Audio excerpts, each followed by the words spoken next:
HQN Books and Harper Audio present The Sea Glass Cottage by RaeAnne Thayne, performed by Vanessa Johansson.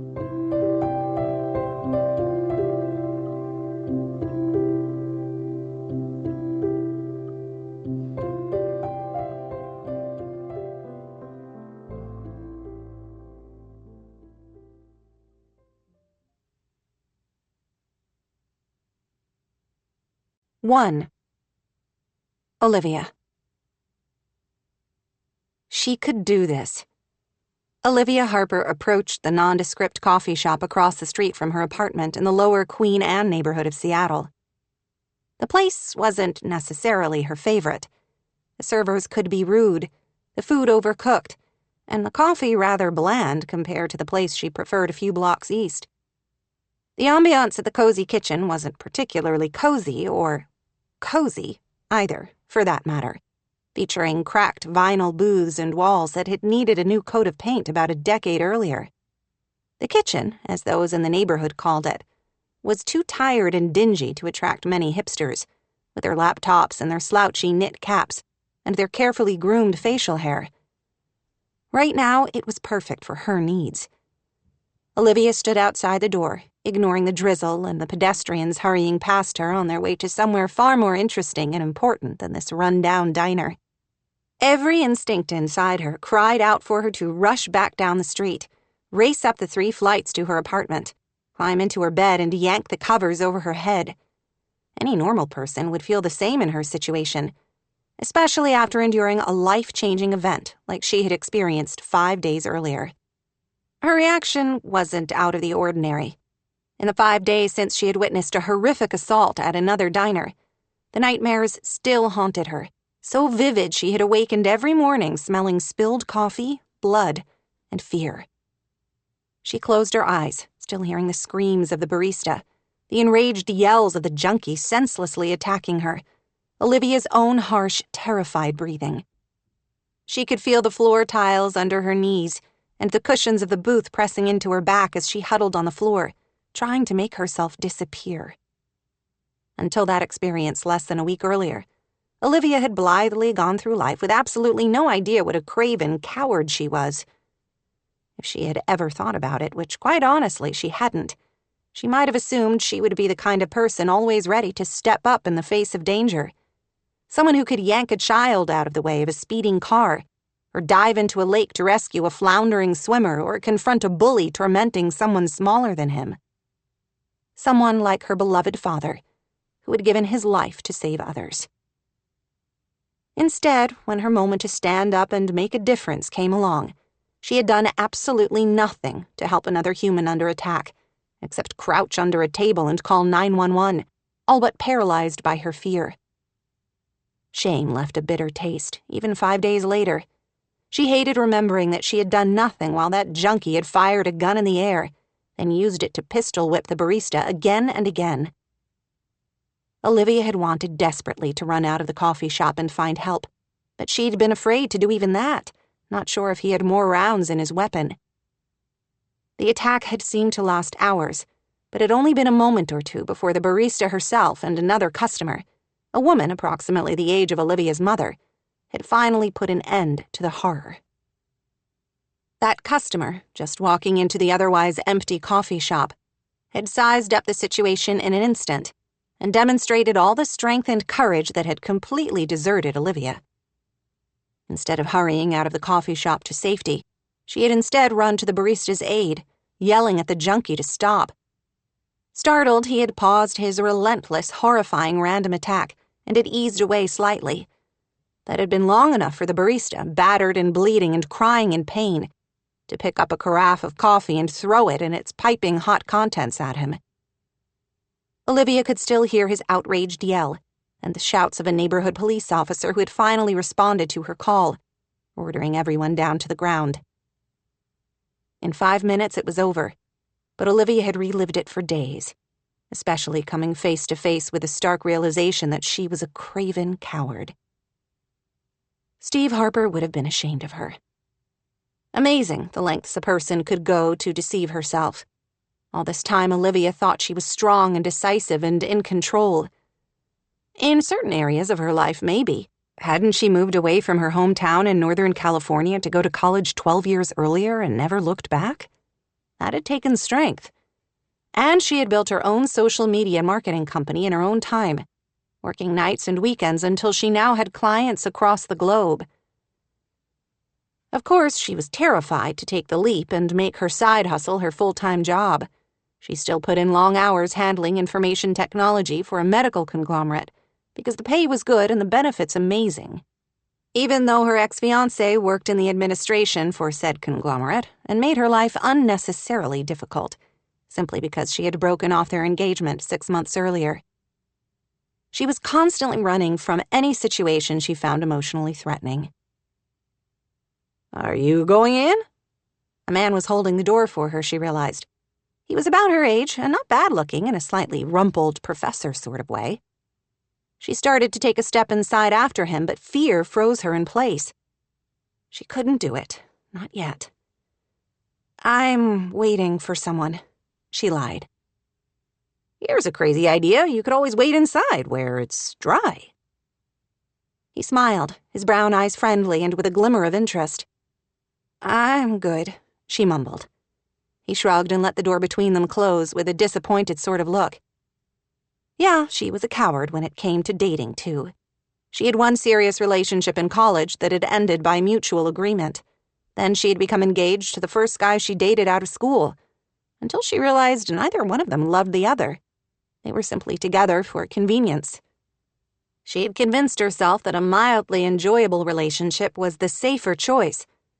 What if she loved someone passionately, fiercely, and then lost him suddenly as her mother had her father? 16 years later, there were times Juliet still seemed shattered. So many things could go wrong. A car accident, a plane crash, a heart attack. A burning building where a man might run inside to save people despite his daughter begging him not to do it. Olivia shoved her hands into her pockets against the damp Seattle afternoon. Nothing would take the chill from her bones, though. She knew that. Even 5 days of sick leave, huddling in her bed and mindlessly binging on cooking shows, hadn't done anything but make her crave cake. She couldn't hide away in her apartment forever. Eventually, she was going to have to re-enter life and go back to work. Which was why she stood outside this coffee shop in a typical spring drizzle, with her heart pounding and her stomach in knots. This was stupid. The odds of anything like that happening to her again were ridiculously small. She couldn't let one man battling mental illness and drug abuse control the rest of her life. She could do this. She reached out to pull the door open, but before she could make contact with a metal handle, her cell phone chimed from her pocket. She knew instantly from the ringtone it was her best friend from high school who still lived in Cape Sanctuary with her 3 children. Talking to Melody was more important than testing her resolve by going into the cozy kitchen right now, she told herself. She answered the call, already heading back across the street to her own apartment. "Mel?" she answered. Her voice slightly breathless from the adrenaline still pumping through her, and from the stairs she was racing up 2 at a time. "I'm so glad you called." Glad didn't come close to covering the extent of her relief. She really hadn't wanted to go into that coffee shop, not yet. Why should she make herself? She had coffee at home and could have groceries delivered when she needed them. "You know why I'm calling, then?" Melody asked, a strange note in her voice. "I know it's amazing to hear from you. You've been on my mind." She was not only a coward, but a lousy friend. She hadn't checked in with Melody in a few weeks, despite knowing her friend was going through a life upheaval far worse than witnessing an attack on someone else. As she unlocked her apartment, the cutest rescue dog in the world, a tiny, fluffy cross between a chihuahua and a miniature poodle, gyrated with joy at the sight of her. Yet another reason she didn't have to leave. If she needed love and attention, she only had to call her dog and Otis would come running. She scooped him up and let him lick her face, already feeling some of her anxiety calm. "I was thinking how great it would be if you and the boys could come up and stay with me for a few days when school gets out for the summer," she said now to Melody. "We could take the boys to the Space Needle, maybe hop the ferry up to the San Juans and go whale watching. They would love it. What do you think?" The words seemed to be spilling out of her, too fast. She was babbling, a weird combination of relief that she hadn't had to face that coffee shop, and guilt that she had been wrapped up so tightly with her own life that she hadn't reached out to a friend in need. "My apartment isn't very big," she went on without waiting for an answer. "But I have an extra bedroom and can pick up some airbeds for the boys. They've got some really comfortable ones these days. I've got a friend who says she stayed on one at her sister's house in Tacoma and slept better than she does on her regular mattress. I've still got my car, though I hardly drive it in the city, and the boys would love to meet Otis. Maybe we could even drive to Olympic National Park if you wanted." "Liv, stop," Melody cut her off. "Though that all sounds amazing, and I'm sure the boys would love it. We can talk about that later. You have no idea why I called, do you?" Why did you call?" Melody was silent for a few seconds. "I'm afraid there's been an accident," she finally said. The breath ran out of Olivia, like somebody had popped one of those air mattresses with a bread knife. "Oh no. Is it one of your boys?" "Oh, please," she prayed. "Don't let it be one of the boys." Melody had been through enough over the past 3 months since her jerk-hole husband ran off with one of his high school students. "No, honey, it's not my family. It's yours." Her words seemed to come from far away, and it took a long time for them to pierce through. No, impossible. Fear rushed back in, swamping her like a fast-moving tide. She sank blindly onto the sofa. "Is it Caitlin?" "It's not your niece. Stop throwing out guesses and just let me tell you. It's your mom. Before you freak out, let me just say, first of all, she's okay from what I understand. I don't have all the details, but I do know she's in the hospital, but she's okay. It could have been much worse." Her mom. Olivia tried to picture Juliet lying in a hospital bed and couldn't quite do it. Juliet Harper didn't have time to be in a hospital bed. She was always hurrying somewhere, either next door to Seaglass Cottage, to the garden center the Harper family had run in Cape Sanctuary for generations, or down the hill to town to help a friend, or to one of Caitlin's school events. What happened? She had a bad fall and suffered a concussion, and I think some broken bones. Olivia's stomach twisted. A concussion. Broken bones. Oh, man. Fell where? Off one of the cliffs near the garden center? I'm sorry, I don't know all the details yet. This just happened this morning, and it's still early for the gossip to make all the rounds around town. I assumed you already knew, that Caitlin or someone would have called you. I was only checking in to see how I can help." This morning, she glanced at her watch. Her mother had been in an accident hours earlier, and Olivia was just finding out about it now, in late afternoon. Someone should have told her. If not Juliet herself, and, as Melody said, at least Caitlin. Given their recent history, it wasn't particularly surprising that her niece, raised by Olivia's mother since she was a baby, hadn't bothered to call. Olivia wasn't Caitlin's favorite person right now. These days, during Olivia's regular video chats with her mother, Caitlin never popped in to say hi anymore. At 15, Caitlin was abrasive and moody, and didn't seem to like Olivia much for reasons she didn't quite understand. "I'm sure someone tried to reach me, but my phone has been having trouble," she lied. Her phone never had trouble.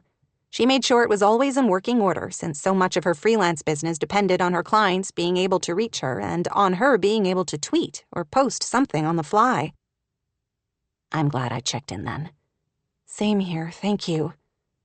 Several bones broken, and a long recovery.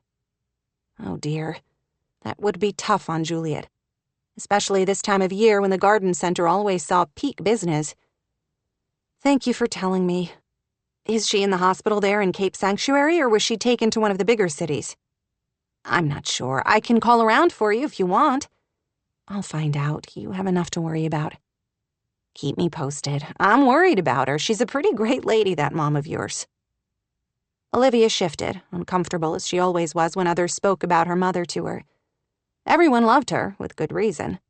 Juliet was warm, gracious, kind to just about everyone in their beachside community of Cape Sanctuary. which made Olivia's own awkward, tangled relationship with her mother even harder to comprehend. "Will you be able to come home for a few days?" Home? How could she go home when she couldn't even walk into the coffee shop across the street? I don't know. I'll have to see what's going on there. How could she possibly travel all the way to Northern California? A complicated mix of emotions seemed to lodge like a tangled ball of yarn in her chest whenever she thought about her hometown, which she loved and hated in equal measures. The town held so much guilt and pain and sorrow. Her father was buried there, and so was her sister. Each room in Sea Glass Cottage stirred like the swirl of dust motes with memories of happier times. Olivia hadn't been back in more than a year. She kept meaning to make a trip, but something else always seemed to come up. She usually went for the holidays at least, but the previous year she'd backed out of even that after work obligations kept her in Seattle until Christmas Eve, and a storm had made last-minute travel difficult. She had spent the holiday with friends instead of with her mother, and Caitlin had felt guilty that she had enjoyed it much more than the previous few when she had gone home. She couldn't avoid it now, though. A trip back to Cape Sanctuary was long overdue, especially if her mother needed her. "Thanks again for letting me know." "I'm so glad I called. The minute you find out anything about Juliet, let me know." "I will, thanks." After she ended the call with Melody, Olivia immediately called her mother's cell. When there was no answer there, she dialed Caitlin's phone and was sent straight to voicemail, almost as if her niece was blocking her. She glared at the phone in frustration. Left with few other options, she finally dialed the hospital in Cape Sanctuary. To her relief, after she asked whether her mother was a patient there, she was connected almost instantly to a room. "Hello?" Her mother did not sound like herself. Usually Juliet's voice was firm, confident. She wasn't exactly brusque, merely self-assured, and determined to waste as little time as possible. Today, Juliet's voice was small, hesitant, almost frightened. With her own emotions frayed from the week she'd had, Olivia was aware of a subtle thread connecting them for once, as unexpected as it was unusual. She was frightened, too. "Mom, what's going on? Is it true you were in an accident?" "How did you find out?" Juliet asked. "Not from you or from Caitlin." She wanted to answer tartly. The two people who should have told her hadn't bothered to pick up the phone, had they? Otis came running over with his favorite toy and sat at her feet, happily chewing. "Melody called me, saying she'd heard bits and pieces and knew you had been injured. Apparently you had a fall. Are you okay? What happened?" "It's the stupidest thing. I'm so embarrassed." "I don't think the word embarrassed needs to enter the conversation here. You're hurt. You had an accident. You didn't break a bottle of pickles at the grocery store. Did you fall off the roof?" Juliet released a breath. "I was up on a ladder trying to hang some baskets I had just potted to the hooks in one of the greenhouses, and something went wrong." Olivia frowned at that momentary hesitation. "Something?" "The ladder buckled, or it wasn't set up right in the first place. I don't know exactly. To be honest, everything's a bit of a blur. Of course, that might be the pain medicine talking." "What were you doing up on a ladder? You're the boss. Don't you have people to do that?" "We're short-handed. Don't get me started." Juliet's voice sounded somewhat stronger. Talking about the garden center she loved must have helped take her mind off the pain and fear. "I spent 3 years training Sharon Mortimer to be the assistant manager under me, and she decides 2 weeks ago to take a job running the nursery at a box store in Redding. Can you believe it? Where's the loyalty?" She didn't want to deal with the garden center's personnel issues right now, when her mother was lying in a hospital bed. "What are the doctors saying?" "You know doctors, they only want to give you bad news." "What did they say?" Juliet sighed. "Apparently I have a concussion, and I broke 2 ribs and also my right hip. That's the side I landed on. They were afraid my wrist on that side was broken as well, where I tried to brace my landing, but it seems to be only sprained." "How far had she fallen?" Good heavens, it sounded horrible. "Oh, Mom." "It's not as bad as it sounds," Juliet assured her. "I was only on the ground for a few minutes before one of my customers found me and called paramedics, and they were there right away. So handsome." Juliet seemed to be drifting away again. "What are the doctors saying about your recovery? Will you need surgery, a cast?" Olivia pressed again. She had no idea how a broken hip was treated. "Dr. Adino, that nice new orthopedic doctor, was just here, and she wants to do surgery tomorrow. I still haven't decided if I want to go through with it." Olivia rolled her eyes. "It's not like Botox, Mom. It's not about whether you feel like it or not. If you need orthopedic surgery, you don't have many options, not if you want to walk again." "She says I'll be in the hospital 3 to 5 days and need 4 to 6 weeks of recovery. I can't be away from the garden center that long. The whole place will fall apart, especially without Sharon." Everything always came back to the garden center. Why was she so surprised? After Steve Harper's tragic death, her mother had stepped up to run the business that supported her family and had surprised everyone, probably most especially Juliet herself, by being great at it. Olivia had tried not to resent her mother's long hours as she had immersed herself in learning the business. She had never been gifted with a green thumb of her father or her older sister. Steve and Natalie had bonded over their time in the garden. Nat had loved playing in the dirt, while Olivia much preferred digging into a good book. This couldn't have happened at a worse time. Juliet suddenly sounded close to tears. Spring growing season. Right, our busiest season of the year. And that trader Sharon deserts us for stock options and a better 401k. What am I going to do? I can't have surgery tomorrow. Again, her mother sounded frightened, and Olivia had no idea how to handle it. Juliet was one of the most together people she'd ever known. Hearing this vulnerability in her voice disturbed her almost more than the accident itself. "I'm sorry," she said gently, not knowing what else she could say. "I wish you were here." The small, frail-sounding words came out of nowhere, almost as if Juliet didn't really know she had uttered them. Olivia stared into space while she felt something odd and sharp tug at her chest. Her mother needed her. For once, Juliet wasn't the invincible, almost 53-year-old widow running a successful business and raising her teenage granddaughter on her own.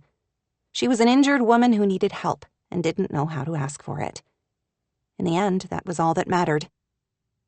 Olivia reached for a piece of paper, already mentally going through the list of things she would have to do in order to take extended emergency family leave from her job, close up her apartment, and head out of town.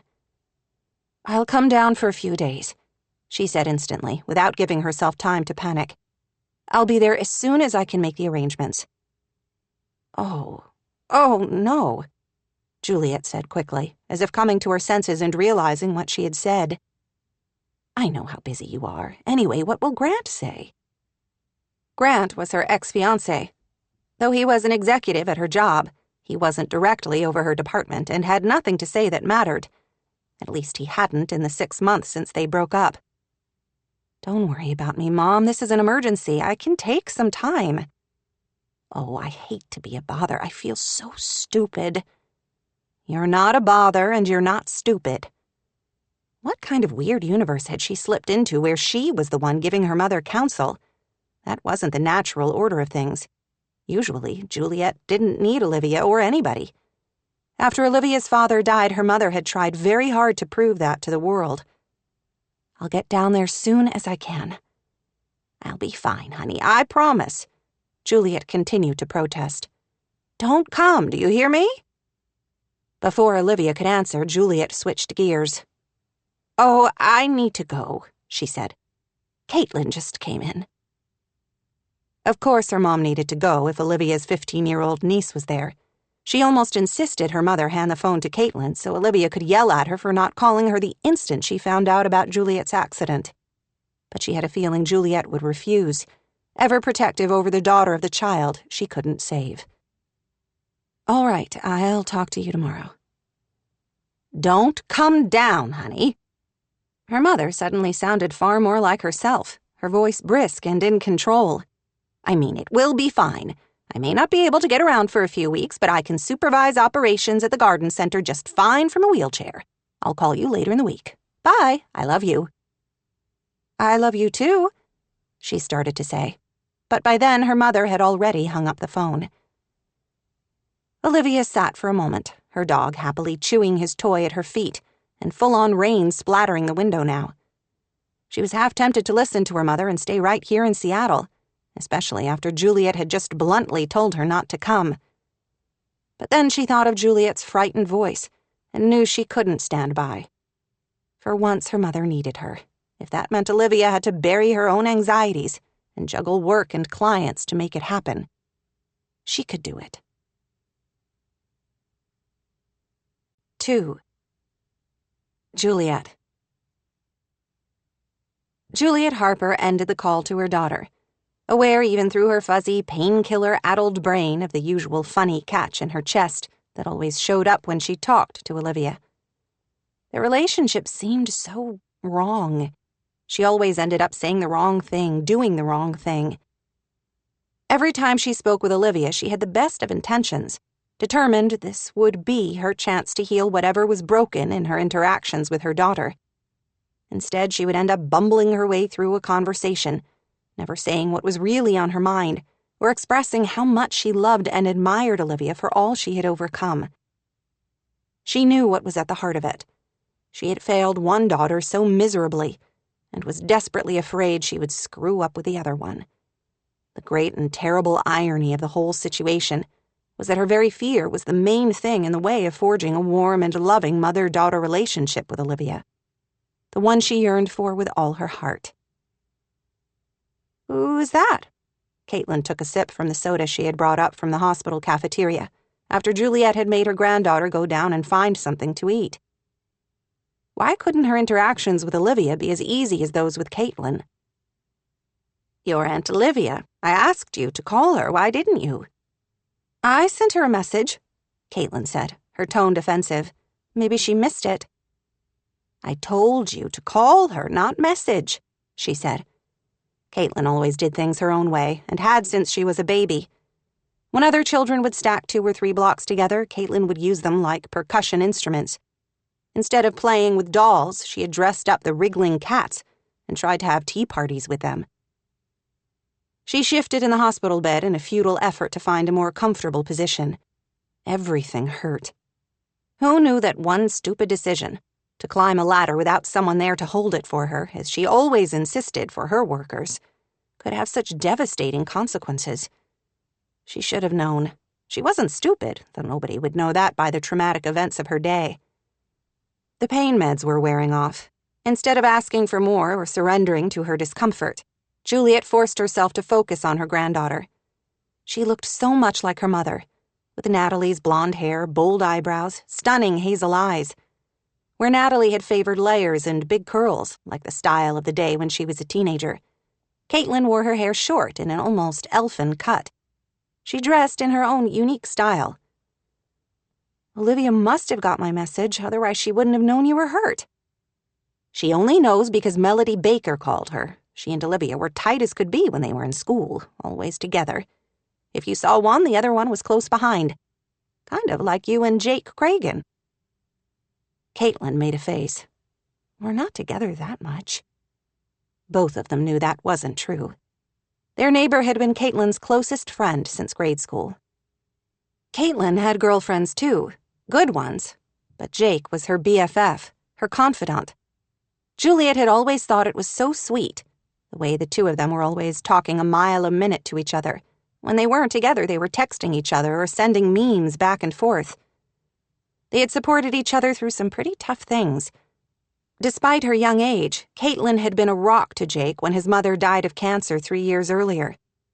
Juliet felt a pang when she thought of her dear friend RaeAnne, who kept a smile on her face even when she lost her hair, and when the grueling effects of chemotherapy treatment kept her on the couch for days afterward. "How's your English homework? Did you finish the essay you needed to write?" "You're in a hospital bed and you're still going to nag me about my homework? Really, Mimi?" Caitlin said. She always called Juliet that. From the days when Caitlin had been learning to talk and instinctively tried to call her mama, since Juliet had been her primary caregiver most of her life. "It's my job to worry about your homework." Juliet frowned as she tried to adjust. Pain clawed at her, and she couldn't hold back a moan. Worry furrowed Caitlin's brow. "Right now my English homework should be the last thing on your mind. For once, can't you just rest and focus on yourself?" Juliet wasn't completely sure she knew how to do that. She had been taking care of those she loved all her life, from the time her own mother died when she was 14 and she had to help her father raise her younger sister. She hadn't minded. She loved her family, loved cooking nutritious meals and keeping house. Marrying Steve right out of high school and slipping into life as a full-time mother and wife by accidentally getting pregnant on their honeymoon. It seemed a natural transition. And then, after all those wonderful years of marriage, Steve had been killed, and she had been left to handle everything. The garden center, sea glass cottage, the girls with Natalie in and out of jail and treatment centers as she battled her addictions, and Olivia slipping further and further away, like a freesia blossom bobbing on the breakers, being carried out to sea by a riptide. She was trying, exercising more, eating better. She had lost some of the stress weight she had gained after Steve died, and she wanted to think she was more fit than she'd been her entire adult life, especially after her doctor told her regular exercise was one of the best ways to slow the progression of her condition. What would happen now? Would she regain all the weight while she recovered from her injuries? Had this stupid fall ruined everything? The questions seemed to rattle together in her brain like dry seeds in a gourd. "You should rest while you can," Caitlin said, fluffing her pillow and adjusting the blanket. Sleep did sound lovely. In sleep, she could push away all the fears and worries and unfinished tasks she didn't make it to that day. "What about you? Do I need to arrange a ride home for you? It will be dark soon." "I could take the bus if I had to, but I don't because I'm staying here. The nurse told me this chair folds out to a bed, so I will just sleep in the room with you in case you need anything." "No, absolutely not." "Why? It's just one night." "Because you have school tomorrow. How do you think you'll do on your history test on 2 hours of sleep in an uncomfortable hospital chair?" "I'm planning to take a sick day tomorrow. You need someone here when you have surgery." She almost told Caitlin she had asked Olivia to come home, but suspected her granddaughter would not be thrilled at the information. For some reason, Caitlin didn't seem to like her aunt right now, though they had been de facto siblings for most of Caitlin's life, and certainly since Juliet took full custody of her granddaughter after Natalie's death, when Caitlin was not quite 3. Yet another thing Juliet couldn't fix. Pain lodged in her chest, this time having nothing to do with her broken bones. She had tried to dig out the root of Caitlin's anger toward her aunt, but this was one thing the girl wouldn't share with her. Oh well, it probably wouldn't be an issue. She doubted Olivia would be able to come home. Her daughter was far too busy and successful and happy in the life she had created away from Cape Sanctuary. It was for the best, anyway. "I will call one of my friends to be here during the surgery. Maybe Stella or Jane could come while I'm in surgery. I understand that you might not want to stay at Sea Glass Cottage by yourself tonight. Let me call Henry and see if he can pick you up and let you stay at their place tonight." Caitlin lifted her chin. "Stop worrying about me. I don't need a ride, and I don't need a babysitter because I'm staying here tonight." Some part of Juliet was grateful for her granddaughter's loyalty. Caitlin could be the sweetest thing, affectionate and helpful, eager to please. She could also be as stubborn as a mule with a canker sore. "You have school tomorrow," she repeated. "You can't stay here all night. I appreciate the offer, honey. Truly, I do. I'll be okay. I can press a button if I need a single thing, and the nurses will be here soon." "How are you going to stop me?" She narrowed her gaze at the defiant tone, so familiar. When she spoke like that, she looked and sounded just like her mother had in the last few years when Nat had been so troubled. Slipping out at night, going to wild parties, coming home drunk or stoned. She had learned some bitter lessons through the experience of being Natalie's only remaining parent in the last 3 years of her oldest daughter's life. She wasn't about to make the same mistakes. Passivity, inertia, acquiescence. Forget that. "Young lady," she said sternly, "you are still a minor and I am still your grandmother, not to mention your legal guardian. I might be in a hospital bed, but that doesn't make me completely helpless. You are not staying at this hospital tonight. I will make that clear to the entire medical staff if I have to. You don't have to stay with Henry and Jake if you don't want to. I can call another of your friends. Maybe Emma or Allie. It doesn't matter to me. You choose. But you're not staying here." Caitlin looked slightly shocked at her fierce response. "I just don't want you to be alone."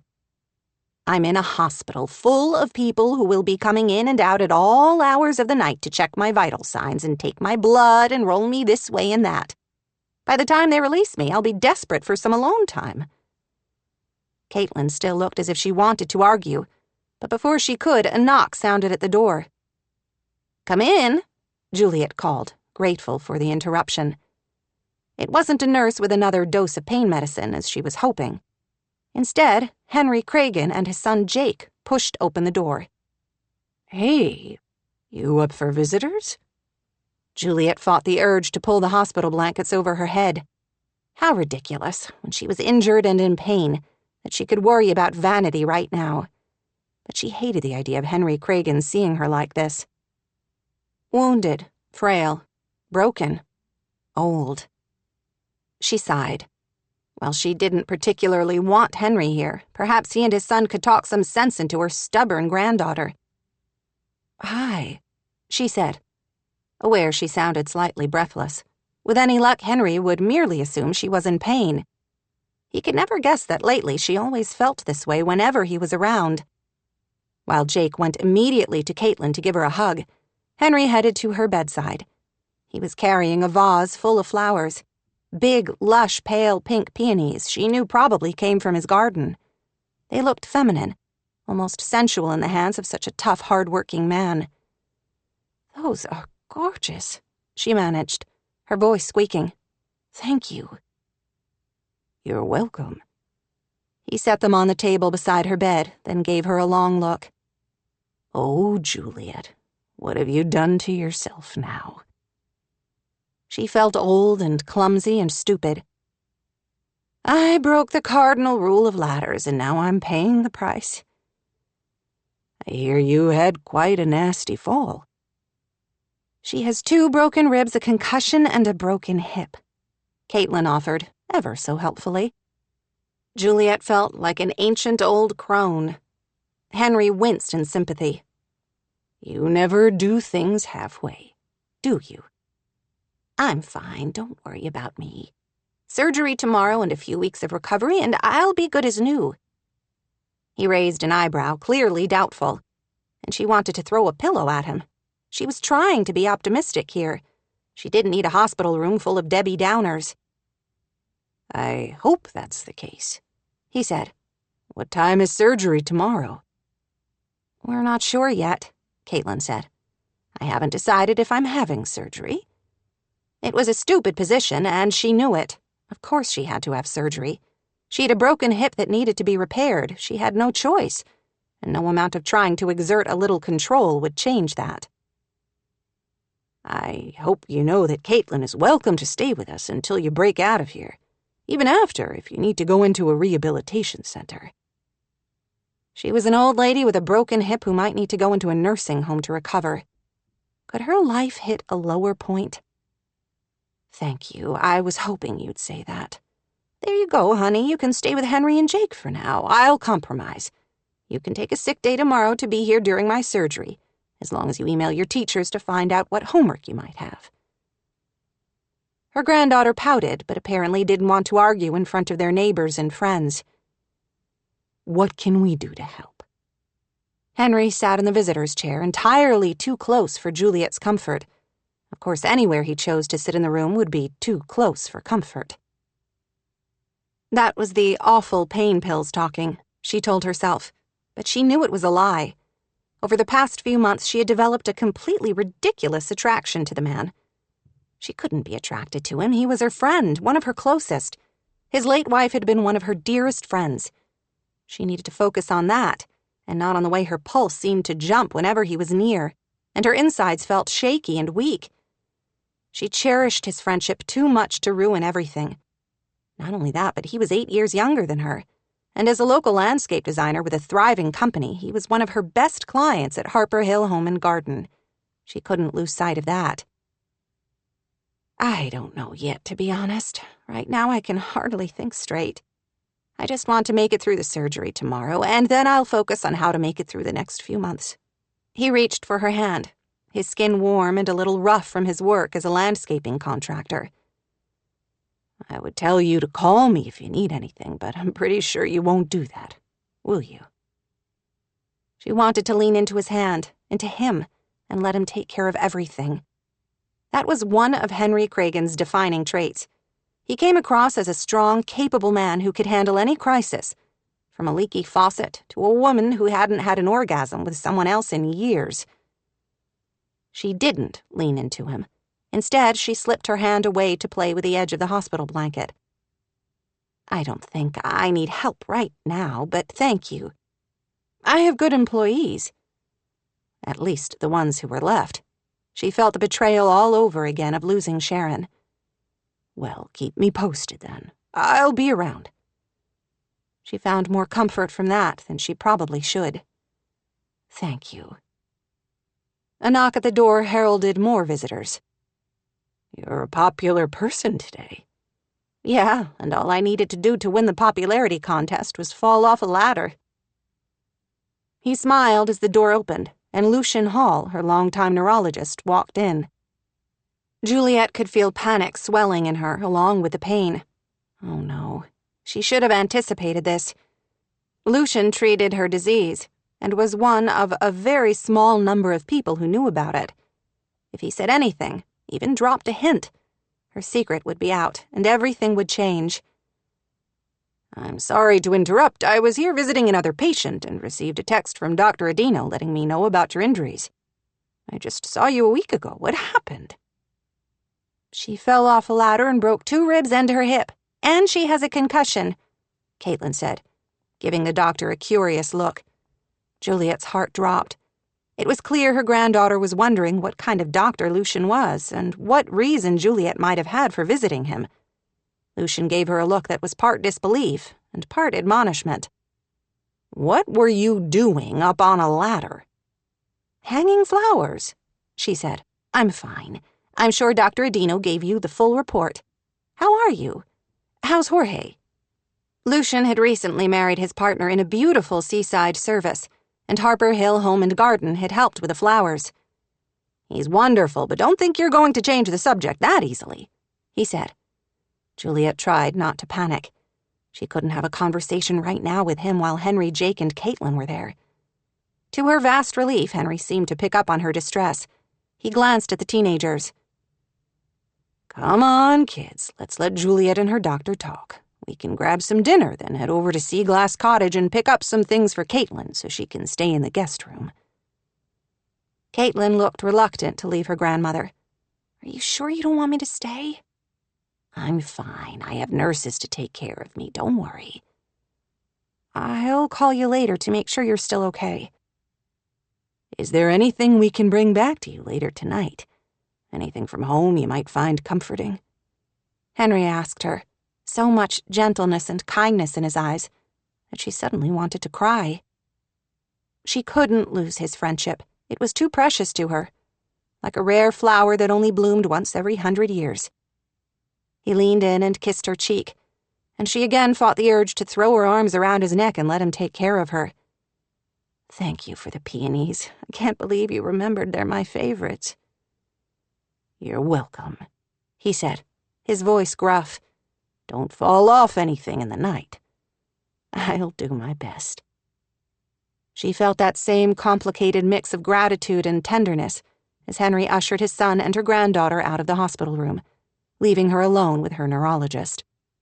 So, talk to me, Lucian said in his no-nonsense voice. What were you thinking? I wasn't, she admitted. You shouldn't have been up on a ladder. You know that, right? I warned you that the new medication we were trying might cause dizziness. She shifted on the bed. Yes, it's been worth it. I haven't had any symptoms. It's too early in the trial to know if that will continue, You know that, right? You have multiple sclerosis, Juliet. You can't pretend you don't. Yes, you're lucky enough that your symptoms have been mild so far, but no one can predict what might happen. I feel strong and healthy, except for the broken bones, she muttered. You know that may not continue forever, though. We can keep the symptoms at bay a long time, but possibly not indefinitely. She knew. She knew entirely too well. She woke up each morning wondering if today would be the day she would suddenly develop vision problems, or her hands would go numb. With each muscle pain or spasm, she worried this was the beginning of a steep decline. At the end of each day, she said a prayer of gratitude that she'd been able to make it through another day where she could keep up with the demands of her life. Dr. Hall's voice gentled. You need to promise me that next time you're prescribed a medication that may cause dizziness, you don't climb up a 20-foot ladder to hang a flower basket. Got it? I promise. It was a mistake, one I'm paying for dearly. Dr. Adino says she wants to operate tomorrow. That's the plan. You'll be in excellent hands. She's a very good surgeon. Nice to know. If I have your permission to talk with her, I'll give her a call to discuss co-treatments. Some of the medications you're on for the MS might impact your healing process. Yes, you can talk to her. Thank you. He squeezed her hand. Good luck tomorrow. I'll check in while you're still an inpatient and have my office schedule you for a few months from now so we can check in.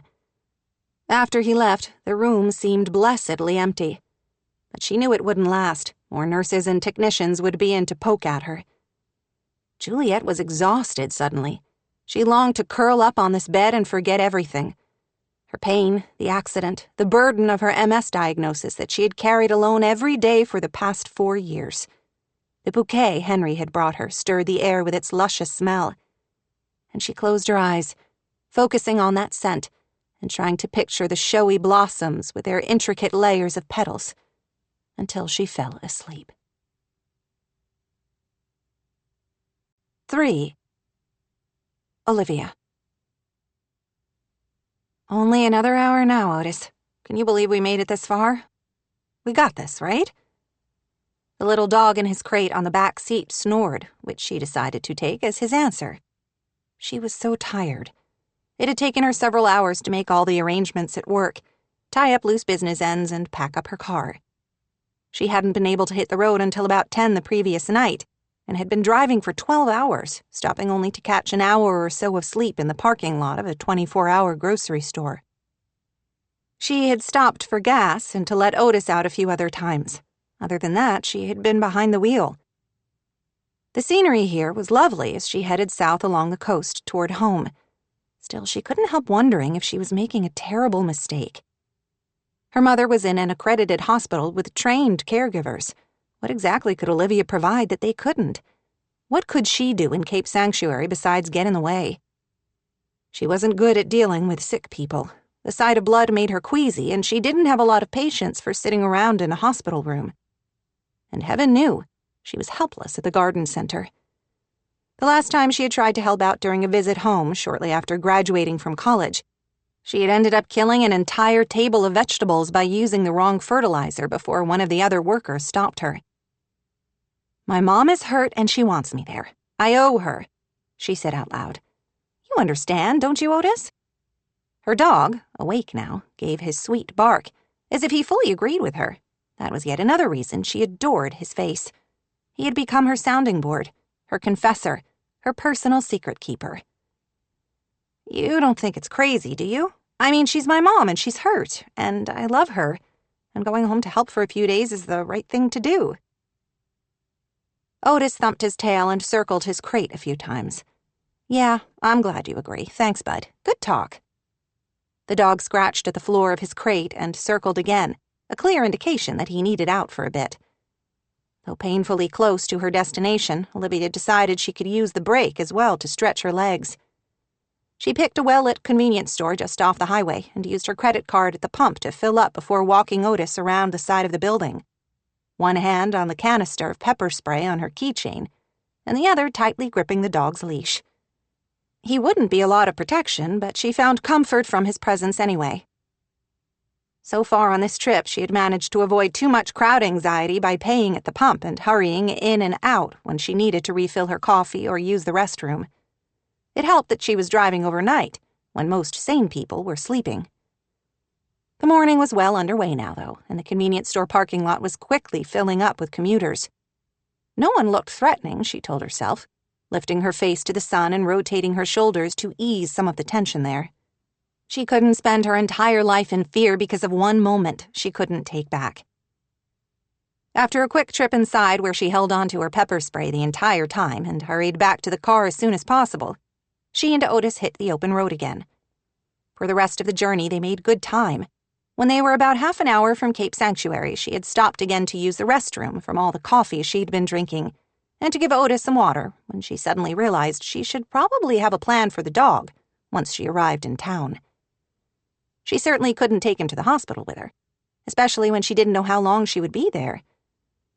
As he had never been to see Glass Cottage, she didn't want to simply abandon him in a strange house. On impulse, she dialed Melody. "Hi, I was just thinking about you," her friend said. "How's your mom?" "She had an okay night. I talked to her this morning and found out her surgery is scheduled for 11. That's why I'm calling. Any chance you could do me a favor?" "Sure," Melody said instantly. "Anything. Do you want me to go sit with her during the surgery?" "Thank you, but what I actually need is a dog sitter for a few hours while I head to the hospital myself. I was going to drop Otis at Seaglass Cottage, but Mom and Caitlin have cats, and he can be kind of a wuss when it comes to felines. I'd like to give him the chance to get to know them first when I'm there to referee. Do you mind watching him while I check on her?" "Like right now, as in you're in town?" "Almost. I'm about 20 minutes out." "Did you drive all night? You must be exhausted." She wasn't as tired as she'd expected, fueled by caffeine and adrenaline, but she had a feeling that wouldn't last. "I'm okay for now. After we spoke on the phone yesterday, I didn't think you were going to be able to make it back." "My mom needs me," she said simply. "I'm sorry I didn't tell you, but I was so busy making arrangements I didn't think about it until I was on the way. I didn't want to call you at 3 a.m. You know I would have taken your calls, day or night, hon." Oh, she loved Melody.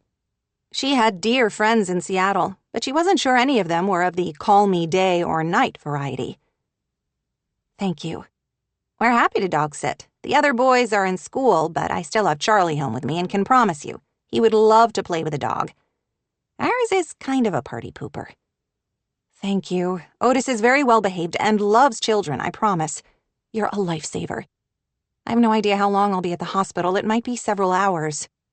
"No problem. We don't have anything on our schedule today." "I owe you. I'll be there in about 15 minutes. "Perfect. That gives me time to get out of my yoga pants and into some real clothes. See you then." Olivia ended the call, grateful all over again for the priceless gift of old and dear friends.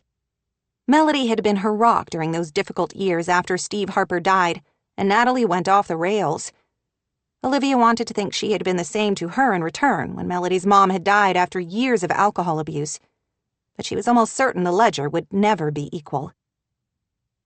As she drove into town, her skin started to prickle, memories flashing across her mind like a fast slideshow. Her dad used to love breakfast there at the Huckleberry Cafe on lazy summer mornings, always ordering pancakes with extra of their eponymous syrup. The small beachside park reminded her of her father trying to teach her and Nat how to surf. She could almost taste the salt of the seawater, feel the cool Pacific surrounding her, hear the laughter of her older sister. Those lush, abundant flowers hanging in baskets from the lampposts throughout town probably came from the Harper Hill Nursery. Every year her family would gather one evening and pick the most luxurious baskets from their vast selection, then load them into one of the nursery delivery trucks to deliver to the city office for the seasonal display. Her dad was always so delighted at being able to do a little something to beautify their community. He had loved Cape Sanctuary. That was the main reason he had become a volunteer firefighter, so he could give back to the neighbors and friends he loved. The sleepy little beach town hadn't changed much. It was a bit out of the way for a huge tourist influx, but visitors still managed to find it in the summertime, coming in droves to enjoy the towering rock formations offshore, the impossibly green forests, the fairy tale cottages surrounded by gardens and wind chimes. It really was a beautiful setting. Too bad her memories marred the serenity of it. When she drove past the site of the old Macomb building, long since rebuilt, she noticed a new restaurant sign hung out front. Her father had died there. He had given his life for the town he loved, an event that had been the single defining moment of her life. She would never be able to bring herself to go into that restaurant, even if people told her it served the best food in town. She pushed away the memory as she turned down a road and approached Melody's trim house, several blocks from the ocean. It was a 2-story cottage, really, probably less than 1,000 square feet on each level, but charming, like something out of a Disney movie or a fairy tale. Rose bushes lined the walk, and cheerful blue shutters provided a stark contrast against the pale, weathered shake siding. She pulled into the drive and turned off the engine to her crossover hybrid. "Here we are, Otis. We made it in one piece." Her dog flopped his tail against the wall of the crate. He grew even more excited when she came to the back and opened the door of the vehicle to clip on his leash and let him out. She held the leash with one hand and carried the crate with the other, in case he needed to retreat inside his happy place while he was visiting strangers. "I need you to behave yourself now," she instructed him. "It will be okay, you'll see." Otis looked doubtful, and she picked him up for a quick hug. "I know how nervous you get around new people, but if I can come back to town and deal with my mom, you can spend a little time with people you don't know. I'll be back in a few hours to get you." The dog gazed at her with a trust she found humbling. In the 3 months since they had adopted each other, she was astonished at how important Otis had become to her. Melody came to the door before she even had time to ring the doorbell. "Oh, I'm so happy you're here." Her friend hugged her tightly, and for a few lovely moments Olivia hugged her back, feeling some of the anxiety that had simmered just under her skin begin to ease. She cherished her friends in Seattle, she thought again. A community of caring, intelligent, funny men and women. But there was something as comforting as warm socks about being with her childhood best friend, the woman who had always known her best. It seemed to settle something deep inside her. Melody had lost weight since she'd seen her last, and she had new circles under her eyes, but her smile was bright and genuine. "You must be so tired." "I'm all right," she said. "Juliet wanted me here, so I'm here." "I'm so sorry she's going through this.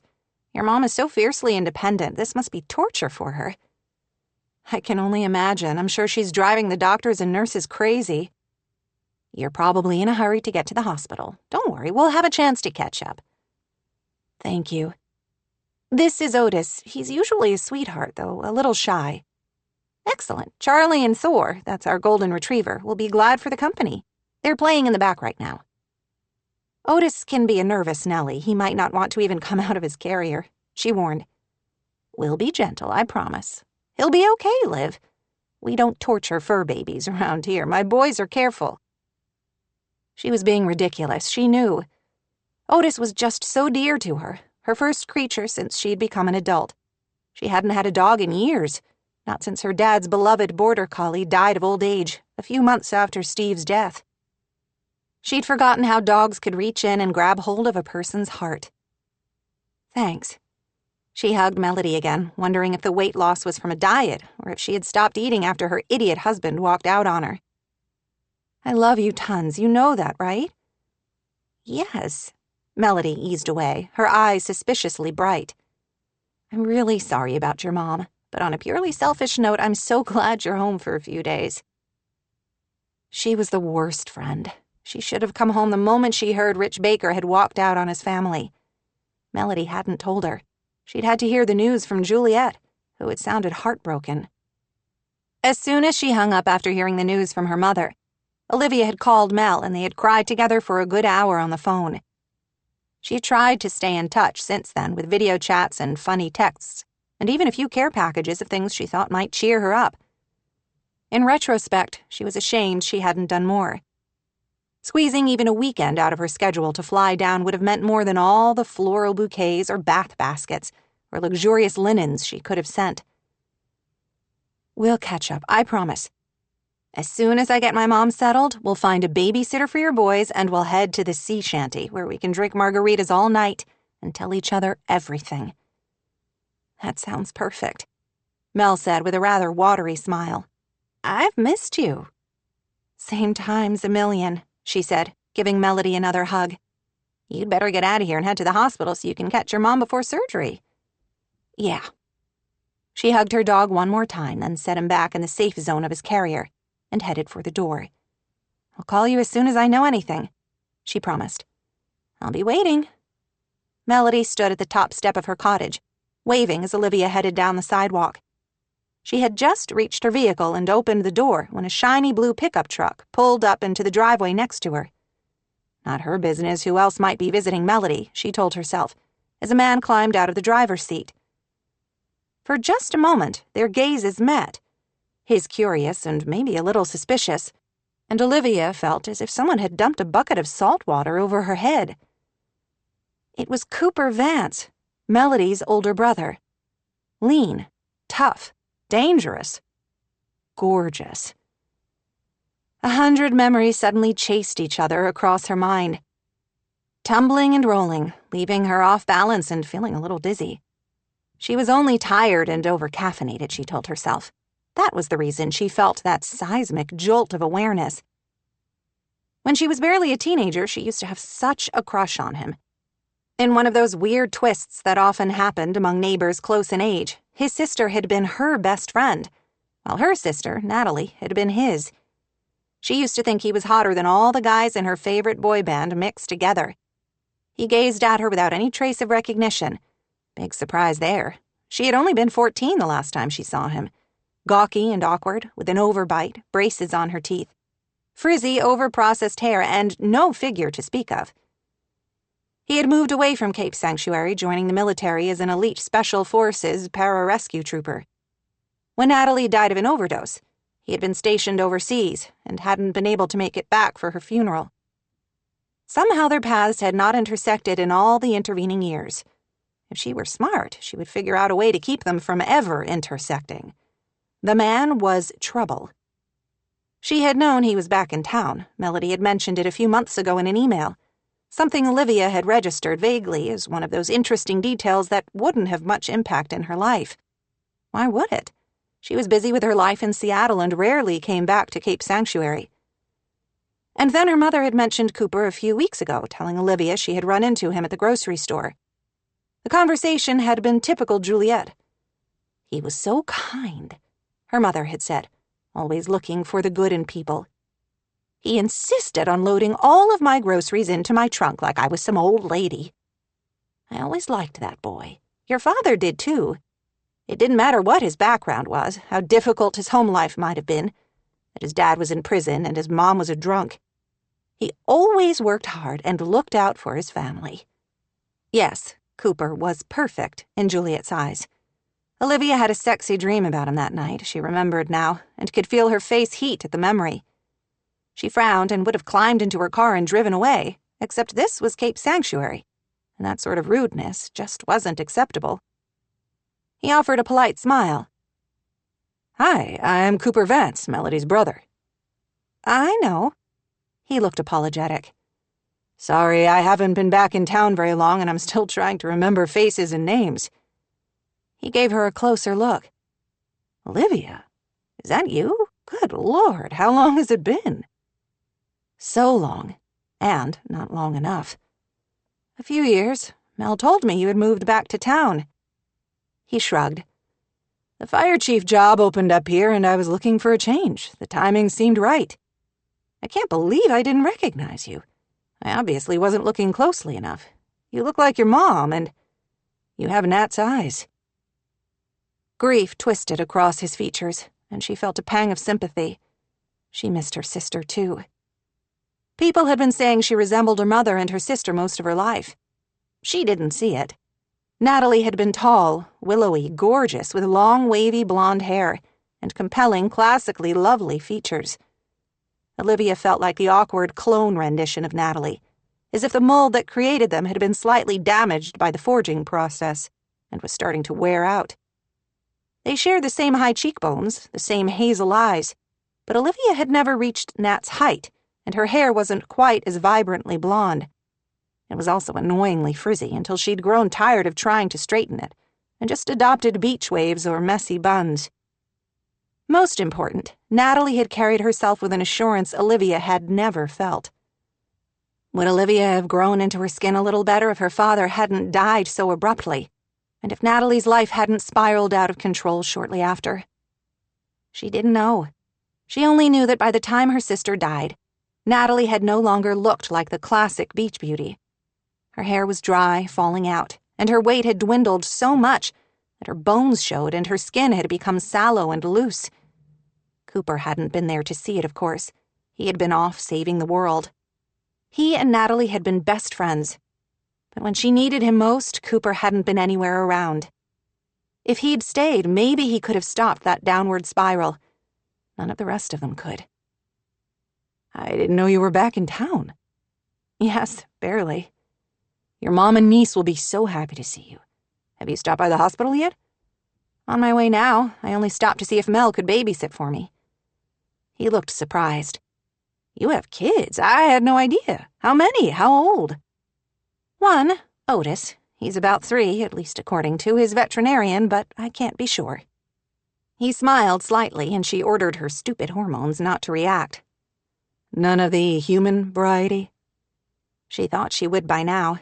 She'd been with Grant for 4 years, engaged for 2, and they'd talked about possibly having one and adopting another child, or maybe even siblings out of the foster system. That had been her one regret when she broke off the engagement. "No, and I understand you don't either. Mel likes to talk about you."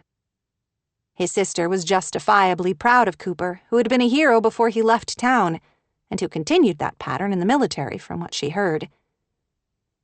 "How's your mom doing? That was one hell of a nasty fall." "You were there?" That didn't really surprise her. Cape Sanctuary had a small, paid staff of emergency medical technicians and EMT paramedics. Most of the volunteer firefighters were also trained as EMTs, as her father had been.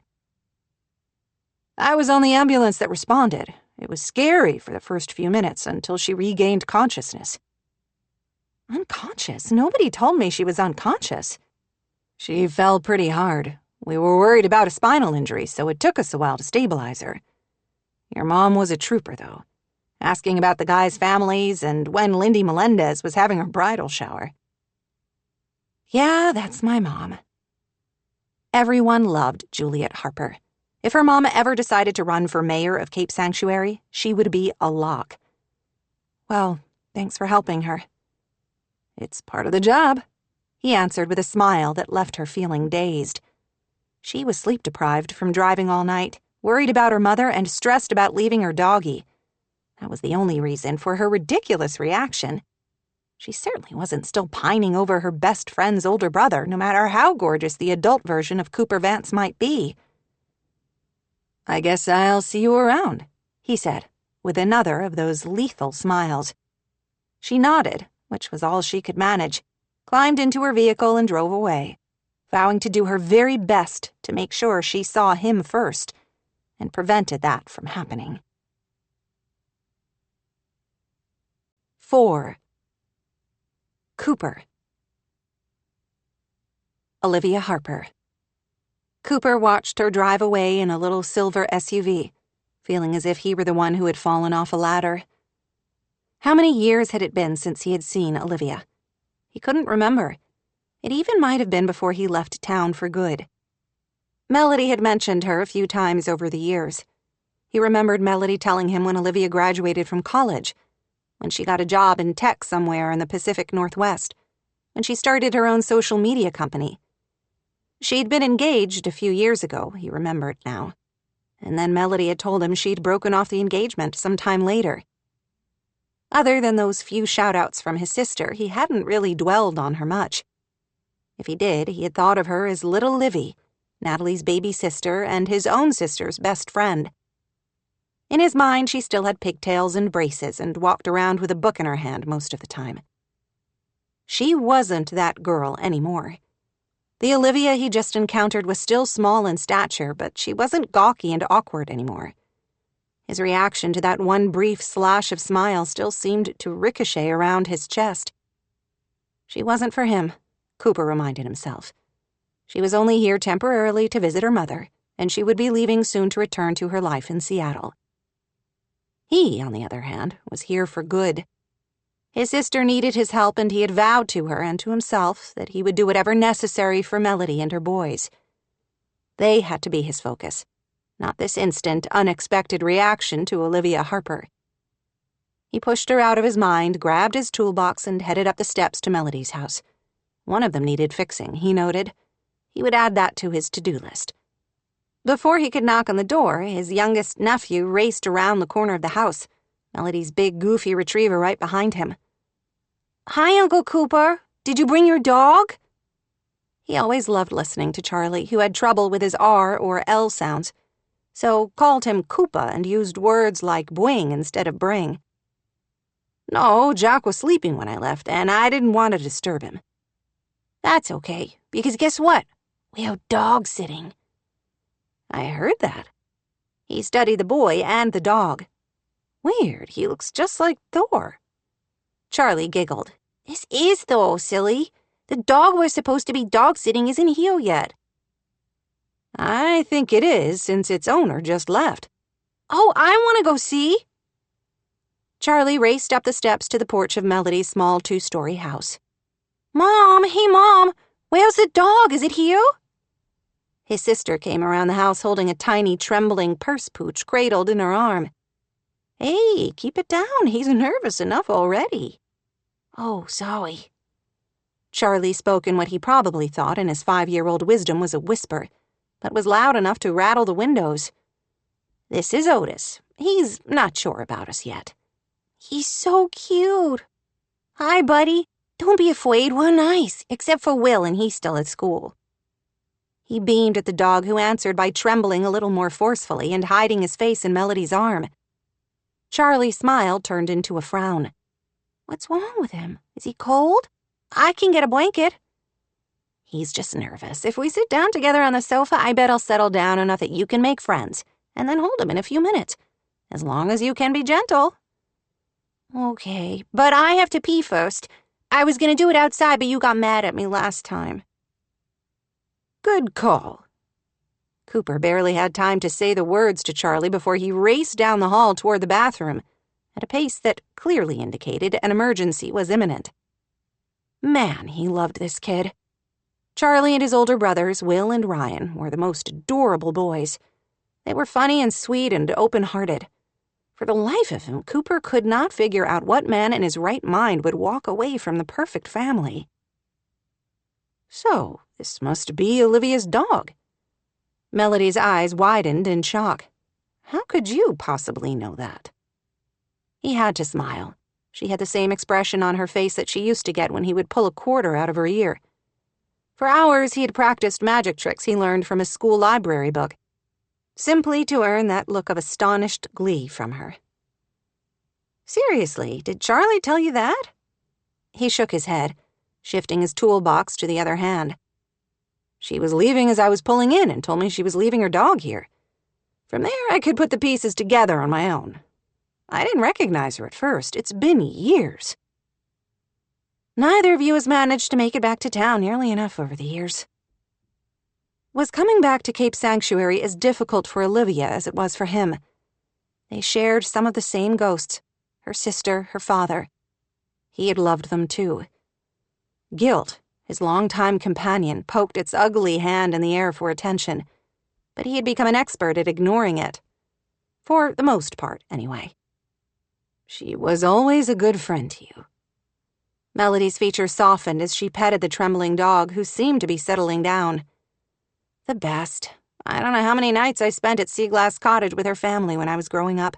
Maybe more than at her own place." He didn't blame her for that. The tiny 2-bedroom on Harper Hill their mother had inherited from her grandmother when Cooper was 10 had been cluttered, dilapidated, cold in the winter and sweltering in the summer. Melody had slept with her mother while he'd been in a tiny room of his own, until he ended up carving another space for himself out of the attic by putting up his own drywall and laying down a floor he created out of second-hand boards so that Melody could take his old room. At least it had been a roof over their head, which was more than they'd had at previous times in their childhood. The very best part about the house had been their neighbors, Steve and Juliet Harper and their daughters, similar in age to him and to Melody. Steve and Juliet quickly had sized up the situation in their home. He didn't know how. Maybe they'd caught a glimpse of their garbage and had seen the outsized proportion of empty liquor bottles to food packaging. Or maybe they would have been just as kind anyway.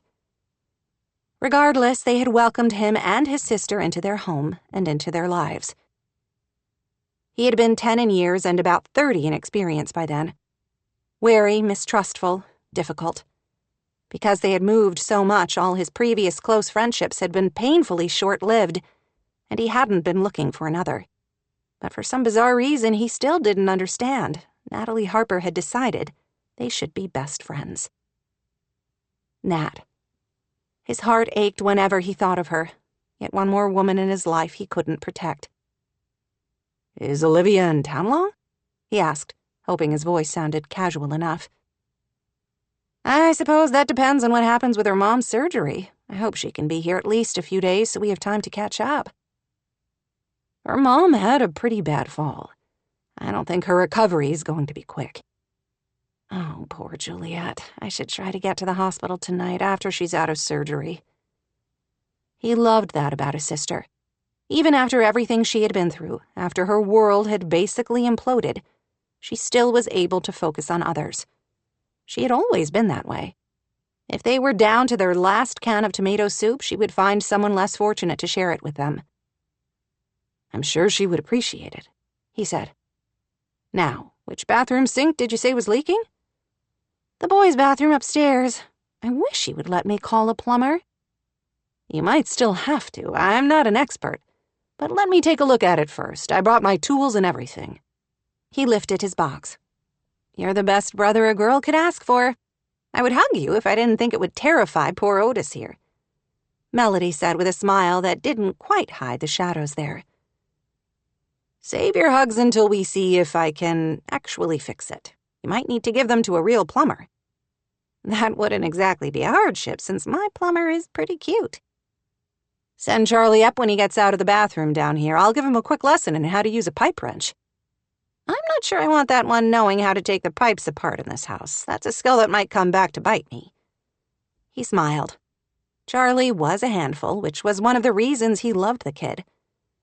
"Also, I'm here for at least a few hours. I can dog sit and kid sit for you, if you want to go to the store by yourself or even go sit by the beach with a book." To his dismay, her eyes filled with tears, and she hugged him. "You really are the best brother in the world. I have no idea what I would do without you. I would love to run to the garden center to pick up a few things for the yard without having to keep Charlie from jumping in all the decorative fountains." "Have at it. Want me to take the dog?" "I'll put him back into his crate for now. Liv said that's his happy place." "Got it. I'll just carry the whole thing upstairs where he can hang out with us. Send Charlie up before you leave." As he headed up the stairs with his toolbox in one hand and the dog carrier in the other, he couldn't seem to stop thinking about Olivia and their intertwined lives. Her dad had been a mentor to him, one of those genuinely good guys driven to try making a difference in the world. He might have done amazing things if he had lived past his 40s, instead of dying in a fire where he never should have been in the first place. His fault.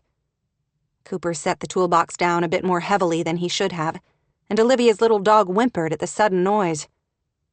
"Sorry, bud," he said, setting the carrier down more gently. He still missed him. Olivia's father had been one of the most decent men Cooper had ever known. The fact that he went into that building because of Cooper's own stupidity still haunted him. "Join the club, Steve," Cooper wanted to say. The ghosts of all the people he couldn't save could probably fill the chapel of the local church. His mother, Natalie. None of his efforts had been quite enough. Yeah, all those ghosts were the reason he hadn't come back to town as often as he might have over the years. Cape Sanctuary didn't exactly live up to its name in his case. For him, it was a place of sorrow and regret and inadequacy. "Hey, Uncle Coop, I'm here to help."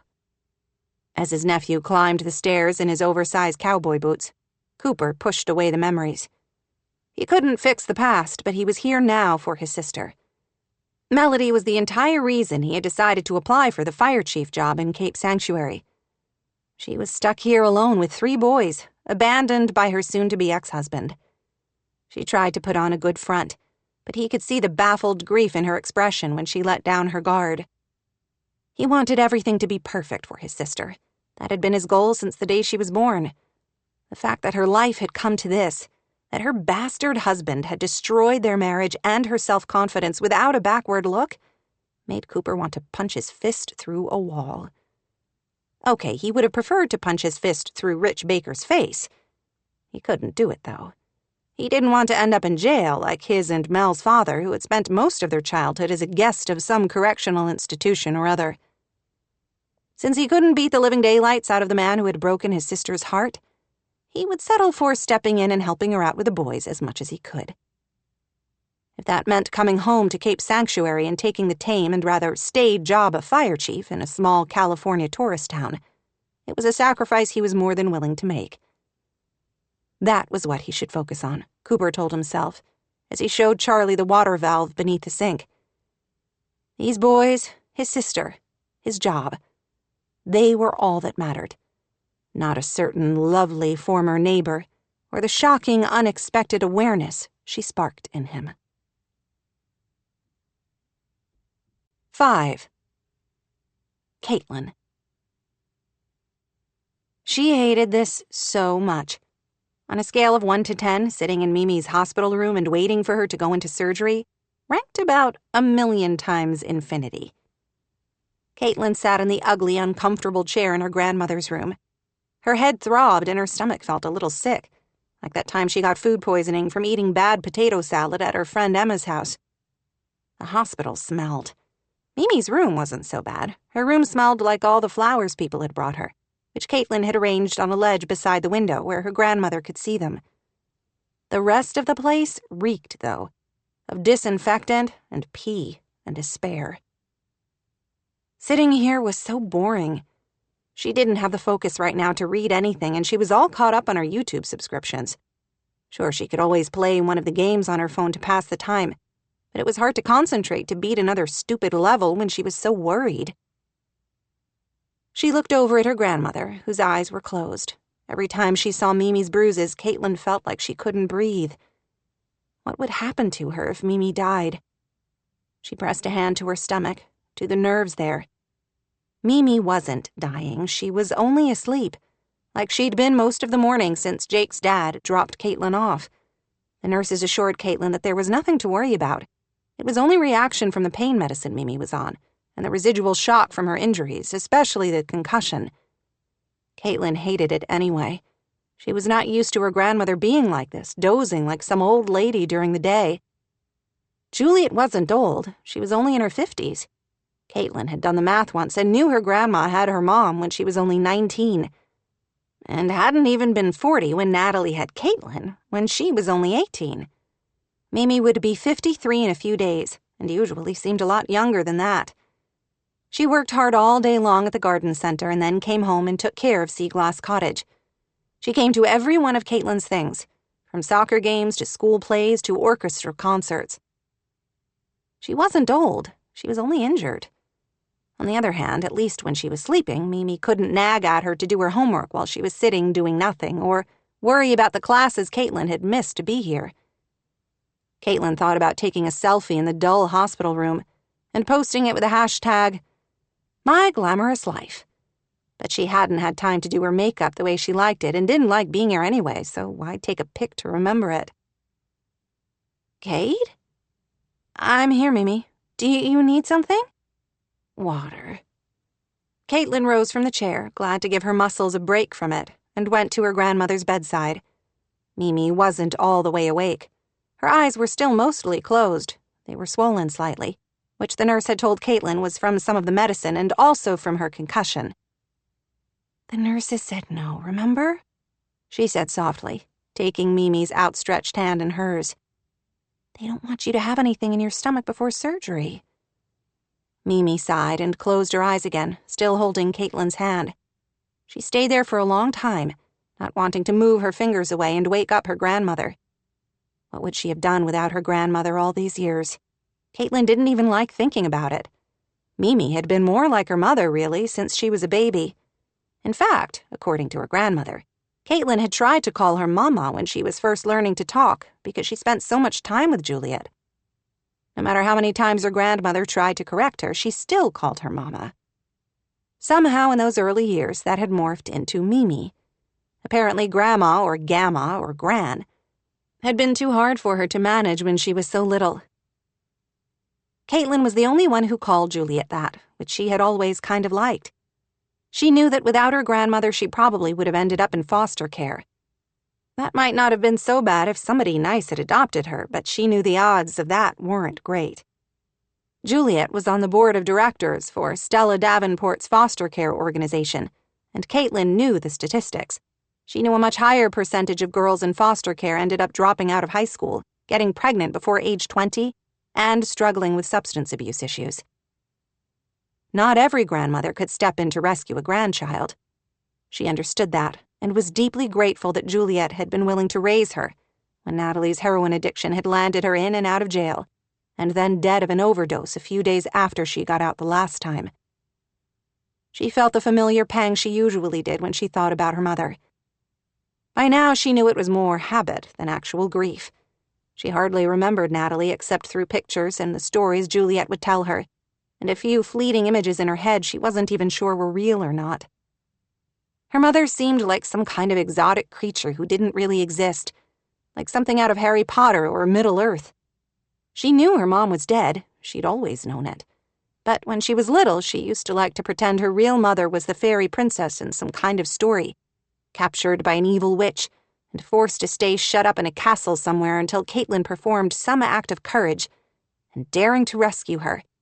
Like finishing all her times table flashcards the fastest in class or winning a race in PE. Now that she was 15 and almost an adult, she knew the truth was much less interesting and a whole hell of a lot more depressing. She knew Natalie had liked to party, that she had gotten pregnant with Caitlin when she was just a teenager, that she'd never told her family who the baby daddy was, which meant Caitlin had no idea either. Juliet had told her that Natalie was creative and funny with a tender heart, that she loved art and cooking and working at the greenhouse with Steve, the grandpa who had died before Caitlin was born. She'd come to know her mother much better since Christmas after finding her diaries in the attic. She'd learned that Natalie had a sharp wit, was pretty observant, and had terrible spelling. Mimi had told her Natalie had struggled in school. She wasn't stupid. She just couldn't seem to process math and science subjects well, and she struggled to remember dates and names. Her poor grades had put her in remedial classes, and that had led her to hanging around with some kids who didn't always make good choices. Nat, in turn, had started making those bad choices along with her friends. Caitlin turned back to her notebook, studying the 3 names there, unearthed after months of research, poring over her mom's journals and digging through any other information she could find. One of these names was her dad. She was certain of it. Jake thought she was wasting her time. "You've got a wonderful grandmother in Mimi. Why do you have to keep digging into history? You know what happens when you start turning over rocks. You end up finding grubs and spiders and all kinds of distasteful things." That was likely true, but she had to know. Anyway, she had a plan, a good one. Jake, who wanted to be a police detective when he grew up and was into all the true crime books and podcasts and YouTube videos, had given her the idea. If they can catch serial killers by connecting them to people who have sent in their DNA to be tested, certainly we can search the DNA database to find somebody who might be related to you. My dad is not a serial killer. She refused to believe that. I never said he was, Jake had protested. I'm just saying that the process to find your dad's identity would be the same. The DNA you inherit from both parents is called autosomal DNA. Once you take a DNA test at one of the genealogy websites, you can upload your genetic markers for free into several other sites. Then you sit back and wait to see if you come up with any close relationship matches. Caitlin knew it was all a matter of luck that would depend on one of her relatives on her father's side taking a DNA test and being traceable. The odds weren't great, but she had to try. She had sent the test in 3 weeks ago after saving her allowance for a month. According to the website, it generally took 4 to 6 weeks to get results. Any day now, she might know the truth about her dad. She was looking at the list again, thinking about the sparse details she knew about the guys, when somebody knocked on the door. "Come in," she called, assuming it was finally the anesthesiologist coming to get Mimi to take her to surgery. Instead, her Aunt Olivia walked in, at least an hour earlier than Caitlin had expected her. She must have broken some speed limits to get here so quickly. A weird mix of conflicting emotions churned in her chest at the sight of her aunt. She hadn't seen her in person since she found Olivia's journals shortly after finding her mom's. She'd been dreading this moment, not sure what to say or how to act. She'd always admired Olivia. Her aunt always seemed so cool, so put together, as if she had everything figured out. She worked for some big health business in Seattle and also ran a startup of her own. She traveled to exciting places. She had a great apartment and super nice friends. All this time, she thought her aunt loved her. Olivia always sent fun gifts on birthdays and holidays, texted her funny memes she found, used to call her up sometimes just because. Caitlin had even gone up to stay with her a few times, and Olivia had taken her to cool restaurants and clothes stores that weren't like anything they had here in Cape Sanctuary. She had loved her right back. In a way, they were more like sisters separated by about 14 years, since Olivia's actual mother was Caitlin's mom too, in every way that mattered. Then Caitlin had read her aunt's diary and discovered everything was a lie. Her aunt didn't love her. She despised her.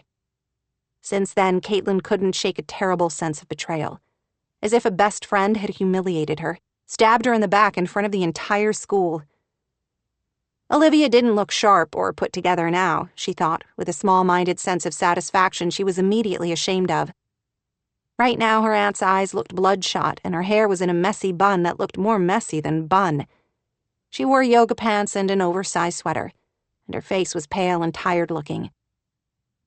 Olivia's eyes widened when she spotted her and Mimi inside the room. "Oh, you're still here," she whispered, with a careful look at the bed where Mimi was sleeping. "The nurse at Information who gave me the room number thought Mom might be in surgery already. I'm glad I checked here first." Hospital Information ought to know where its patients were, Caitlin thought grumpily. She closed her notebook to hide the names there. Her quest to find her father was none of Olivia's business. "We're still here. The anesthesiologist is on his way. You didn't have to come. I told you that on the phone. I can handle things." She cringed inside as she heard her own tone. She sounded like a cranky 3-year-old who insisted on crossing the street by herself without holding a grown-up's hand. All of her interactions with Olivia were like this lately. She wanted to sound cool and polite and detached. Instead, she suspected, she usually came across petulant and childish. The words she had read in her aunt's journal seemed burned into her brain, flashing there like glaring neon signs. Whiny, brat, annoying, needy. That had been hard enough. Who would possibly want to read that about themselves?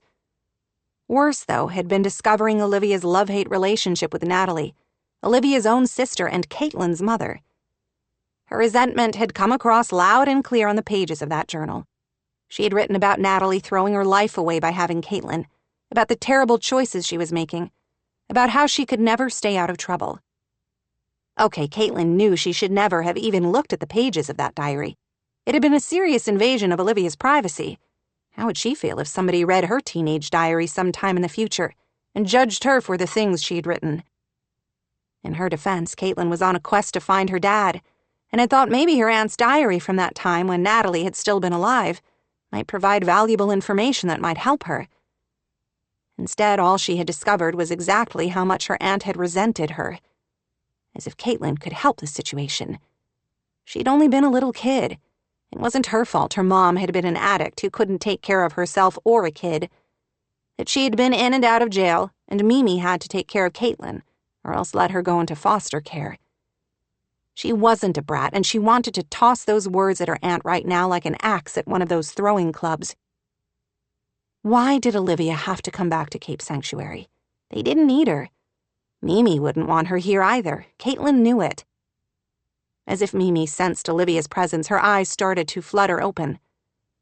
Right now, her grandmother looked older than her years, She wasn't wearing makeup, and the few wrinkles that fanned out from her eyes seemed more pronounced. "Oh, you're here." Mimi's voice was filled with so much relief and gratitude, Caitlin tried not to feel invisible. "Hey, Mom." Olivia went to Mimi's bedside and stood kind of awkwardly, as if she wasn't sure whether to hug her or not. While Caitlin and Olivia used to get along for the most part until she read that diary, she'd always been aware that Olivia and Mimi's relationship was a little funky, as if both of them had 100 things they wanted to say to each other but could never find the words. Olivia was never mean to Juliet and vice versa, but they were always uber polite.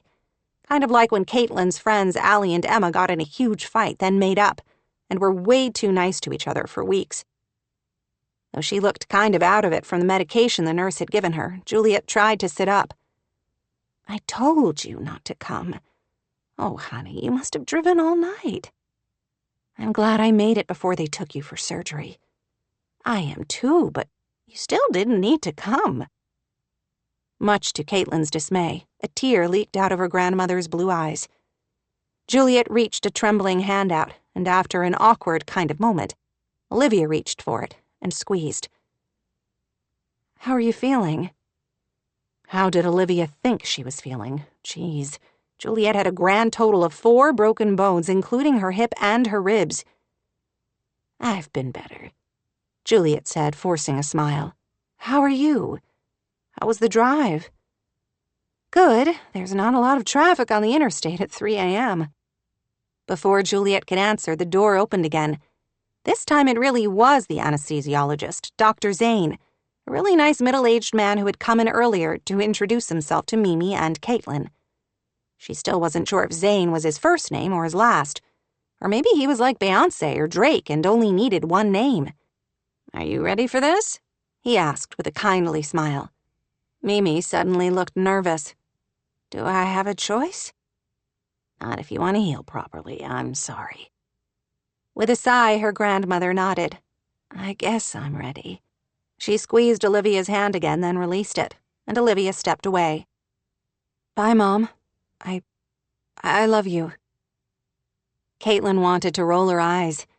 It wasn't really that hard to tell someone going into surgery that you love them, was it? "I love you too, my dear." "Everything will be fine," Caitlin said briskly, stepping forward to give Mimi a genuine hug.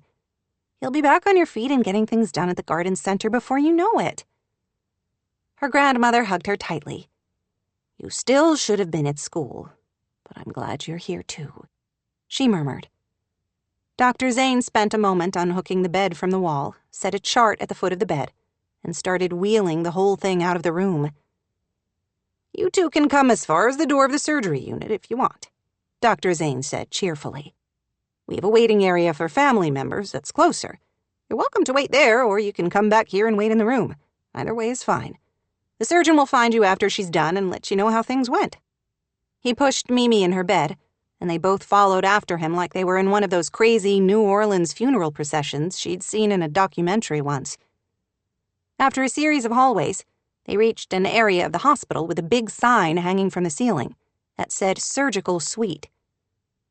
"The waiting area is just through those doors," Dr. Thayne said, pointing. "This shouldn't take long, maybe 2 hours from start to finish. You've got plenty of time to go get something to eat if you need to. We can page you overhead throughout the hospital if we need you." They said their goodbyes to Mimi again, and the look in her eyes made Caitlin's stomach hurt all over again. Mimi looked scared, really scared, and her grandmother never looked scared. What if something happened to her during the surgery? She'd heard about those things. Yeah, complications were rare, but they did happen. Dr. Thayne scanned his ID badge on a sensor on the wall, and a door swung open. Once he'd pushed Mimi through and the door swung shut again, Caitlin felt like she was going to throw up. "Don't worry," Olivia said gently. "Mom is tough. She'll be okay."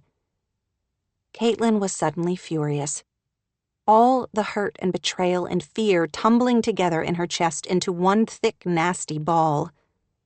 "What the hell do you know? You're never here. You don't even know her. Don't try to pretend you give a shit what happens to her." She stalked off, needing desperately to be alone. 6. Olivia. What had she said? Olivia stared after her niece as Caitlin stomped down the hall. The girl was a mystery to her lately. She had no idea what was going on behind those hazel eyes. She did know Caitlin seemed to hate her these days. She obviously couldn't stand to be around Olivia. That shouldn't surprise her. Caitlin's mother hadn't liked her much either. After their father died, Natalie had largely ignored her. They had gone from being very close siblings to Natalie caring only about her friends, partying, and the men in her life. Caitlin was following the pattern, either distant and cool or straight up rude to Olivia. She didn't think it was just adolescence. A few months ago, she had asked her mom about Caitlin's attitude shift, trying to ascertain whether she was showing it to everyone or just to Olivia. Juliet seemed to think she was imagining things. She took a chair in a corner of the half-full waiting room, the moment she stopped moving, while the nervous energy pushing her onward all night as she drove seemed to trickle away. Suddenly, she was completely exhausted, more tired than she ever remembered feeling. She closed her eyes thinking she would only rest them for a moment. The room was warm and soothing music played overhead. She ought to take the anesthesiologist's advice and grab something to eat. It was her last thought for a while. She dreamed about the happy childhood family she remembered. Juliet, Natalie, Steve. They were having a picnic lunch on Driftwood Beach. Juliet's best fried chicken and the delicious potato salad she made, where she used fresh herbs. It was the 4th of July. Olivia could tell by the little kids running past with flags and the distant sound of a band playing patriotic music. She was happy, her heart full as she savored this time with her family. Her dad, tall and handsome, pushed her and Nat on the swings, and they went higher and higher until her toes seemed to touch the clouds. Then suddenly it was dark, and the fireworks were starting. Only they weren't fireworks. Instead, with whistles and crashing booms, explosions started going off up and down the beach. Juliet screamed and grabbed Olivia, pushing her into the ocean out of the way of the flames. Natalie didn't want to go into the ocean. Her mom tried to call them both, but Natalie wouldn't leave the swings. She kept wanting to go higher and higher until she and Steve both disappeared into the smoke and fire. Then, oddly, Olivia's little dog was somehow there, running into the fire. She tried to go after Otis, but she couldn't move, trapped in the water. Finally, out of nowhere, Cooper Vance appeared. He gave her a long, disappointed look, then took off into the flames after Otis. Everything she loved, gone, while she stood by, cowering in the water. "Wake up, she's out of surgery." Somehow the words pierced the tormented haze of sleep, yanking her out of that place of smoke and fear. She blinked her eyes open for several seconds, disoriented. It took her several more seconds to register the bright glare of hospital lights and the muted chatter around her. She found Caitlin standing a couple of feet away, scowling at her. "What did I miss?" "You slept like a baby through the whole surgery, nearly 2 hours. I can tell you were really worried about your mom." She scrubbed at her face and sat up, stung by Caitlin's sarcasm. Olivia wanted to remind her that she had just driven 12 hours across 2 states to get here before Juliet went under the knife, but suspected it wouldn't make any difference to Caitlin. Nothing she did would be right, as far as her niece was concerned. She also didn't bother telling her about the week of sleepless nights she had endured since that attack that seemed a lifetime ago, and how the cumulative effect of them must have caught up with her in this warm waiting room, filled with low voices and calming music. "Sorry, you said she's out of surgery?" "Yes, they called from the operating room and said she would be going back to the same hospital room where she stayed the night for the rest of her recovery time. They said to wait here and the doctor would be out to talk to us, though." Olivia still felt bleary-eyed and out of it. She wasn't at all competent for any discussion with a medical professional right now. She didn't have much choice, though. She needed to talk to the doctor, and she wasn't about to reveal any sign of weakness to Caitlin with her current attitude. "Okay." She forced a smile. "Thanks." She had barely formed the words when a woman approached them. She looked to be in her 40s, with close-cropped salt and pepper hair and kindly brown eyes. She was tall and appeared elegant, even in scrubs. "Hi, Caitlin, right? I think we met yesterday." "Yes, hi, Dr. Adino. How's my grandmother?" The woman gave her a reassuring smile, but turned to Olivia without answering directly. "Hello, I know I haven't met you. Are you a family member of Juliet Harper?" "I'm her daughter, Olivia Harper." "All right. Good. I have to check these days with privacy laws. I'm Dr. Sylvia Adino. I performed your mom's orthopedic surgery. Everything went great. As I spoke to your mother about before the surgery, we went ahead and did a total joint replacement because the blood supply to the ball joint was damaged in her fall. In that case, studies have shown that total replacement generally results in fewer complications in the long term. She's got some fun new hardware." Just thinking about it made Olivia's hips ache in sympathy. Her mother would be miserable. "How is she? Can we go see her yet?" "They'll be taking her to her room shortly, and you can join her there. I wanted to speak to you both first about her condition and what her recovery will require." "Of course," Olivia answered. She still didn't feel quite on her game, but at least she was no longer groggy. "Juliet has had a very bad fall. She's lucky to come out of it with only the injuries she had. The concussion is already healing nicely, though she may have lingering side effects for several weeks." "We can watch her carefully." The doctor paused. "I know your mother. She doesn't like to sit still for very long, but she's going to have to be realistic, and it is your job to reinforce that with her. Her recovery is going to take weeks, if not months." Not the news Olivia wanted to hear, but rather what she suspected, judging by the severity of her mother's injuries. "Do you recommend she go to a rehab center during her initial recovery?" "Can she get around the house in a wheelchair, into the house and into the bathroom?"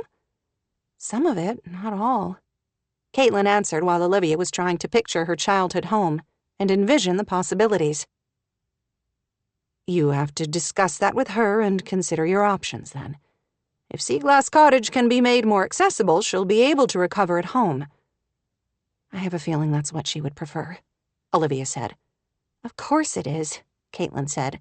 "She would hate having to go to a rehab center. They're like nursing homes, aren't they?" The doctor shrugged. "Not exactly, but close enough that some people see them that way. You don't have to decide anything about this today. I want to keep her at least a couple of nights for observation. We'll make sure she is a safe place to go home to before we release her." "What about the garden center?" Caitlin asked. "The first thing she's going to ask when she comes all the way out of anesthesia is when she can go back to work." Caitlin apparently knew exactly the way Juliet's mind worked.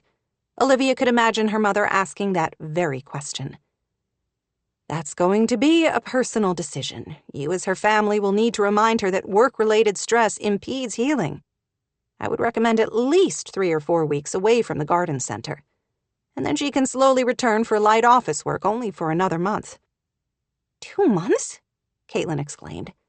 "That's the whole spring. She'll go crazy." "It's going to be difficult for her, certainly," Dr. Adino said. "But if she wants to regain full mobility, she'll have to face the difficult and deal with it. She might need to find someone else to take over for her, at least for the first few weeks." She eyed the two of them. Perhaps a family member could step up? "I can do it," Caitlin said immediately. "No problem." Olivia did her best not to roll her eyes at her 15-year-old niece. "You're still in high school. You can't miss the last 6 weeks of school to run Harper Hill Home and Garden." "Who else is there? The assistant manager quit a week ago, and none of the other employees have been there long enough to know how things work." Olivia was aware of the surgeon, watching the conversation with a polite but distracted expression. "This isn't really your concern, is it, Dr. Adino? You've done your part in performing the surgery. Thank you for that. It's up to us now to make sure Juliet gives herself all the time she needs to heal." "Excellent. It's always so much easier for my patients when they have supportive family members. She should be coming out of recovery and heading to her room, if you want to head in that direction. Do you remember where to go?" "I do," Caitlin said, looking sour as usual. "Thank you," Olivia said to the surgeon. "You're welcome. Juliet is one of my favorite people and has been very kind to me since I moved to Cape Sanctuary. Also, my husband and I love to garden and count on Harper Hill to supply us with everything we need. We need her healthy and strong." They all did, Olivia thought, as she followed Caitlin along the hallways a few moments later. The solution was clear. She was going to have to stay, at least through her mother's initial recovery. Caitlin certainly could not shoulder the burden of running the garden center and going to school at the same time. Knowing Juliet, her mother would hate being sidelined and would probably override any attempts by Caitlin or employees of the garden center to keep her away. She had already been off since the attack in the coffee shop and would have to call Human Resources about arranging several more weeks of emergency family leave. She was already edgy after being in town only a few hours and wasn't sure she could endure several more weeks. But her mother needed her help. What choice did she have? She couldn't abandon Juliet or Caitlin. Olivia might not be able to tackle an armed gunman in a coffee shop, but she could surely manage to put her life on hold for a few weeks in order to help out in a crisis. Juliet. She flashed in and out of awareness for what felt like a lifetime. One moment she was with Steve again and they were walking the cliffs on a summer evening with his old dog on a leash. Another, she was with Natalie in the delivery room, half of her heart aching for her child and the trials she would face as a single mother, and the other half overwhelmed with the miracle of life and this tiny crying little girl. Then she was laughing with Olivia over a show they used to enjoy together, watching her younger daughter's face light up with glee as she understood some sophisticated, clever line of dialogue. She hurt. Everywhere. She heard a whimper and realized it was coming from her. "I think she might be coming out of it. She's been moaning in her sleep. Should she be doing that? Is there something else you could give her?" That sounded like Caitlin's voice. "Yes, we can give her more pain meds." She didn't want to open her eyes to see who was speaking. It would hurt too much if she did. Then, a moment later, the tension and pain seemed to flow out of her like the tide receding. And she breathed out, her muscles relaxing. It took her a long time to come back to full awareness. She didn't want to. The drugs were lovely. Why would she ever want to leave this place where she was free of pain and fear, heartache and regret? Eventually, she knew she had to open her eyes, especially when she heard Caitlin and Olivia arguing. "I'm staying here, Caitlin. I've been on the phone with my company and have already made all the arrangements to take leave. I can handle the garden center during the day and work long distance in the evening for my employer and my own clients." "Why? Don't you think I'm capable? I've been helping out at the garden center for years." "It's not a matter of whether you're capable," Olivia began. Juliet wanted to tell her not to bother. When Caitlin was in one of her stubborn moods, there was no debating her. The best thing was simply to move on to another topic and quietly do what you were planning anyway. She closed her eyes. When she opened them again, the room was quiet, and she felt a little more clear-headed. Olivia was sitting beside her. So she hadn't conjured her in a dream, along with the husband and daughter she had lost. "You're really here," she said, her voice croaking and her throat sore. Olivia jumped up instantly. "Hi, you're awake. That's good. How are you feeling?" "I've had better days." She cleared away the dryness of her throat. Had she swallowed an entire bag of potting soil? "The nurse said you could have some ice water when you wake up." Olivia retrieved a cup from beside the bed, and the liquid trickling down her throat was the most delicious thing she'd ever tasted. "Where's Caitlin? Did she go home?" "I made her go grab some dinner in the cafeteria." "She's a good girl." "Yes." She sipped more water as snippets she had heard while she was out of it filtered through her head. "Did you... I thought I heard you tell Caitlin you're... staying." "For now. A few weeks, anyway." "You don't need to do that. I don't want to be a burden." She had dreaded that most of all after her initial diagnosis, that someday Olivia would hate her for this weakness. "You're not a burden. I have everything arranged." "What's arranged?" "I'm going to stay in town for now so I can take care of you and help out at the garden center until you're on your feet again." "No!" The word came out sharp, gruff, and Olivia looked taken aback. You don't have a lot of choices here, Mom. Dr. Adino says you need to take it easy for at least a month. A month? That was impossible. We'll be fine. Olivia rolled her eyes. Will you? Caitlin said there's no one to run the garden center right now. She, by the way, wants to drop out of 10th grade to take over. That's ridiculous. She can't do that. She's only 15. Exactly what I told her. Olivia studied her closely, and Juliet was horribly aware that a tear might be dripping out of her eye. She pulled the scratchy hospital sheet up to wipe at it, until Olivia handed her a tissue off the bedside table. I don't know what's wrong with me. It's the medication, I'm sure. She nodded, though she knew it wasn't the medication. She was feeling sorry for herself. She couldn't really think straight, but she did know she didn't want to be in this hospital bed, and didn't want to be dependent for help on a daughter who already seemed to resent her so much. You don't have to stay, she said again. We can figure something out. It's done. You don't have to figure anything out. Olivia's voice was gentle.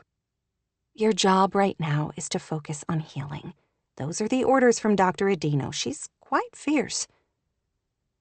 She closed her eyes as another tear dripped out. She wasn't even sad, really, just upset and emotional. You hate the garden center.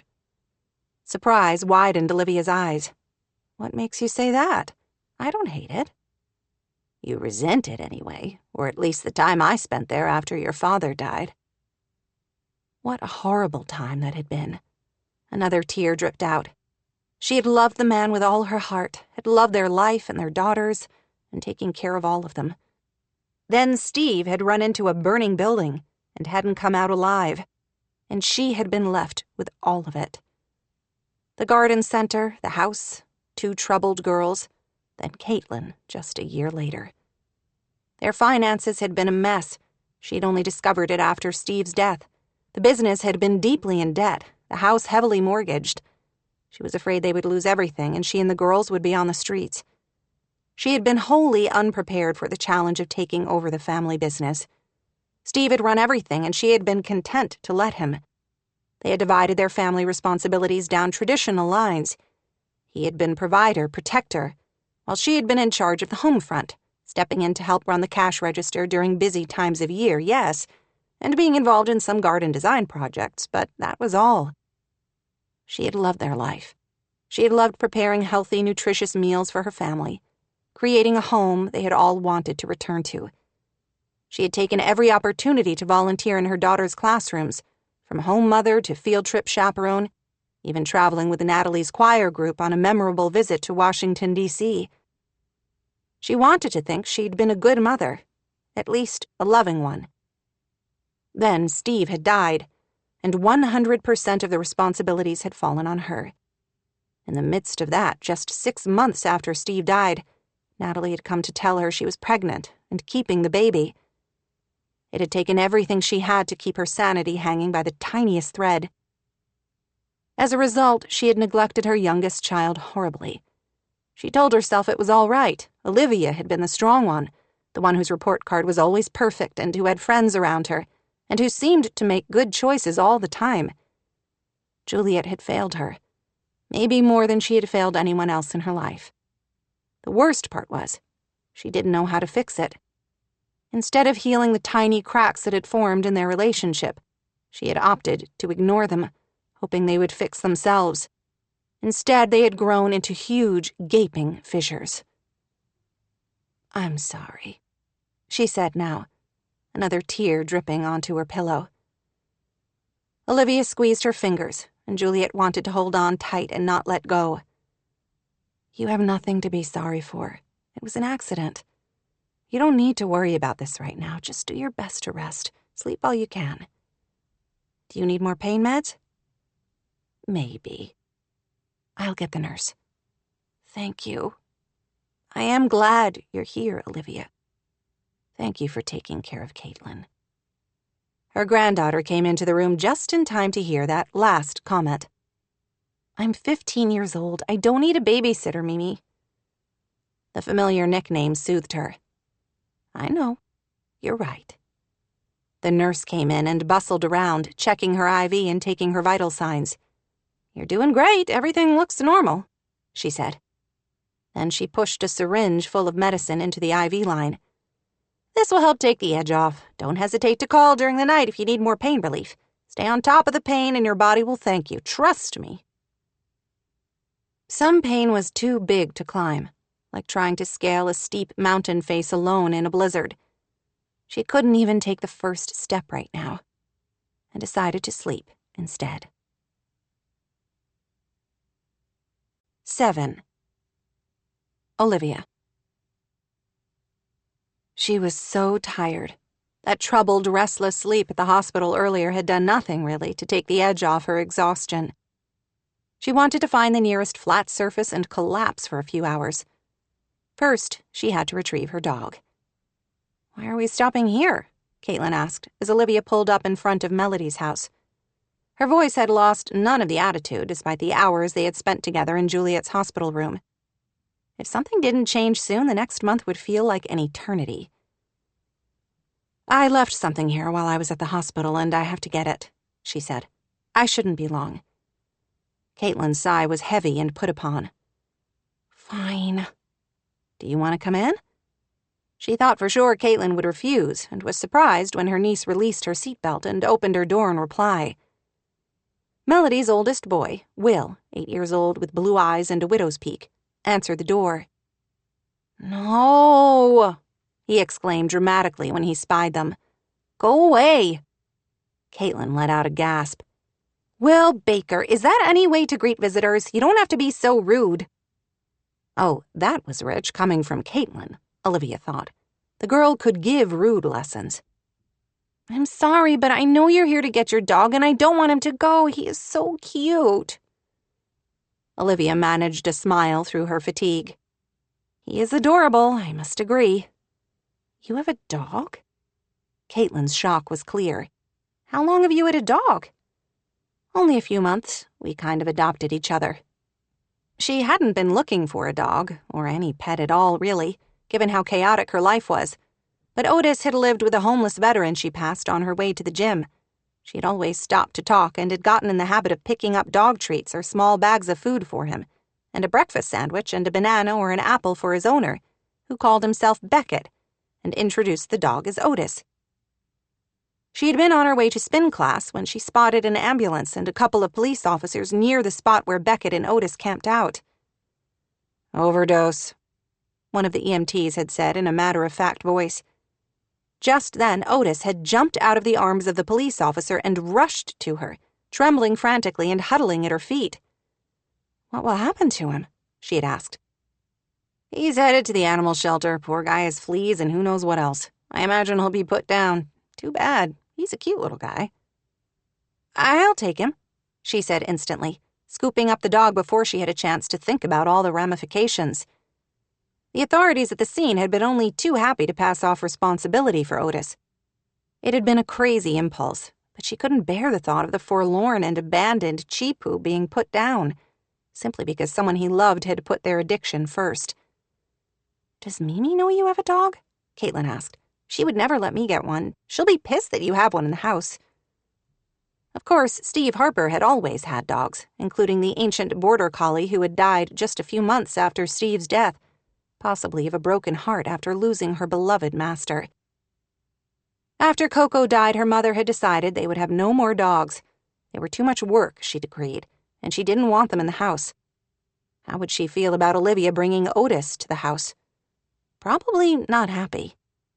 "She'll have to deal with it, won't she?" "Or she might make you keep it here," Caitlin predicted darkly. "Yay, we can totally keep him here," Will exclaimed in an excited voice. Olivia frowned at her niece. Great, now they were giving ideas to Melody's boys that wouldn't end well. Before she could break Will's heart by explaining that her dog would not be staying there, Melody came out of the kitchen, wiping her hands on a dish towel. Her pretty but tired features brightened when she saw them. "Hey, Liv. Hi, Caitlin." "Hi, Mrs. Baker." To Olivia's shock, Caitlin smiled at Melody. She had an even bigger smile for the two younger boys who followed their mother. Hi, Ryan. Hi, Charlie. How are my two favorite Smash Brothers opponents? Hi, Kate. Charlie beamed at her and gave her a fist bump. She had known from Melody that her niece sometimes babysat for the boys, but Olivia hadn't realized how close Caitlin was with Melody's sons. They all looked at her with hero worship. How did things go with the surgery? Melody asked, setting her dishcloth on a side table. How's Juliet? I started to worry when we didn't hear from you. Olivia winced. I told you I would check in, didn't I? I'm sorry. It completely slipped my mind. She wanted to blame her complete exhaustion, but that was no excuse for forgetting a promise. Don't worry, your mind was on other things. How is she doing? Did the surgery go all right? She nodded. The doctor seemed happy. She was all right when we left. I think she mostly needs uninterrupted sleep. But she's not likely to find in the hospital, is she? Have you eaten? I was just heading into the kitchen to make spaghetti. We grabbed food at the cafeteria, she said, but thank you. Ryan, 7 and small for his age, with blonde hair and thick glasses that magnified his impossibly blue eyes, beamed at her. I sure like your dog.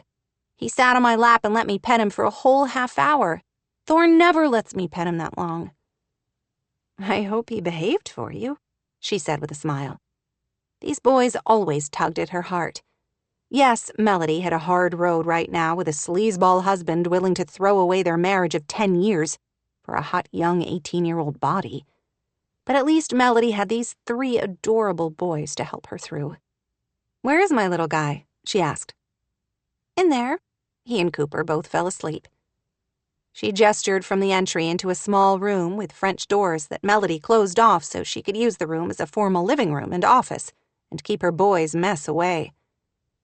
Olivia hadn't even noticed them there, but now through the glass door, Olivia could see Cooper sprawled out on the sofa, eyes closed and his mouth slightly open. Curled up on his lap, looking perfectly content, was her little rescue dog.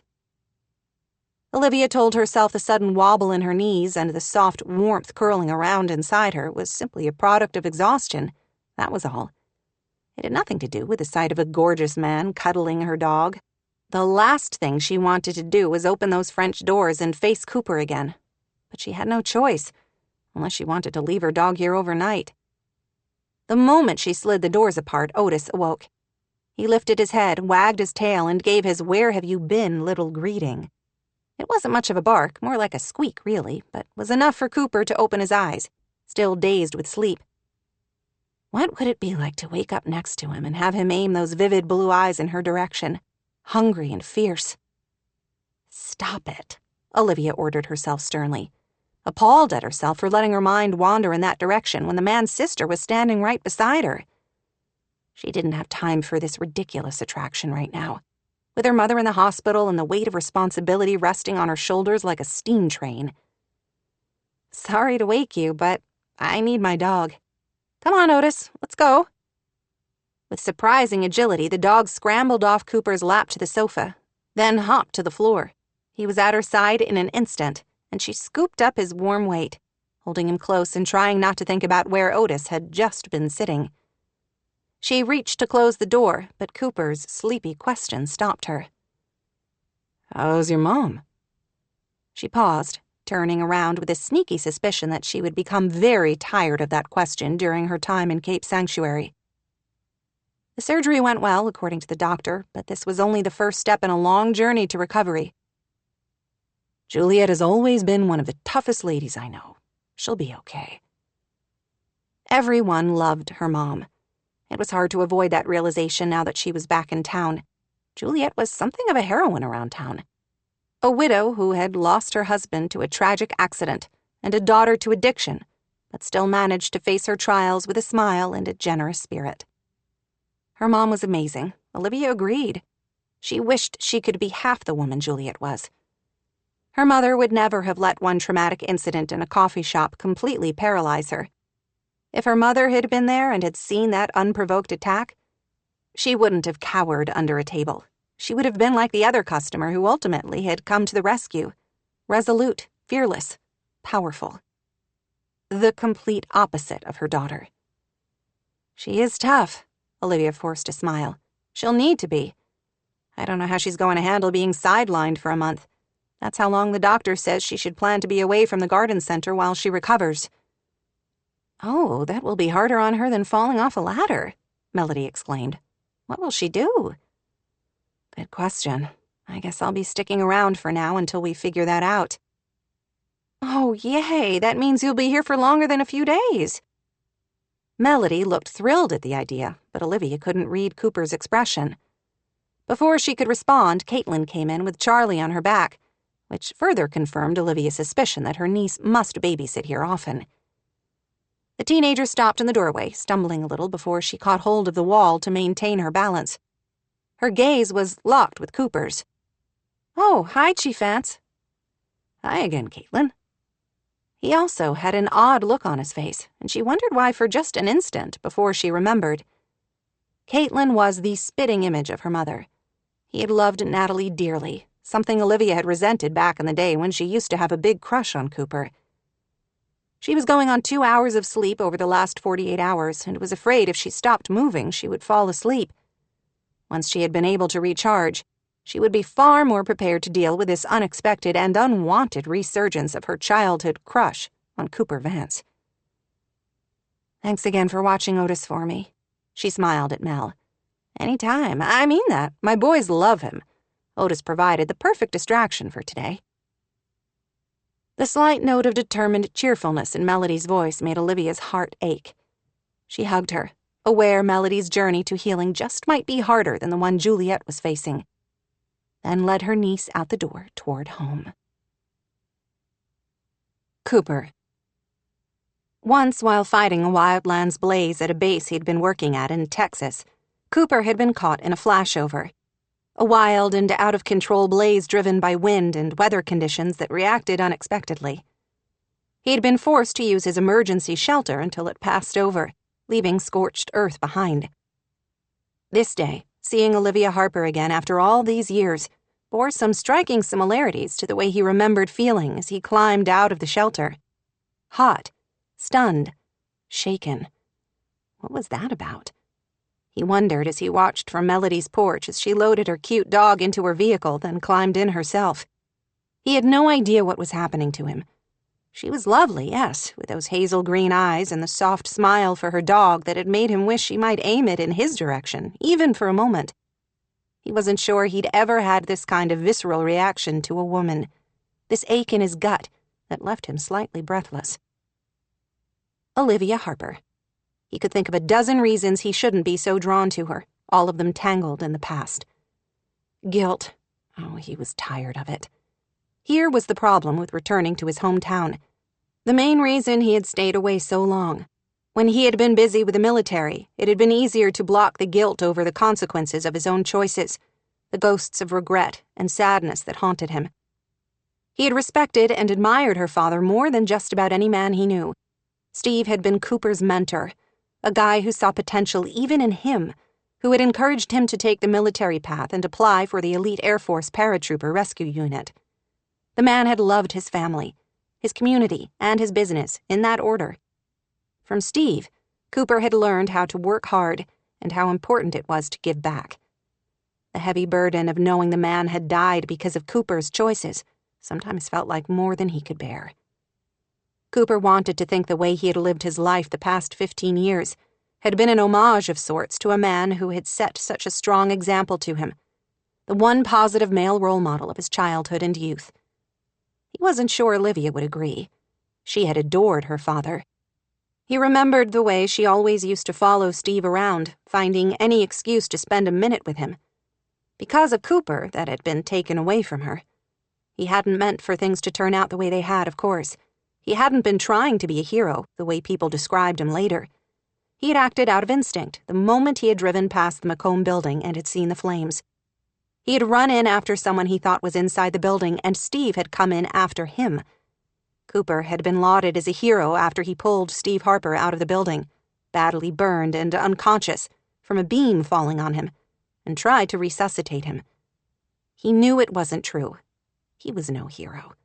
The man never would have gone in there if he hadn't glimpsed Cooper going in first. If he could relive that night again, he would have done it 1,000 times over, so he could make different choices. A man had died because of him, A good, honorable, decent man. It would have been far better if he had died in Steve's place. He suspected Olivia Harper must feel the same.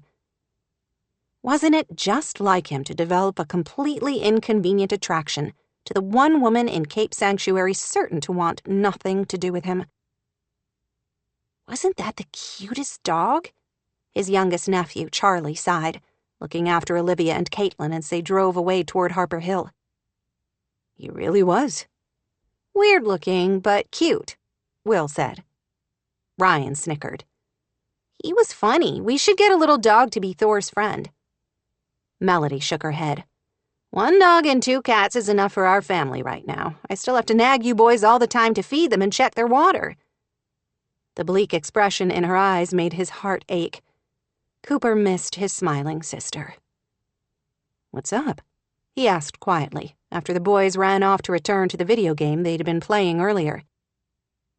Bills and more bills. Rich is fighting the child support amount the attorneys agreed on. I thought it was all settled, but he's now saying he can't afford that much.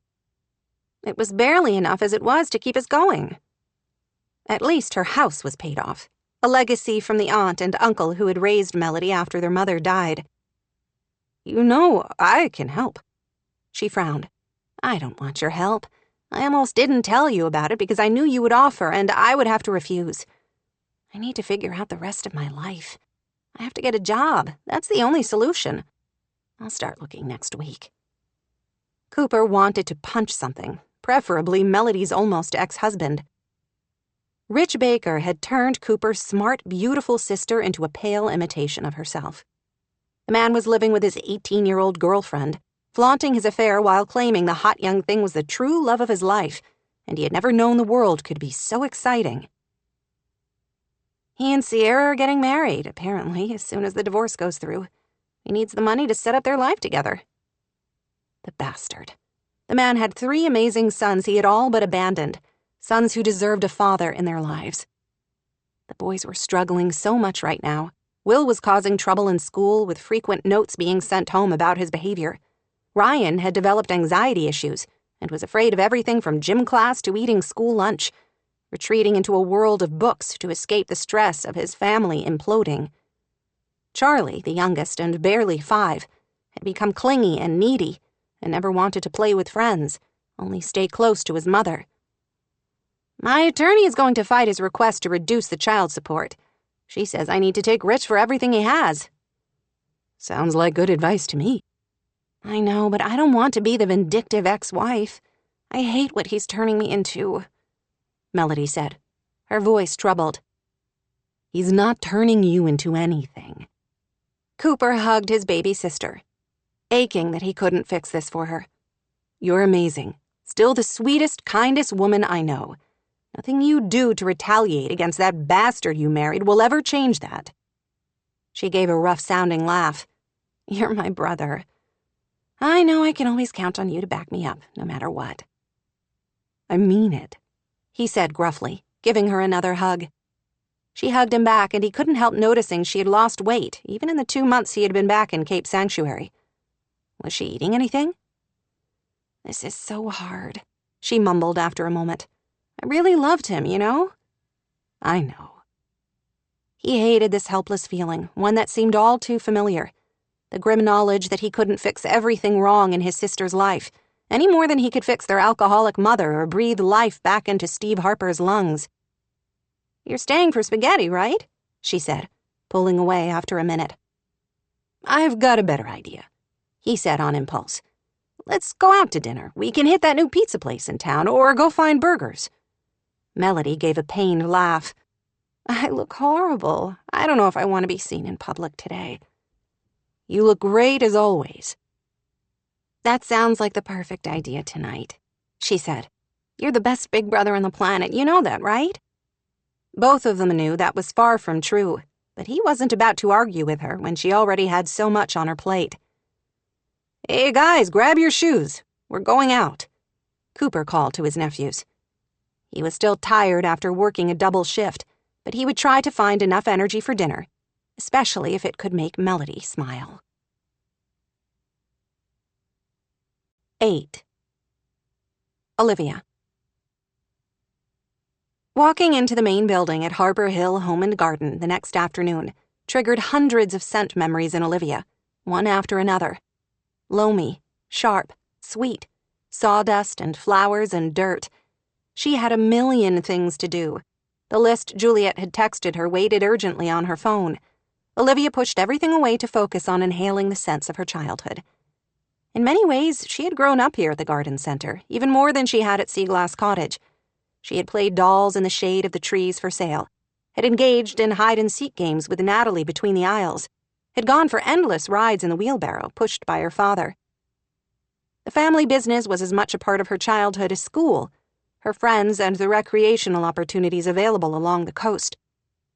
The store had been started by ancestors on her father's side, 3 generations back, first as an agricultural supply store frequented by all the farmers who had originally settled this area of California. Around her grandfather's time, the focus of Harper Hill Home and Garden began to transition from working farmers to hobbyists, those who planted vegetable gardens in every available sun-facing patch, and flowers in containers and baskets and patio strips. Her father had enjoyed running a greenhouse and garden supply business, and was good at it, but he had loved helping others more. If Steve Harper could have made a living in Cape Sanctuary as a full-time firefighter and EMT, he would have jumped at the chance. During her childhood, though, the entire fire department had been volunteer except the chief. Her dad had supported his family through the garden center instead, building it from a mom-and-pop store to one that drew gardeners from the entire region. Some people loved nothing more than having their hands in the dirt and a flat full of flowers waiting to be transplanted. Though Olivia had spent so much of her childhood here, she had not picked up the gardening bug. She kept a few houseplants in her Seattle apartment, only one that had survived longer than a year or two. Still, she loved the scent of the leather gloves hanging on a rack, the lemon smell of certain herbs, the rich, verdant scent of growing things.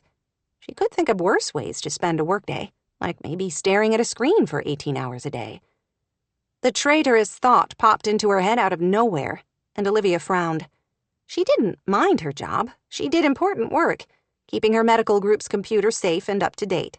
She enjoyed the people she worked with, and she especially loved her side hustle, helping her clients better convey their message to customers. She was good at it, and had more business than she could handle. If she sometimes felt overwhelmed, as if the world was spinning so fast she was going to fall off the edge, that was all part of the price for success, right? One of the garden center employees, a young college-age student with a goatee and a man bun, was watering the annuals from a coiled hose. "Hi," he said, rather laconically as their gazes met. "Welcome to Harper Hill Home and Garden. We have all your gardening needs. May I help you find something?" How about a little enthusiasm, she thought, in response to the lackluster greeting. "Hi, I'm Olivia Harper, Juliet's daughter." This didn't earn her more than a blink of acknowledgement. "Oh, then you probably don't need help. You probably already know where everything is." "Not really, but I imagine I will figure things out over the next few weeks. I'm not here to buy anything. I'm going to be helping out, temporarily taking over for my mom while she recovers." "Doug, is it?" she asked, reading his name tag. "Yeah, Doug Carlson. How's your mom doing? It sucked what happened to her. I had problems with that same ladder wobbling earlier in the day when I was pulling down a flower arrangement for a customer. Guess I should have said something." "You think?" Olivia bit her lip to keep the sarcasm inside. She couldn't blame him. Her stubborn mother probably wouldn't have listened to him anyway. She never should have been up on a ladder in the first place, wobbly or not. "She's all right, in a lot of pain still." "Oh, man, I'm sorry to hear that. She's a nice lady. If you want, I've got some edibles that might take the edge off her pain." She could just picture her mother zoned out on enhanced brownies. "Right now, she's being followed pretty closely at the hospital, but who knows? She might take you up on that when she gets home." At this point, Olivia wouldn't mind anything that might mellow her mother a little. Juliet still wasn't convinced that Olivia was the right person to take over her job here at Harper Hill for the next few weeks. "You don't even like working at the garden center. You never have," Juliet had repeated, her hands curling around the lovely turquoise knit blanket one of her friends had brought her in the hospital. "That doesn't matter," Olivia had said, doing her best not to be hurt at her mother's lack of confidence. "I'm only going to be there temporarily. I can handle it for a month." Juliet had groaned, only partially in pain. "A month? I can't ask you to do that." "First of all, you didn't ask. I'm insisting. Second of all, what's the alternative? Do you want to close the place during the busiest season of the year? What will you do with all your inventory? Think of the carnage. All those homeless plants left to wither and die?" Her mother had made a face and continued arguing, until Olivia was tempted to walk out of the hospital room right then, hop into her car, grab her dog, and drive straight back to Seattle. She wouldn't, though. She owed it to her father, if nothing else, to help keep alive the business he had loved during this temporary crisis. "I'm going to be running things in name only. You'll be telling me what to do behind the scenes. Just think of me as your arms and legs, your eyes and ears. As long as you give me a detailed to-do list every day, everything will work out." Juliet hadn't looked convinced, but a nurse came in just then to change one of the medications going into her IV line, and she had finally let the subject drop. "When is your mom supposed to go home from the hospital?" Doug asked her now. "A few more days, that's all I know right now. Her doctor wants to send her to a rehab facility for a week, but of course she's not happy about that. We'll see who wins." "I'm betting on Juliet." Maybe he'd been working here longer than Olivia thought. He certainly knew her mother well. "I tend to agree, but we'll see. How have things been going without her these past few days?" Before he could answer, a customer approached them, pulling one of the store wagons with tires big enough to handle the gravel and sawdust terrain. "Hi, I've looked through 3 greenhouses and can't find what I need. Can you point me in the right direction? I'm looking for some ornamental grasses for my planters." "Ornamental grasses are in greenhouse 4, Doug offered. "Can you show me?" Olivia stepped toward Doug. "I can finish watering here if you want to show our customer where to find the grass." She really hoped he would stick to the ornamental kind. "This way, ma'am," he said, leading the way through the door of the main greenhouse to the pathway leading to the others. She didn't know how much water the plants needed, but decided she would give them all a small soak and let one of the more knowledgeable employees fill in if some of the plants needed more. Olivia had worked her way down one long row of annuals and was pulling the hose across the way to the other side, focused on the job at hand, when a voice spoke behind her. "We keep running into each other." She gasped in surprise and whirled around, completely forgetting momentarily that she still held a hose in her hand. Water splattered all over Cooper Vance. She froze for an instant, horrified, but finally managed to jerk the hose away from him and turn it back to the annuals. "Oh, I'm so sorry." He looked down at the water splotched all over his Navy Fire Department polo shirt and cargo pants. "It's fine, don't worry about it." "Look at you, you're soaked. Let me find some towels." He shook his head. "Not necessary. It's a warm day, and this will be dried before we know it. Trust me when I say this is nothing compared to being blasted with a fire hose by a rookie on his first day." Not trusting herself to behave rationally when he was around, Olivia went to the wall, turned off the faucet, and looped the hose against the wall holder to ensure no customers would trip over the line. He waited, wearing an expression of interest that left her feeling as if she had been the one doused in cold water. "Can I help you with something?" she finally asked. "I need to pick up a pruner. My sister has some shrubs and trees that need trimming, but her jackass soon-to-be ex-husband took all the lawn and garden tools with him, despite the fact that he currently lives in an apartment in Reading with no lawn whatsoever to speak of. I wish I could take a pruner to him," she muttered. He raised an eyebrow, and she thought she saw amusement flash in his eyes. "Agreed. I'm afraid that won't help clip back her honeysuckle, though." She looked around the garden center. "I'm afraid I can't help you much. I don't know where anything is. I think I know where they used to be, but I have no idea if my mom has moved things. If you want to wait a minute, I can find someone to help you." "No problem. I can take a look around. I'll find what I need eventually." The smartest thing would be to leave him to it. Hadn't she told herself the day before to stay far away from Cooper Vance? But she needed to familiarize herself with the layout of the greenhouses anyway, and it made sense for her to help out a client at the same time. "When I was a kid, Dad kept the loppers and clippers and other gardening tools in here," she said, leading the way to a cavernous space next to the main greenhouse. "Bingo!" he said as soon as they walked through the doors. The room held shovels and spades, wheelbarrows, coiled hoses, and a wall display of dangerous-looking pruning shears. "I can help you find them, but don't ask me which one is best for your job," she warned him.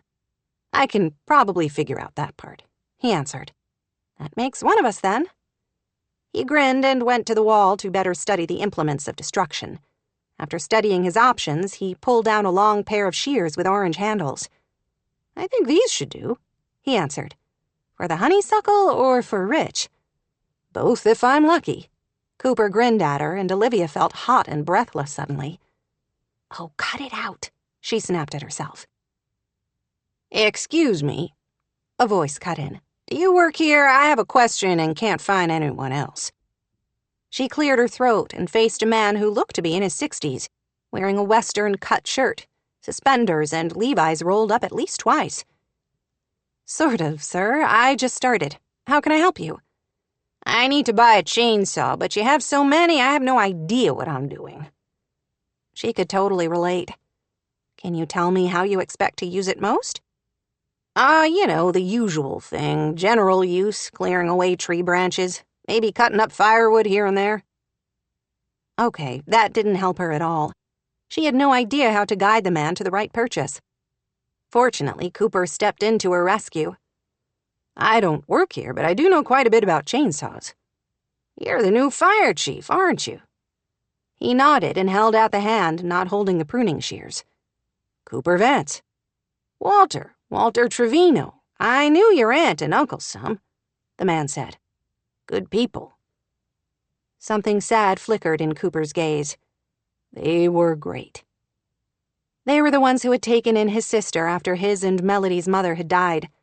Olivia remembered the uncle had died about 10 years ago, and his Aunt Helen had remarried and moved to the San Diego area, leaving the house to Melody.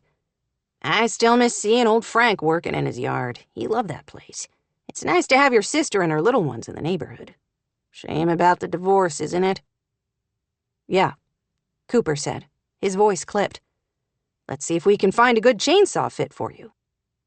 For the next 10 minutes, Cooper and Mr. Trevino, whom she recognized now as a man who once owned an insurance agency in town, looked through the available inventory until they settled on one that would meet his needs. "Thanks for all your help, Chief," he said after loading down with chain oil and a gas can to fill it with. "Glad to help."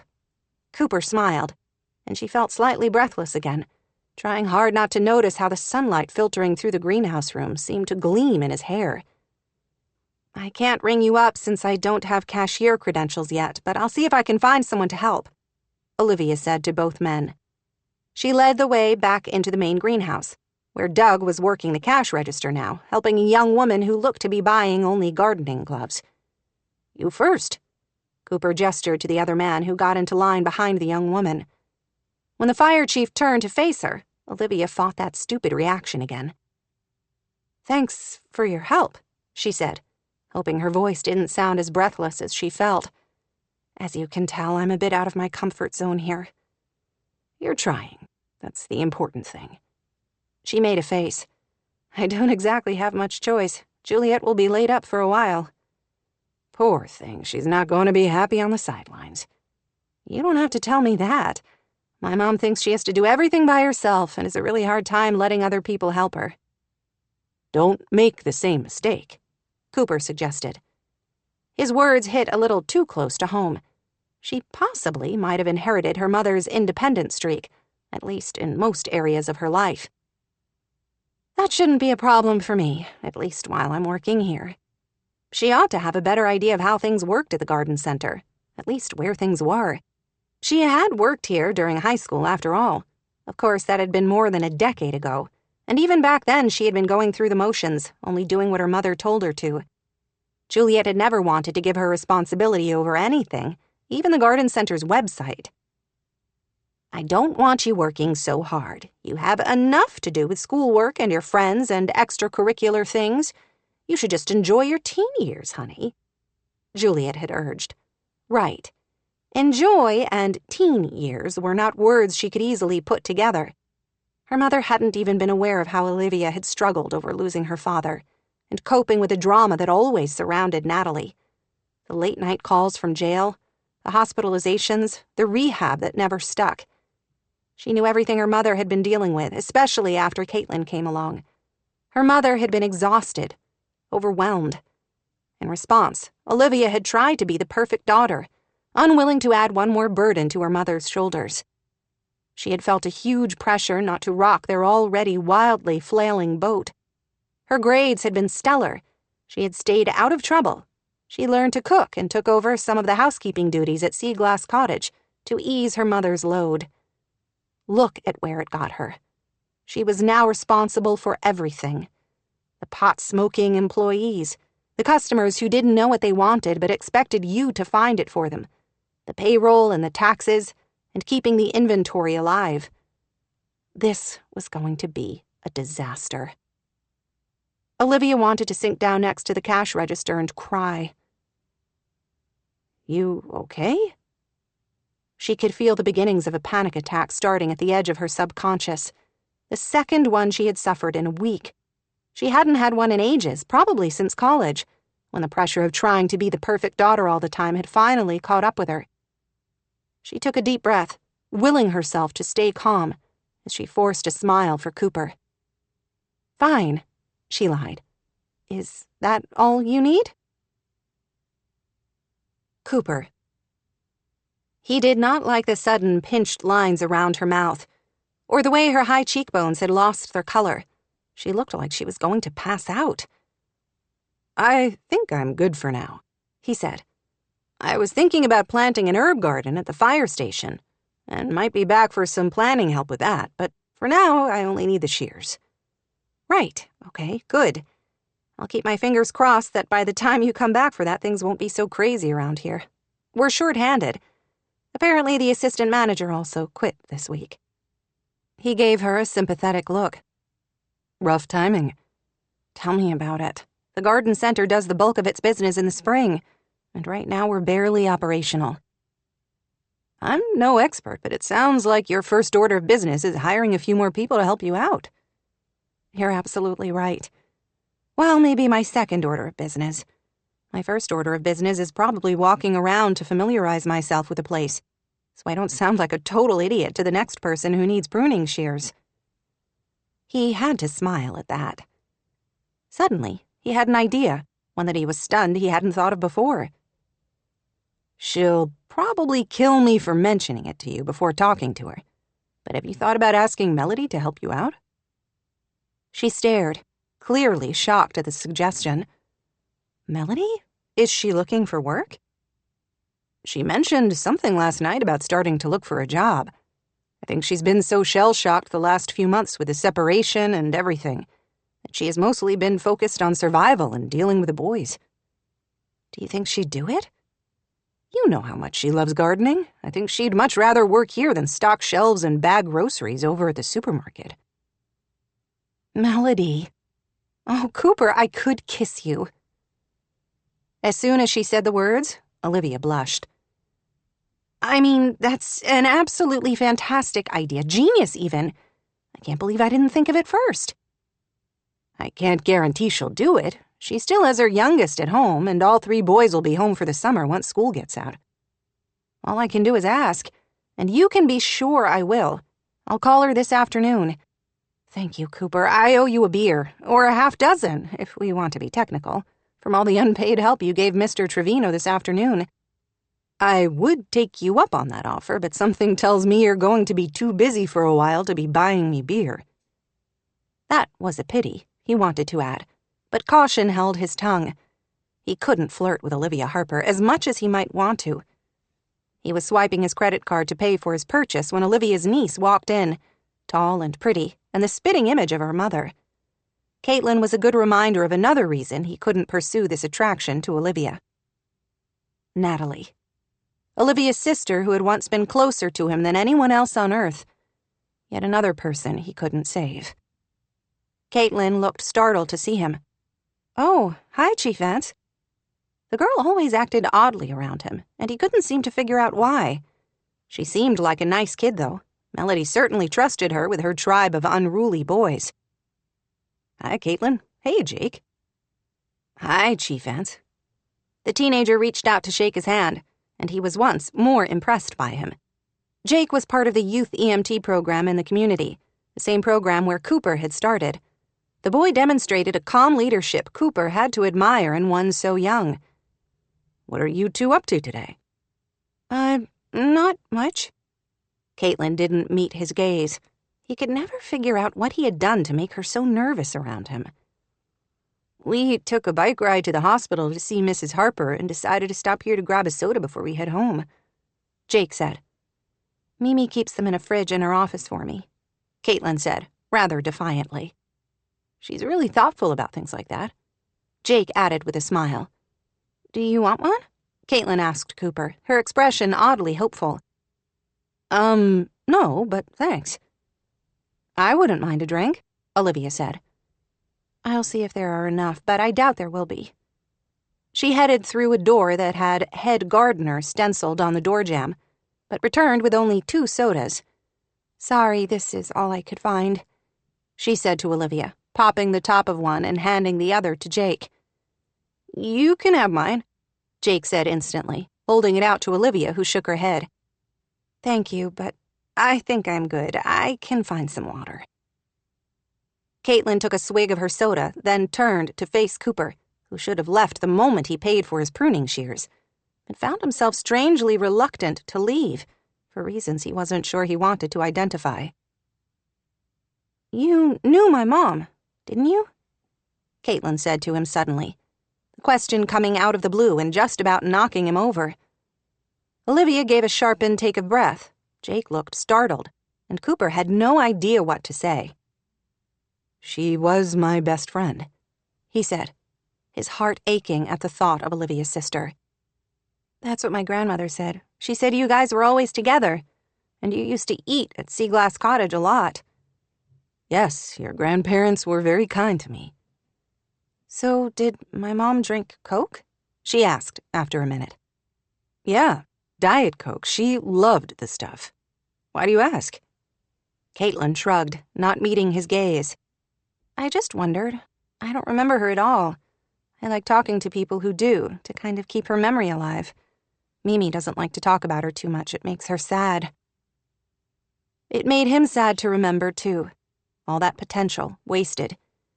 Every time he went out on an overdose call, he thought of Natalie and how she had thrown her life away. "If you want to know about Natalie, you could always ask me," Olivia suddenly said briskly. "She was my sister. I lived in the bedroom next door at Seaglass Cottage." To Cooper's surprise, Caitlin flashed a look of deep loathing at her aunt. "I don't want to hear anything you have to say about my mother," she snapped, then turned and marched out of the store, leaving all of them staring after her. Jake gave them both an apologetic look. "Sorry," he mumbled, as if her outburst was his fault, and hurried after her. "See, we're a full-service nursery. Come for the pruning shears, stay for the drama," Olivia said. He smiled at her attempt at a joke, though he could see she was still hurt by Caitlin's sudden attack. "Anyway, thanks for your help. When you're ready to plant the garden at the fire station, let me know. We would love to help." "I'll do that," he said, then waved and headed away. Aware as he did that anticipation curled through him, knowing he would have an excuse to see her again. 9. Caitlin. Wow, that was unnecessarily harsh. Caitlin, in the middle of trying to get her bike out of the rack in front of the store, glared at Jake, mostly to keep from bursting into tears. She couldn't believe she had gone off on Olivia like that, in front of Cooper Vance, her mother's best friend. She was such a child. "I know. I shouldn't have said that. I swore to myself I would be polite to her the next time I saw her. But then we walked in and she was laughing with him and hanging out at the cash register like she worked there, and I just got so pissed, you know?" Jake raised an eyebrow, and Caitlin fought the urge to kick him. You wouldn't understand. "I'm sorry, but I really don't. Olivia's always been cool to me. Remember that time in 8th grade when I had to do a report for computer tech about someone who worked in the industry, and she let me interview her for like an hour and sent me all that swag from her startup? She didn't need to do that, but she went out of her way to help me." She didn't want to answer. All she could think about was the hurt she hadn't been able to shake, even though weeks had passed since she found out how her aunt really felt about her. "Big deal," she muttered. "I don't get all this antagonism. You used to think Olivia was totally chill. Now you can't stand to be in the same room with her." "You wouldn't understand," she snapped again. Somehow it made everything worse that Jake wasn't on her side on this. "You're still going on about the journal, aren't you?" "Maybe," she admitted, hating that he made her feel like she was 6 years old, crying on the playground because another girl called her a name. This was so much more than a playground squabble. She'd always adored Olivia. For most of her life, she thought her aunt loved her too. To read the truth felt like someone had tossed her over the cliffs above town into the cold waters of the Pacific. Worse had been reading Olivia's feelings about Natalie, her own sister. It had been more than clear that Olivia had despised her. "You need to let that go," Jake said, for about the 100th time. "It's totally unfair to blame Olivia for things she wrote years ago." "That's easy for you to say. If somebody had called you an annoying, bawling little brat who was ruining your life, you might not be so quick to forgive." Okay, yeah, she shouldn't have read the journal, duh. Those had been Olivia's private words, written when she was around Caitlin's age. She got that. She wasn't stupid. She totally understood that Olivia hadn't written those things to be hurtful and mean, but to vent about her feelings, about her dad's death and her sister's drug addiction, and the void her mother had left in her life by focusing so much time and attention on Natalie's bratty daughter. The bratty daughter who should have been given up for adoption to a loving family so she could have a chance at a normal life, instead of growing up with a junkie for a mom. Those words Olivia had written seemed scarred on her subconscious. It seemed so stupid to focus on them, to let them haunt and torment her, especially with all the other things she had to worry about. She couldn't seem to help it. Every time she looked at Olivia or saw Mimi talking to her on the phone, or heard her grandmother mention her name, those words seemed to echo in her head like a fire alarm. "You know you're going to have to let it go, at least if you want to have a relationship with your aunt," Jake said, his brown eyes soft and compassionate. She frowned and tossed her soda in the recycling bin outside the greenhouse. "That's kind of the point. I don't want to have a relationship with her. I don't want her anywhere around. She doesn't belong here anymore. We're doing fine without her. As far as I'm concerned, it would be better for me and Mimi and the garden center if Olivia would just pack up her weird dog and head back to Seattle where she belongs." "Wow, don't hold back, Kate." At the words behind her, Caitlin's insides seemed to shrivel. She turned around and found Olivia standing in the doorway to the main building, studying them both with an impassive expression. How much had she heard? Did she know Caitlin had read her journal? Judging by the confused hurt in her aunt's eyes, Caitlin doubted it. Instinctively, she wanted to apologize, to assure Olivia she was talking smack and didn't mean anything by it. That would be lying, though. On some level, she was kind of relieved her feelings were out in the open. Not that she'd really made a secret of them, but at least Olivia now knew where they stood. "That's how I feel," she said defiantly. "Mimi says you can't argue with someone else's feelings. They are what they are." True enough, but I'm sure Mimi has also told you that whatever your feelings about them, you should not go out of your way to hurt people deliberately. Oh, like writing down those horrible things about Caitlin and her mother hadn't been hurtful? "I didn't know you were there," she said stiffly. "I came out to see if you were still here. I was going to see if you happened to know my mom's computer password. I can always call her and ask her, but didn't want to bother her while she's resting. Unfortunately, my weird dog and I are here to stay, at least for a few weeks. And I have work to do." The dog wasn't weird. He was odd-looking, yeah, but in an adorable way. She shouldn't have said that part. Still, she bit her lip to keep from apologizing. At her stubborn silence, Jake gave her an exasperated look. "I can tell you the password, unless Mrs. Harper changed it recently. I helped her update some software recently. The password is flowers, lowercase." Olivia smiled at Jake, and the traitor seemed to glow under her approval. Seriously? Sure, Olivia was pretty. She had that boho-style thing down, with her wavy blonde hair and hazel eyes and cool clothes. That didn't mean Jake should just roll over like his dog Rosie, looking to have his belly scratched. Flowers, got it. Thank you. You're welcome. Glad to help. And I don't have to bother my mom, she said. The sooner she heals from this accident, the quicker she can return here to work and I can go back to Seattle where I belong. She gave them both a cool smile and headed back inside the garden center. Jake drained his soda and tossed the can into the recycling bin. I know you don't want to hear it, but you have to let go of your anger, or you'll be in for a miserable month while your aunt is here. A month? How would she endure it? Maybe I'll just move to your house, she said. Or better yet, I'll find my dad and go live with him while Olivia's here. Jake rolled his eyes, but to her relief, he didn't nag her as they grabbed their bikes and started up the hill. 10. Juliet.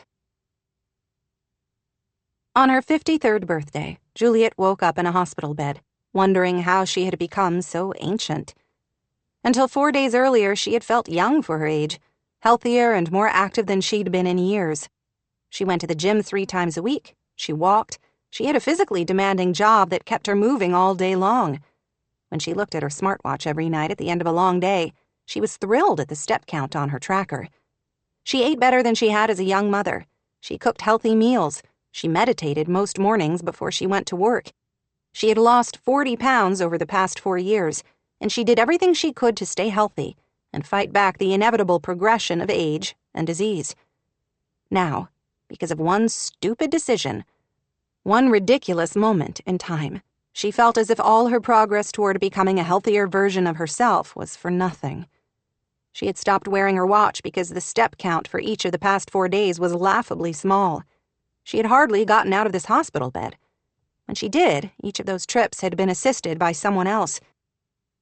She sighed, telling herself not to be too depressed. Today was her birthday, not her death day. She was still strong, still vibrant, still committed to being her healthiest self. Yes, she was injured, but she wasn't out of the game yet. She was still trying to give herself a pep talk when her orthopedic surgeon came in for morning hospital rounds. Everything looks good, Dr. Adino said after going over her chart, then giving her a quick physical exam. I think you should be able to go home today, as long as we have all the home care elements in place to make sure it's a safe place for you. Home. An image of sea glass cottage formed in her mind, warm and welcoming, her refuge and her retreat. That would be wonderful, she said. Could Dr. Adino hear the longing in her words? You obviously can't be there on your own, at least at first. I need to ask, will you have someone there who can help you for the first few weeks, until you're a little more independent? After that, you shouldn't need as much care. My daughter and my granddaughter. Perfect. Now, let's talk logistics. Tell me some particulars about your house. Is your bedroom on the main floor? Yes, and I have an ensuite bathroom as well. Good, good. What about getting into the home? Do you have stairs? Yes, 4 up to the porch. I've been worried about that. That will present a problem, Dr. Adino said. No, it won't. At the new voice, she looked up, beyond Dr. Adino. Henry Cragen stood framed in the doorway, looking big and tough and wonderful. Why is that? Dr. Adino asked him. She has a ramp now. Since when? Juliet exclaimed. Since Jake, Caitlin, and I built one last night. It's only temporary, from the sidewalk out front up to the porch, but it should work while you need some extra help. When you no longer need it, we can take it down, and you'll never know it was even there. We didn't trample so much as a flower while building it. His thoughtfulness made her want to cry, though she told herself it was simply a side effect of the pain medication. Thank you, she breathed, her heart warming. You're welcome. Like I said, Jake and Caitlin helped. It was really a team effort. Maybe, but she was fairly confident she knew who provided the brains and the brawn and the pocketbook behind it. Happy birthday. Henry came closer, and her heart danced a little, as it had been doing for weeks whenever he was near. Thanks, she said, hoping he didn't notice the heat she could feel rising on her cheekbones. You didn't tell me today was your birthday, Dr. Adino chided. I should have noticed that on your chart. What are you now, 39? Juliet rolled her eyes. Considering I have a granddaughter who is a sophomore in high school, 39 would certainly make me precocious. Today, in this hospital bed, she felt every one of her 53 years, but she chose to focus on the positive. I can't believe you built a ramp. He shrugged. Like I said, it's temporary, totally removable. I just figured you won't be able to get around it all if it's impossible for you to easily get in and out of your own house. This should help. Drat the man. Why did he have to be so wonderful? It was a question she had been asking herself for months. Juliet couldn't escape the grim realization that her birthday marked yet one more milestone, another year between them. He was 45, which meant she was officially 8 years older than he was now. A lifetime, it seemed, though she knew his birthday in September would shorten that age gap. She managed a smile. Thank you. I don't know what to say. You don't have to say anything. It was nothing, I promise. I had extra wood from a job I did up the coast. Caitlin and Jake were happy to help. Olivia pitched in too, but she was busy at the garden center until we were almost done. Dr. Adino smiled. What wonderful neighbors you have, Juliet. People told me I could expect this kind of thing in Cape Sanctuary. It's nice to see the town lives up to the hype. It's wonderful, but I hope you never find yourself in a position to need help. I have to say, having your home more accessible does set my mind at ease about releasing you from here, especially since you're determined not to go to a rehab facility. I want to go home, Juliet said. She would much rather recover at Seaglass Cottage than in a rehab facility with strangers taking care of her. She wanted to be home so desperately. She missed her cats. She missed the view of endless sea. She missed Caitlin running in after school, slamming her backpack onto the kitchen table. I don't blame you. I think most of my patients who can manage it do better in their own spaces, in their own beds. So, you think she can go home today? Henry asked. We'll have to work on arranging physical therapy and possibly home care to come in and help you at first. But if all goes well, then yes, I don't see any reason Juliet can't sleep in her own room tonight. She closed her eyes, appalled at the tears that burned there. Henry rested a comforting hand on her shoulder, and she had to fight the urge to lean into him. When she opened her eyes, she saw the doctor taking in the gesture with one slightly raised eyebrow. Juliet could see her leaping to entirely the wrong conclusion. She and Henry were not a thing. He was her dear friend, that was all. Even if her pulse did race whenever he was nearby, and she always felt a little breathless and off balance these days. She had to cut this out, for heaven's sake. She had been lying in a hospital bed for 4 days. She was only wearing mascara and lipstick that Caitlin had brought her, and her hair was a rumpled mess, though she'd tried to style it as best she could. She probably looked every single one of her 53 years, but she supposed he needed to see her at her worst. Something seemed to have changed between them in the past few months. From a few things he had said and hints he had scattered in conversation, she'd begun to wonder if it was possible Henry might want more from her than friendship. She thought she might have been imagining things until 3 weeks earlier when he had come in after hours at the garden center so she could help fill an order for a job he was doing, and he had asked her to dinner that weekend. At the time, in the moment, she hadn't been exactly sure what was going on. Surely he was not asking her on a date, was he? They had been friends for years. She had been best friends with his wife, and had grieved with Henry when RaeAnne lost her long and difficult battle against cancer 3 years earlier. When he asked her to dinner, she had been caught so off guard that for a horrifying moment, she hadn't said anything. And then she had managed to turn the whole thing into an outing with Caitlin and Jake, which she knew wasn't what he meant. He hadn't mentioned going out again. She had to hope time and a little reflection had shown him how ridiculous the idea of them dating was. Age was only part of it. She couldn't tell him the much greater reason why he should look elsewhere, if he was lonely and in need of some female companionship. What else can I do to help you get ready to go home? He asked now. You've done more than enough, Henry. Really. I'm grateful, believe me. But I don't want you to feel obligated to babysit me. You need to call Olivia and tell her, don't you? Yes, I suppose. I'll need a ride home from the hospital. I would offer my pickup, but I'm afraid that might be a little tough for you to climb into just a few days after hip replacement surgery. You're probably right.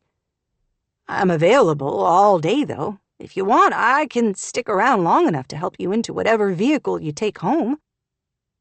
There are orderlies and staff who could do that.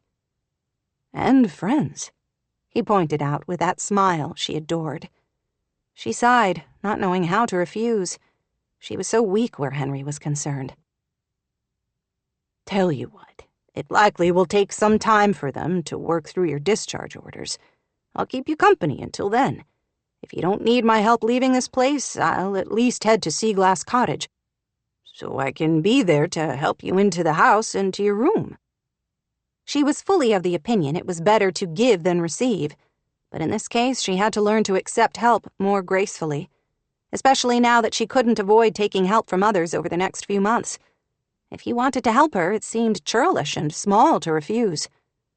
Thank you, I would appreciate that, she said. While you wait for all your discharge orders to go through.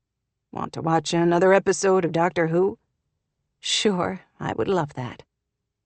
They had been slowly working their way through the seasons over the past few months, usually watching at her house while Caitlin and Jake did homework or watched a movie in the other room. She wondered if he had any idea how much she treasured those quiet moments with him. The hospital was set up for streaming services, and Henry quickly found the next episode. He sat beside her bed, and she thought this was the perfect way to spend her birthday. Though she had to admit to herself that she spent more time watching Henry out of the corner of her gaze than the show. She had missed this quiet time with him. She smiled a little, settling back into her pillows, at peace for what felt like the first time in days. Henry was here, and she could finally relax her guard, content with a sweet, comforting feeling that he was watching over her. 11. Olivia. She stood in her mother's hospital room, struck by the sight in front of her. Juliet was asleep, her features free for the moment of the pain that had furrowed her brow and added extra lines around her mouth the evening before when Olivia had last visited her room. Right now, her mother looked comfortable. In the visitor chair beside her, Henry Cregan was asleep as well, his head back against the headrest and his hand on the bed, almost, but not quite, touching Juliet's fingers. The tender scene somehow rocked her to the core. Her mother and Henry? Was something going on between them? Henry had been a neighbor and friend for years, since before Olivia had left for college.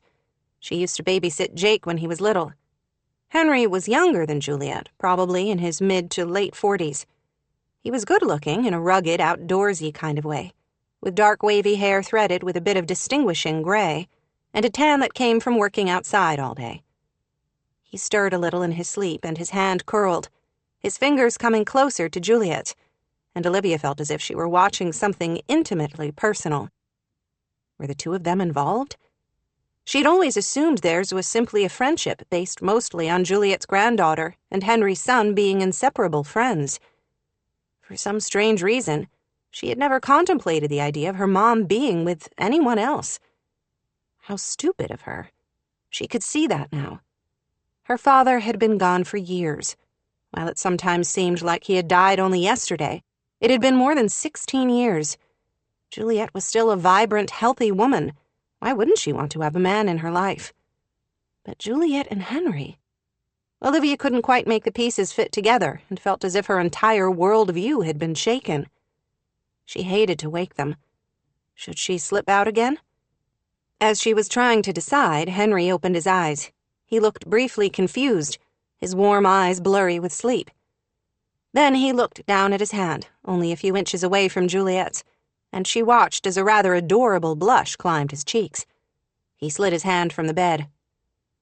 Olivia. Hi. Her mother stirred, but didn't awaken.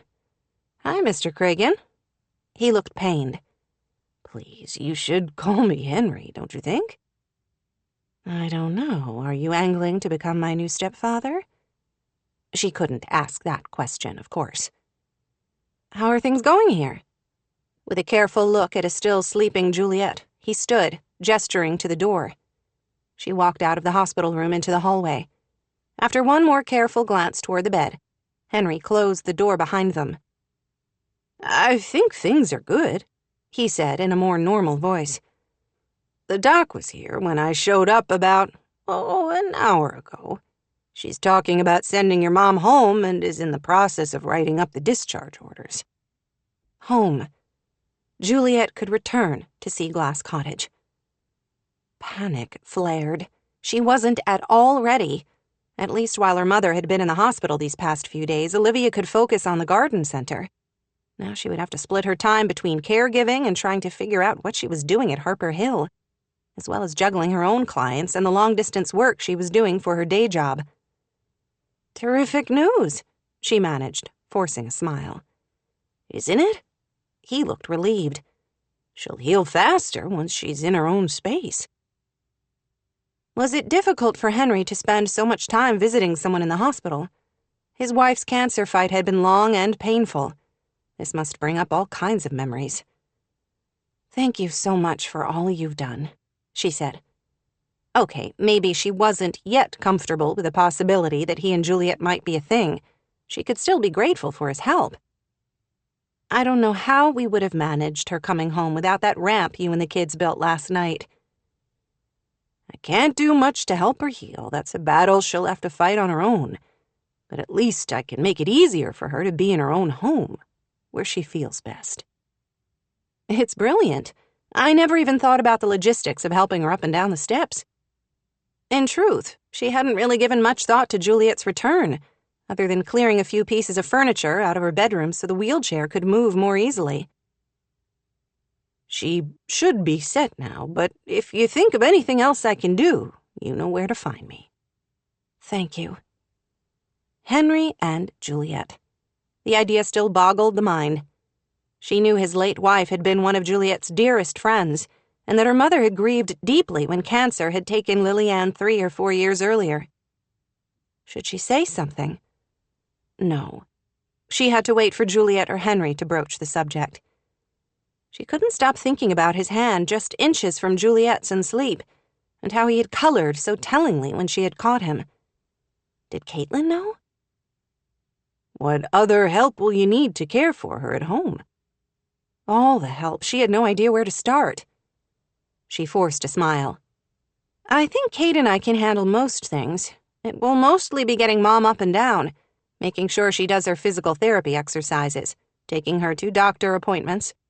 We will probably have to figure out most things as we go along." A hint of a dimple appeared in Henry's cheek. "That seems to be a common trait in the Harper family." More like our family motto, jump and the net will appear. Grasshopper. He smiled, but Olivia didn't feel much like smiling back. She was terrified at the idea of caring for Juliet. Her mother had a broken hip and broken ribs, and would be able to do very little for herself. What if Olivia made everything worse? If she messed up her mother's medication, or stumbled when she was trying to help Juliet transfer positions, or mismanaged the garden center into the ground? She could feel a panic attack starting, and tried to breathe through it until it faded. One stress at a time. Right now she had to focus on helping her mother go home from the hospital. She could panic about the rest later. "It's so good that you were able to come home, Olivia. I know it couldn't have been an easy decision to pick up and leave, even for the few weeks that you'll be here. But I hope you know how lost your mom would have been without you. I know she's hurting, but she still seems happier now that you're home." She seriously doubted that, and now she was doubting her own suspicions about what she had seen. Maybe she had misunderstood that moment of tenderness she had witnessed. Henry and her mother couldn't be together if he was that clueless about the tangled, difficult relationship she so carefully navigated with Juliet. While she was busy trying to do everything else to keep the family business running and take care of Juliet, why couldn't she try to heal the subtle rift in the relationship with her mother? The seductive question made something ache in her chest. How could she do that when she still wasn't sure why it felt so broken? Every time she tried to analyze it, she felt as if she were chasing ghosts. She loved her mother and admired her. On the one hand, she wanted to be close to Juliet, to feel as if she could confide her troubles and weaknesses. On the other, Olivia couldn't seem to shake the habits developed after her father died and Natalie began getting into trouble. During those difficult years, her mother had too much to handle with a struggling business, the house, Natalie's wild behavior. Olivia hadn't wanted to give her mother one more thing to worry about. She had developed strange, magical thinking, afraid that if she wasn't the perfect daughter, her mother would crack apart, and the entire fragile family structure they were both clinging to would collapse. Could she be vulnerable enough to admit to Juliet that everything wasn't ideal in her life? She had fears and weaknesses, worries and stresses. She would try, she told herself. She had to. She was trying to find more courage, to become not perfect, but someone she could admire. Sometimes being brave wasn't about confronting an armed man in a coffee shop, as much as finding the strength to be vulnerable and open about her weaknesses with someone she loved and admired, like her own mother. "Since you're here to be with your mom," Henry said, "I should go somewhere quiet and return some calls." "You don't have to leave." "I could use some air. Not a big fan of hospitals, you know. I mean, they're great to have around when you need them, but they're still not my favorite place." "I totally get it," she answered, touched again that he was willing to step up and visit her mother, even when he didn't want to be there. "Thank you."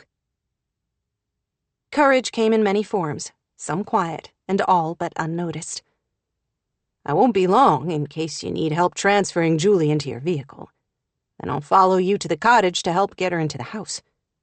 "You've been so kind, Mr. Cragen." "Henry," she corrected. "Thank you. I know my mother appreciates it." "I'm more than happy to help. Your mom is always helping everyone else in Cape Sanctuary.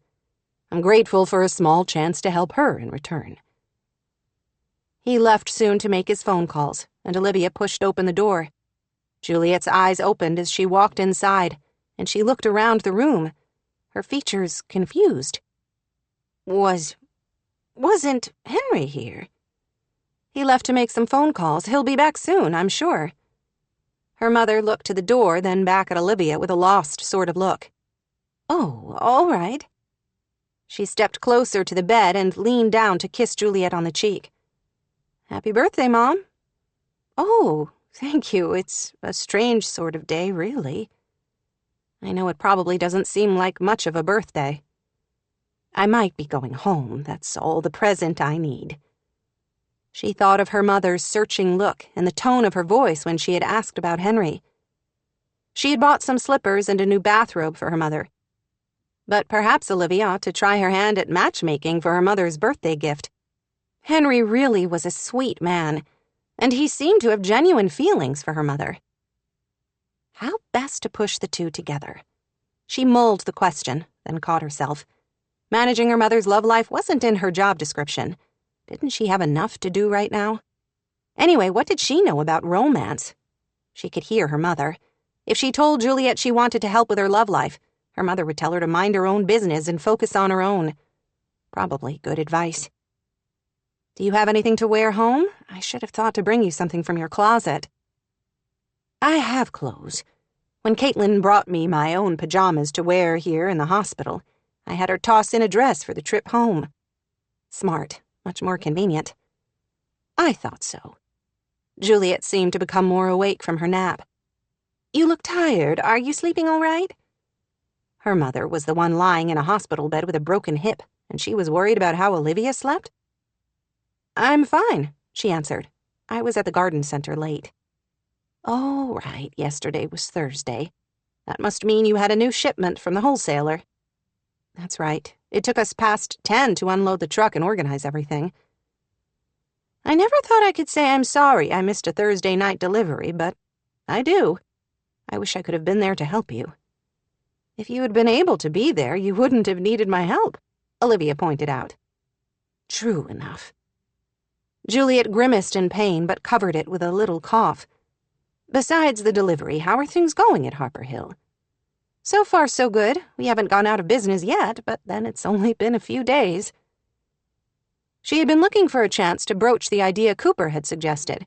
It made all the sense in the world to hire Melody, but she didn't feel right about making major personnel decisions without input from Juliet. Mom, how would you feel about hiring Melody Baker to help out while you're recuperating? Melody? Oh, that's a brilliant idea. Do you think she might be interested? It was Cooper's idea, actually. He deserved credit where credit was due. I wanted to talk to you first before I asked her. Yes, absolutely. She has a beautiful garden and knows more than I do about some of the plant species. Oh, well done. I love it. She'll be a wonderful addition. Juliet simply glowed when talking about the garden center, likely the way Olivia did when proposing a social media campaign to a new client, she admitted. I'll give her a call then. I always liked her. That poor girl. She deserves better than that fool she married. We definitely agree on that. Though she didn't want to bother her mother with more questions about the garden center, Olivia needed information. She and her mother talked details about inventory and staffing for a few more moments. She thought she knew exactly why her mother's gaze kept drifting to the door. So, Olivia finally said, Henry Cregan, what's going on there? Color climbed her mother's cheeks. Nothing. Henry is a good friend, she said rather primly. A very good friend, apparently. He was at the cottage past 1 a.m. working on a ramp for you. Along with Caitlin and Jake. Right, but Henry was the one who instigated it. And he's also the one who insisted on hanging around to make sure you can get home safely from the hospital. Don't go getting any ridiculous ideas, Juliet said, her voice stern. Henry Cregan and I are friends, and that's all we'll ever be. Is that clear? Perfectly, a deep voice answered, with a sinking feeling in her stomach. Olivia looked to the doorway to find Henry framed there, his features impassive. Oh, darn, this was her fault. She should never have teased her mother about him. Apparently, Juliet didn't have a sense of humor when it came to Henry. Olivia waited for her mother to apologize or say she didn't mean her words, but Juliet only lifted her chin. I cherish our friendship, she said, stressing the last word. Henry didn't look offended at all, which made Olivia wonder if she was imagining the entire thing.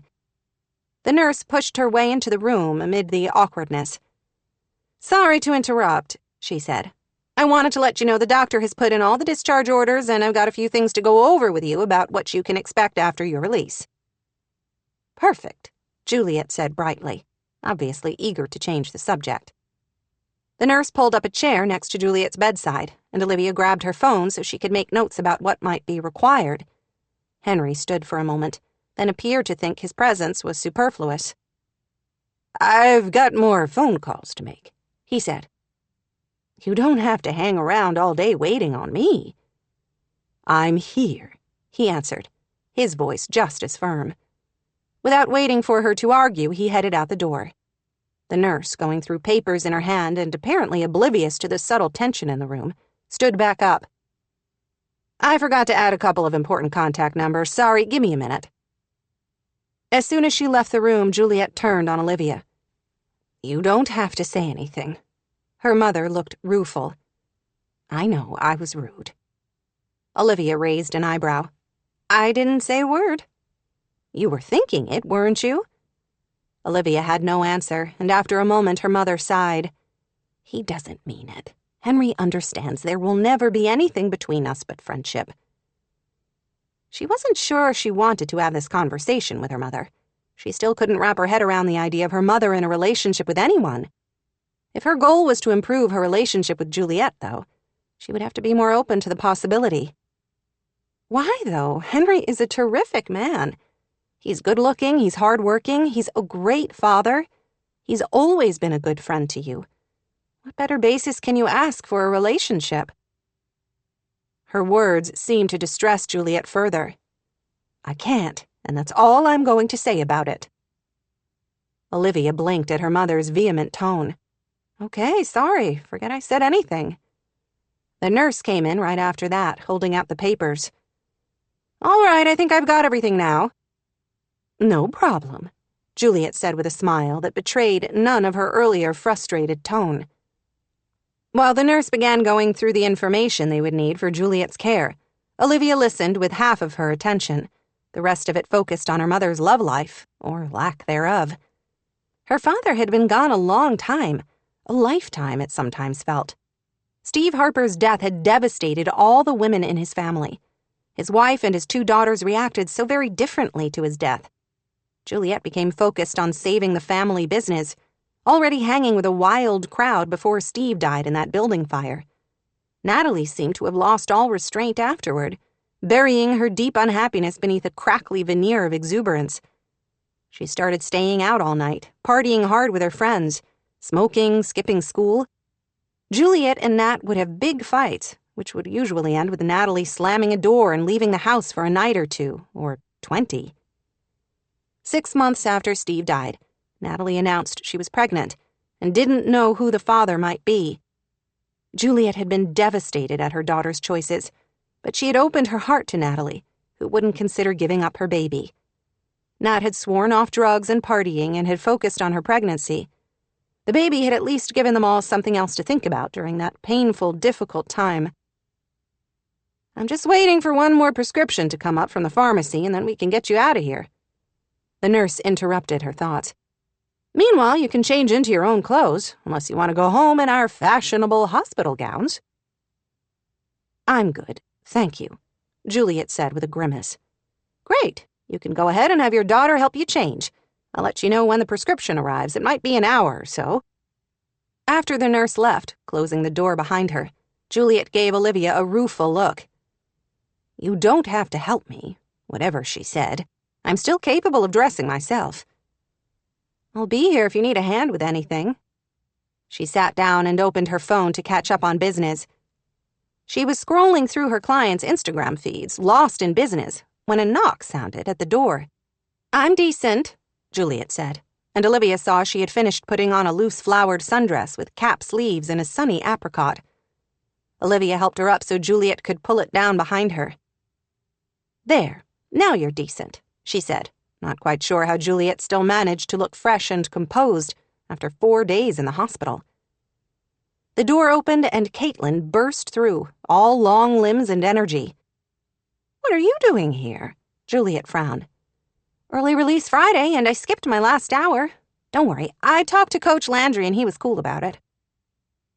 Olivia knew Coach Landry was Shane Landry, a former professional football player who lived in Cape Sanctuary.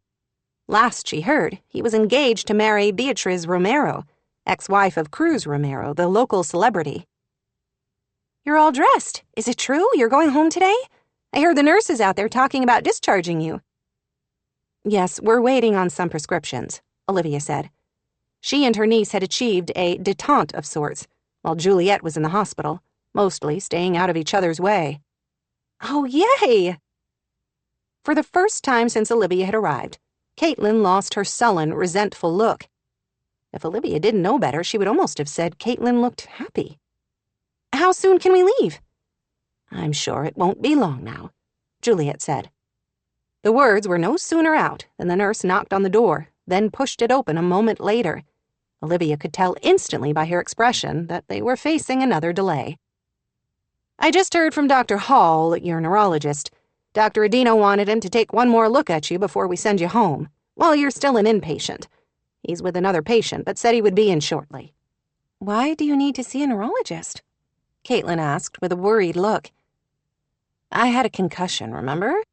Juliet said in a distracted tone, though Olivia was certain her mother had looked slightly panicked. I'm sure Dr. Hall wants to be sure my head is all right after the fall, but it might take a while before he gets here. You don't need to stick around. Why don't you two go grab a coffee or something in the cafeteria while it's still open? Olivia had the distinct impression her mother was trying to get rid of them. I don't mind staying. Who knows how long he'll be? You don't want to be stuck here for an hour. Did you have lunch at school? She demanded of Caitlin, who looked away. I wasn't hungry at lunchtime. You're probably hungry now, though. Not too bad. Olivia didn't really want to go get coffee, but she could tell Caitlin was hungry, despite her protests. She didn't want hungry to turn into hangry. "I can wait," Caitlin said. "Go on," Juliet said. "Both of you. The cafeteria here in the hospital isn't bad. I'll be fine. I'll text you when we're finished." "Okay," Caitlin said, giving Juliet a quick hug and heading for the door. Her willingness to go after she had only just arrived seemed proof that she really was hungry. Stubborn girl. As soon as they walked into the cafeteria, Olivia knew she had made a mistake. The cheerful space decorated in brick and exposed walls wasn't at all like the cafe where she had witnessed the attack, but it smelled the same, of coffee and pastries and, somehow, chicken soup, and was filled with a low clatter of dishes and conversation. Olivia froze in the doorway, suddenly shaky as a panic attack nudged at her. "Are you getting something?" Caitlin asked, looking back at her. She jerked her mind away, pressing it down. It wasn't that cafe in Seattle. This was a cafeteria in a well-secured hospital. Nothing would happen to her or anyone else here. Yes, I could use some coffee." And she would sit inside this cafeteria and drink it if it was the last thing she did. "I don't have any money on me," Caitlin said. "I can pay." "Thanks." Caitlin hurried off to fill a tray, while Olivia gave her order to the barista inside the cafeteria. As she stepped away, she had to fight the urge to rush back out the door again. "What's wrong?" She had stopped stock still inside the cafeteria, her mind awash in memories. The taste of fear was metallic like blood. "Nothing." She lied to her niece. How could she ever admit she was still fighting down panic from something that had happened days ago? "I'm starving. Right now I could eat a whole pizza by myself." "Get what you want. I don't know what dinner will be tonight, especially since I don't know when we'll be able to make it out of here. We will have to figure out meals moving forward for the next few weeks." "I wouldn't worry about it. When word gets out that Mimi is home from the hospital, we'll be deluged with neighbors bearing casseroles. You won't have to cook anything for a while." Olivia had missed that about Cape Sanctuary, the kind, generous nature of the people who lived here year-round. After her coffee was ready and Caitlin filled her tray with food, Olivia paid. Then they went into the dining area for a table. The cafeteria was busy with nurses, physicians, and family members of those receiving care. She sat with her back against the wall where she could see any potential threats. She had a feeling this would be her new normal. Caitlin ate in silence, most likely determined not to bend an inch and engage in anything that might resemble a polite conversation. A couple of newcomers entered the cafeteria, and Olivia tensed, uneasy, braced for danger. The feeling did not abate when she recognized one of the newcomers as Fire Chief Cooper Vance, wearing a paramedic uniform and looking big and tough. He was holding a tray that held the special of the day, a smothered chicken burrito. The only empty table was, naturally, next to theirs. His gaze met hers, and with a rueful kind of look he came closer. "Hey, Olivia. Hey, Caitlin." "Hi, Chief Vance," her niece answered, but Olivia merely nodded. "You must be visiting Juliet. How is she?" "Pretty good," Caitlin answered. "She's going home today." "Great news." He looked genuinely pleased. "That's the plan, anyway," Olivia was compelled to say. "I'm sure you know how long and complicated it can be to spring someone from one of these places." "Yeah, it's a process." Another firefighter joined them, sliding into the chair across from Cooper. "I should have ordered the burrito like you did," the guy complained. "That burger took forever, and I'm still not sure it's cooked through." "Take it back," Cooper advised. "Olivia, this is a new guy in the department, Mike Walker. Today was his first day. He's transferring from the Bay Area. Mike, this is my friend Olivia Harper and her niece Caitlin." "Pleasure to meet you," she said. "What brings you to Cape Sanctuary?" The man smiled at her, and she didn't miss the way his gaze flicked to her ring finger, then back to her eyes. "I needed a change." He had a deep, pleasing voice, and while his expression was light, almost flirty, she caught shadows of something darker there. "It's a nice town," she answered. "I've only been here a few days, but I like what I see so far. I sure can't complain about the view." "Olivia's mother had a bad fall a few days ago," Cooper explained. "That's why they're here." Oh, too bad, Mike said with a sympathetic look. She broke her hip and some ribs and is recovering from surgery, Cooper said. I'm surprised to hear she's going home instead of to a rehab center. Doctors would have preferred that, I think, but Juliet is determined to go home, Olivia said. Of course she won't go to a rehab center. Caitlin sounded as if no other option should have even been considered. Seaglass Cottage is her home. She loves it there. Unless things have changed since I was there, which was years ago. The house isn't very accessible. Won't she need a wheelchair for a while? She can get inside, at least, Olivia said. The house has a new ramp. Henry Cragen and his son and Caitlin worked on it last night. It's awesome. You should see it. Caitlin's voice filled with pride. I saw lights and activity at the end of my shift last night. Now I wish I'd stopped to check it out. I could have helped. We were fine, Caitlin said with that nervous laugh she did around him. Thanks, though. Olivia was grateful he hadn't stopped, she told herself. She'd already seen him at least once every day since she'd been back in town. Is there anything else I can help do with your mom? I don't know yet. Henry Cragen is going to come over once we leave the hospital to see if we need assistance getting her inside and settled into her bed. That's nice of him. He's a good man, Henry. If he's not around and you ever need an extra pair of hands to help her transfer or anything, give me a call. His words warmed her, helping to ease some of her panic. For a crazy moment, she wanted to lean into those wide shoulders and let him take some of her burden. No. She was a strong woman. She could handle it. Thanks, but I'm sure we'll be fine. Caitlin and I can handle anything that comes along. Her niece looked surprised at the vote of confidence, but she thought pleased. They spoke for a few more moments to Mike about his background, and learned he and Cooper had been pararescue troopers together. Caitlin seemed fascinated, asking him questions about the job, the training required, and some of the exotic and remote places where he had performed rescues. She seemed to have no problem talking to Mike, but grew tongue-tied when it came to Cooper. Olivia couldn't really blame her. She felt much the same, though she had calmed considerably from when she first walked into the cafeteria. It was hard to feel threatened when they were at a table next to a couple of big, strapping firefighters. Mike was telling them about the apartment he was renting on the other side of town, when Olivia heard a loud, sharp crashing noise coming from the other side of the cafeteria, and all her thoughts of calm left her in a wild rush. Gunshot. She wasn't aware of sliding under the table, but the next thing she knew, she was crouched there, heart pounding and hands shaking. She couldn't catch a breath, waiting for screams and yells and panic. Caitlin. She needed to save Caitlin. She was grabbing at the girl to pull her down, too, but she wouldn't budge. Why wasn't anybody else panicking? Easy, ma'am. Somebody just broke some dishes. That's all. Mike Walker gazed down at her with calm, kind, warm, dark eyes. Dishes, of course. That was what it had been. No one was screaming in terror or shouting out in unrestrained fury. Oh, it sounded like gunshots. She couldn't say the word, mortified that she had completely overreacted. Cooper, who was closest to her, stuck a hand out to help her. It's okay. Come out. Nobody's going to hurt you. Unless you happen to cut yourself on the broken plates, anyway, Caitlin pointed out, looking baffled at Olivia's reaction. More embarrassed than she remembered feeling in her entire life, Olivia ignored Cooper's hand and climbed out on her own, sitting again at the table.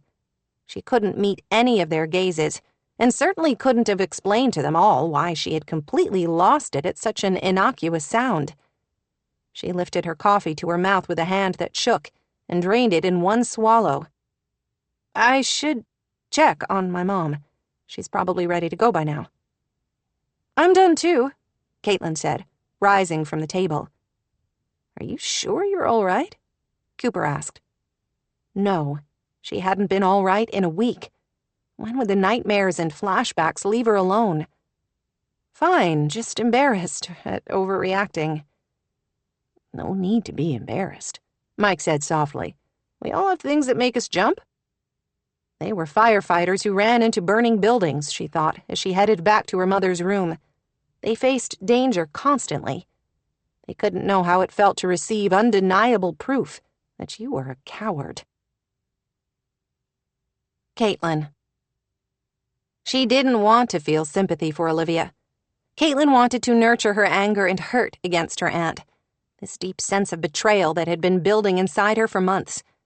As they walked back to Mimi's hospital room, all of that seemed to fade, replaced with curiosity and something that felt like pity. What was that about? You sliding under the table like it was an active shooter drill at school or something? Olivia didn't meet her gaze. I was startled, that's all. Can we just forget it happened? It was an embarrassing overreaction. I didn't ask. How was your pizza? Huh. Did her aunt really think she was that stupid?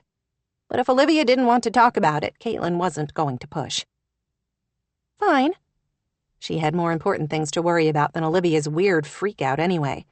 For one thing, she couldn't believe that she had just sat next to Cooper Vance for 15 minutes and hadn't been able to find the nerve to ask him more questions about her mother. What was wrong with her? Just the day before, Jake had been bugging her to bring up Natalie with him. Everybody says they were best friends. Don't you think he might have known who your dad was? I can't ask, she had protested. I don't even know him. Chief Vance is a great guy, not scary at all. He'll answer your questions if he knows anything. I'm sure he would tell you. How could she possibly simply blurt out the question? Look, I know you were my mom's best friend for years. Do you have any idea who her baby daddy might have been? Any idea at all? I would kind of like to know. It should be easy to do, but she could never seem to find the words around him. She would stick to the DNA test. That would give her answers, and then she would know.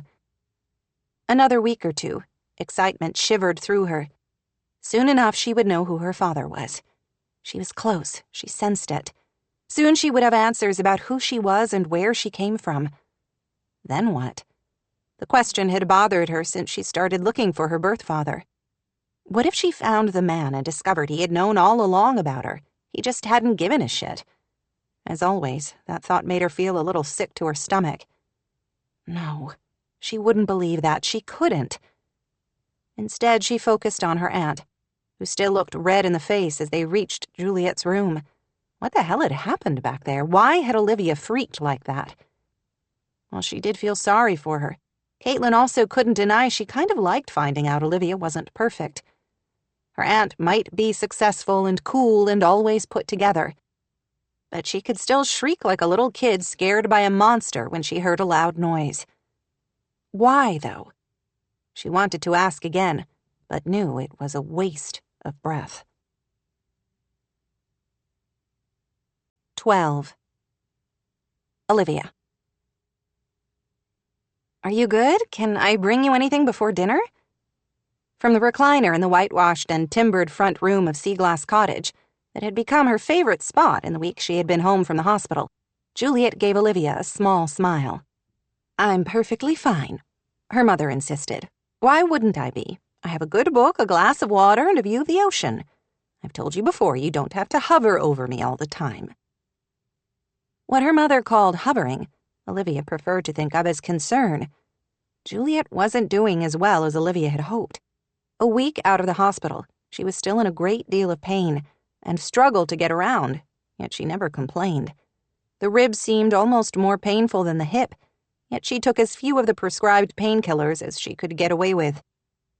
She slept restlessly and had difficulty even with the simplest movements. She seemed oddly fragile. Olivia had started sleeping on the sofa outside her mother's room so she could hear Juliet stir and help her to the bathroom if she needed it. Because she was splitting her time between here and the garden center, Olivia had enlisted a willing army of Juliet's friends to sit with her for a few hours in the morning so she could work. They were managing, though Olivia couldn't remember when she had been so tired. It was all she could do to stay awake on these evenings when she worked at her laptop, trying to keep up with Harper Media content for her clients. The doorbell rang out suddenly, startling both of them. Otis hopped up from the rug and danced to the doorway, then planted his haunches expectantly. Are you expecting someone? She asked her mother. Olivia kept a detailed schedule of when the physical therapist and home care nurses were to come in and out, but wondered if she'd missed something. I don't think so. She set aside her book as Olivia went to the front door and opened it. Oh, Jacob, how are you? Juliet called to Caitlin's friend, who stood on the doorstep holding a colorful bouquet of flowers. Good, thanks. His smile was sweet and conveyed a maturity that never failed to impress Olivia. She wished she had been half as composed as the young man. Hi, Mrs. Harper. How are you feeling? Fine. Thank you for asking. He suddenly seemed to remember the flowers in his hand.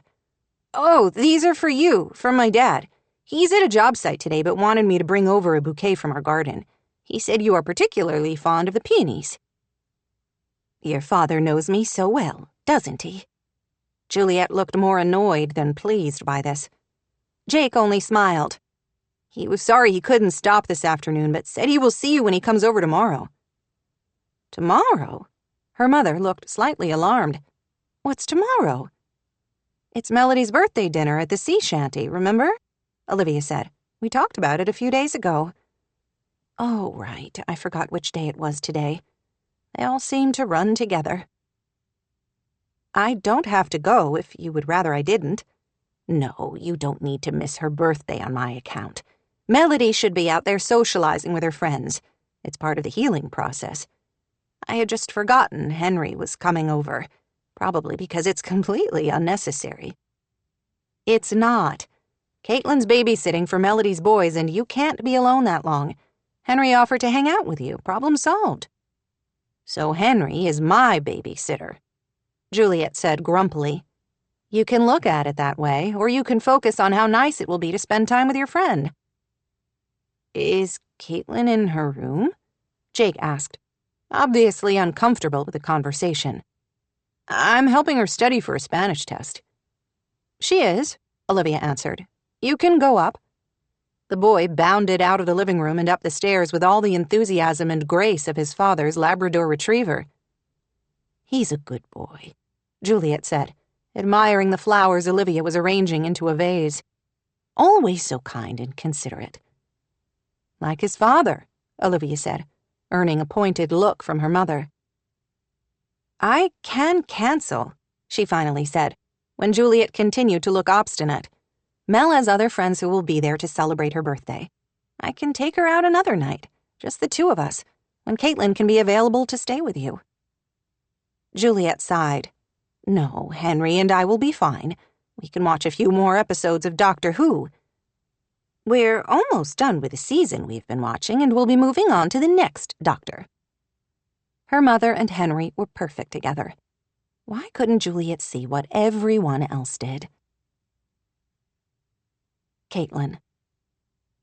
Jake looked over the list of names he and Caitlin had examined endlessly. She was sprawled out in the window seat overlooking the ocean. While Jake was sitting in the hammock chair, Juliet had let her hang from a support beam in her bedroom, the one where she did most of her studying. What are you going to do if your father turns out to be none of these guys? She wouldn't even consider that possibility. He has to be. I've scoured through every page of both my mom's and Olivia's journals. My mom mentions 3 names around the time I'm sure she got pregnant with me. One of them has to be my dad. Jake didn't roll his eyes at her, but Caitlin could tell he wanted to. I have to say this again. You're being short-sighted. You can't know that for sure. It's always possible Natalie didn't write down his name, and it's more than possible that Olivia didn't know everyone your mom was hanging around with.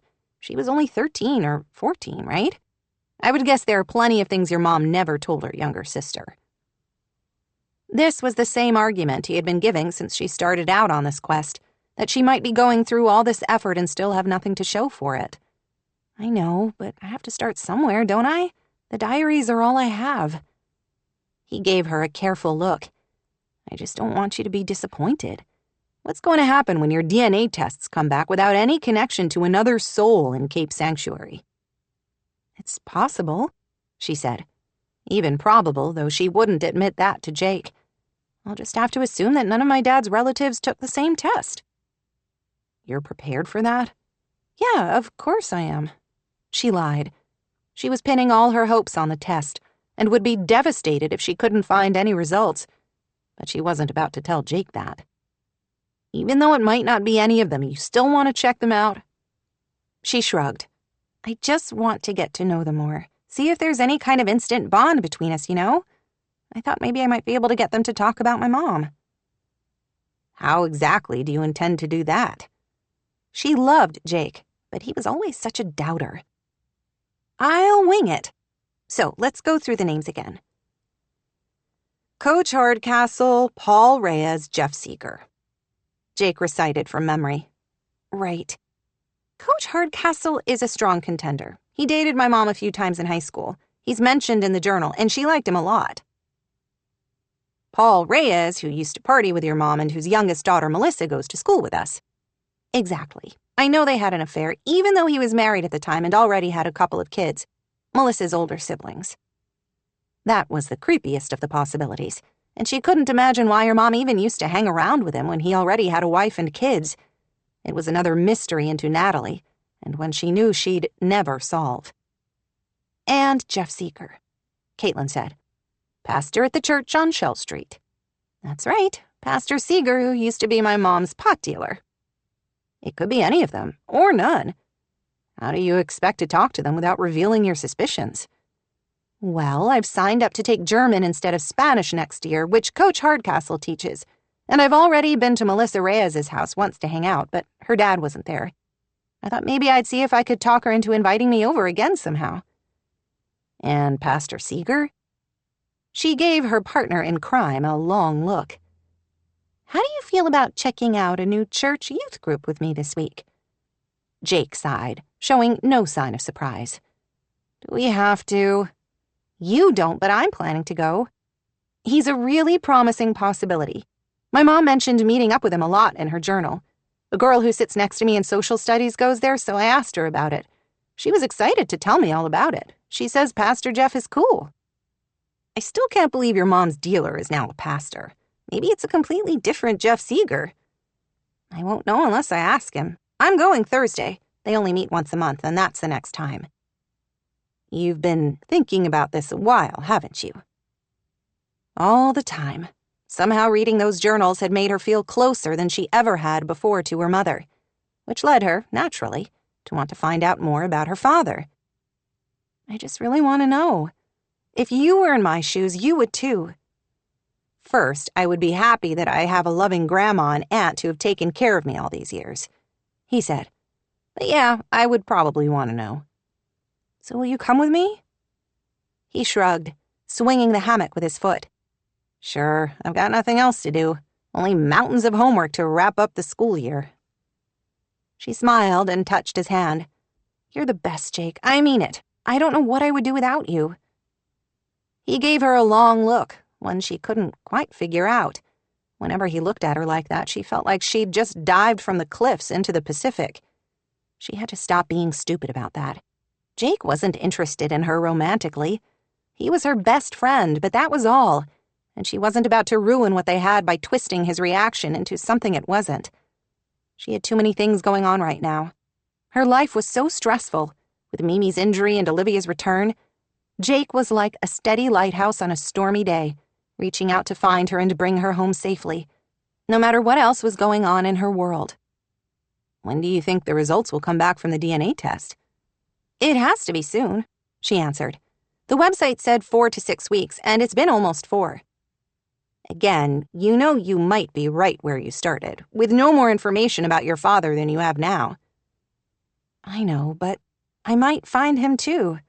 I had to take the chance." If she ended up disappointed, at least she would know that she tried, and she would never forget that Jake had been willing to help her every step of the way.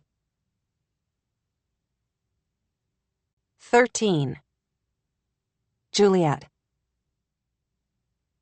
Sometimes her daughter left her so exasperated, she wanted to scream.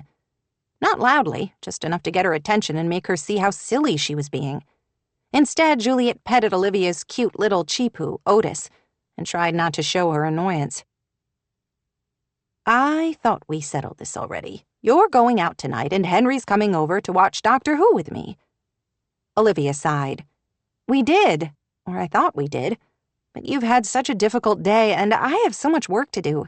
Catching up with payroll and orders from the garden center, and also trying to work on this big campaign one of my clients is doing to push their new line of services. I don't feel good about leaving you and everything on my to-do list so I can go socialize." "Stop that right now. Your to-do list can wait until morning, can't it?" Olivia didn't answer, only looked overwhelmed, which made Juliet feel guilty and worthless. Right now her own to-do list was ridiculously empty, consisting of only finish a chapter and take your medicine on schedule. "Melody needs you more than I do tonight," she went on. "That girl has had a terrible year filled with disappointment and betrayal. For once she's being kind to herself by letting some of her friends celebrate her birthday with her. A good friend would do everything she could to support that, not look for excuses to wriggle out." Oh, the classic guilt trip. Juliet experienced a qualm at employing it, but only for a minute. She felt worse at the idea of Olivia sacrificing the opportunity to lift a friend who needed her because she felt she had to stay here at Seaglass Cottage with Juliet, even if that meant spending the evening with Henry. The doorbell rang through the house before Olivia had a moment to reply, and Otis jumped off Juliet's lap with his surprising agility. "That will be Henry," Olivia said with a sigh. "I suppose it won't hurt to leave you in his capable hands for one night." The pain medication was sending her imagination into overdrive. That was all. She did not need to think about Henry Cragen's capable hands right now. Still, the image was in her head now. Her face felt hot suddenly, her breathing shallow. "Go celebrate with Melody. We will be fine," she insisted. "I would be perfectly fine on my own, which I've told you again and again, but of course nobody around here listens to me." Olivia ignored her, which didn't surprise Juliet at all, and opened the door. "Hi, Henry." He was carrying 2 reusable grocery bags and wore a smile that made Juliet's skin feel prickly and hot. "Hi, Olivia. You look lovely tonight. I hope somebody has warned the men of Cape Sanctuary to leave their hearts at home tonight, unless they want them broken." "Yes, that was exactly the message I tweeted a few minutes ago." Olivia gave a rueful shake of her head, but couldn't quite hide her smile. As Henry and Olivia smiled at each other, Juliet was aware of a stupid, wholly unreasonable quiver of jealousy. The two of them were only about 15 years apart, not an unreasonable span when the man was older than the woman. Yes, that was a traditional, patriarchal idea, but unavoidable. In the eyes of many, that 15-year gap was virtually insignificant, as long as Olivia was the younger of them. How unfair that Juliet's 8 years of seniority should loom so largely between them. Of course, it seemed to bother her more than anyone else. Was she the misogynist? "Thanks for being available tonight," Olivia said. "I still don't feel good about Mom being alone right now, in case she falls or needs something she can't reach. I think another few days and she'll be fine on her own for brief periods of time." "I'm so glad you called. I would have been sitting at home watching a baseball game anyway. This is much more fun." "You have a strange idea of fun, if you think hanging around babysitting an invalid will be at all entertaining." Juliet snapped, then felt crusty and cranky, like a sour old lady in need of a nap. He ignored her, just like everyone else did, and held up his bags. "I brought things to make dinner. I hope you haven't eaten. I thought I would make linguine and clams, since I know how much you like it." Juliet's appetite seemed to have disappeared since her accident, thanks mostly to the painkillers she hated. But her mouth watered suddenly. She really did love his linguine with white clam sauce, which he made with fresh butter and Italian parsley. "That sounds delicious," Olivia said. "I would offer to save you some leftovers, but we usually don't have any," Henry said. Still looking reluctant, she picked up a large purse from the entry table. "I shouldn't be too late." "Take your time, we'll be fine," Henry assured her. Juliet wasn't so certain. She wasn't sure it was a good idea to be alone with him right now, and she was feeling so weak and vulnerable. "Don't forget to take a jacket," she said as her daughter was leaving. "Evenings are still cool here." Okay, her daughter was 30, but Juliet would always be her mother and would always worry about her, whether Olivia liked it or not. Her daughter lifted her bag. "Got one in here, along with an umbrella, pepper spray, a flashlight, and an extra phone charger." "Sounds like you're covered," Henry said. You can't be too careful, Juliet said, feeling even more like an old lady with every passing moment.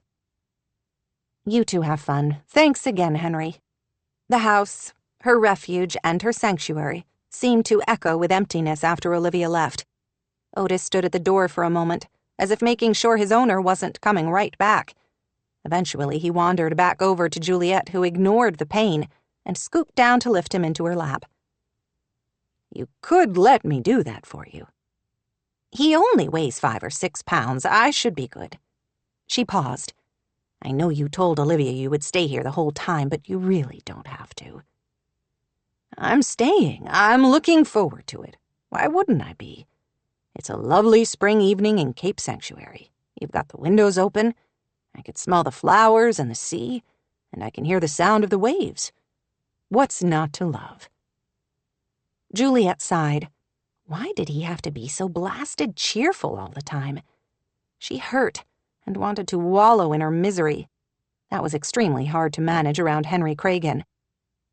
I'm going to start dinner. I can help. Not necessary. You stay right there and let me wait on you for once, unless you'd rather go outside. I would enjoy that, she admitted. She felt as if she had been cooped up inside for months. This was a horrible time of year to be down with an injury. Spring was the most glorious season here in Cape Sanctuary, and she was missing it because of a single act of stupidity. I would love to go out to the back terrace, but I don't think we can manage. You could just wheel me out to the porch. Why can't we go out back? He asked, with the air of a man who had just been issued a challenge. Because you built the ramp out front. To use the terrace, you would have to wheel me around on the grass. It will be too hard. It sounded ridiculous when she said it aloud. Why would he have trouble, for heaven's sake?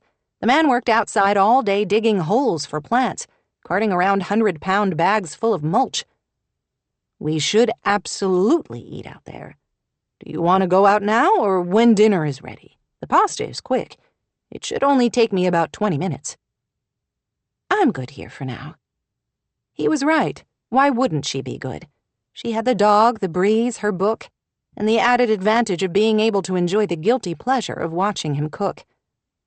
She settled in her recliner while he went to work, grateful for the open floor plan on this level of the cottage that allowed her a clear view into the kitchen. Through the windows, she could hear the sound of the sea below, merging in a pleasant symphony with the sound of Otis snoring, the clatter of pans in the kitchen, and one of her cats purring from the back of the sofa. Eventually, she gave up reading her book and just watched him work. That smells so good, she said some time later. It's almost done. While the pasta cooks and the sauce simmers, let's get you outside. How can I help you transfer? This was the humiliating part, but she would simply have to endure it. I need the walker to help me stand, and then the wheelchair.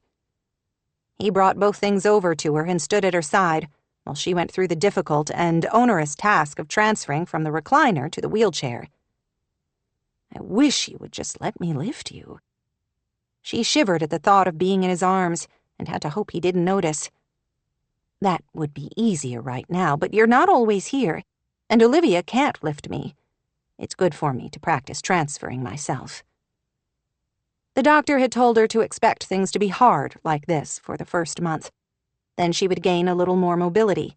After a week, she was already better at it.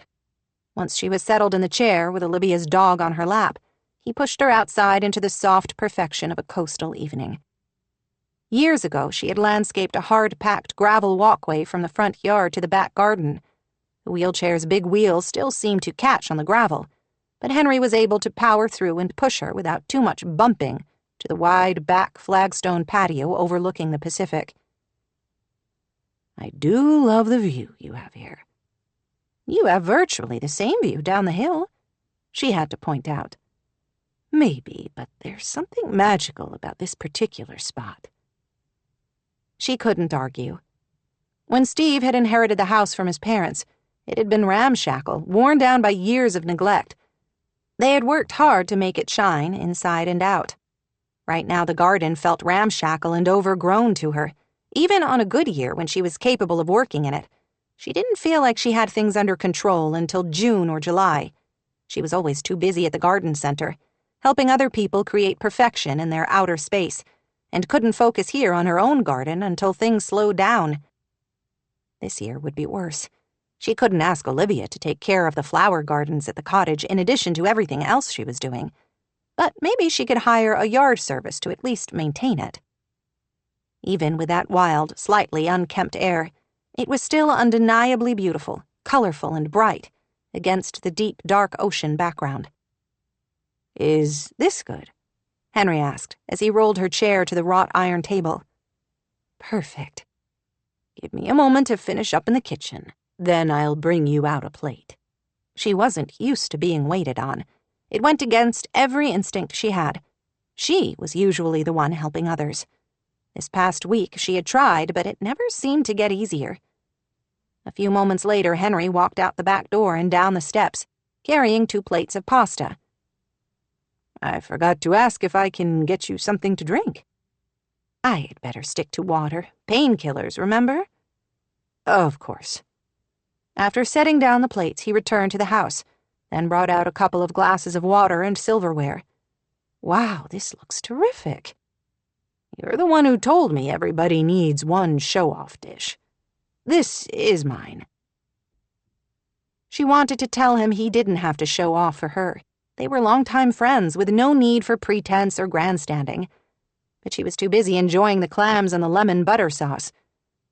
The evening was beautiful, the scent of the sea mingling with the flowers in her wild mess of a garden. Except for the pain, her constant companion, it was the most perfect evening she'd known in a long time. "Tell me what's going on in your world these days," Juliet said.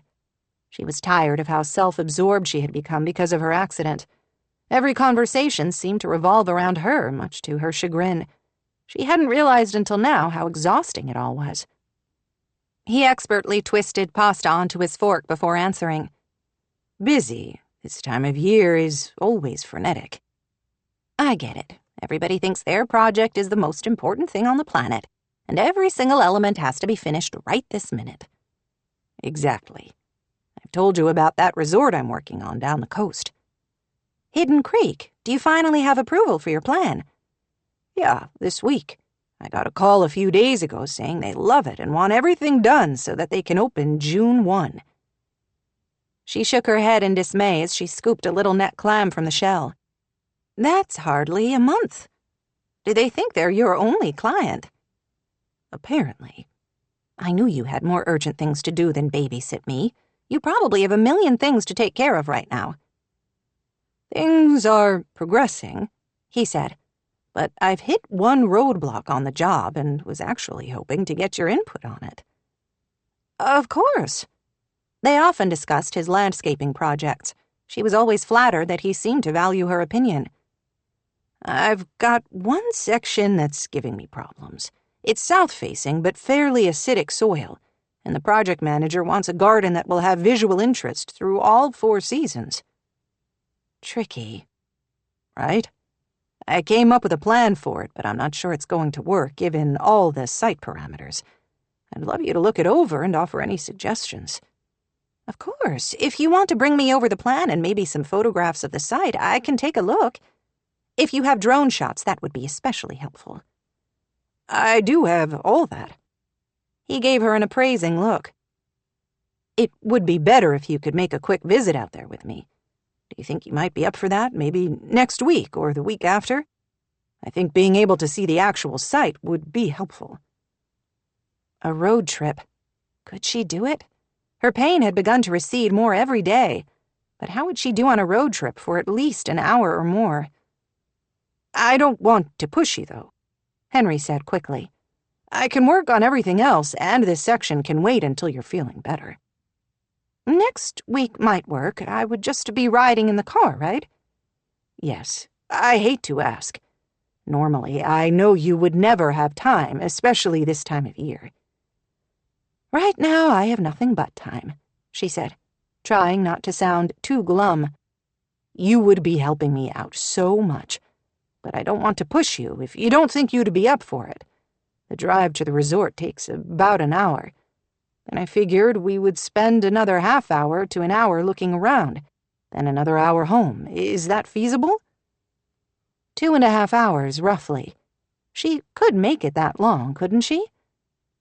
I think so, but I should probably wait until next week to be sure. I wouldn't want to promise something I can't deliver. I do feel better every day. Maybe toward the end of next week I'll be ready for a road trip. Fair enough. Meanwhile, it would help if I could look over the plans. Excellent. I'll drop them off later this week. They talked about other projects he was working on as they finished the meal, while the sun began to slowly dip into the ocean. A cool wind blew through the trees, making the flowers dance and sway. She shivered a little, which Henry didn't miss. You're cold. Let's get you back, then I'll clear these dishes. She only really needed a sweater or a throw, and she was enjoying the garden so much she didn't want to go inside. Still, it was nearly dark, and she knew it would only get colder. He took as much care as before, wheeling her back across the packed gravel walkway and into the house. Thank you again for the ramp, she said as he opened the front door for her. I really would have been lost without it. I certainly wouldn't have been able to come home. I suppose I would have tolerated a rehab center. They're all very nice, but this is much better. You belong here at Seaglass Cottage, he said gruffly, which she found quite the sweetest thing he could possibly have said. Now, I can help you into bed if you're tired, or we can watch the doctor. Up to you. It wasn't yet 8 p.m. Even if she was exhausted, she wasn't about to go to bed this early. Doctor, she answered promptly. He smiled. I was hoping you'd say that. I've been dying to find out what happened, but didn't want to cheat and watch ahead without you. I almost streamed an episode in the hospital, but at the last moment I chose something else instead. Excellent. He smiled, and she tried not to stare. Where's the most comfortable spot for you? I'll get you settled, then go clear up the dishes. Not this wheelchair, that's for sure. How about back into the recliner? You got it. Before she realized what he intended, and before she could tell him again that she was perfectly capable of transferring, he scooped her out of the wheelchair, taking care with her hip. His body was warm, his muscles hard against her, and he smelled delicious. He always did. He must use some secret kind of fabric softener. She wanted to lean into him, throw her arms around his neck, and stay right here all evening, nestled against him. Too soon, he carefully lowered her to the recliner. How's that? So good. She fought the urge to ask him if he would mind terribly just holding her again. I'm great for now, thank you. You do know I can transfer myself, right? You saw me do it earlier. I'm not completely helpless. Maybe I just like taking care of you. A lump rose in her throat at his words, and she wanted to burrow into him all over again. Since Steve died, she had fought every battle by herself. Losing Natalie, raising Caitlin, running the garden center. Wouldn't it be heavenly to have someone by her side, someone willing to walk beside her and let her lean against for support when she needed it? Juliet swallowed a sigh. Henry was her dear friend, and she cared about him too much to add another burden to his life. I need to clean up my mess in the kitchen. Are you good? I have my book. I'm fine, thanks. After he walked back outside for their dishes, her older cat, Felicity, came over and rubbed against her leg. She didn't know where Felix was, probably under the sofa, being his usual obstinate self. Before she could pick up Felicity, Otis trotted over and scrambled up into her lap, the little rascal. Felicity gave her a disgruntled look and wandered into the kitchen for water. The cats had come to tolerate the little dog, and she thought perhaps they secretly enjoyed having someone new in the house. She certainly did, far more than she'd expected. Maybe she wasn't as set in her ways as she thought. She petted him absently, her mind still on Henry, and all the things that could never be between them. 14. Olivia. She stood outside the faded turquoise door of the sea shanty with her stomach in knots and her palms sweating. Music thrummed into the night, and she could hear the clink of glasses, the thud of billiards, the hum of conversation. It all sounded perfectly harmless, the kind of scene playing out at bars all over the world. The chance of anything dangerous happening inside the tavern was as remote as it would have been the other day at the hospital cafeteria, or the day she had stood outside the cozy kitchen near her apartment in Seattle. She knew she would be perfectly safe. She wanted to celebrate Melody's birthday with her. To do that, she would have to override her brain's annoying, panicky new wiring in order to push open the door and go inside. She could tell herself that 1,000 times, but she still couldn't bring herself to do it. This was getting ridiculous. In the nearly 3 weeks since the attack she'd witnessed, she seemed to be becoming more anxious, not less, about going into public areas. Was she really going to let her cowardice control the rest of her life? "What are you doing out here? Trying to decide whether to go in?" She tensed at the familiar voice and turned around to find Cooper Vance walking up to the shanty wearing a curious expression. "Something like that. We can't offer the kind of entertainment you're probably used to in Seattle, but the cover band is a local favorite. They're not bad, which I think is why Melody wanted to come here for her birthday celebration instead of going to the Lookout." "I'm sure they're great." "Then why are you out here instead of in there?" She couldn't tell him what a coward she was. Cooper would never understand. The man risked his life on a daily basis to help others. "It's been a long few days. I'm worried about my mom and not really in the greatest mood to party. I guess I was trying to gear up for it, but I'll do my best, for Mel's sake." He gave her a long look. "You're a good friend to my sister. I appreciate that." She hadn't been, but she didn't want to argue with him. "Do you need a few more minutes out here?" She mustered a smile. "I think I'm ready." When he opened the door, the noise blasted through, a bluegrass band that wasn't half bad. She followed him inside, wondering if she was betraying the sisterhood by finding so much comfort and security in the presence of the big, tough fire chief. She couldn't help thinking that any threat would have to go through Cooper first, and nobody in their right mind would want to tangle with him. Of course, he had been right next to her that day in the hospital cafeteria, and she had still panicked, but she would try to do better. They found Melody and a group of about 6 others at a table in the back. Cooper's sister looked happier than Olivia had seen her since returning to town. "There you both are," she exclaimed. "I was afraid you wouldn't make it." "Sorry, sis, we had a call just as I was walking out the door." Cooper kissed his sister and waved to everyone at the table before taking a seat across from Melody. "I was here 10 minutes ago, but was busy trying to get up my nerve to walk inside." Olivia didn't want to admit that, so she smiled instead. "Happy birthday, darling. I'm so happy I can be here to celebrate with you." "So am I," Melody beamed. "Everybody, you all know Olivia Harper, Juliet's daughter." "Oh, how is your mother?" someone she didn't know asked. Olivia forced a smile at the question that was becoming entirely too familiar. "She's fine. I think she's feeling better every day."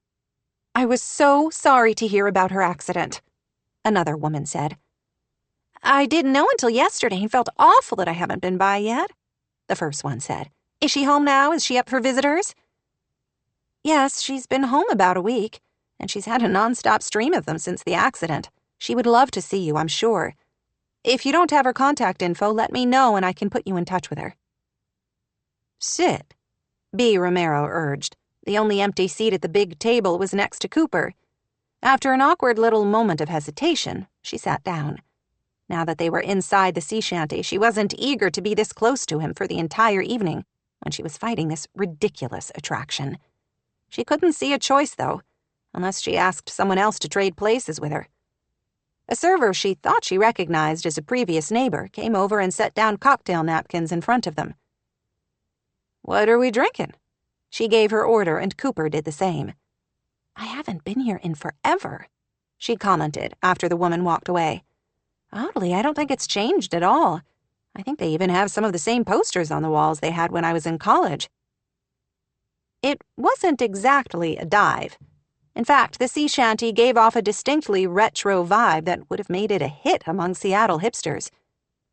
She settled in to enjoy the band and being with friends, though she kept one eye on the door the whole time.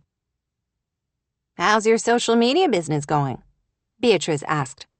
"Your mom has nothing but good things to say about you whenever I ask, According to Juliet, you're becoming the go-to social media marketing maven in the Pacific Northwest. Her mom had said that? She blinked, not sure how to respond. I wouldn't go that far, but things have been good. I stay busy. She actually had far more work than she could handle. Though she was very selective about her client list. She was going to have to either add more consultants or start contracting out some of it. You were great help spreading the word about our arts and hearts on the Cape project last year. Bea went on. Our likes and shares went up like crazy on social media after you stepped in to handle it. Aunt Stella was thrilled. Bea's aunt ran a nonprofit aimed at helping encourage and support foster families.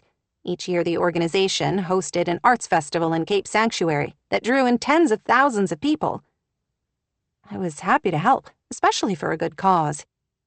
Rosemary Duncan, a friend of Juliet's who had been mayor of Cape Sanctuary for a decade or more, was sitting across from Bea. She seemed to sit up straighter during their conversation. That's right. I had forgotten you have a social media marketing startup. You might be just the person we need. Olivia tried not to flinch. She was used to this kind of thing at social occasions. When people found out what she did on the side, they often asked her to help them get the word out about their own startup, or their brother's new indie record album, or the lemonade stand their kid was running. Do you remember Pete Gallegos? Rosemary asked. Now, that was a name that dredged up memories.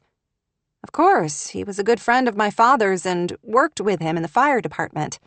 We always used to go camping with him and Sheila and their kids. She hadn't thought about the Gallegos family in years, though she knew her mother remained close with both of them. Pete had been there the night her father died. He had responded quickly and had been on the scene shortly after Cooper. He had been the one to pull Cooper away from his frantic efforts to do CPR. He had been so very kind to her and Nat and Juliet at the funeral, and after, she remembered. Maybe you don't know, the mayor went on, but he was diagnosed with Parkinson's disease a couple of years ago. Oh, that's too bad. I hadn't heard. It is a shame.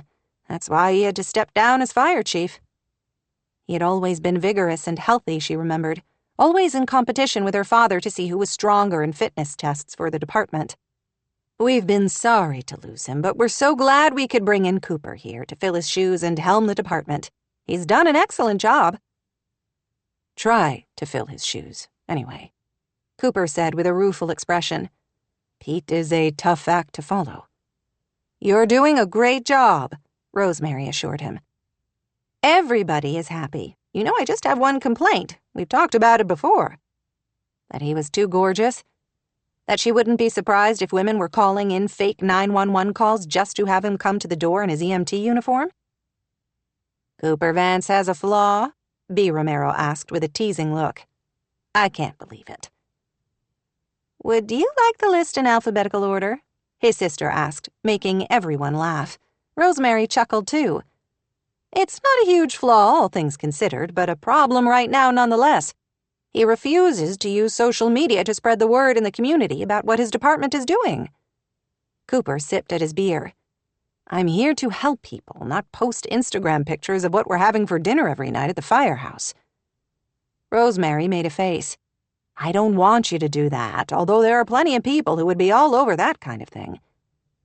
A woman Olivia didn't know raised her hand at the end of the table, earning another round of laughs. As much as you might dislike it, we do have to get the word out about special activities like the fundraiser you're doing for Pete and Sheila. She turned to Olivia. Unfortunately, Pete has started having to use a wheelchair recently, and we were hoping we could raise enough for modifications to their house, and also a van with a ramp to help Sheila get him to doctor's appointments. Sounds like a worthwhile project. Exactly the sort of thing the people of Cape Sanctuary tended to rally around. Where do I come in? She asked, though she thought she knew the answer. She'd been down this road before. Any chance you might be able to help us out like you did the Open Hearts Foundation? Stella couldn't stop raving about all the interactions they had as a direct result of your efforts. What kind of fundraiser? She asked warily. A pancake breakfast at the fire station 2 weeks from today. It was Cooper's idea, actually. Pete is a great guy who dedicated his whole life to helping his community, Cooper said, his voice gruff. We're just trying to give back a little. It would be great if we could give back a lot and make a real difference in their lives, the mayor said. Olivia wanted to refuse. Between overseeing the garden center, taking care of her mom, corralling Caitlin, and trying to work on projects for her employer and her Harper Media clients, she didn't have a clue how she could take on one more thing. How could she say no, though? Pete had always been good to her family. If she could help in some small way with the trials he was facing now, she didn't see how she could refuse. Sure, I could do something. Rosemary's lined features lit up. Excellent. That's wonderful news. Where should we start? I'll take a look at what you've already done and see where we can give a few nudges. We can talk about a budget for running carefully targeted ads to select populations, both in the area and slightly beyond, and make sure we're smart with the timing of the posts for best coverage. All of that sounds excellent. Rosemary beamed. Thank you so much. You're welcome, she said, already trying to figure out where in her crowded schedule she might find room.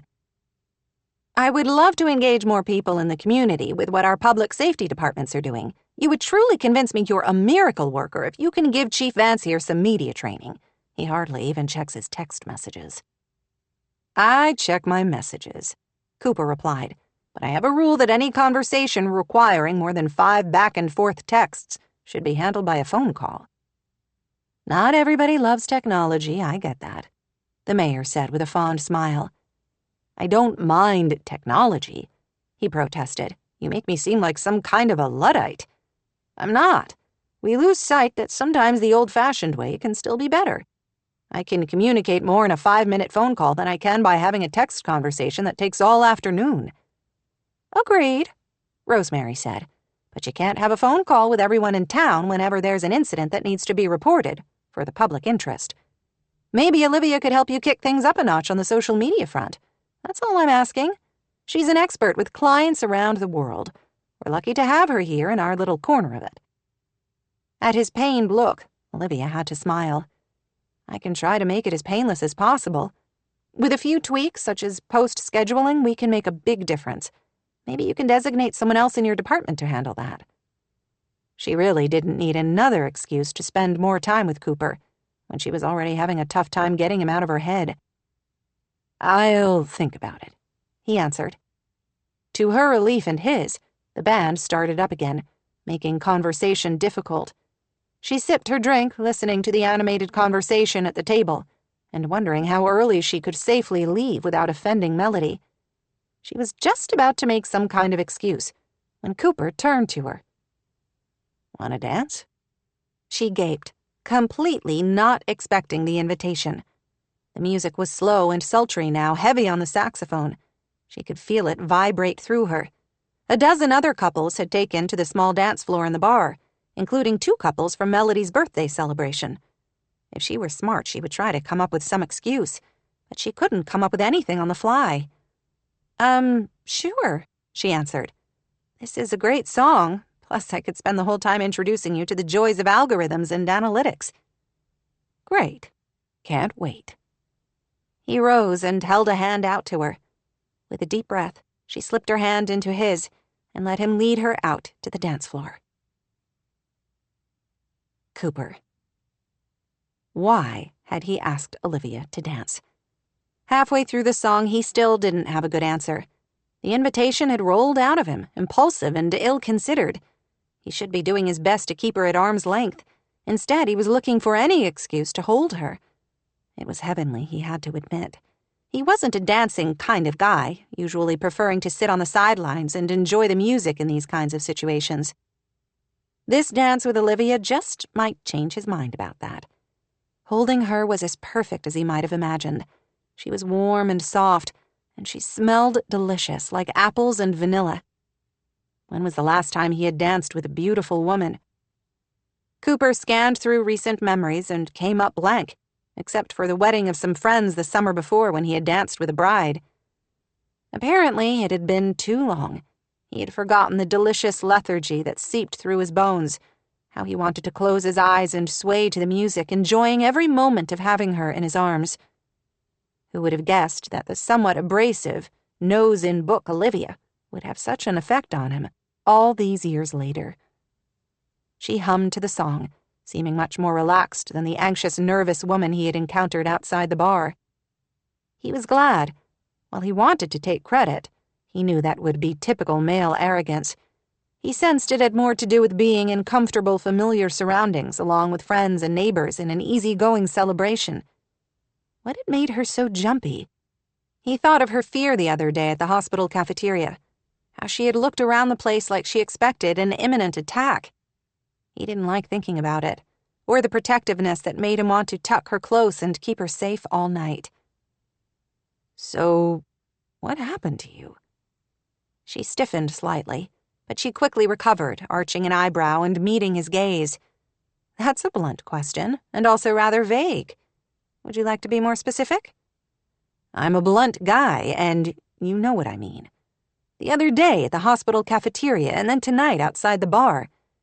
You seemed a little nervous." He didn't think she would appreciate it if he told her she had seemed jumpier than a bag full of frogs. Her mouth tightened.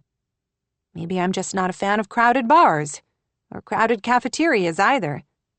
She obviously didn't want to tell him. Why should she? They didn't have that kind of relationship, really. He was just a guy who had once been friends with her sister. "I'm not crazy about this bar anyway. I was shocked when Melody said this was where she wanted to celebrate her birthday." "The band is good," she pointed out. "And I can't blame her for wanting to enjoy a little nightlife. She hardly ever gets the chance to go out." "Agreed, but the sea shanty? Really? I just wish Cape Sanctuary had a little wider selection of nightlife."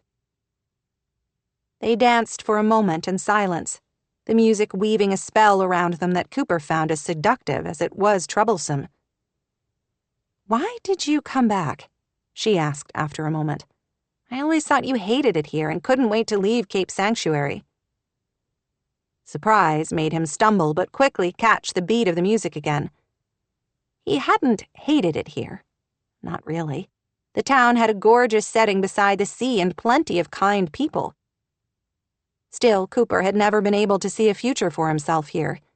He had too many difficult memories of his childhood, being a son of the town screw-up. He was tired of being an object of pity and scorn, of hearing the whispers. After his mother died and their aunt and uncle offered to take Melody in for her remaining high school years, he had jumped at the chance to sign up for the Air Force and let the military give him a second chance. "I never hated it," he protested. "I left for the military." "And didn't look back?" "I'm here now." "Because of Melody?" How had she guessed that? He shifted, uncomfortable with her scrutiny. "Yeah, because of Melody. She doesn't have any other family here now that Aunt Helen is in San Diego, and her boys take a lot of energy. They're too much for her to handle on her own." So once more, Cooper steps in to save the day. "That's what families do. Aren't you back in town only because your mom needs your help?" "Point taken." She smiled, her features soft and lovely, and he wanted to brush a thumb over that tiny dimple in her cheek. More than that, he had a sudden fierce urge to press his mouth to the corner of her smile. "Mel starts next week at the garden center. She probably told you." He glanced over at his sister, sitting among her friends and trying to hide her pain and loss with forced animation. "Yeah, she's excited about it. The job will be terrific for her. She needs to get out, and she has always loved gardening. You won't be sorry you hired her." "It was a brilliant idea. I can't believe I didn't think of it myself. I owe you one." He hadn't really done anything, but that didn't stop him from coming up with a dozen ways he would like to have her repay him. He could share none of them with her, of course. The song segued to another slow song. He really ought to leave the dance floor, but he found himself strangely hesitant. One more song, he told himself. Then he would lead her back to the group and do his best to put this inconvenient attraction out of his mind. 15. Olivia. As the band led into another song, Olivia waited for Cooper to stop dancing and return them to his sister and her friends. When he continued swaying with a slow, sultry song, she decided she was enjoying herself too much to say anything. Other than a few nightclubs in college and a tango class she took when she first moved to Seattle, She hadn't danced with someone in a very long time. That was a true shame. There was something so sensual about it. She closed her eyes, inhaling the scent of him. Masculine, clean, some sort of woodsy soap with a hint of aftershave. The muscles beneath her hands were strong, taut, and she couldn't help thinking that these muscles saved lives and helped people protect their property. Again, it seemed a betrayal of the girl power movement she so strongly believed in, but everything inside her wanted to nestle against him, safe in his arms. She fought the urge to rest her cheek against his chest and listen to his heartbeat. Let's not get carried away or anything. She could easily see herself making a fool of herself if she wasn't careful. There could never be anything between them, and she needed to remember that. This was Cooper Vance, her best friend's brother, her sister's best friend, her childhood crush. The man who had tried and failed to save her father. Their history was entirely too tangled and complicated for her to unravel during the short time she would be in Cape Sanctuary. The song was almost over when a shriek rang out from the corner of the tavern. A few other people cried out, and Olivia almost dived for cover until she heard the follow-up cry. "Help! My sister! Someone help her!" If she had any doubt that Cooper Vance was a first responder to the bone, that was eradicated in one single instant. He whirled on the spot, dropping his arms from her and rushing to a nearby table. She stood on the dance floor, not sure what to do. He might need help. She couldn't do much, but she could at least call 911. She hurried to join him in time to watch Cooper lower a woman about her own age to the floor. "Does your sister have any allergies or any history of heart or lung problems?" he asked, his voice as calm as a summer breeze. Another woman stood nearby, expression frantic and her hands shaking. "She's allergic to shellfish, but we didn't order shellfish or anything with shellfish in it. I've never seen her have this reaction. She said she was having trouble breathing and then she just passed out." "Does she have an EpiPen?" "She always carries one, but I couldn't find it on her. She switched purses at the last minute. I wonder if she forgot to put it in her bag." He adjusted the woman's head, which looked swollen and blotchy, and felt for a pulse. The band had stopped playing and a crowd had gathered. "Anybody have an EpiPen?" he called out. "I do here." A man thrust one at Cooper, who shoved it into the woman's upper thigh and held it there for 10 seconds or so. "What can I do?" Olivia asked quietly, as he massaged the spot where he had injected her with epinephrine. "Call 911. Tell dispatch we have a possible allergic reaction and the female patient is having trouble breathing." Even as he spoke, the woman gave a ragged breath and her eyes fluttered open. "There you go," Cooper said in a soothing voice. "Come on, Carla," her sister said. "Wake up." Olivia spoke quickly into the phone, relaying to the dispatcher the information Cooper told her. It took about 7 minutes for paramedics to arrive, and by that time, Carla, a tourist from Iowa on a bucket list trip with her sister, was sitting up and answering his questions. "Do I have to go to the hospital? I'm feeling much better." "You do. Sorry," he said. "You know how serious anaphylactic shock can be. You need to be checked out in the ER." She sighed. "I'm sorry, Terry. I shouldn't have had the fish tacos. We asked if there was shrimp in it, and the server said no." "Maybe she didn't know. Or maybe I had a reaction to something else. I don't know. Either way, coming with me to the ER is a sucky way to celebrate your divorce." Cooper. "You're not coming with us to the hospital?" Cooper shook his head at one of his best paramedics, Lindy Melendez, as he watched them load the patient onto the ambulance for the short ride to the local ER. "It's my sister's birthday, and I don't want to ditch her. You all look like you have it covered. Good thing for her you were here. Right place, right time. I'm glad it worked out for the best." The patient would be fine. Already she was almost back to normal, though it had taken a second epinephrine injection. It had been determined that a new cook in the sea shanty's kitchen had added some shrimp when he started running low on halibut for the fish tacos without informing the servers. It was a rookie mistake that might have been disastrous. He headed over to Melody's table to find his sister opening presents. "You all didn't have to get me anything," she said to her friends. "I told you I only wanted to spend time with you all." "Shush," said B. Romero with a stern look. "You're always the first one to give a gift to someone else. This is our chance to do something for you."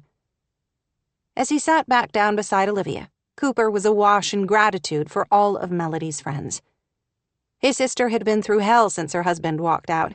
It warmed his heart to see her friends rally around her to support her. After she opened all her presents and they all raised their glasses to toast her and all the wonderful things in store for her, the party began to break up as Rosemary Duncan got a phone call from her husband and then said she had to leave to deal with an issue with one of their kids. Shortly after she left, Olivia rose too. "I'm so happy I could be here to celebrate with you, but I should probably go. I don't feel great about leaving my mom this long, even though Henry is with her." "I completely understand. Thank you so much for coming. Give Juliet my love. Drive carefully." "I would, except I walked," Olivia said with a smile. "But I won't jaywalk, and I'll be sure to stay on the sidewalk." With a general wave to everyone gathered to celebrate with Melody, she headed toward the door. She had walked to the tavern and was now walking home. Alone? Not on his watch. It was only a few blocks, but he still didn't feel good about it. Cooper glanced at his sister. "I think I'll take off too, if you don't mind. I'm on duty early." She looked between him and the doorway where Olivia had just left, a wrinkle between her brows as if trying to locate a frustrating puzzle piece. "No," she said slowly. "I don't mind. I'll be leaving soon anyway. I told Caitlin I would be home around 11. That's only 20 more minutes."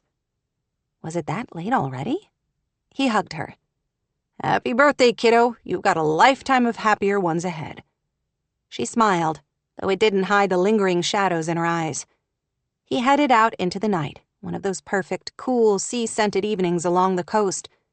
It didn't take long for him to catch up with Olivia. She looked surprised and not precisely pleased to see him.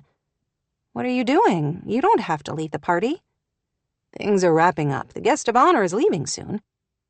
"I don't need an escort, Cooper. I'll be fine. I like to walk." "I like to walk, too. But then I'm not a lone woman wandering around after dark." She looked exasperated but didn't argue, and they set off toward Harper Hill. It wouldn't have mattered if she had argued. He wouldn't back down. He had seen too much bad stuff happen to people who weren't quite careful enough. Yes, he could be overprotective. Melody called him a fussy mother hen. Cooper knew his instinctive need to protect others was rooted in his childhood, when he had carried far too much responsibility for someone so young. Classic consequence of growing up a child with an alcoholic mother. Because of those scars from watching his mother relapse, fight her way back and relapse again, he had an inherent need to watch over those he cared about. He was being a polite neighbor, he told himself, only making sure she made it back to Sea Glass Cottage safely. "That was something tonight," she said, as they headed through the mostly darkened downtown. "Saving that woman's life. How did you know she needed an EpiPen?" "The hives. They were a dead giveaway. She didn't appear to be choking and had airflow when I checked.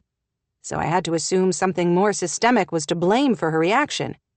If her sister hadn't said she had allergies, I would have had to figure something else out." "How does it feel? Saving a life, I mean." "I don't spend a lot of time thinking about it, if you want the truth, because then I would have to think about the plenty of people I haven't been able to save." "Like my dad." The words sliced at him. "Yeah, like your father. But you keep trying. Even though you know you won't save everyone, you're willing to risk your life sometimes in the attempt." He didn't ever think about it that way. In the moment, he did what was necessary. While there was sometimes an element of risk involved, especially when he had been part of the Air Force's Elite Special Forces Pararescue Unit, his attention was always focused on trying to help. "I would make a trite comment about how I'm just doing my job, but I know it's more than that. What I do is important." "You're a hero, Cooper. You do what you have to without even thinking about it. Well, I can't even walk into a bar without a panic attack." There was a quiet intimacy here as they headed up the road toward her mother's house, as if the two of them were alone here in the night, except for the constant murmur of the sea, the occasional owl swooping overhead, and wispy clouds drifting across the moon. "What happened to make you afraid?" he asked again, sensing it would be easier for her to share here in the dark than it might have been inside the bar. She looked over at him, moonlight turning her features silvery. You don't want to know. I wouldn't have asked if I didn't. Were you attacked? After a long moment, she finally sighed and answered him. Not me. That's the stupid part. I was perfectly safe the entire time, but I was a witness to someone else's attack.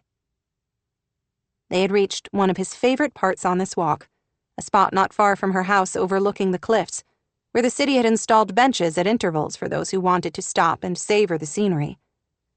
Olivia seemed to notice the nearest bench. She moved to it and sat down, hands folded on her lap. He joined her, not sure he wanted to hear her story.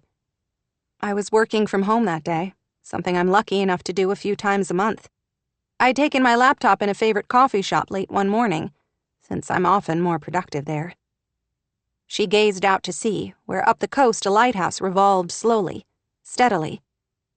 I had been there only 20 minutes or so when a man came in, dirty and unshaven, a meth head if I had to guess.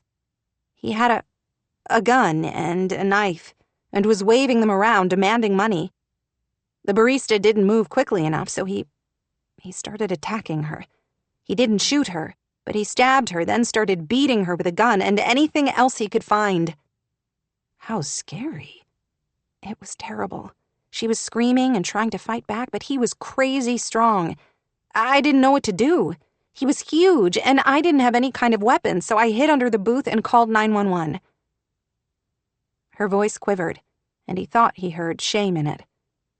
Unable to help himself, he reached for her trembling fingers. Her hand stiffened in his, and he thought she would pull away, but finally her fingers curled around his and he held his breath, as touched as if he had been able to coax a hummingbird to land on his palm. What a terrifying situation. Sounds like you did the smartest thing possible. Smart, maybe, but not what my father would have done. Not what you would have done. You jumped out of airplanes to help people. I couldn't even cross a coffee shop. He resisted pointing out that her father had died because he ran into a burning building without adequate protection. Cooper hadn't been able to save him, or countless others. What finally happened? Another customer stepped in, someone my mom's age. While the rest of us cowered, she took on this man who was out of his head with drugs and adrenaline. She was able to distract him from the injured barista long enough for her to scramble for a weapon. The two of them held him off until the police came. He couldn't imagine what Olivia had endured in those terrifying few moments while waiting for law enforcement to arrive. I'm sorry. It seemed wholly inadequate. It's been nearly 3 weeks and I've had a hard time with crowds ever since, she admitted. I keep feeling like I'm back there in that coffee shop, only the junkie is coming after me. The day my mom was hurt, I tried to force myself to go into another coffee shop in my neighborhood and I couldn't do it. I honestly felt like I was on the brink of agoraphobia. I was coming up with a plan to work from home all the time, just stay in my apartment and order all my groceries online. Instead, you drove 600 miles in the middle of the night to her rescue, he pointed out. That's different. I was helping family, and I didn't have a choice. You said it earlier. Families help families. My mom needed me. Plenty of others wouldn't have been so quick to drop everything and step up. She slipped her hand away, not looking convinced. I may have come back to help my mom, but that doesn't change the fact that I did nothing to help another person in jeopardy in that coffee shop. You called 911. That helped. And I'm guessing you stuck around afterward to give police your statement, right? Yes. Sounds like you did exactly the right thing. We all respond to danger differently, Olivia. There was nothing wrong with how you reacted to the situation. Dad would have stepped in and tried to stop the attack, she said stubbornly. He would have been ashamed of me. Your dad weighed 200 pounds and was one of the strongest men I've ever known. If any of us tries to compare ourselves to Steve Harper, we would all fall short. She sighed. I miss him. Coming back to Cape Sanctuary has made me realize all over again what a hole he left in our lives. None of us was ever the same. I know I haven't been, Cooper said quietly. To his eternal amazement, she reached for his hand, and they sat that way for a long time, listening to the ocean and the night. Cooper couldn't remember when he had felt more at peace, sitting on a garden bench on Harper Hill, watching a falling meteor shoot across the sky.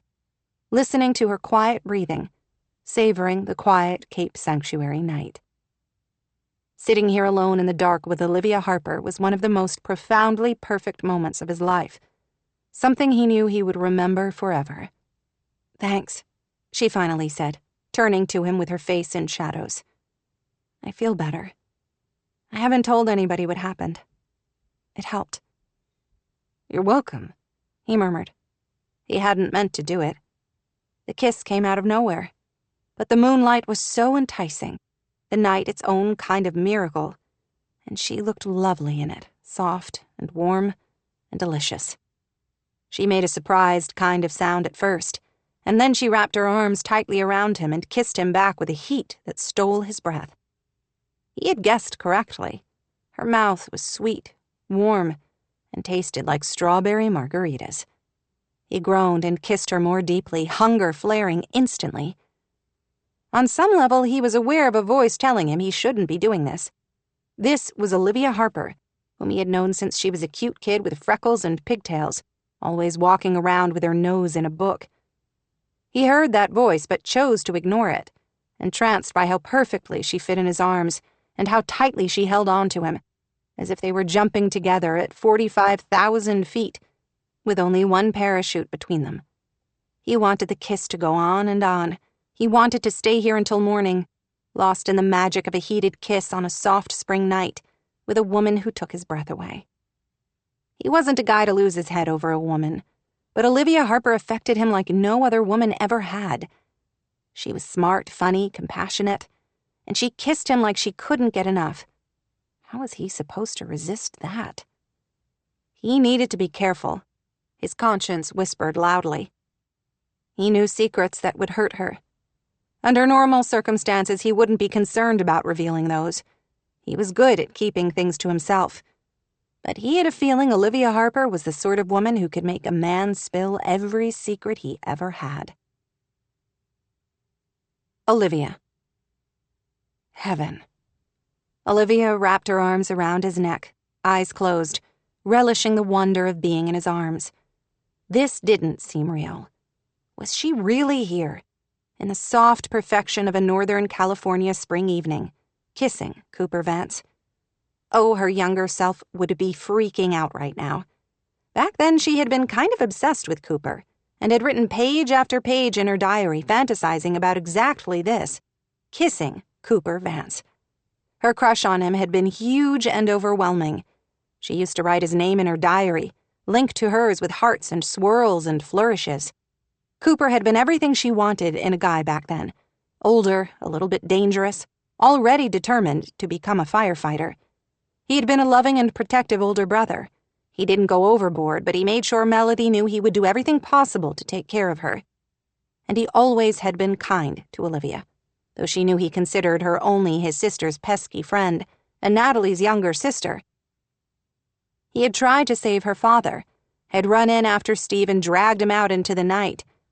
Though it had been clear to everyone that Steve wouldn't make it, Cooper refused to stop CPR, even after other first responders arrived. How could she help but fall a little in love with him after that? Her younger self would have been over the moon to know she would one day be here in his arms, with heat simmering between them, and his mouth firm and determined on hers. No, she couldn't do this. What would ever come of it? Nothing but trouble. Olivia wasn't in a good place for a fling, emotionally or mentally. She was a mess, completely overwhelmed with caring for Juliet in the garden center and her own business. The last thing she needed right now was to become tangled up with a man who would end up breaking her heart. With great effort, she slid her mouth away and stood up abruptly from the bench, breathing hard and trying to gather her wildly careening thoughts. What had she been thinking? Anyone could have seen them here. Her mom, Caitlin, a passing car? She let out a shaky breath, not sure what to say or how to act. "I should go." She gestured weakly toward Seaglass Cottage, which she could see at the top of the hill. "I have to open the garden center early in the morning." He looked as if he wanted to say something, but appeared to change his mind at the last minute. "All right," he said, his voice low and a bit raspy. Then he rose and started walking in the direction of her mother's house. "The house is only 100 yards away. I'll be fine. You don't have to walk me the rest of the way." "I don't mind," he answered, without breaking stride. What if she minded? Now that she was no longer in his arms, now that all her doubts and insecurities came crashing back, she felt extremely awkward, as if she were still that teenage girl with a terrible crush on him. She didn't know how to get out of the situation gracefully, so she continued walking toward home. Street lamps and moonlight illuminated the path, and the air was sweet with the scent of flowers and the cypress and pine that grew in abundance along the coast. They walked in silence, not touching, but their shoulders brushing every once in a while. She was intensely aware of him, big and gorgeous and completely out of her league. Had he really kissed her? If she couldn't still taste his mouth against hers, she might have thought she had imagined the whole thing. She couldn't let this awkwardness grow, or she wouldn't be able to face him again. While she might have preferred that option, she couldn't avoid him in a small town like Cape Sanctuary. His sister was her best friend. Not only that, but she had just agreed to help him promote an upcoming event. They would have to clear the air. "Look," she began. "That kiss was amazing. I'm not going to lie." Thanks?" She sighed. "I wish I were in a better place to start something with you while I'm in town, but I'm not. I'm sorry. I've got way too much on my plate. I'm trying to work long distance and run my business from here, which has been a nightmare, as well as manage the garden center, where I'm completely out of my depth. In between, I am caring for my mom, who constantly tries to assure me she doesn't need any help, plus keeping an eye on Caitlin, who hates me and doesn't want me around at all." She clamped her mouth shut, horribly aware she was rambling, spilling out way too much information. "Okay," he finally answered. She stared at him. "That's all you have to say? Okay?" "What else do you want me to say? We shouldn't have kissed, I get it, and you're right. This attraction between us is pretty inconvenient all the way around. We can go back to being friends, if that's what you want." "Okay, great. I guess that's settled. No more moonlit walks for us then." "Too bad." She wasn't sure if she'd really heard him say the low words, or if it had just been the wind blowing in from the ocean. "Good night. Thanks for walking me home safely." "You're welcome." He leaned in and kissed the corner of her mouth, a gentle kiss that friends would give. Though she was wildly tempted to wrap her arms around him again and shift her head, she forced herself to give a polite smile instead. "I'll be in touch about the social media campaign for the pancake breakfast." He groaned softly, which made her smile, then gave a wave and headed back down the hill. 16. Juliet. Henry fell asleep about 15 minutes into the program they were watching together, which she didn't find surprising. He put in long days and worked hard to make his landscaping business a success, often on a job site from before dawn, when it was cooler and the winds weren't as bad, until after dark. His work ethic and dedication to his clients were some of the things she admired most about him. She paused the show and let him sleep, enjoying the quiet peace she found in his presence. Otis went to his crate to sleep, and Felicity took his place on her lap. She petted the cat, watching Henry and wishing desperately that things between them could be different. If only she had never been diagnosed, would she let the age difference between them bother her so much? Probably not. She was unlikely to age as gracefully as other women. While she considered herself extraordinarily lucky that her multiple sclerosis was mild, the symptoms under control, she knew she couldn't continue to roll the dice successfully forever. The odds were good, or bad as the case may be, that she would eventually start showing more effects. She would likely begin to have balance issues, vision problems, tremors. Eventually, she might lose the ability to walk. How could she burden him with that? Who knew? In 5 years, she could be using a wheelchair all the time.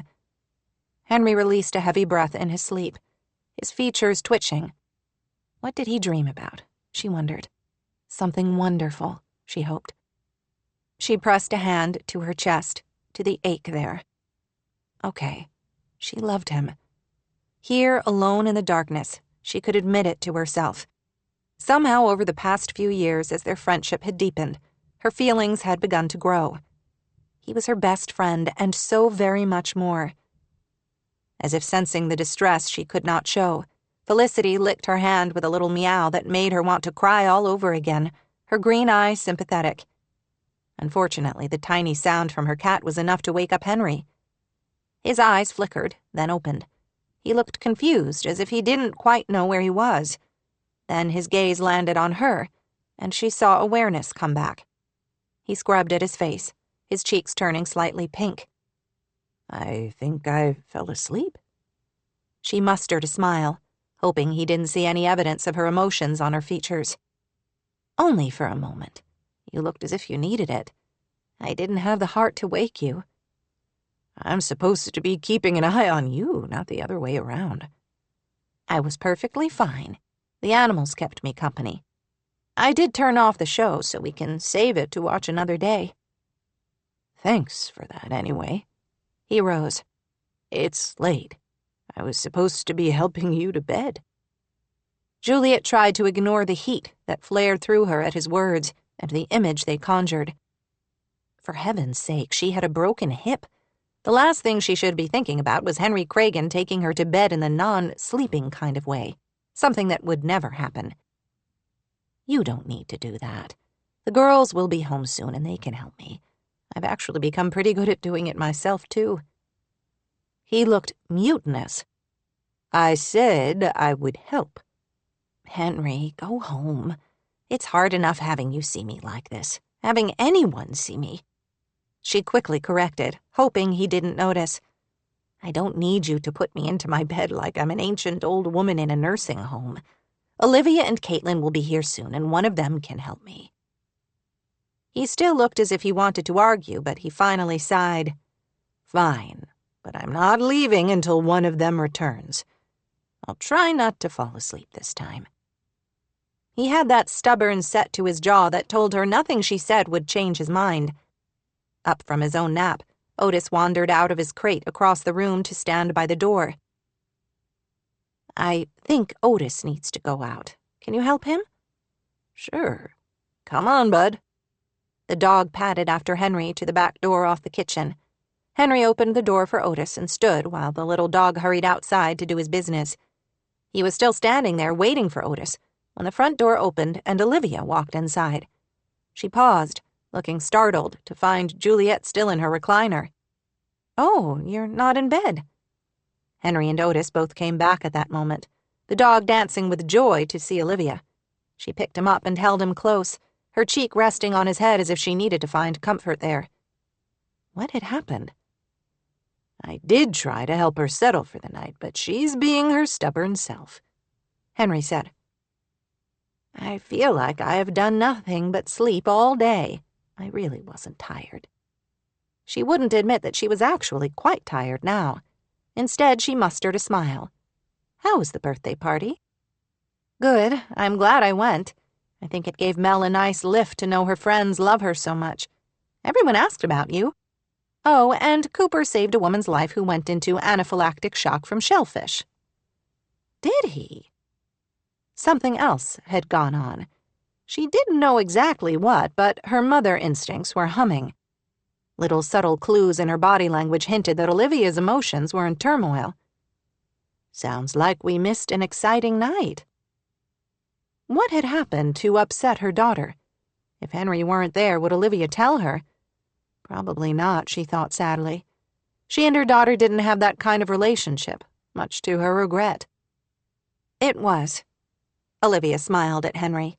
"Thank you so much for hanging out with Mom and keeping an eye on things." "My pleasure, really. I'm happy to hang out any time. You know where to find me. And Juliet, I'll be in touch next week about that field trip." "Okay." He leaned in to kiss her on the cheek as he had done dozens of times before.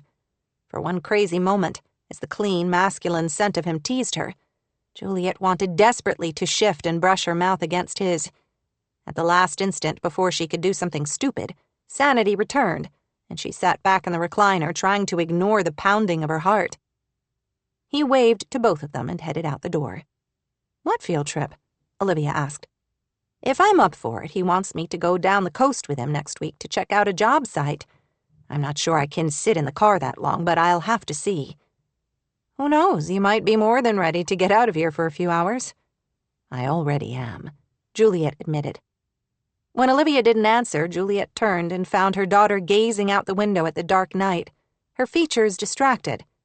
Henry's departure had almost pushed her concern to the back burner, but it instantly reignited. What's wrong? You're upset. Olivia frowned, looking flustered. I'm not. Everything is fine. Why wouldn't it be? They might not be as close as she would like, but she could still sense Olivia's moods. I'm your mother, she reminded her. I know when something is bothering you. Olivia gave a smile that seemed forced. Nothing's wrong, Mom. I'm tired, that's all. And you should be too. Let's get you settled into bed. Olivia. Her mother didn't let up. Even as she helped transfer her to her wheelchair and pushed her into her bedroom, Juliet continued to dig. Did one of the tourists say something to you? Sometimes they can be pushy, especially at a place like the sea shanty.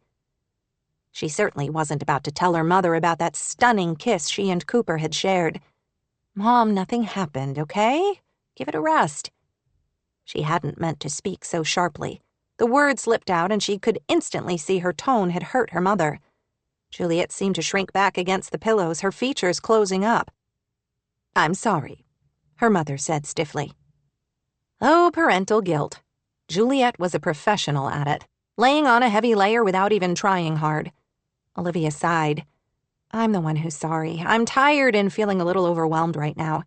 If I seem distracted, that's the reason. That's all. I hate being such a burden. Her mother's voice wobbled on the last word, and she looked appalled at herself. You're not a burden. None of this is your fault, Mom. You didn't get hurt on purpose. It was an accident. It happened, and now we are dealing with it. But it's so much trouble for you. If anything, you're going out of your way to prove how much you don't need my help. I know you would much rather be running the garden center yourself. I hate being out of commission. You'll be back at work before you know it. Was her mother crying? Her eyes seemed shadowed and sad, her lashes damp. What's going on? She looked up at the words to find Caitlin standing in the doorway. Apparently, they had both missed her coming home. She gestured to the bed and her mother in her nightgown. I'm helping Mom to bed. What did Caitlin think, that they were playing Monopoly? Caitlin glowered at her. She looks upset. What did you do to make her cry? She didn't do anything, Katie, Juliet said quickly. I wasn't crying. Caitlin still looked suspiciously between the two of them. Olivia refrained from rolling her eyes, but it wasn't easy. Did she think Olivia was beating Juliet? Are you hurting? Olivia asked her mother. I can check your med schedule to see when you can take another pain pill. I hurt, but I really don't want to take another pain pill. They make me feel so strange. I'll be honest. I would rather be in pain than feel out of it for hours. If there is a good time, you should take it. Right before bed has my vote so you can get a better night's sleep. Don't forget what Dr. Adino said, Caitlin said unexpectedly on her side for once. You should listen to your pain cues and stay on top of it in order for your body to heal. That's the only way you're truly going to be able to heal. Dr. Adino is a wonderful doctor, and I trust her, but I also know my body. I don't need a pain pill right now. Olivia sighed, not wanting to fight this battle right now. I'll go fill your water bottle and then leave a pill here beside the bed. Don't suffer unnecessarily, Mom. You're only going to stress your body more. After she filled the insulated bottle with ice and water, she returned to her mother's bedside. Here you go, she said, setting it on the nearby table along with a little medicine cup holding the pain pills. Thank you, dear. Good night, Mimi, Caitlin said, kissing Juliet on the top of her head. Love you. I love you too, dear. Caitlin rose from the bed and headed out of the room. Good night, Olivia called after her. As she expected, her niece didn't turn around or acknowledge her. She thought things had been slightly better, but apparently common courtesy was too much to ask for tonight. She wasn't in the mood to try unraveling Caitlin's attitude right now, especially not when she was still trying to process that stunning kiss. Call me if you need anything in the night. I will, Juliet said. Though both of them knew it was a lie, her mother went out of her way not to ask for help. Could one person in her life not fill her with frustration right now, please? Juliet looked toward the door where Caitlin had exited. I wish that girl wouldn't shut me out. Do you have any idea what's bothering Caitlin? Besides Olivia's very existence, she didn't have a clue. First me and now your granddaughter? I think you need to stop worrying about everyone else and focus on yourself right now, Mom. Juliet made a face. I'm being a pain, I know, I'm sorry. But I worry about her. Caitlin will be fine. She's stressed about your injury and doesn't like seeing you this way. You're the only parent she's ever known, really. It's only natural for your injury to hit her hard. No doubt it's a reminder to her of how important you are to her. Though spontaneous physical affection did not come easily between the two of them, Olivia ran a hand over her mom's hair. You're important to both of us. Juliet again looked as if she wanted to cry. You are a wonderful daughter, if I forget to tell you that often enough. Thanks, Mom.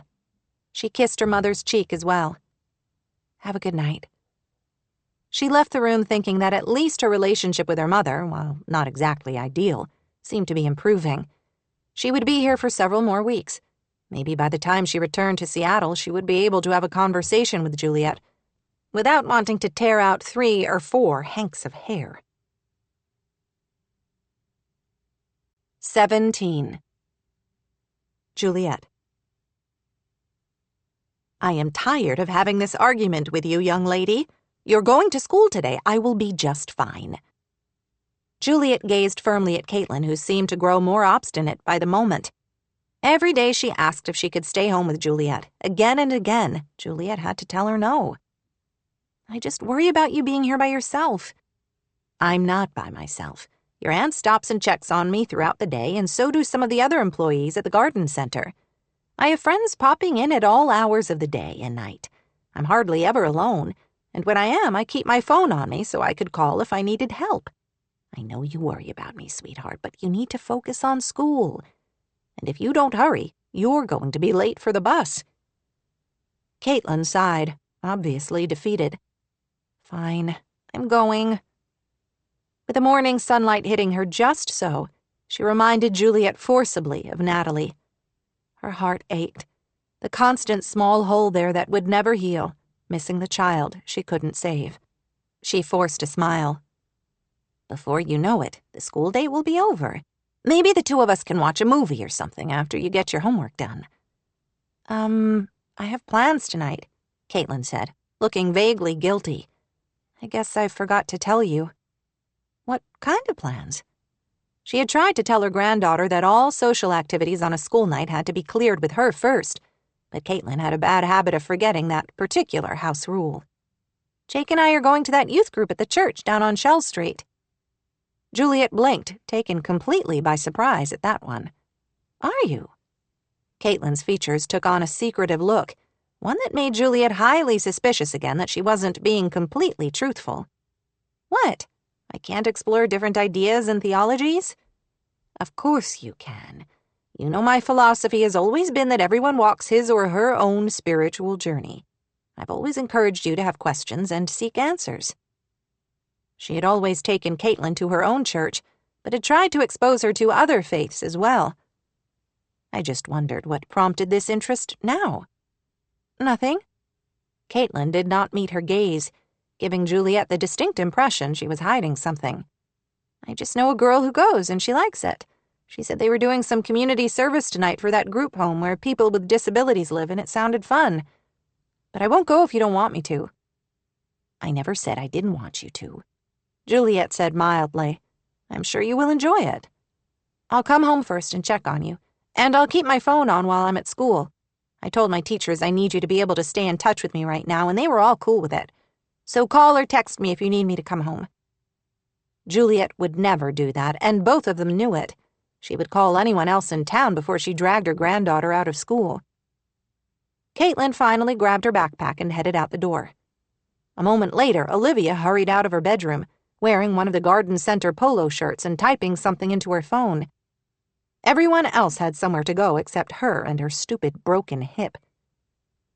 I guess you're off, Juliet said, trying to ignore the wave of fierce longing that washed over her like heavy surf in an autumn storm. She missed her job. She never would have imagined she could miss it so very much. She missed the employees. She missed the dirt under her hands as she potted plants. She missed the customers, even the clueless ones who came in not knowing a pansy from a petunia. "I'm training Melody today," Olivia said. "It's her first day." "That's exciting." "It should be interesting anyway, since I still have no idea what I'm doing." "You're doing fine. Everyone says so." "You know my goal is only to keep the place going until you get back." "Hopefully that will only be a few more weeks," Juliet said, though she wasn't entirely certain that was true. She was still so weak, something she would not admit to anyone. She was desperately worried it was her multiple sclerosis that left her feeling exhausted and wrung out. But of course she couldn't tell that to Caitlin or Olivia. "I'll have someone swing by this morning and I'll try to check on you at lunchtime." "You don't have to worry about me. I'm fine. I have my cell phone and can call for help if I need it." "I'm just worried about you. Otis and the cats will keep me company." Olivia gave her a funny look, and Juliet could guess what she was thinking. After Steve died, she had been determined never to have another dog in the house. They were so much bother, always needing to be walked and fed and entertained, and she didn't have the time or energy when their lives were so stressful. Okay, she'd been wrong. She loved her cats for their easy natures and occasional affection, but she had forgotten how a dog's energy and enthusiasm could be contagious. She and Olivia's dog had bonded since she had been home from the hospital. He'd become her constant companion and her nap buddy. Juliet had to admit she was going to miss him dearly when the two of them returned to Seattle.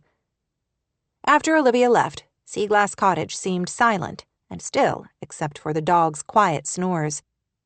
The house wasn't particularly large, though it was bigger than the usual definition of cottage, with 5 bedrooms and 3 bathrooms spread across 2 floors. She adored this place, had loved it from the time she was a newlywed, when she and Steve had moved in. It had been too big for only the 2 of them, but she became pregnant with Natalie right away, and they had dreamed of filling it with a 6 children. But they had struggled with fertility issues between Natalie and Olivia, and then she'd had to have a hysterectomy because of pregnancy complications after her younger daughter. She thought they would only have 2. Then she'd been blessed with her granddaughter at a time in her life when she thought she was done with children. She had adored mothering her granddaughter. It had probably been the best thing that could have happened to her at that stage in her life. Caitlin, like the little dog, had reminded her that life couldn't always be like a formal garden, structured and neat.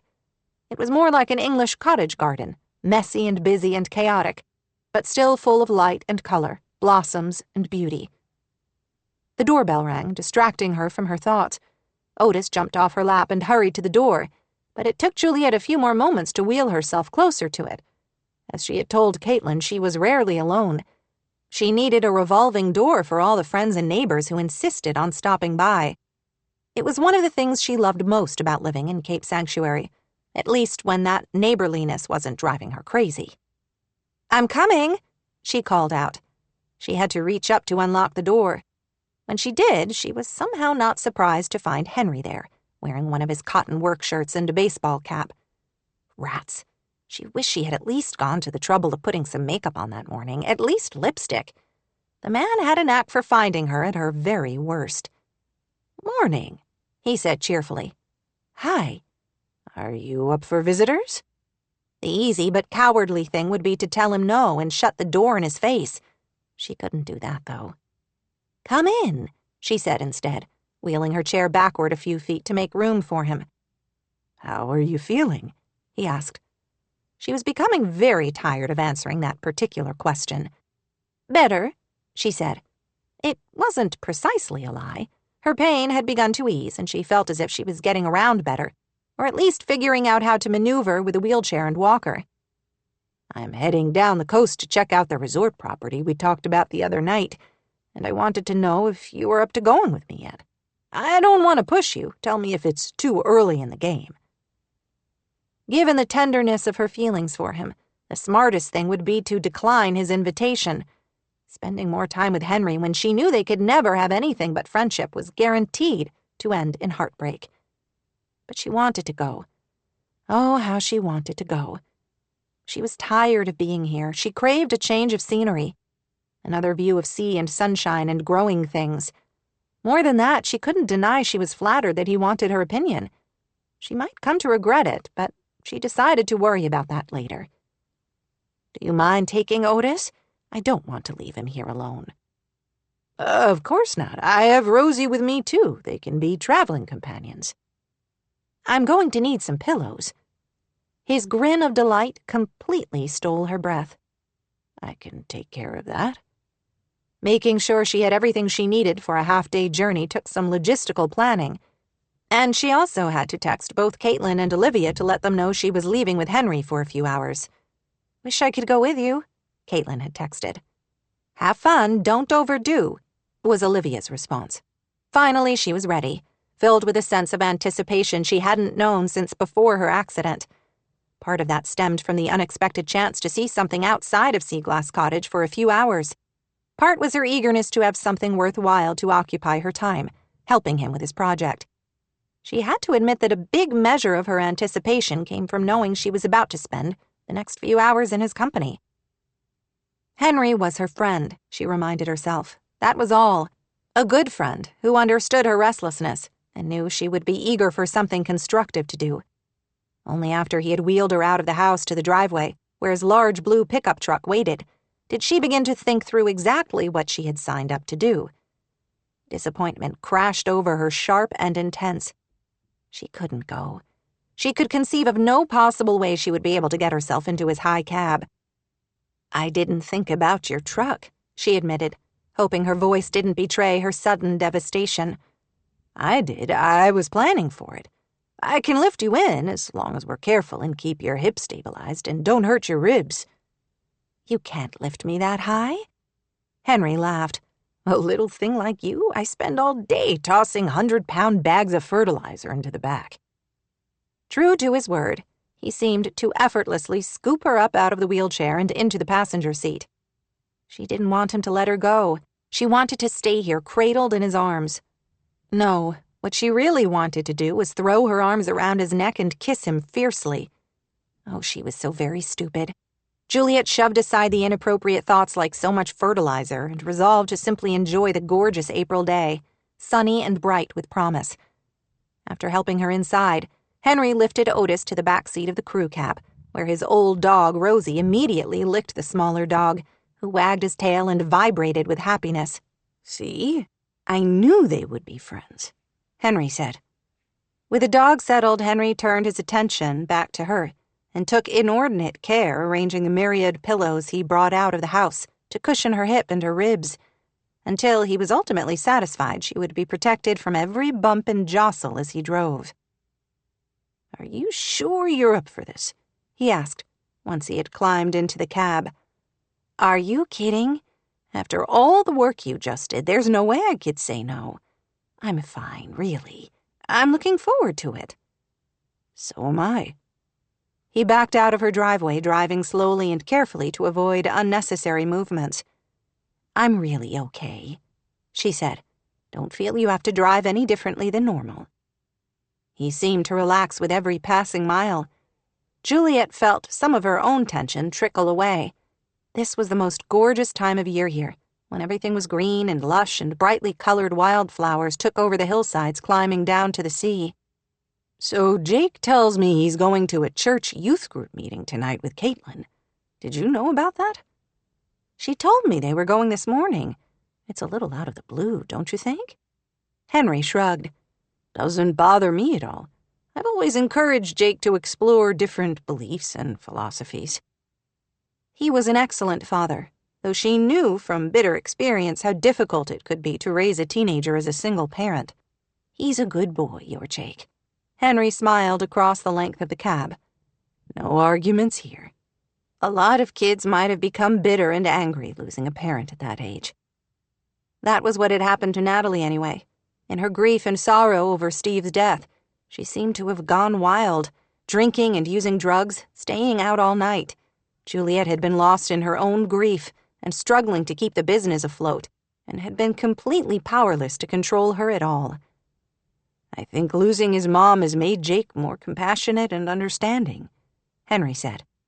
"Agreed. He's been a wonderful friend to Caitlin." Henry appeared lost in thought, and Juliet looked out the window as the road took them in view of the ocean far below, where the morning sun gleamed on the water. "Have you noticed anything odd about the way they've been acting, Jake and Caitlin?" he asked. She frowned. "Odd? Not odd, I guess, as much as secretive, like they might be cooking something up between them." She frowned again, reviewing her interactions with her granddaughter over the past few weeks. She had said much the same thing to Olivia the other day. Caitlin seemed to be waiting for something, but Juliet had no idea what that might be. Now she remembered that for some weeks and even months before her accident, Caitlin had been asking strange questions about her mother. Did her behavior have anything to do with that? "They're both good kids. I guess we have to hang on to that. I can't see anything wrong with them going to a church youth group, but if you notice anything else unusual or different in their behavior, I know you'll keep me posted. This parenting thing is not for the faint of heart," Henry said with another smile. Juliet told herself it was only the over-the-counter pain medication that made her insides feel so fluttery and weak. "How's everything with Olivia?" he asked. "Is she settling in okay?" "It's fine. She runs in and out, trying to juggle everything. I worry she's working too hard. Plus, she seems really jumpy these days. I'm not sure what that's about." "Maybe you need to stop worrying about everyone else and focus on yourself and your own healing right now." Juliet made a face. "That, my friend, is easier said than done.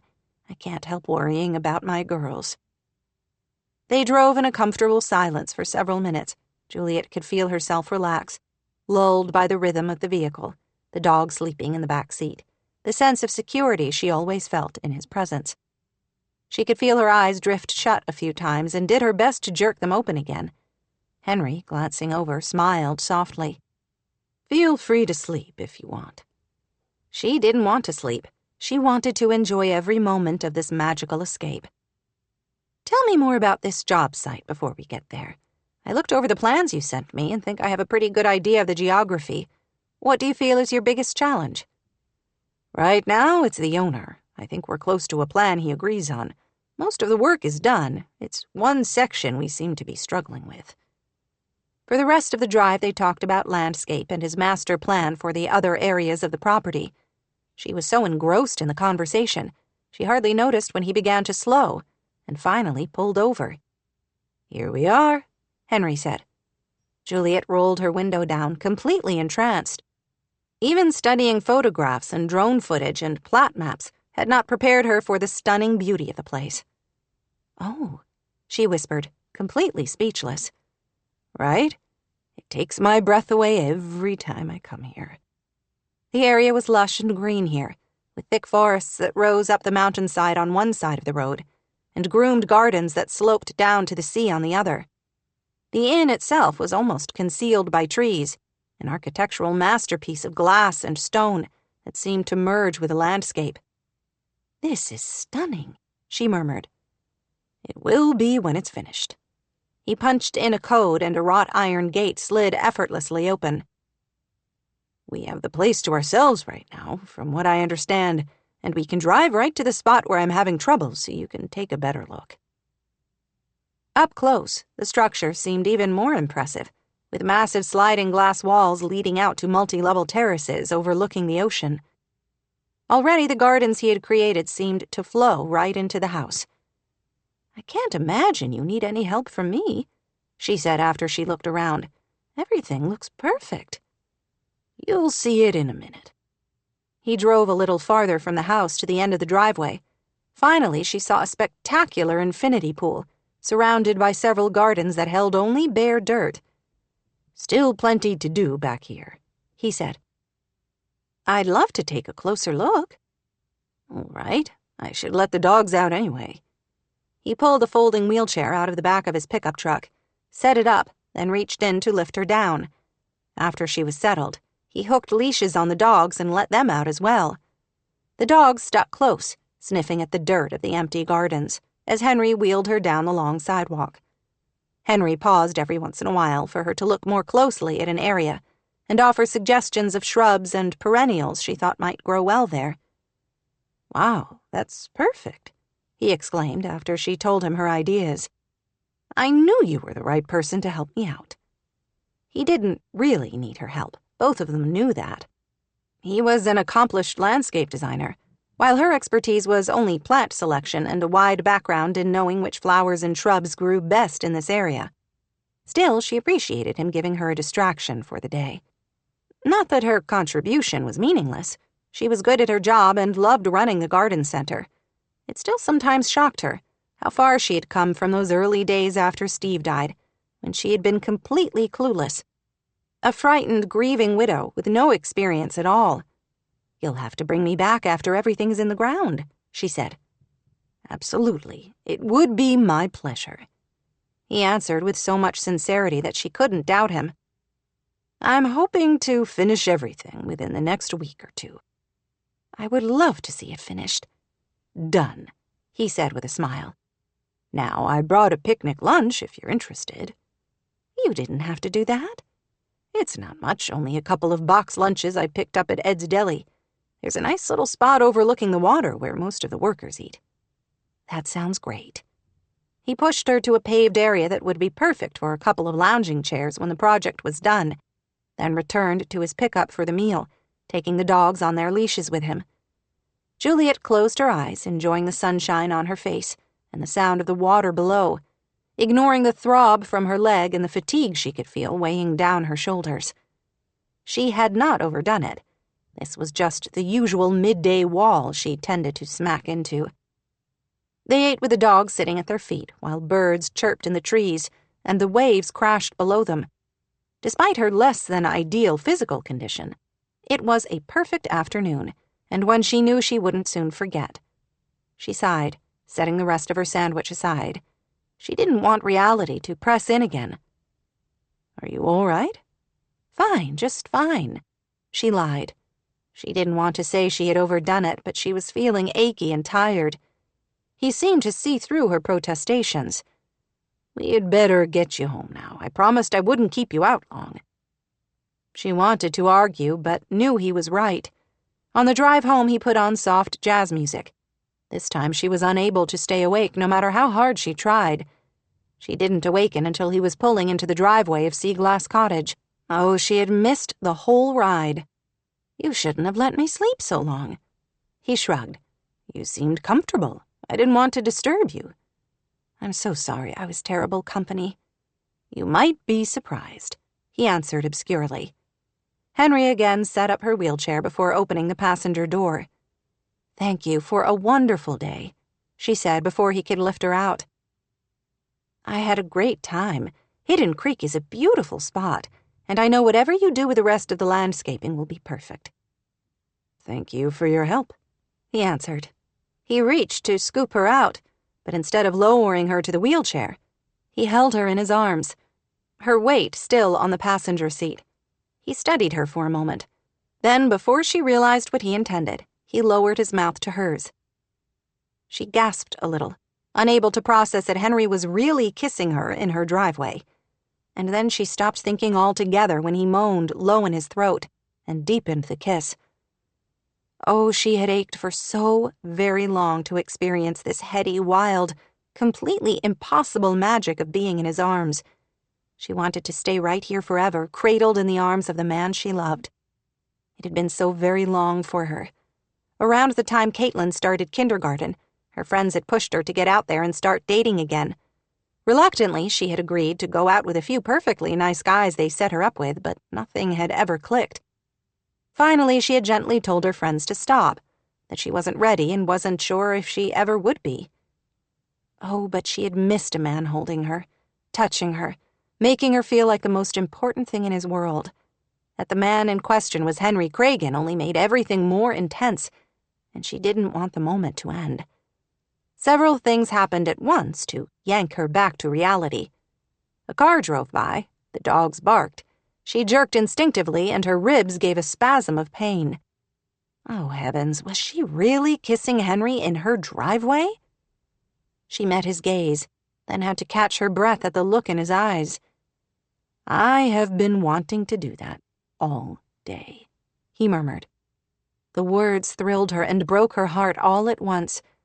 She was going to have to ruin their friendship. She didn't know any other way to convince him they could never be romantically involved. Now you've done it. You've gone and ruined a perfectly lovely morning. He laughed, apparently unoffended by her cranky tone. If that's what you think just happened, you and I have very different definitions of the word ruin. Why did he have to be so very wonderful and so very impossible at the same time? She was going to have to be harsh, and she didn't want to. "Can you help me down?" she said abruptly. His smile slid away and a muscle worked in his jaw, but he said nothing as he lowered her to the wheelchair, then let Otis out of the car. The dog trotted up the walk as if he had lived there forever. Henry pushed Juliet more slowly. By the time he pushed her up the ramp and opened the door to wheel her inside, her heart was aching at the impossible situation. "Look, Henry, our friendship is important to me. You are important to me. But I've explained before that I don't want any other kind of relationship with you.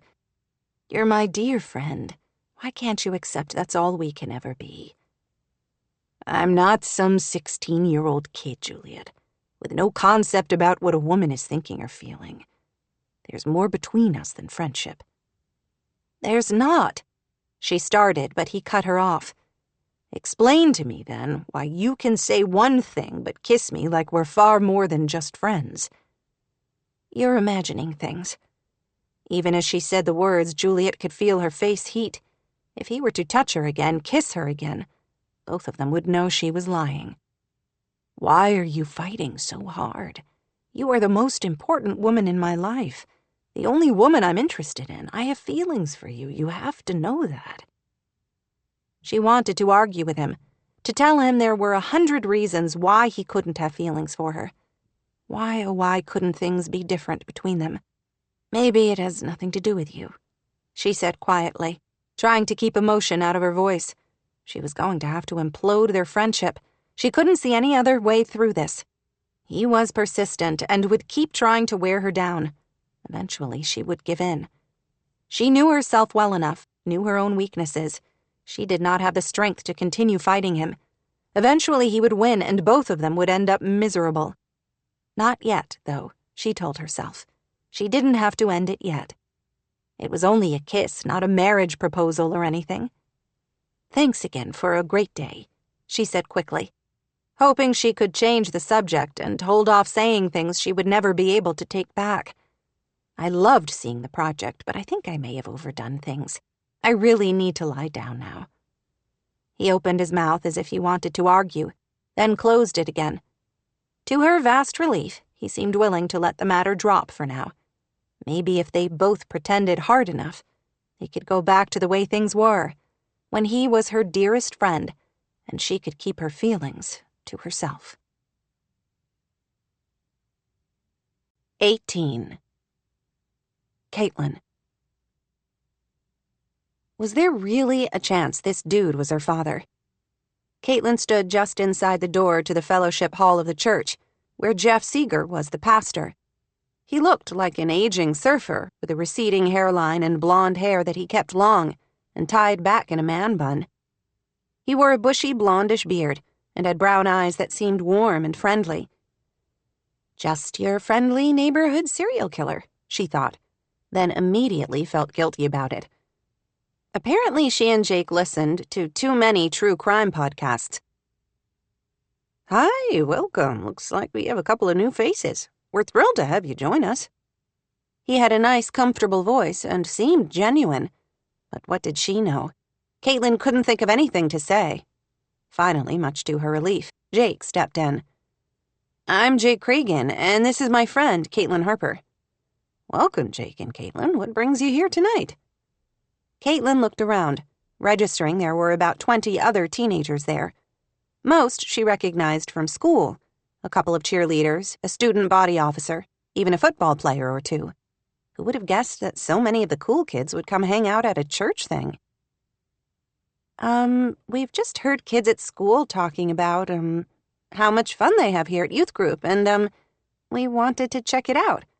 I guess you could say we are kind of on a spiritual quest." She should have stopped before that last bit. Beside her, Jake didn't say anything. He didn't even call her out for her bald-faced lie. That was one of the things she loved best about him. He always had her back, no matter how awkward she made things for them.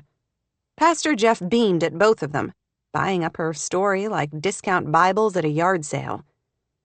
"Excellent. We welcome all searchers into our midst. You picked a good day to visit. We've got a fun activity tonight. We're making fleece blankets from material that has been donated by members of the community. I don't expect that will take us long. And we're all going to take them up the street to some of our friends who live in a residential home for adults with disabilities." She supposed it could be much worse. At least they were doing something nice for someone. A service project, not holding hands and singing hymns or something. She wasn't sure how far she could take this whole spiritual quest thing. Some of the students took charge of the activity, which surprised her. They were all separated into 4 groups, charged with making 2 blankets each. To her relief, she and Jake ended up in the same group. Maybe they wanted to keep the newcomers together.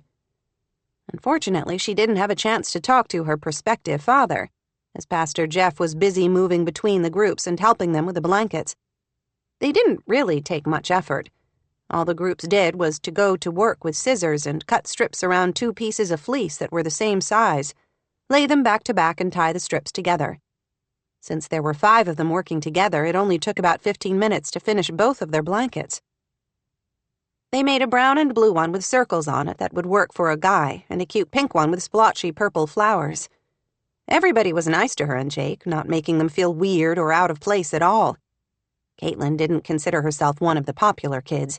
She had plenty of friends in the band, where she played the clarinet, and Jake was on percussion, but she didn't usually hang out with jocks or student body officers. It was kind of nice, actually, though the whole time she was aware of Pastor Jeff talking to the other kids and moving between the groups. It might have been her imagination, but a few times she thought she caught him giving her a weird look, as if he knew her but couldn't figure out how. "Okay, everybody, it looks like all the groups are done. Now it's time to visit our old friends at Sunshine House and deliver them." Everybody seemed actually excited about the errand as they moved outside and started walking as a group up the hill, away from the coast. "You guys do this kind of thing often?" she asked Andrew Allen, one of the football players who was in her Spanish class. "Not super often, but we stop by maybe every 3 months or so. We did some yard work there in the fall, and then at Christmas we hosted all the residents at the church for a little party to bake cookies and gave them gifts. They're all cool." She wasn't sure what to expect as they arrived at the building she had noticed before, a few blocks away from the church. It was larger than a regular house, with a ramp out front and a couple of big wheelchair vans on the driveway. The residents of the house were gathered in a large room just inside the facility, some watching television and others doing what looked like a puzzle in the corner. They all got really excited when the youth group showed up. "Hey, everyone," said a woman who appeared to be a worker there to the residents. "Pause the show and come over. Our friends have come for a visit again." It really did feel like that, just a group of friends hanging out with other friends. The residents were delighted at the blankets, and Caitlin even got a hug from a man who looked like he had Down syndrome. They didn't just drop off the blankets and leave, as she had expected might happen. The other youth seemed familiar enough with the residents of the group home that soon they were laughing and talking together. Caitlin made friends with a woman in a wheelchair, whose speech she didn't quite understand, but who beamed and cuddled the flower blanket. Jake, she noticed, was soon deep in conversation with a man who had Down syndrome. All in all, Caitlin enjoyed herself far more than she had expected. Mimi was always doing nice things for other people and enlisting Caitlin's help, and this gave her the same kind of warm glow. If all their activities were like this one, she might even consider coming again, even if the DNA test wasn't a match to Pastor Jeff. After about 45 minutes, Pastor Jeff started gesturing to the door to let the youth group know it was time to go. After goodbyes and more hugs, they all started walking back toward the church. "So, what did you think of your first meeting?" Pastor Jeff joined up to walk beside her. She couldn't pass up the opportunity to talk to him, though she wished Jake were closer to be her backup. He had struck up a conversation with another guy who had band with them, and they had fallen slightly behind. "It was fun. Thanks for letting us come along." "You're welcome any time. We meet twice a month, the first and third Thursday nights." "Thanks." She paused. then knew she had to take a chance. She might not get a better opportunity. "So, Pastor Jeff, I think you knew my mom when you were younger." In the fading light, she thought she saw a wary expression in his eyes. He looked a little trapped, kind of like Jake did whenever she asked him who his latest crush was. "I might have. I knew a lot of people back then. It's no secret among the youth I work with that I was in and out of trouble a lot when I was your age and into my early 20s. I guess you could say I had kind of a misspent youth. But we're all works in progress, right? God loves us no matter what we've done." She agreed about the works in progress, at least. "I guess." "Who is your mom?" "Was Natalie Harper." They passed under a bright streetlight, and she thought she saw sadness and something else, something like guilt, in his expression. "I thought so. When I saw you walk in, you are the spitting image." "That's what people tell me." He shook his head, giving her a closer look. "I saw you a time or two when you were just a baby. I can't believe so much time has passed." He knew her when she was a baby. Her heartbeat accelerated. Did that mean he was her father? But wouldn't someone who professed to be a man of God have stepped up to take care of his personal responsibilities if he knew he had a child? Yeah, she'd only spent a few hours in his presence, but it was clear everyone in the youth group adored him. Would that kind of guy really have walked away from his daughter? "Do you remember much about my mom?" They were almost back at the youth center, and she was wishing she had waited until after everyone else left to ask questions about Natalie, especially when she saw sadness cross his features again. "Your mom, she was a bright star. Sweet. Too sweet for the road she chose to walk, you know?" Why had she? What had made a young woman from a loving home start using drugs and eventually throw everything away for them? That was the mystery that haunted her. "I grieved when she died," Pastor Jeff said quietly. "I grieved hard, but in the end, her death saved me, I guess you could say. It made me see that I was headed for the same fate if I didn't do something fast." "You were her pot dealer." He made a small sound, like an animal caught in a corner. "How do you know that?" "She left a diary," Caitlin confessed. He was quiet for a long time. By now, they had reached the church, and Pastor Jeff stood by the door while the other young people went inside. "I can't deny it. I told you I had a misspent youth. I hurt people I cared about. You should know I was your mother's friend, too. I could justify and say it was only pot and I never supplied the hard stuff she eventually started using. I could also tell you I stopped dealing to her the first time she went into rehab, but by then she had found another source. She tried to get clean so many times. She wanted that for her and for you. You should know that." Caitlin felt the familiar knot in her stomach whenever she thought about her mom, who had given up custody of her to Mimi and had died of an overdose just hours after being released from jail, which Caitlin had learned wasn't uncommon for addicts who had been clean for a while, then abruptly returned to their old ways. "You were her pot dealer. Any chance you're also my dad?" "What? No." Pastor Jeff looked shocked and so completely horrified at the possibility, she wished she had never said anything. It was too late to back down now, though. "My mom left no information about my father, and she never told anyone who he was either. I've gone through her journals and other information I can find from that time, and I've been trying to track down all the men she mentioned. That's the real reason I came tonight." "Ah." He didn't seem offended by her honesty. "You're sure there's no chance?" He shook his head. "I'm sorry, Caitlin. There was never anything like that between your mom and me. We had a friendship, and, for want of a better word, for a time, we had a business relationship, that was all." She was more disappointed than she had expected to be by this development. "All right. Thanks for answering my questions and for letting my friend and I tag along tonight." "You are still welcome any time you want to come back. We would love to have you." He was quiet, and then gave her a piercing look that seemed to see deep inside her. "For the record, I would have been delighted to find out I was your father." His voice was so kind and honest that she couldn't help smiling back. even though her heart ached a little. He pointed to his collar. "And forgive me for being a little preachy for a minute. Even if you never find out who your earthly father is, don't forget that you have someone else who loves you and will never let you down." "You have to say that. You're a pastor." "As a man who received a second chance I still don't feel like I deserve, I would say it anyway," he said quietly, then headed inside where the rest of the youth group was probably wondering what was taking them so long. Caitlin lingered outside, listening to the sound of the sea and looking at the few stars she could see peppering the sky and, feeling a little sad, until Jake came out. "No luck?" Jake asked, as they both unlocked their bikes from the rack and started walking them back toward Harper Hill. "No. He seems like a really nice guy, but he said there's no chance at all he's my dad, just like you suspected." Jake wasn't enthusiastic about any of the names on her potential dad list, but he must have heard the disappointment in her voice. "I'm sorry." For some silly reason, she suddenly felt like crying. Instead, she shrugged.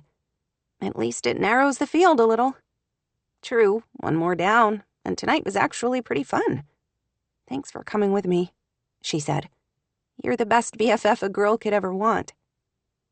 Jake looked as if he wanted to say something, but she tripped over a bump in the sidewalk and stumbled. He reached to steady her, and by the time she found her balance again, the moment was gone. 19. Olivia. She was so exhausted, she just wanted to put her head down on the kitchen table and take a nap before finishing her work with Harper Media. Just a few hours, was that too much to ask? Olivia sighed. She didn't have tons to do, she only had to power through for another hour or so. Then she could finally sleep. Running the garden center during the busy springtime and juggling responsibilities she couldn't hand off to others for her own business, plus managing Juliet's care, was turning her narcoleptic. She found herself falling asleep at odd moments of the day, including at 9 p.m., when she ought to have at least a few more good hours in her. She didn't dare take any more caffeine or else she wouldn't be able to fall asleep, once she eventually found her way there.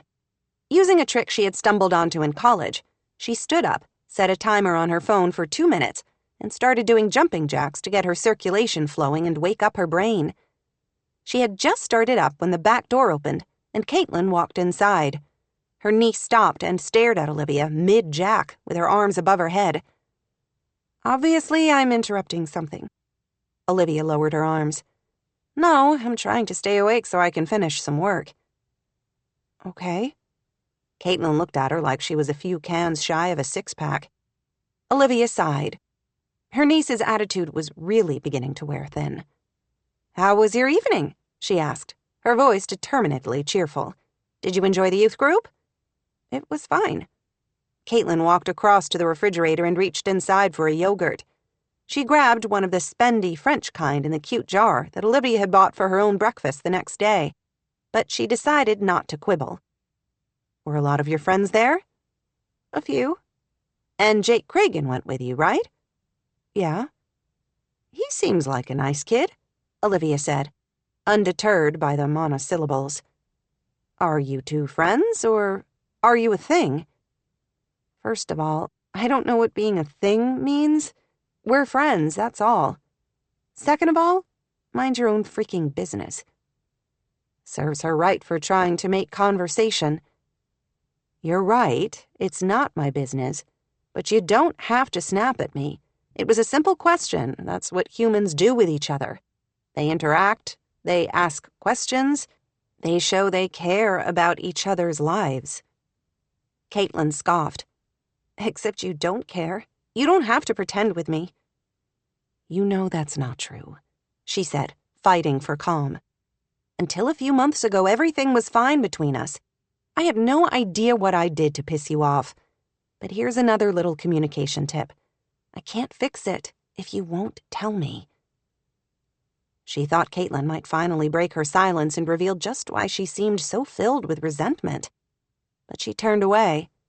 Just because we're related by blood doesn't mean we have to be best friends. Olivia frowned as the words struck a chord deep in her memory. She remembered Natalie saying something very much like that to her after their dad died, when Olivia had tried to reach out to her sister. She desperately had wanted to turn to Nat, the only one who might be able to truly understand the pain in her heart. Natalie had not been at all interested. She had addressed her own pain by spending more time with her friends, by staying out late, by drowning her sadness with first booze and then pot and then harder drugs. The memory hurt, especially knowing she would never be able to heal that rift with her sister that had grown between them before Nat died. Was she subconsciously trying to do that through Caitlin? Were her efforts to make everything right between her and her niece another way to keep a piece of her sister close? She was way too tired to figure this out tonight. "Is Mimi sleeping?" Caitlin asked stiffly. "I told her I would let her know how youth group went, but I don't want to bug her if she's already down for the night." "I think so. Her light has been out for a few hours. She went for a drive today with Jake's dad. I think it kind of wore her out." She decided to try one more time to find common ground with Caitlin, or at least a topic they could discuss without sniping at each other.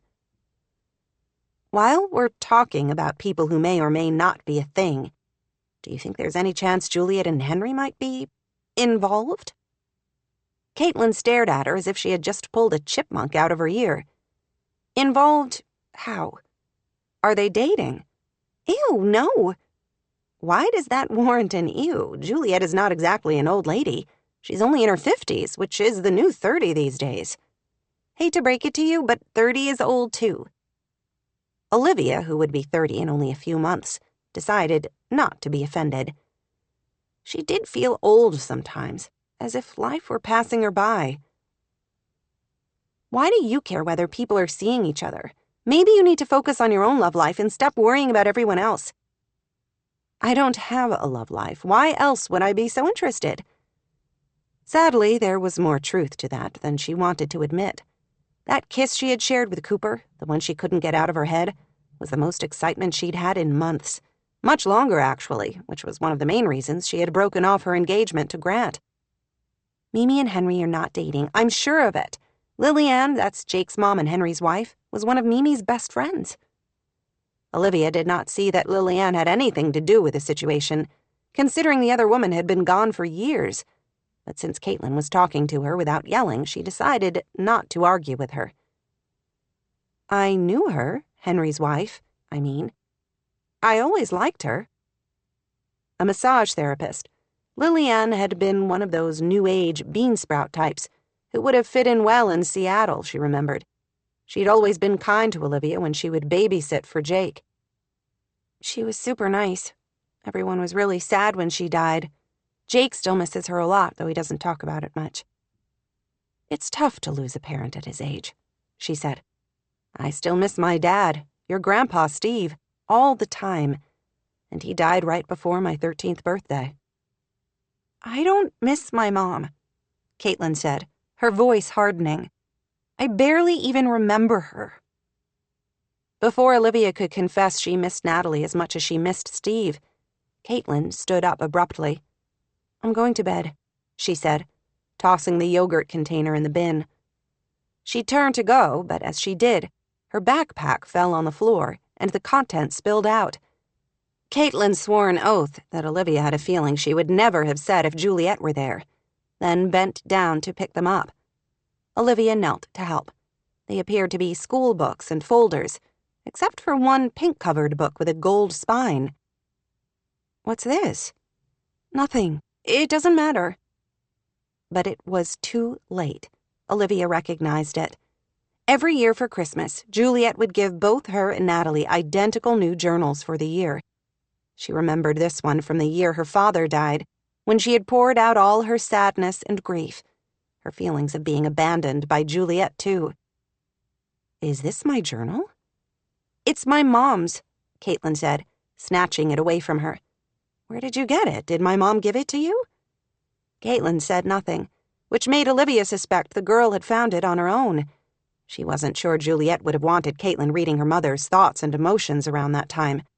Natalie had been wild before Steve's death, but she seemed to have lost all restraint afterward, staying out for days at a time and coming home drunk or stoned.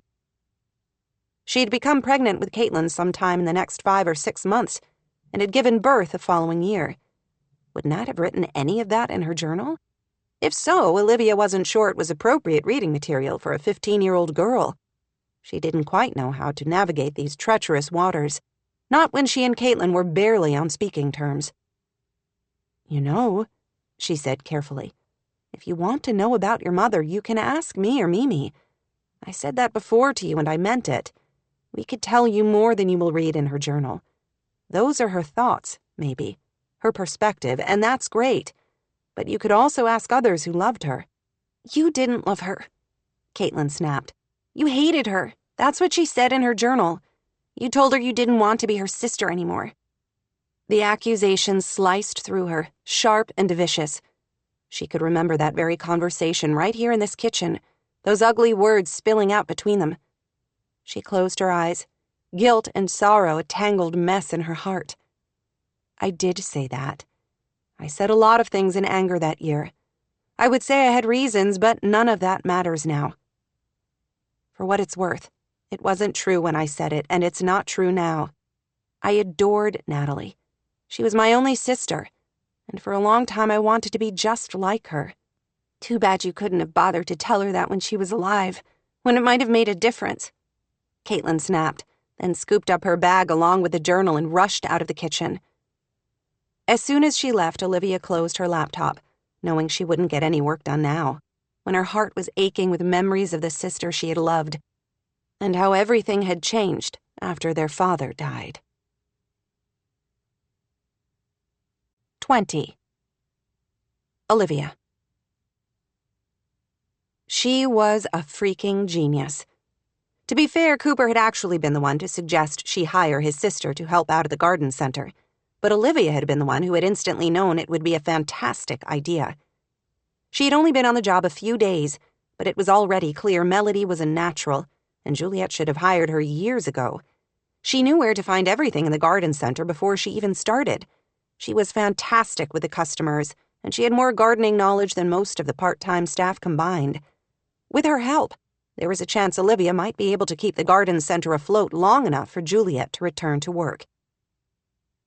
"Thank you for stepping in and helping, Mrs. Palmer," she said after Melody returned from helping a customer load new plants into her vehicle.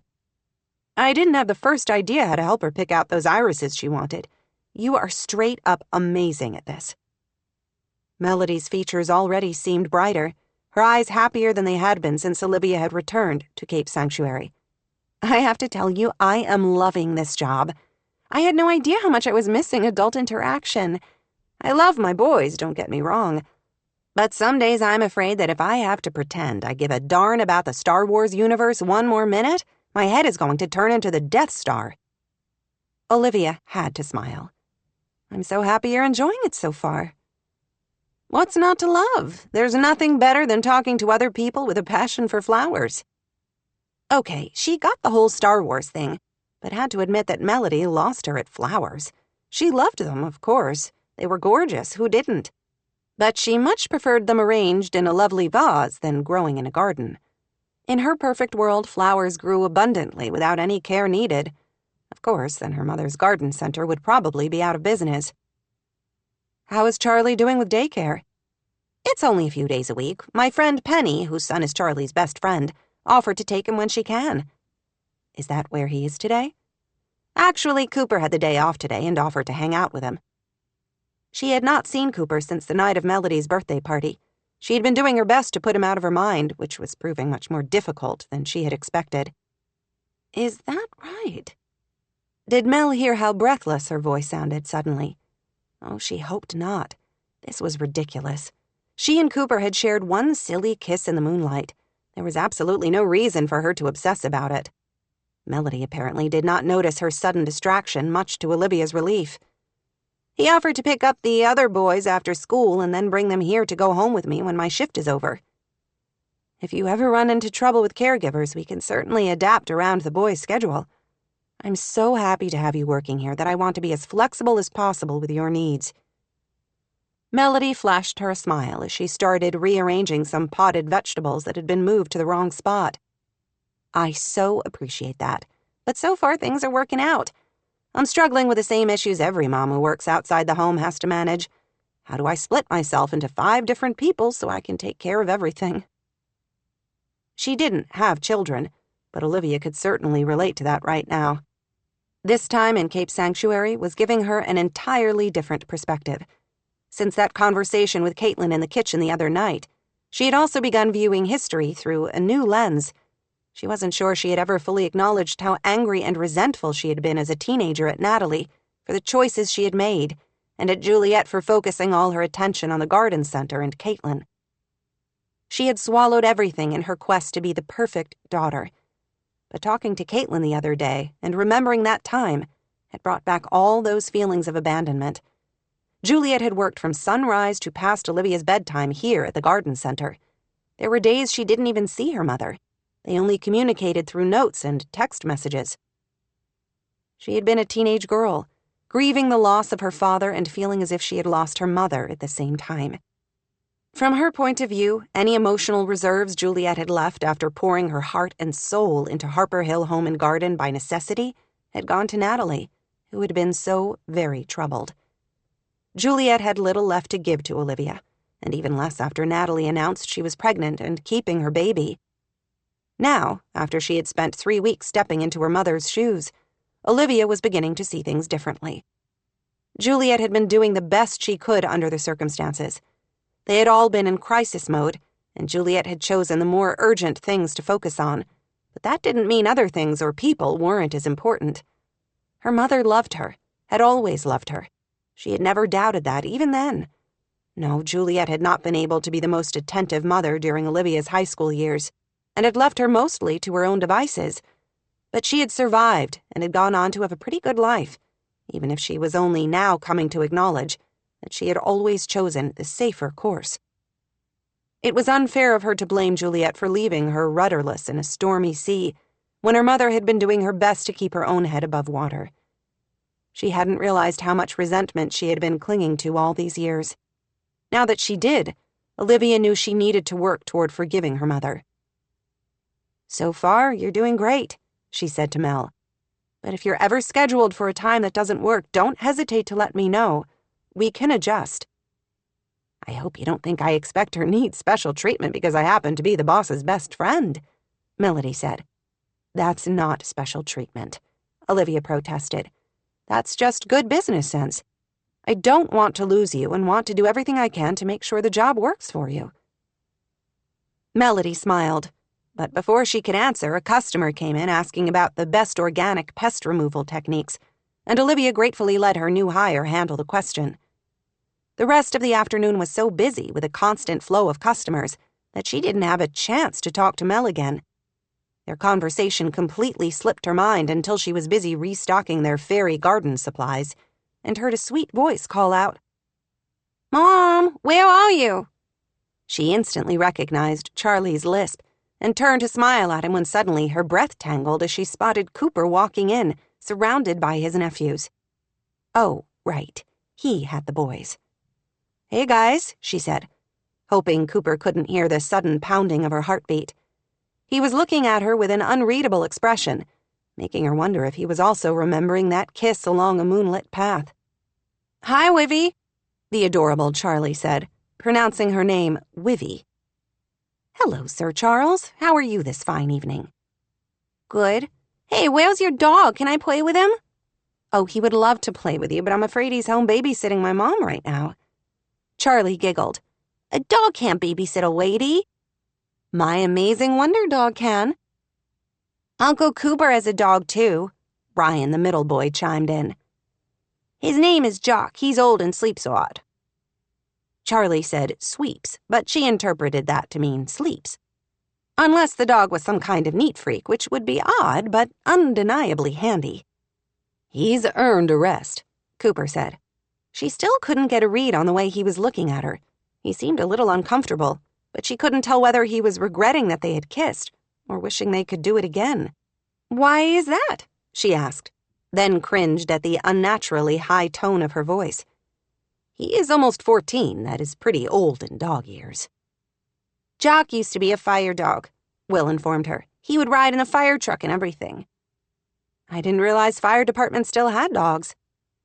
A few still do. He was kind of the mascot with the fire department at my last base in Texas.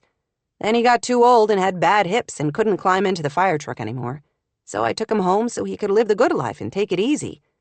So far he's enjoying his retirement here, though he still perks up any time we hear a siren. Oh, the man was making it tough for her to remember all the reasons she couldn't fall for him. First, he came in being so sweet with his 3 adorable nephews. Then she learned he had taken in an aging fire dog.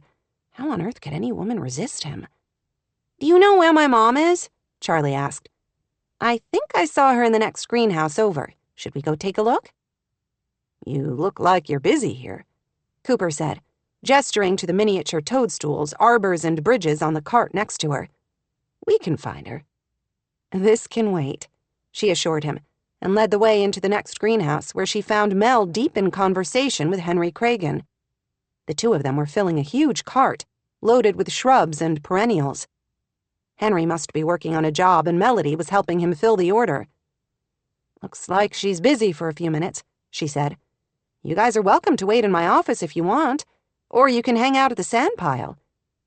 In a strategy move Olivia thought was genius, between greenhouses her mom had constructed a sand pile filled with trucks and shovels, where kids could hang out and play while their parents shopped. "Maybe you could help us," Cooper said. Sure," she said, trying to keep the wariness out of her voice. "We're on a quest," Melody's oldest son, Will, declared. "An important one," his brother Ryan added. "Wow, sounds serious. How can I help?" "We need to find some plants for Uncle Cooper to grow at the firehouse.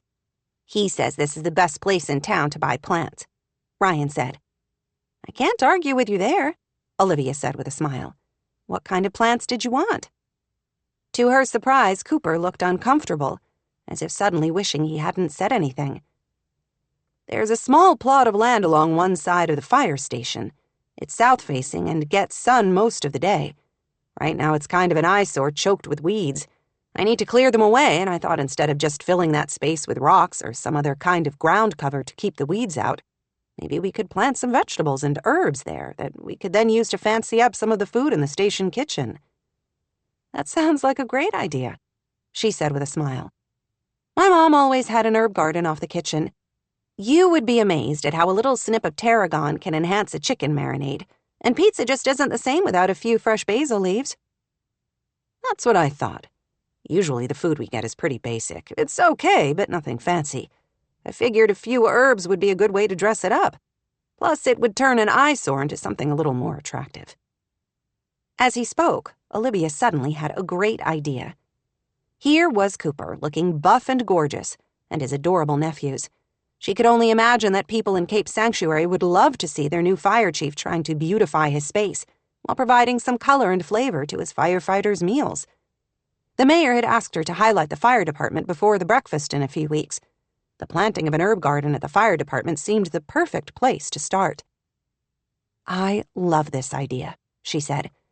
"And I think members of the community who are on social media will love it even more. What if I take some pictures while you're picking herbs and post them to the fire department page?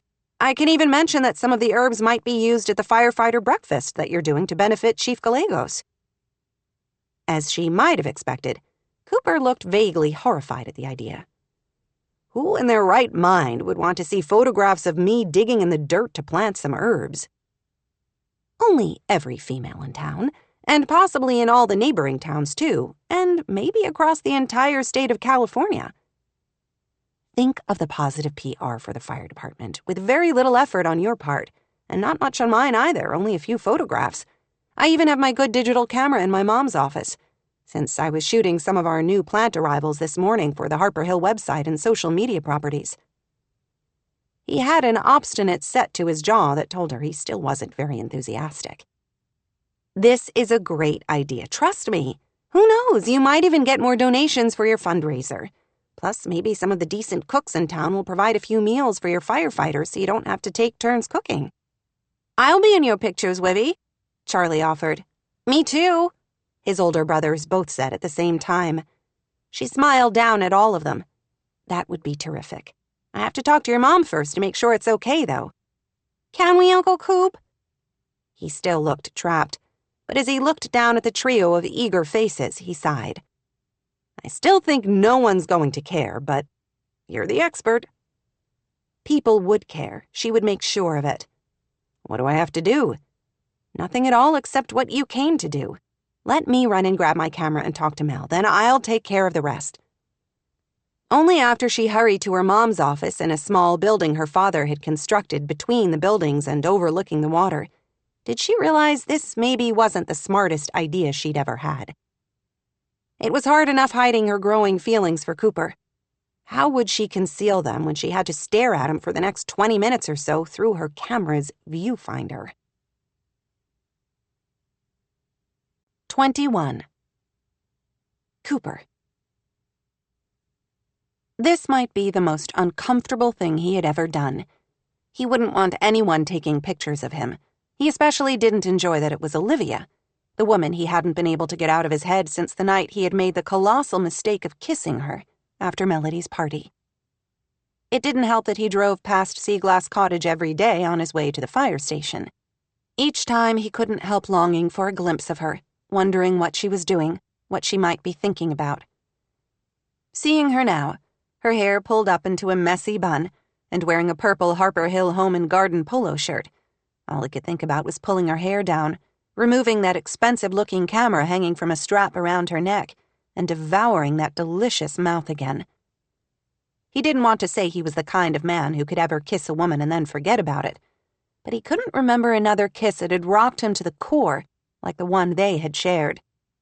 Now he had to act like nothing had happened, like he was completely blasé about the whole situation, while she walked around him holding a camera and studying him from different angles.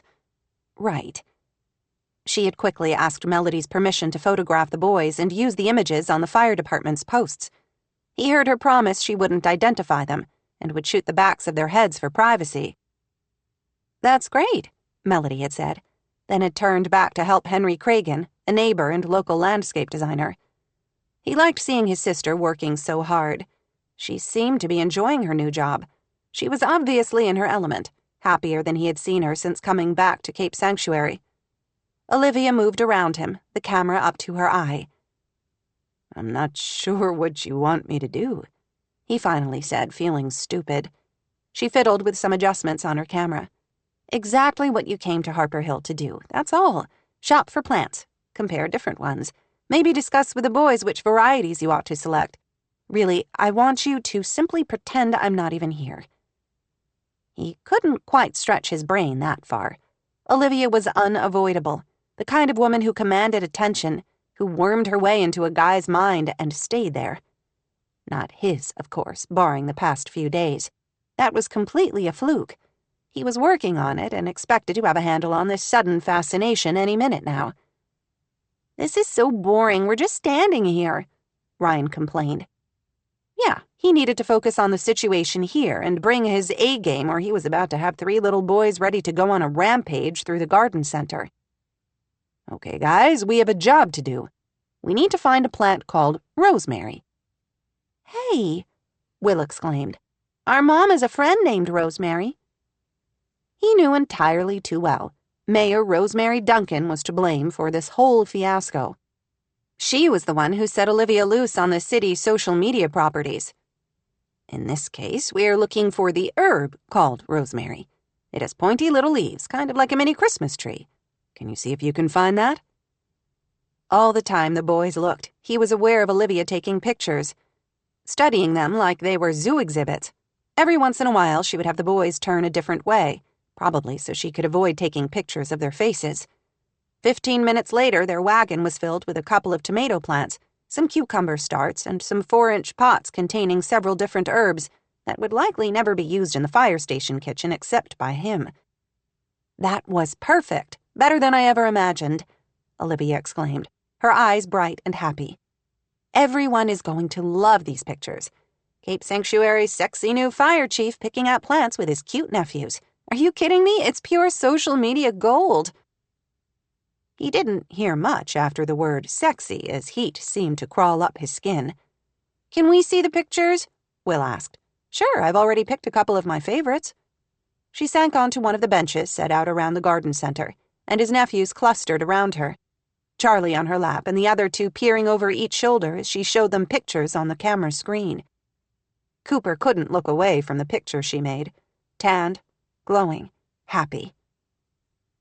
"That's a good one of Uncle Coop," Ryan said with a grin. "He looks like Captain America with dark hair in that one. Show him." Olivia dutifully held up the camera. Unfortunately, he couldn't see from his angle, so he had to move until he was standing right behind her, close enough to smell that apple shampoo. He never should have danced with her, damn it. What had he been thinking? He would have been fine if he had never made the mistake of holding her in his arms. Right now, he wanted to reach under that messy bun and kiss the back of her neck. He stepped away quickly before he could do something absolutely stupid. "Looks like a regular guy buying plants to me." "I think they're perfect. I have a feeling Rosemary will love them too. I'm sending them to my phone now so I can edit and upload them." "So we're done here?" "I think so." "Right on time," he said as he spotted Melody approaching them. "Hi, Mom," Charlie said, beaming at her from Olivia's lap. And why wouldn't he be? "Sorry about that, guys. I was helping Mr. Cragen with his order. He's huge, 5-figure, more than I can make in 6 months' order." She looked exuberant, as if she wanted to start dancing among the aisle of flowers. Olivia fist-bumped her, which resulted in all the boys holding up their fists, too. "Good job, Mel. You win the sales associate of the day." "Is that really a thing?" Melody asked. "Because if it's not, it should be, and I should definitely win it." "It is today. Way to go." Olivia's enthusiasm was genuine. She was a good friend to Melody and sincerely seemed to want to help her regain some of the confidence that had been gutted by that bastard Rich Baker. "Way to go, Mom," Charlie said, clearly not knowing what they were talking about, but not wanting to be left out. "Thanks, kiddo. It was pretty cool. I can't wait to see the landscaping job he's doing down the coast. It sounds spectacular." She looked over the wagon full of plants. "Wow, you obviously found some good things for the firehouse garden." "Yeah, I think we're all set." "For your information, you've already got 20 likes in about 30 seconds, Olivia informed him. She had uploaded something already? Apparently. Her smile of delight left him more than a little uncomfortable. "Well, people obviously are bored tonight." "Either that or I take really great pictures and know what human interest angles people will love." "That's so cool," Melody exclaimed. "We're going to be celebrities," Will said, puffing out his chest. Olivia laughed, and it was like the sun bursting through dark clouds after a rainy day, full of light and joy and hope. Something stirred in his chest, and he wanted to stare at her all day. "You're already celebrities, as far as I'm concerned," she said. "But now the rest of the town can see how awesome you guys are." "Now the only thing left to do is plant them," Melody said. "I'm working in the morning, but maybe I can come over when I'm done and help you put them in the ground." "We can help too," Charlie offered. "As long as you think that will get us more likes," Ryan said with a worried look. "Here's a little free advice, kid," Cooper said. "You should never be worried about how many likes you're getting, but on the life you're creating." "You should put that on a t-shirt," Olivia said. "Yeah," Will said with a mischievous grin. "Then we can put it up online and I bet you would get 1,000,000 likes." Cooper laughed and tugged down Will's baseball cap so it covered his eyes. One of the best things about coming back to help Melody had been getting to know these boys as individuals. He had always stayed in touch with emails, text messages, and video calls, but interacting with them every day brought an entirely new dimension to their relationship. He loved Will's boldness and his funny sense of humor, Ryan's overriding sense of concern for his mother and brothers, Charlie's infectious joy in life. "Maybe I will make t-shirts, and you can be the first one to wear one." "Okay," Will said, "as long as Olivia takes my picture and puts it online." "You got it," she said, with a smile that again made Cooper want to kiss her. "Come on," he said instead to the boys. "Let's go pay for these before the place closes, or we might have to spend the night sleeping in the rows between the plants." "I happen to know the family who runs the place," Olivia said. "I bet somebody would at least cover you with dirt to keep you warm." All the boys giggled at that, and even Cooper couldn't hide his smile. It slipped away when he caught Melody gazing between him and Olivia with growing speculation in her eyes that sent sudden panic flaring through. Oh no. If Mel had any idea that he was interested in Olivia, that they had shared a heated kiss after her birthday party, she would be thrilled and would do her best to throw them together at every opportunity. He had to figure out a way to head her off. While he wanted his sister to focus her attention on something besides her divorce and her sleazy ex-husband, he did not need Melody to decide to meddle and matchmake between her brother and her best friend. "I would love to put up some follow-up photos of you guys actually planting the garden," Olivia said. "That will definitely keep people engaged. Especially everybody who was liking today's posts, and remind them again of the fundraiser. When do you think you'll put in the plants?" He sighed. "A day or two, I'm not sure." "Well, keep me updated so we can do another push for the fundraiser before Saturday. Then maybe in a week or so we can put up a photo of something you or one of the other firefighters has cooked, using some of the herbs you planted." "Sure, you can follow us all summer as we pull weeds and water and pick the tomatoes." "I might do that," she said, undeterred by his sarcasm. "For now, I'll stick with taking pictures of you planting the garden. Later we can come up with a strategy for the rest of the year." He wasn't sure if she was joking or serious. He supposed it didn't really matter. Right now, he couldn't seem to think beyond the fact that he would at least get to see her again in a few days. 22. Juliet. She was a lousy patient. That was a rather humbling realization for a woman in her 50s to discover about herself, but was nevertheless the absolute truth. Juliet shifted position on the recliner where the physical therapist had returned her when he left an hour earlier. She hadn't been very nice to the poor man. The memory made her cringe. She should have been more cooperative. He was only trying to help her heal. Instead, she had been sarcastic and sharp, especially after he had suggested she was perhaps not giving her all to her recovery. Something about his patronizing tone had made her want to yank his ID badge off and shove it into his flapping cake hole. The man was 2 decades younger than she was and obviously fit. He probably subsisted on only tofu and kale. He had no idea how hard these exercises were for her. She was trying her best, but everything was harder. In addition to multiple broken bones, she had a serious neurological disease. Her multiple sclerosis complicated everything, especially her confidence in herself. She hated that part, the little creeping doubts that had begun to take over. She had always told herself she could learn to live with her diagnosis and handle her disease with grace and dignity. She had met others online who were dealing with her symptoms superbly. Many of them had been in remission for years and were using a combination of diet and exercise to stay as healthy as possible for as long as possible. She wanted to be among that group.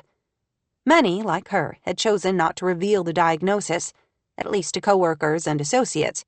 Most had valid reasons. Inevitably, when someone announced they had a serious condition, the ripple effect included workplace discrimination, relationship problems, social stigma. She still wasn't sure if her decision not to tell Caitlin and Olivia about her condition had been correct.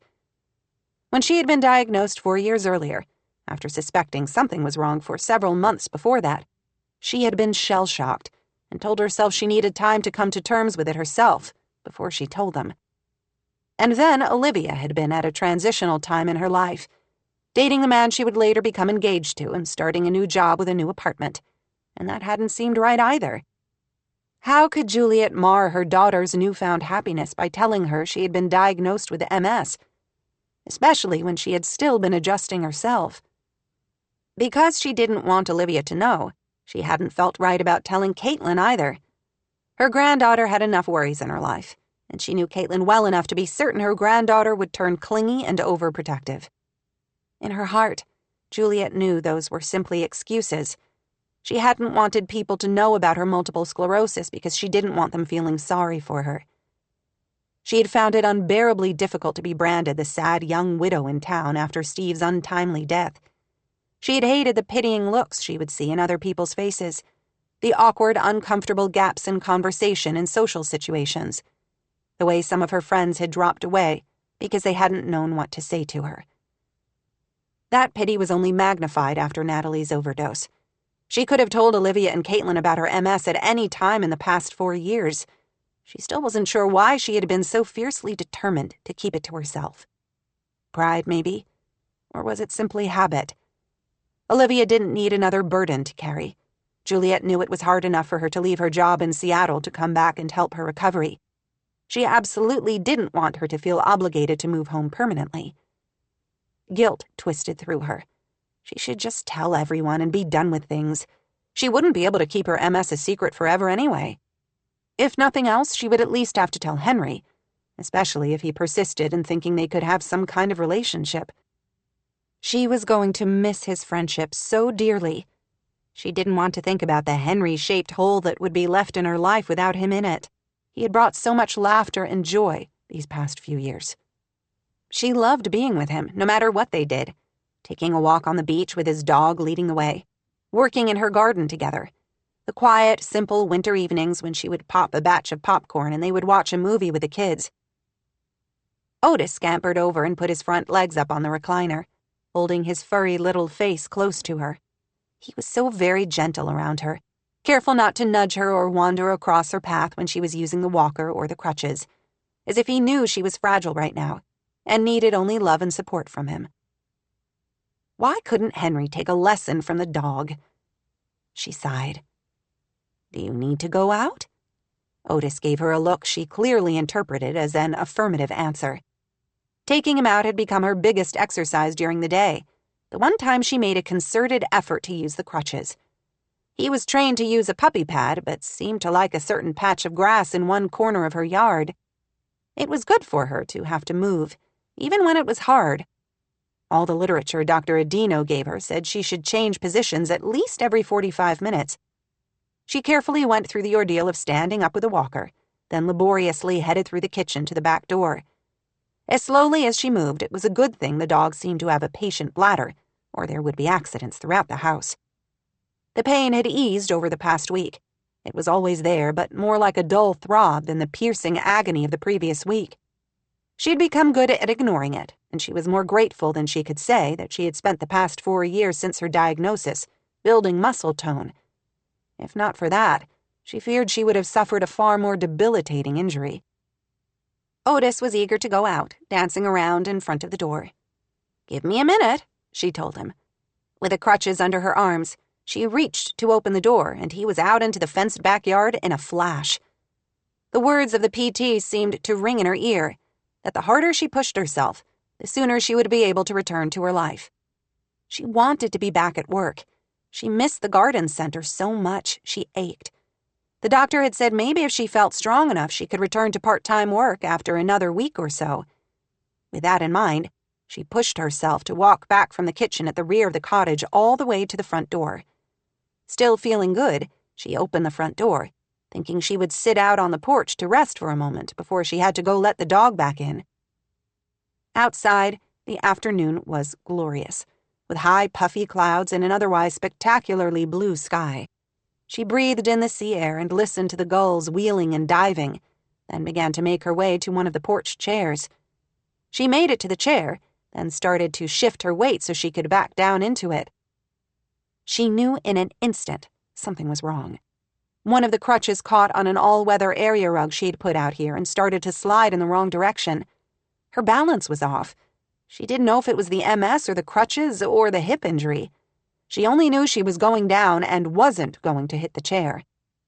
She shifted at the last minute so her other hip took the brunt of the fall to the porch floor. Pain still smacked her hard, stealing her breath and bringing tears to her eyes. Shocked and dazed, she gave in to the tears and the pain as bruises that had begun to fade from her original fall off the ladder reminded her they were very much still there and still sore. Gradually, she knew she was going to have to get up. She couldn't lie here on the porch in a crumpled heap all afternoon, especially not when Otis was beginning to bark in the backyard to come in and would be wondering why she was leaving him out there. She shifted positions, and only then did she realize what a fix she was in. She couldn't possibly lift herself from the ground in her current state, not when she couldn't pull her full weight on her left hip. Shoot, what was she going to do? She didn't want to call Olivia. Her daughter still seemed convinced Juliet needed someone here all day with her, and this would provide fuel to her argument. Caitlin was in school. She couldn't call her. Maybe one of Juliet's friends could come by, or she could call Cooper and have him send one of his cute firefighter friends over. She reached inside the pocket of her sweater for her phone and had the horrifying, sickening realization that she must have left it beside the recliner earlier when she got up to put the dog out. Now what? If she couldn't call for help, she simply would have to get up on her own. She could not spend the afternoon here with pain still throbbing through her. She was trying to twist herself into a position so that she could use the chair behind her for leverage when she heard a vehicle pull up. An instant later, Henry was racing toward the porch, a horrible look of fear on his features. "Juliet, good Lord! What are you doing? What happened?" Though it had only been maybe 5 minutes since she fell, it felt like forever. She sighed, mortified that, of all the people in town who might have driven by and seen her predicament, Henry had to be the one who came to her rescue. "Don't make any jokes, but I really did fall and couldn't get back up." "I'm afraid to move you. Should I call the paramedics? Did you hurt anything?" "Only my pride. Who knew I had any left? I didn't have my phone to call for help and was just trying to figure out how to get back up on my own when you pulled up. I just need a helping hand." In answer, he reached down and lifted her effortlessly, pushed open the door and carried her inside. "Bed or chair?" "Wheelchair. It's in the kitchen." "Thank you, but you don't have to carry me. I can walk." "Kind of." "Be quiet," he ordered, and carried her through the house to the wheelchair, where he lowered her down with a tenderness that made her throat ache. "How long were you on the floor?" "Not long, maybe 5 minutes. I got yelled at by the physical therapist today for not pushing myself hard enough, so I decided to go a little farther on the crutches." "Why isn't someone here with you?" "I don't need a babysitter. For the most part, I'm able to get around. I can get in and out of my chair, the bed, the bathroom, and can go into the kitchen for something to eat. Olivia checks on me during the day and usually sends someone from the garden center over, too. I knew if I waited out there long enough, someone would come. She just hadn't expected it to be Henry. What would she do if her condition worsened and she needed more consistent care? It was a worry that kept her up at night. This hip injury had only reinforced it. She was a lousy patient and had a feeling she would only get worse. "You don't have to tell me. I should be more careful about keeping my cell phone on me at all times so I can call the garden center if something happens." "Good thing I was passing by and happened to see you up there, though I think I lost 10 years of my life." "Too bad he hadn't. Then he would be 2 years older than she was, and one more obstacle between them would be gone." "Thank you." "You're welcome," he said gruffly. "Would you mind letting the dog back in?" "Sure." He went to the back door and opened it for Otis, who rushed inside and immediately jumped into her lap, as if to reassure himself that she was all right. Henry followed more slowly. "Since I'm here, I've got a truck full of shrubs and plants ready to go in at Hidden Creek.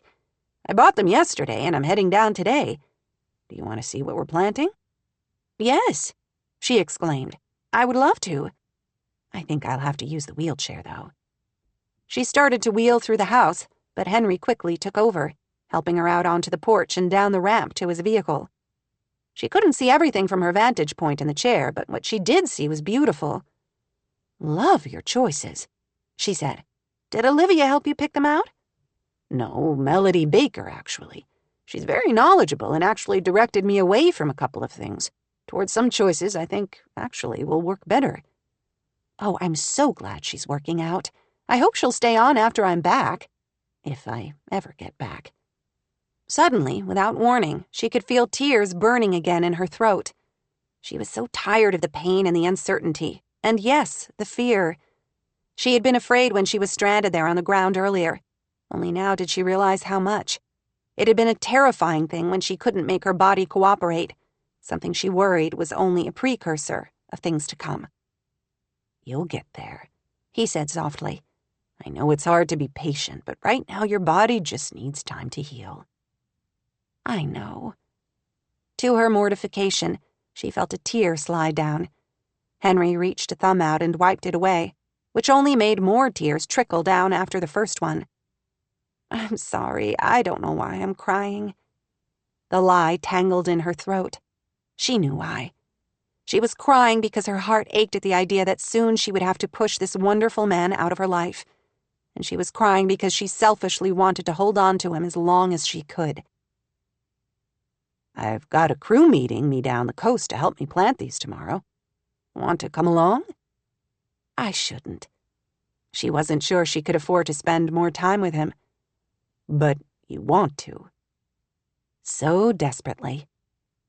It will take you the better part of the day to plant everything. I don't think I'm up to that, she said honestly. I would hate for you to have to cut away early to bring me back. Understood. He sounded as disappointed as she felt. Maybe we could take a drive down later to see it, though. She should not be encouraging him to spend more time with her. She knew it would not end well, but she was weak and stupid and hopelessly in love with him. I would love that, she murmured. He pushed her back into the house, Otis trotting after them. Where do you want to settle while you wait for Olivia and Caitlin to get back? The wheelchair is fine for now, by the window where I can enjoy the view. He situated her just so, then stepped back. Anything else I can get you before I leave? I'm fine, she said. He leaned in to kiss her cheek. The feel of his mouth against her skin sent shivers down her spine. One kiss. What would be the harm in sharing another one? She turned her head, her gaze locked with his. But before their mouths could meet, she heard someone at the front door and quickly leaned her head away just as Caitlin rushed inside. Hi, Mr. Cragen. She sounded slightly breathless, as if she had run up Harper Hill. What are you doing home so early? Juliet demanded, grateful beyond words that Caitlin hadn't caught her kissing Henry. It's not that early. I just skipped my last hour, which is PE. I had a stomach ache. I talked to Coach Landry and told him I would go for an extra run this weekend to make up for it. She didn't appear to have a stomach ache. She seemed fine, if a little on edge. Juliet frowned, but didn't want to reprimand her in front of Henry for skipping her last class again. Well, I need to take off. I feel better now that you're here, he said to Caitlin. Take care of your grandmother. Make sure she takes her pain medicine, since she fell a little while ago. Caitlin's distracted expression shifted to concern as she focused on her grandmother. Wait, what? Are you okay? Did you re-injure your hip or your ribs? I'm totally fine. Don't worry about me, darling. Juliet glared at Henry. He should never have even mentioned that to Caitlin. The girl had enough worries on her mind. I'll see you later, he said. Be careful. She nodded, though she knew it was far too late for that. 23. Caitlin. She was about to go out of her freaking mind. Caitlin carefully set her backpack on one of the kitchen chairs, her attention completely focused on the laptop and the email that had come in just as she was shutting down in the school library at the end of fifth hour. Her DNA results were in. She had wanted to stay in the library and explore everything contained in that email, but she had been terrified at the same time. What if she lost it? This wasn't something she wanted to read in a public place, where anyone could see her if she broke down. She was about to find answers. She knew she was. She simply had to pore over the information until she found them.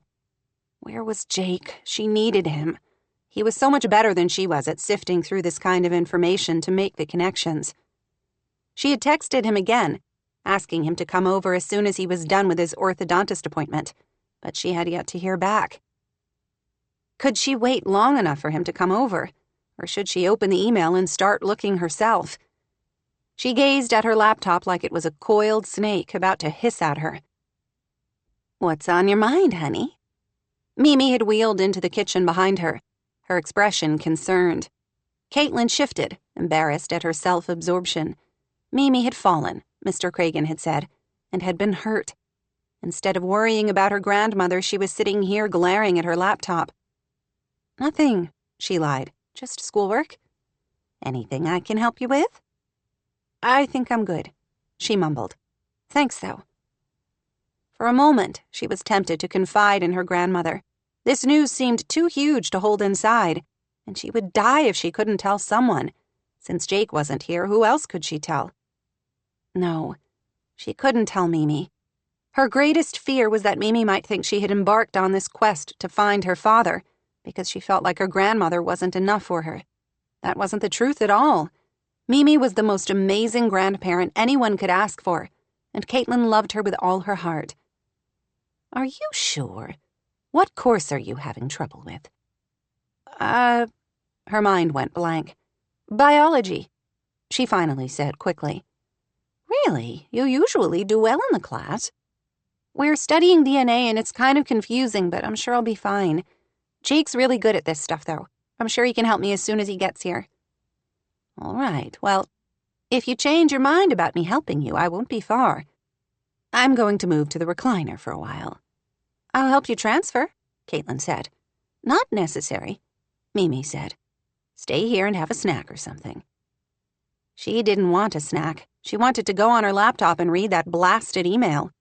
Instead, she went with her grandmother, and despite Mimi's protests, helped stabilize the walker so she could transfer out of the wheelchair. Thank you, Mimi said. Now don't worry about me, I'm fine. Go focus on your homework. Homework. She couldn't even think about homework right now. She wanted to run to Jake's house with her laptop. She would have, except she didn't feel good about leaving Mimi after her fall. To keep herself from opening the email, she sat on the sofa, not far from Mimi, and texted Jake again. To her vast relief, he texted her back immediately. Just got this, sorry, on my way, be there shortly. Is that Jake? Mimi asked. Yes, he's on his way.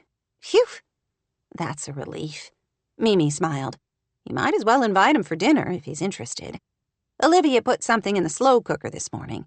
It smells like sweet and sour chicken. Her stomach growled, reminding her she hadn't eaten much lunch. She should get a snack now, but she was way too excited to wait. To her relief, Jake showed up at the door just a few moments later. Hey, he said with a worried look. What's up? You said it was urgent. Yes, you said you would help me with my biology homework. When he looked confused, she gave a pointed look at her computer. You know, we're studying DNA and stuff. He stared at her for a second, then shook his head. I'll help you, but you know how I feel. DNA can only take you so far. The choices we make and the people we surround ourselves with are more important than our DNA. She frowned, not in the mood for a lecture. Jake knew how important this was to her. She didn't want to hear how she should focus on being grateful she had a loving grandmother. Before you start on homework, maybe you could help out with dinner, Juliet suggested. Caitlin wanted to bang her head against the door. She couldn't wait another minute. Sure, no problem. What can we do to help? Jake asked. Some days Caitlin really wished her best friend wasn't such a nice person. Not much. I think we only have to throw some rice into the rice cooker. Caitlin ground her back teeth. Dinner was the last thing on her mind right now, when the answers to her quest might be only a few clicks away. But how long did it really take to start a rice cooker? It was so brainless even she could do it, and she didn't like to cook. She and Jake worked together measuring out brown rice, then adding the water and a smidge of coconut oil, Mimi's special twist. Once they hit the right button on the cooker, Caitlin scooped up her laptop. Okay, rice is cooking. It will take about 15 or 20 minutes, which will probably be enough time for us to make a good start on my homework. Are you okay if we go up to my room? Sure, Mimi said. I have a feeling whatever you're burning to talk about has nothing to do with homework, but go ahead. It was very hard to get anything past Mimi. Caitlin leaned down and kissed her grandmother on the cheek. Thanks. Love you. Be back in 15. She raced up the stairs to her bedroom that overlooked the ocean. She sat in one corner of the window seat, and Jake sat in the other one. He had grown so tall over the past few years that it was hard for both of them to fit here anymore. He would be going to college in another year. What would she do without him? She wasn't going to worry about that right now. My results came in if you couldn't figure that out by all the hints I dropped on your head. Yeah, I got that, Jake said. What do they say? I don't know. I haven't had time to look. And anyway, I feel better about waiting until you are here with me to help me interpret them." She opened her laptop and quickly hit the link in her email that took her to the genealogy website. "I'm so nervous," she whispered. He reached a hand out and squeezed her knee. "You won't know until you look. But just remember, even if you don't find any connections, you still have a family and friends who love you." "I know that. I just don't want you to be too disappointed if you end up not knowing anything new." She drew in a deep breath and looked over the chart showing her results. "I have some Native American in me. That's cool. That's got to be for my dad, since I don't think Mimi has any on her side. And I have some from Eastern Europe, Russia or the Ukraine. That could be for my grandpa Steve's side." Jake looked over her shoulder. "Look, you're 20% Irish. My mom's mom came over from County Clare." What if Jake was related to her? She'd never thought about that. Wouldn't that be weird? And more than a little horrible. "That's interesting info. I have a lot of Western European ancestry, too." "Where's the part that shows who you might be related to?" She looked around. "I don't see anything like that." Had this all been for nothing, as he had warned her? "Can I take a look?" Jake was tons better at computer stuff. Caitlin handed over her laptop, and after a few clicks around the website, Jake paused and gave her a funny look. "What?" she finally asked when he said nothing. "There's a link. Someone else related to you has entered their DNA into the database." She wanted to snatch the laptop back from him. "Is it my dad?" He shook his head. "It says first cousin, but according to the info, that could also be an aunt or a grandma or grandpa. It just means one step removed from a sibling or a parent." "It's probably Mimi or Olivia," she said, kind of afraid to think anything else. "It's not. There's a username. Do you want to see it?" Suddenly, she wasn't sure. Fear seemed to hit her in the gut like one of those giant inflatable balls from PE class. Why had she ever started this? What a stupid idea. Jake should have talked her out of it. She didn't want to know. Her mom hadn't loved her enough to stay off drugs. What made her think her dad would want anything to do with her? He had walked away and had never looked back as far as she knew. "No," she whispered, closing the lid of her laptop. "We should forget this whole thing."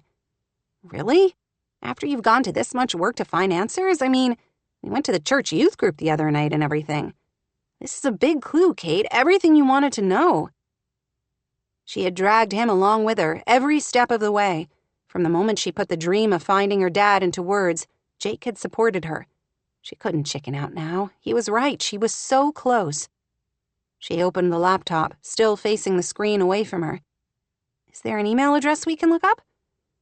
"It's a username, and it's someone you know." "We both know." "Who?" He met her gaze. "It says Melody Baker is a close relative of yours. You share a significant portion of DNA with her." Melody Baker? Holy shit, she hadn't seen that coming. Mel is related to me? Looks like it. It says first cousin, aunt, or grandparent. Melody Baker. Melody Vance Baker, whose brother, Cooper Vance, had been her mother's best friend. The implication left her lightheaded.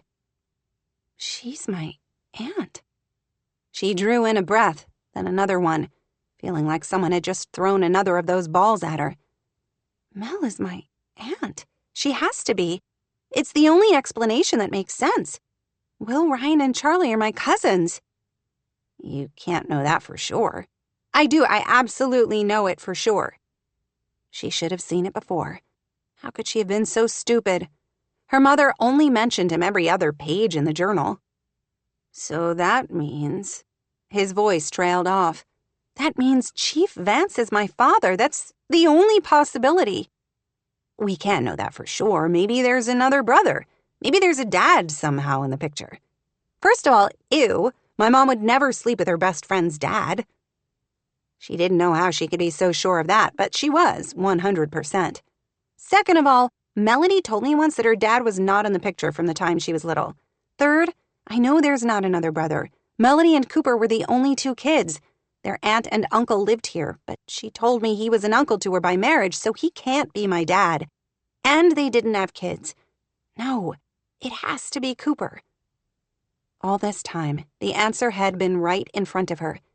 She had wondered if he might be one of the candidates, but her mother's diary only mentioned him as a friend, never anything romantic.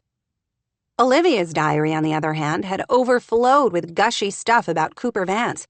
When her aunt had been Caitlin's age, she had definitely been thirsty for Cooper. She had written Mrs. Cooper Vance about 100 times inside her journal. She looked at the information, everything inside her reeling. She knew her dad. Chief Vance was her dad. Her first instinct was to hurry downstairs and tell Mimi. Did she know? Somehow Caitlin doubted it. Whenever she had brought up her father with Mimi, her grandmother had seemed genuinely baffled about his identity. "Do you think he knows?" Jake asked. She thought of the few interactions she'd had with Cooper, and the times she had brought up her mom with him. He had seemed genuinely sad about Natalie. She had seen no trace of guilt or weirdness in him. Maybe. I don't know. He doesn't really seem like the kind of guy who would just walk away. So that means your mom never told him. She couldn't know for sure, but that was what she suspected, too. Why hadn't she told him? I guess not. What now? Will you tell him? She had to, didn't she? But how exactly did someone go about blurting out the news to a guy she barely knew that he had a 15-year-old daughter? What do you think I should do? Jake slid from the window seat to the floor where he could stretch out his long legs. It's a can of worms, Kate. There had to be a reason your mom never told him she was pregnant with his baby. What could that be? She couldn't for the life of her think of a reason. Why had Natalie been so careful to keep the identity of her baby's father a secret? Had she not wanted Cooper to know he had a child? Or had she been with more than one guy and genuinely hadn't known who, exactly, had fathered the baby? I don't know what to do. I almost wish I hadn't done the DNA test now. At least you know now. The big mystery has been solved. Funny, she didn't feel that way. She almost felt like she had more questions now than she'd ever had. The timer on her phone suddenly went off, and she jumped in shock for a minute before she remembered why she had set it. The rice for dinner was done, which meant Olivia would be home soon. How was she going to face Mimi and Olivia without revealing everything she had just found out? Forget Mimi and Olivia. How was she ever going to face Melody and her boys? And more significantly, how was she going to tell Chief Vance that she was his long-lost daughter and wanted more than anything to have a relationship with him? Or at least, she thought she did. 24. Olivia. After several 16-hour days in a row, Olivia wanted a long bubble bath, a glass of wine if she could find it, and a good book that would help her escape to another world. More likely, she would be lucky to grab a quick shower and maybe have time for dinner before helping Juliet with her nightly routine, then collapsing on her bed. She walked in and was pleasantly surprised to hear the rice cooker going off and see Caitlin stirring the stuff she had thrown into the slow cooker that morning, while Jake and Juliet set the table. "Hi," she said with a smile that Jake and her mother returned. "Dinner's almost ready. Go ahead and wash up while we finish setting everything out," Juliet said. Apparently, her mom had had a good day. Juliet's voice sounded strong and almost cheerful. Wouldn't it be a dream if she could come home to a cooked meal every day? As unlikely as that might be, she could at least enjoy it tonight. "Thanks for cooking the rice," she said to Caitlin after she had washed up and changed out of her work clothes, and they were sitting down to eat. "It was nothing. All I had to do was measure stuff into the cooker and turn it on. A trained monkey could have done it, even an untrained one." "Too bad we don't have a trained monkey." "Or an untrained one," her mother chimed in. "Nope, only me." Caitlin looked down at her food, pushing it around her plate with her fork. Why wasn't she eating? Olivia glanced at Jake and found him watching her niece with a concerned expression. When he sensed her attention fixed on him, he gave an obviously fake smile and returned to his meal with twice Caitlin's enthusiasm. What was wrong? She hated all the secrets in her family. Why couldn't people just say what was going on with them? "How did Melody do today?" Caitlin looked up sharply at Juliet's question, then returned to staring at her food. "Good, she only worked part of the day. One of the boys had something at school today." She sure has her hands full with those boys, Juliet said. She does. Did I tell you about the fun impromptu photo shoot I did with them last night at the garden center? By the time she had returned home the night before, Juliet had been tired, and they hadn't had a chance to talk. I told you the mayor asked me to help spread the word about the fundraiser they're doing this weekend for Chief Gallegos by increasing engagement with the fire department's social media sites, right? How is that going? Juliet asked. So far, I have to say the campaign is a huge success. It's been a slow and steady build, but the fire department account picked up 400 new likes overnight. All because of you. That's amazing, Juliet said. Not me, not really. She knew just where to give the credit, the city's hunky new fire chief. I had a good subject. Cooper came in last night with Melody's kids to buy some plants he could put in around the fire station, herbs and some vegetables to brighten up the meals served to the firefighters and EMTs.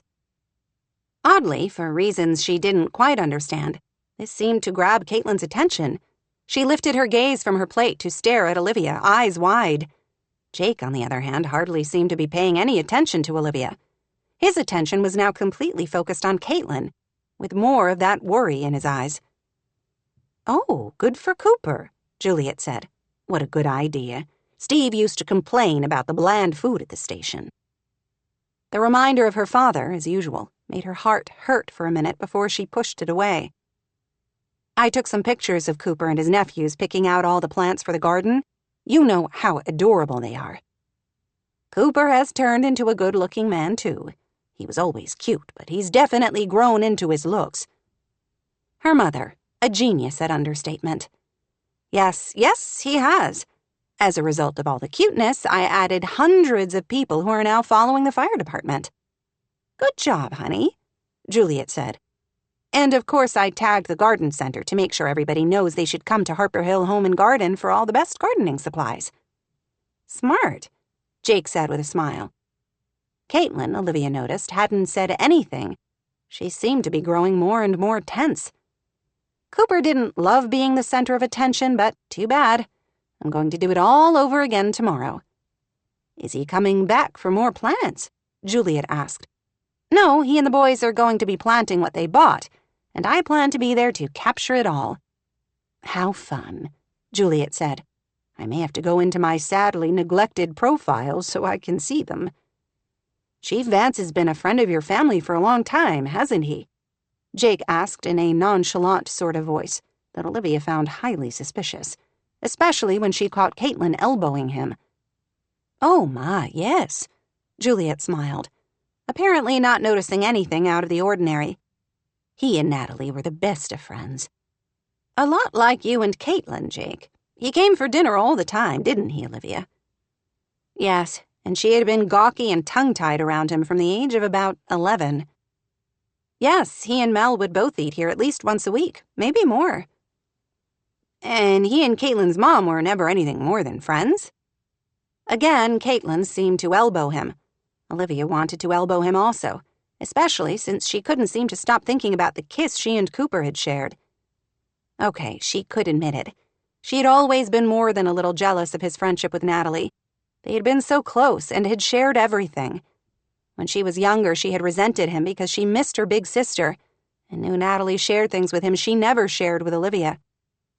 As she got older, she had come to resent Natalie more because she was able to spend so much time with Cooper when Olivia had been the one with a fierce crush on him.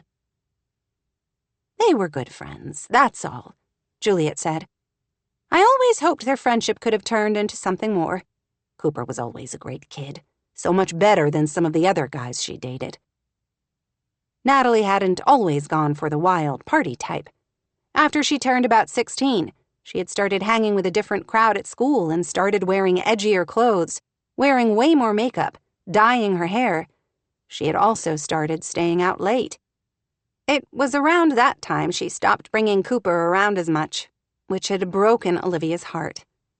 Anyway, that was a long time ago, Juliet said, giving a smile that only looked slightly forced. Do you need any help with your photo shoot tomorrow? Jake asked. Somebody to hold the flash or something? Maybe Caitlin and I can help you. I would be interested to see what you do. She blinked, surprised at the offer. You're welcome to come if you want, but it's not really an official photo shoot in the traditional sense of the word. Just a casual fun thing. I don't know, we might be busy, Caitlin said with a meaningful look at Jake that Olivia couldn't interpret. Well, if you're in the neighborhood of the fire station, come by. We're meeting up about 5. Maybe we will, Jake said. Thanks. He was a good kid, too. If her niece had any sense, she would grab hold of a good guy like Jake Cragen and not let go. Olivia finished her meal, trying not to think too hard about the next day, and the anticipation zinging through her at knowing she would see Cooper again. He might not be that tough-looking teenager, and she might not be 12 and gawky with braces and pigtails, but she was still entirely too obsessed with Cooper Vance. Cooper. Today was the kind of day that made him question all of his life choices. Reports of a brush fire had dragged him out of bed at 3 a.m. By the time they had fought it to containment, the fire had burned one house and threatened several dozen more. The worst of it was, he knew this had been a human-caused fire. Some idiot teenagers decided to light a campfire at their backyard keg party using gasoline, right in the middle of an area with plenty of dry scrub. Where the hell the parents had been, he didn't know. At least, no lives had been lost, unlike some other nasty fires he had battled, including the one that killed Steve Harper. He didn't like thinking about that night, about his own choices and their terrible consequences. He had not exactly blocked it out over the years, but he didn't spend a lot of time obsessing about what had happened. Somehow the memories seemed sharper and more intense over the past few weeks. Probably because Olivia was in town, and he couldn't seem to stop thinking about her, which inevitably led him to thinking about her father. Not that he had a lot of time to dwell on the past. After the brush fire was out, the morning had been one call after another, most of them sad and difficult. He had responded to a heart attack that Cooper was quite sure the man would not recover from. A car accident with injuries where they had to extract the driver with the jaws of life. And a drowning by an inexperienced diver who shouldn't have been anywhere near the cliffs. He loved what he did. He loved being able to help people, especially when the outcome was better than it could have been. He loved putting out fires with minimal damage, suppressed by a fast-acting, well-trained fire response team. He loved responding to a call he thought would be a bad one, only to find injuries were less severe than feared. He loved helping kids get their heads unstuck from banisters, rescuing kittens out of trees, delivering babies, which he'd done 4 times now. He loved helping people, that was the basic truth. Yeah, he knew the desire had deep roots in his psyche.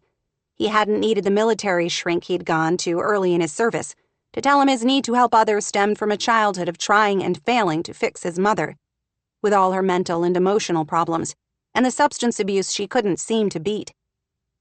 Most days on the job were a mix of good and bad, which he had a much easier time processing. Today had been relentlessly bad. He was tired, sweaty, mentally and emotionally drained. He wanted to grab a pizza and a 6-pack, go down to the beach and just sit on a blanket while he let the waves soothe his battered spirit. That plan would have to wait. First, he had to plant some herbs as part of this stupid public relations promotion cooked up by the mayor and Olivia Harper. On the positive side, at least he could work out some of his tangled emotions by digging in the dirt, which had its own rewards.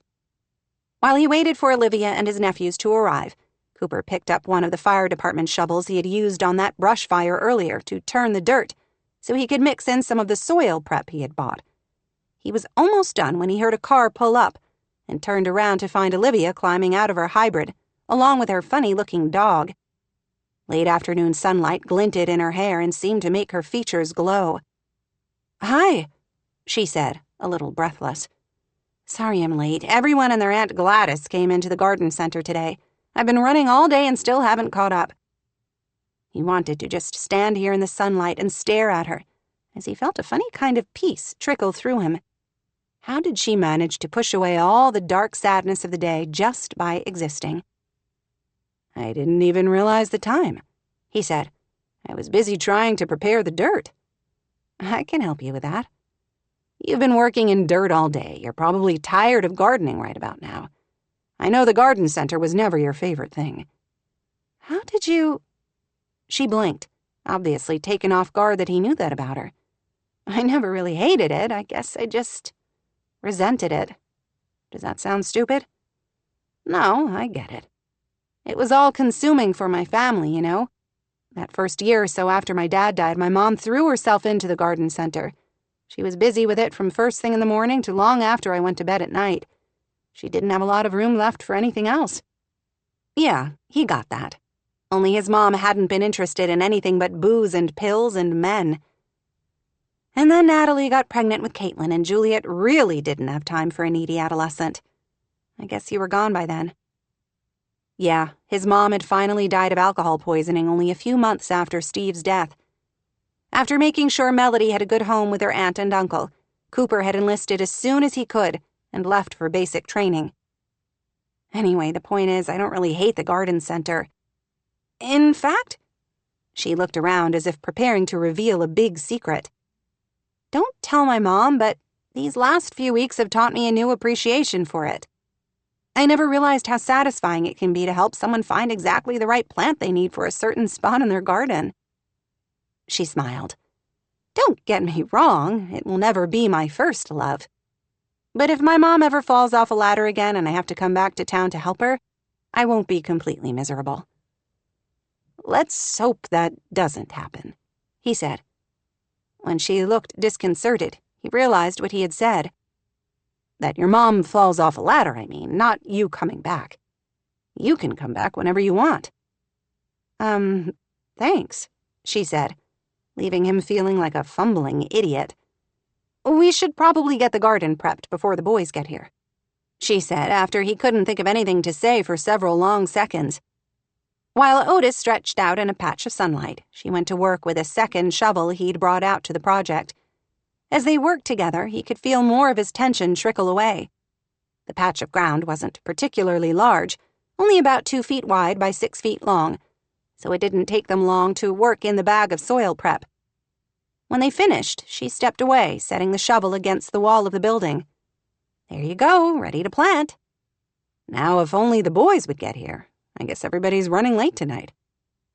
As soon as they said those words, they heard children's footsteps, and the boys raced around the corner of the building. Otis jumped to his feet, wagging his little tail. Hey, Uncle Cooper. Hi, Olivia. His oldest nephew, Will, said, gasping to catch his breath. We ran all the way down the hill to here. Where's your mom? I thought she was bringing you down, Cooper said, frowning. She said she has a migraine, so she called Caitlin and asked if she would come down with us. Cooper smiled at the girl, struck again by how much she looked like her mother. Someone else he couldn't save. Thanks, Caitlin. Nice of you to help out. You're welcome, she said without meeting his gaze. Odd. Her face was pink, and she looked like she wanted to be anywhere else in town. To be fair, if he had just run down the hill after 3 little boys, he might feel the same. This shouldn't take long, Olivia said. We only have about a dozen plants to put in the ground. Do we have to pull any weeds? I hate pulling weeds, Charlie said. That part, lucky for you, is done. You only have to do the fun part now, planting the garden while I take pictures of you. He wasn't dreading that as much as he had expected, Cooper realized, surprised to discover more of his dark mood lifting. His day had been hard, but there was undeniable peace in being here with the boys and Olivia and her niece, planting something in anticipation of a big reward at some future time, even if he had to have his picture taken. 25. Caitlin. She was being so stupid. Caitlin wanted to dig a deep hole in the corner of his garden and bury her head in it. What was wrong with her? She couldn't seem to put 2 words together. Everything she did say came out sounding backward and ridiculous. Cooper Vance would never want to even speak to her again, let alone have a father-daughter relationship with her. After a full day of trying to process the DNA results, she still couldn't accept the idea that she had found her dad. None of it seemed real, like it was something she was reading about in a book, happening to someone else. She had a father, and she couldn't even say 2 words to him without fumbling and stuttering over her words. She almost passed out when Melody called her, explaining that she had a migraine and asking if Caitlin would mind walking the boys down to the fire station so they could do the photo shoot with Olivia and Cooper. Her dad. She had almost said no, She wasn't ready to see him again.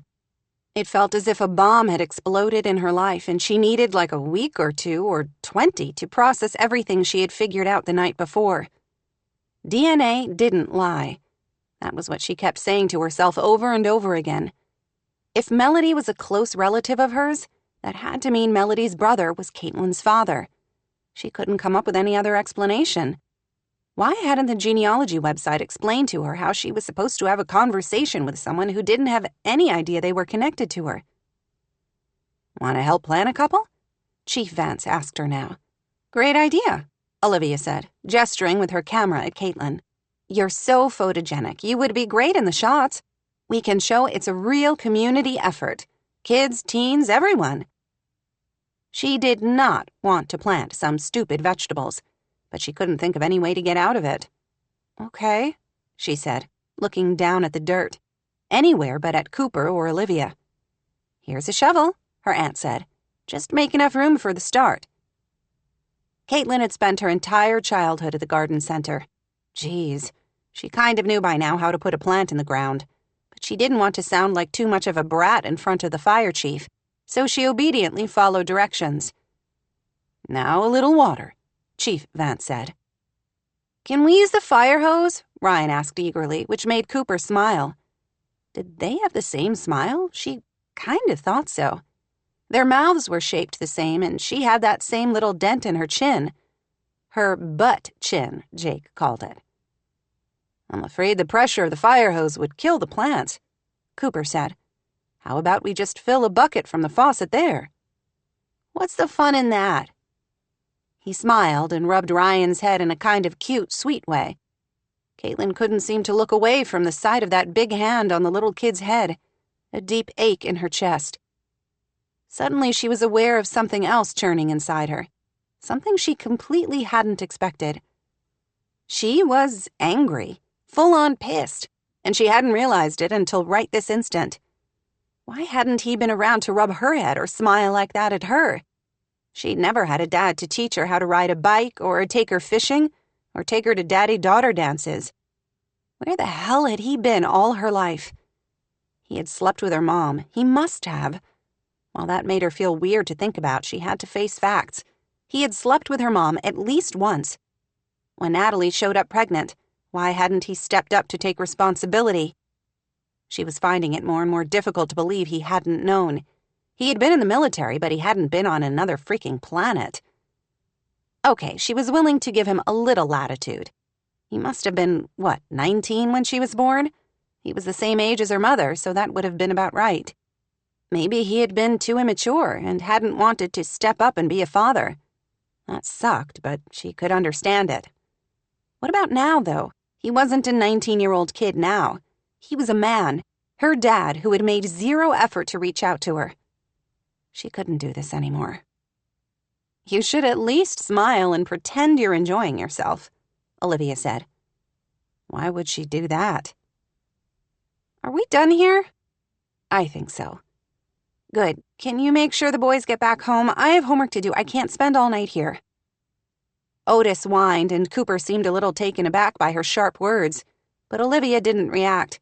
Her aunt was probably used to her by now, which made Caitlin feel like the biggest biatch on the planet. I think so, Olivia said. Thanks for helping. Definitely, Chief Vance said, giving her another smile that made her chest ache. I'm sure Melody really appreciates you giving her a break, too. Maybe if she'd had more time to prepare, she wouldn't be such a mess about being with him right now. Do you want me to take Otis with me? No, Olivia said. He's fine to hang out here. And don't worry about the boys. I can drop them off on my way home. All right. She turned to go, suddenly afraid she would do something completely ridiculous, like burst into tears, for no reason at all. If you wait a couple of minutes, I can give you a ride back to Seaglass Cottage, Olivia offered. I prefer to walk, she snapped, then turned away feeling horrible and cranky. She was an awful person, she thought. Since Olivia had been back in Cape Sanctuary, she'd been nothing but kind to her. But Caitlin couldn't get past words her aunt had written years and years ago. She was a big baby. It was no wonder her dad didn't want anything to do with her. She walked back up Harper Hill, her eyes burning. Tears began to drip down before she even made it to the house. She thought she would be so happy once she found her father. Taking that DNA test was supposed to be the answer to everything, all the questions that had haunted her throughout her life. Now that she knew the truth, why did she feel worse than ever? Olivia. Olivia watched Caitlin stalk away, all too familiar with the frustrated feeling. What had she said this time? She went over the interaction of the past 15 minutes and couldn't figure out any triggers that might have set Caitlin off. Everything was going fine. Then suddenly, Caitlin's mood had changed abruptly, as if somebody had made the mistake of flipping her angry switch. Olivia was beginning to think just her very existence was enough to annoy her niece. Stubborn girl. She sighed. It was at least half a mile back to the house from the fire station. She wanted to call her back and insist Caitlin allow her to give her a ride, but held her tongue. If Caitlin wanted to work off some of her pubescent angst by walking, Olivia wasn't about to stop her. What was that all about? She glanced at Cooper, trying not to notice how gorgeous he looked in jeans and a fire department t-shirt that clung to his muscles. Who was she fooling? The man was so hot she could barely keep her hands off him. Who knows? Welcome to my life. Caitlin is always mad at me for something. He looked after her niece, frowning. Funny, I got the distinct impression she was mad at me. Why would she be mad at you? She barely knows you. I don't know, maybe she has a thing against herb gardens? I doubt that. She couldn't be a Harper, Juliet's granddaughter, and be opposed to any kind of garden. I can tell you that trying to figure out what goes on in that girl's head is guaranteed to give anyone a migraine. Your garden is lovely. I hope you can harvest some fresh herbs for years to come and make delicious meals for the fire department. Thanks for your help. And look, we've already got 20 comments on the post. Yippee, he said, his tone and expression conveying exactly the opposite of the enthusiastic word. You've been a good sport. The mayor will be happy, and hopefully it will bring more people to the fundraiser. That's the important thing. You're right. Thanks for the reminder. He looked so tired suddenly, his features tight and tiny lines spanning out from his eyes. Since the moment she arrived at the fire station, she had sensed something was wrong, something she suspected had nothing to do with her or this photo shoot. She thought he had perked up after the boys arrived, but now she could see traces of that discouragement return. Caitlin was heading home, and Juliet wasn't there, which meant Olivia had an hour or two free. She suddenly had an idea that might lift his spirits, while also giving his sister a break from having to fix dinner. It meant she would have to spend more time with him than she knew was good for her, but she would somehow manage. Hey, it's such a pretty evening. I was thinking about grabbing a pizza from De Palma's and eating at the park. Are you guys interested? It would be my treat, my way to pay you back for helping me out. Yay! Charlie exclaimed. We love pizza, Will informed her. I want to go to the park, RaeAnne added, as if the food was incidental. They all turned their attention to Cooper. He hesitated, then gave a smile that seemed mostly genuine. Sure, pizza is always good. Great. It will take me a few to check in with Melody and give her the new plan, then order the pizza. I just hope she hasn't planned something for dinner. I think she was making a casserole, Will said, but she could always eat it herself and give us leftovers tomorrow. She smiled at his logic. That's true. Okay, I'll call her to make sure she doesn't mind. If it's okay with your mom, then I'll order the pizza. You guys have to promise you won't complain if your mom wants you home. We can do the park another time. We won't, they all promised. She wasn't sure she believed them, but the point was moot anyway, since Melody was thrilled to have an evening to herself. Are you sure it's not too much trouble? Not at all, Olivia said, glad she could give her friend a break. Once that was settled, she called to order the pizza, instructing the delivery driver to meet them at the park, then grabbed a blanket out of the back of her SUV. Everybody ready? She asked, when Cooper and the boys rejoined her after putting away the tools. Ready, all three boys called at once. They headed off for the 2 blocks from the fire station to the largest city park, Driftwood Park, which led down to an easily accessible beach. The boys fought over who could hold Otis's leash, so she came up with the idea of setting a timer on her phone and having them trade off every 3 minutes. "You're full of surprises," Cooper said as they walked. "I know you're putting in long days at Harper Hill and also running your own business. Keeping track of 3 active boys is probably the last thing you must feel like doing." "I don't mind," she answered honestly. "I didn't have anything else going on tonight." "Where's your mom?" "If you can believe it, Henry Cragen took her down the coast to look at a job site. This is their 2nd trip down there in a week." "That's nice." "Especially because that gives me my first evening free since I've been back.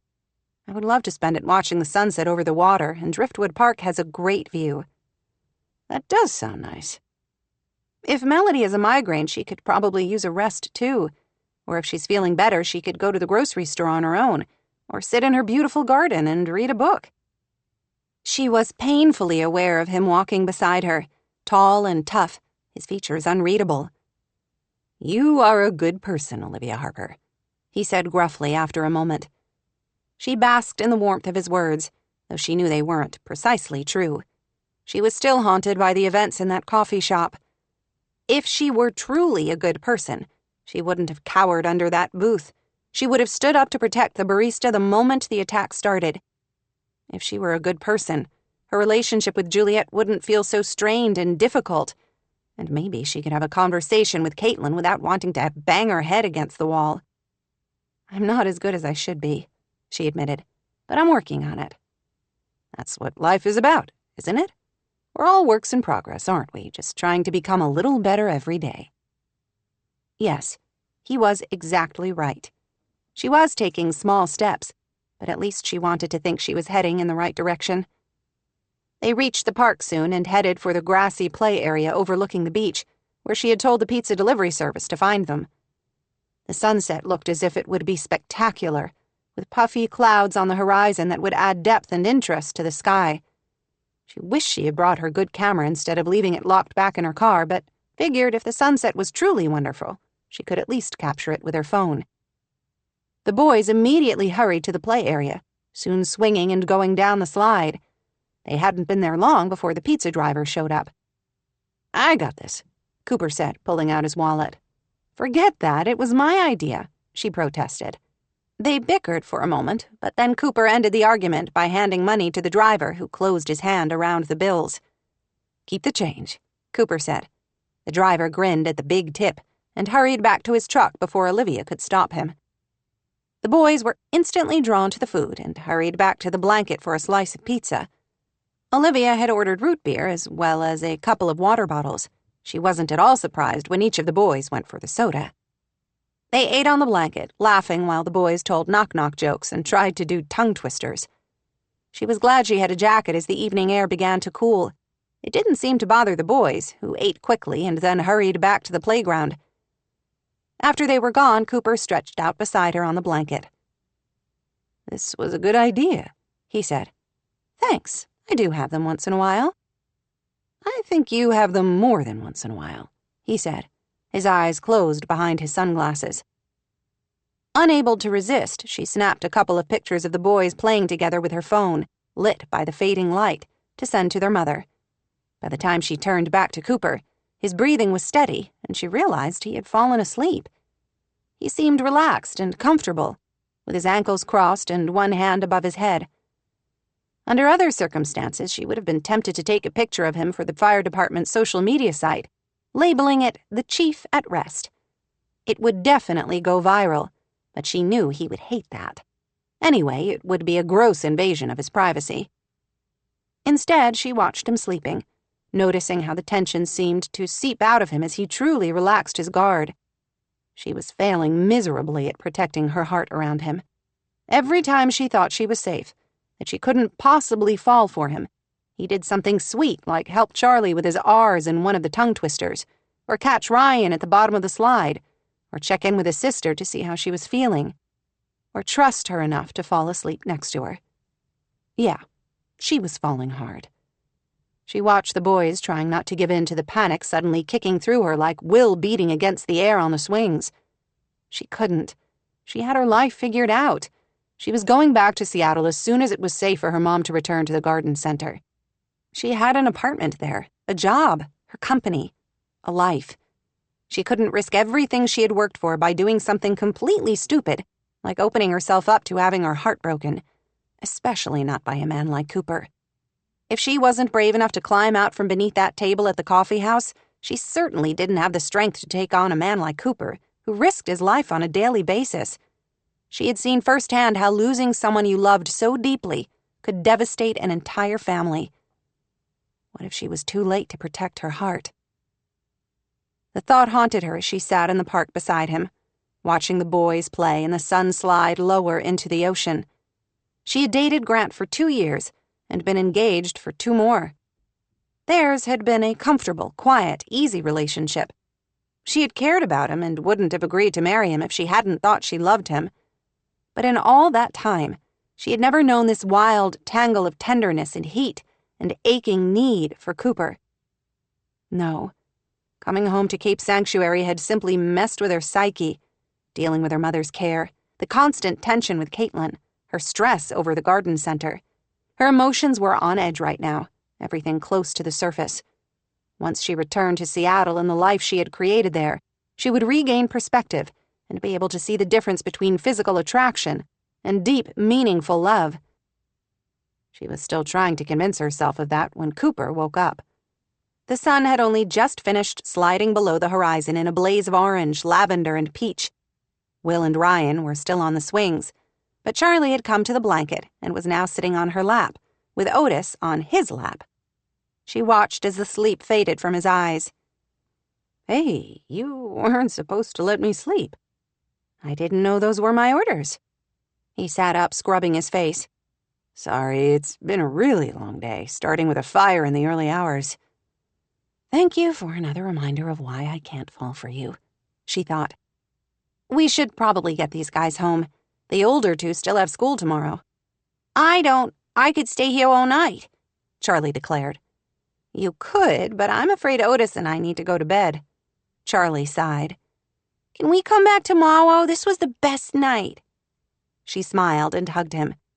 "It really was," she said. For all her angst, she didn't want the magical evening to end either. "We still have to walk back to the fire station, and then I'll give you a ride home," Cooper said. He stood, and his nephew did the same. Then Cooper reached a hand down to help her stand. His hand was warm, and she thought for a moment he would pull her into his arms. To her relief, he must have remembered his nephews were there because he released her hand. "Thanks for the pizza," he said. "You paid for it. Next time it's my treat." "I'll hold you to that," he said with a smile. He scooped Charlie up onto his shoulders and reached for RaeAnne's hand. "I think it's your turn to hold Otis's leash," she told Will. "Yay!" he exclaimed, reaching for it, then completely stole her heart by slipping his other hand in hers, and together they walked through the quiet streets, with Olivia wondering how she was going to say goodbye in a few weeks. 26. Juliet. The gorgeous California coast rolled past her window as she and Henry drove south toward the Hidden Creek resort again. With each mile, Juliet could feel more of her tension disappear. She knew she shouldn't be here with him.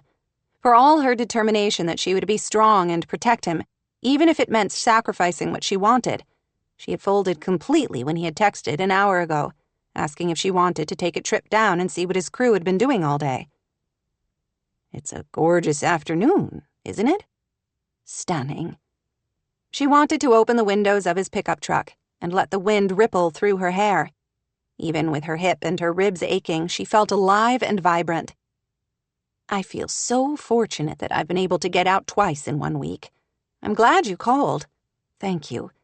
We live in one of the most beautiful places on the planet, and I don't take the opportunity often enough to simply enjoy my surroundings," she said. "We are lucky to live here, aren't we?" "Yes, I sometimes forget just how gorgeous it is, until we have a clear afternoon like this one to remind me." "Maybe your accident is turning into one of those blessings in disguise." "I wouldn't go that far," she said with a smile.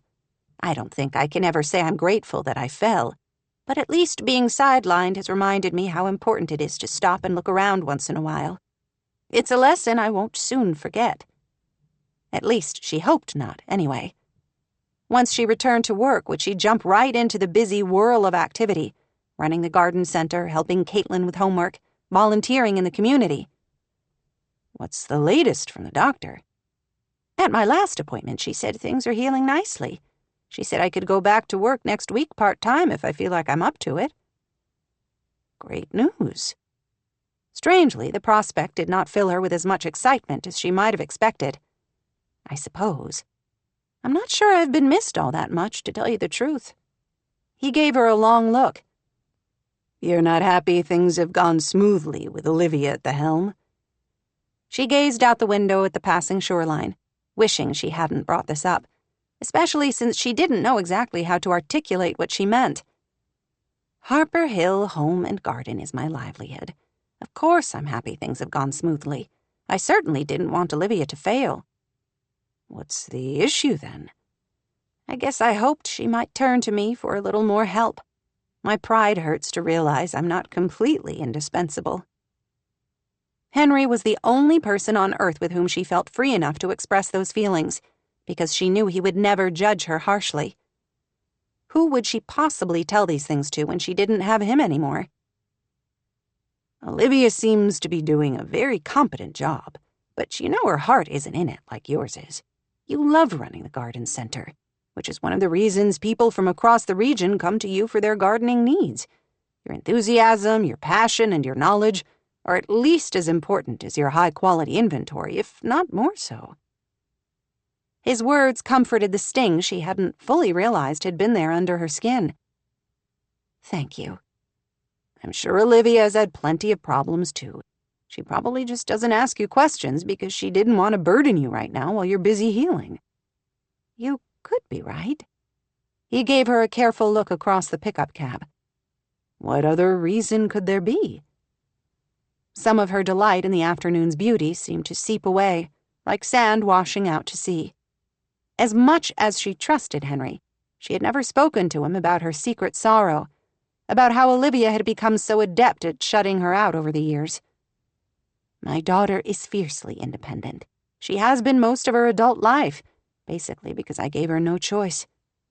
There you go, being too hard on yourself again.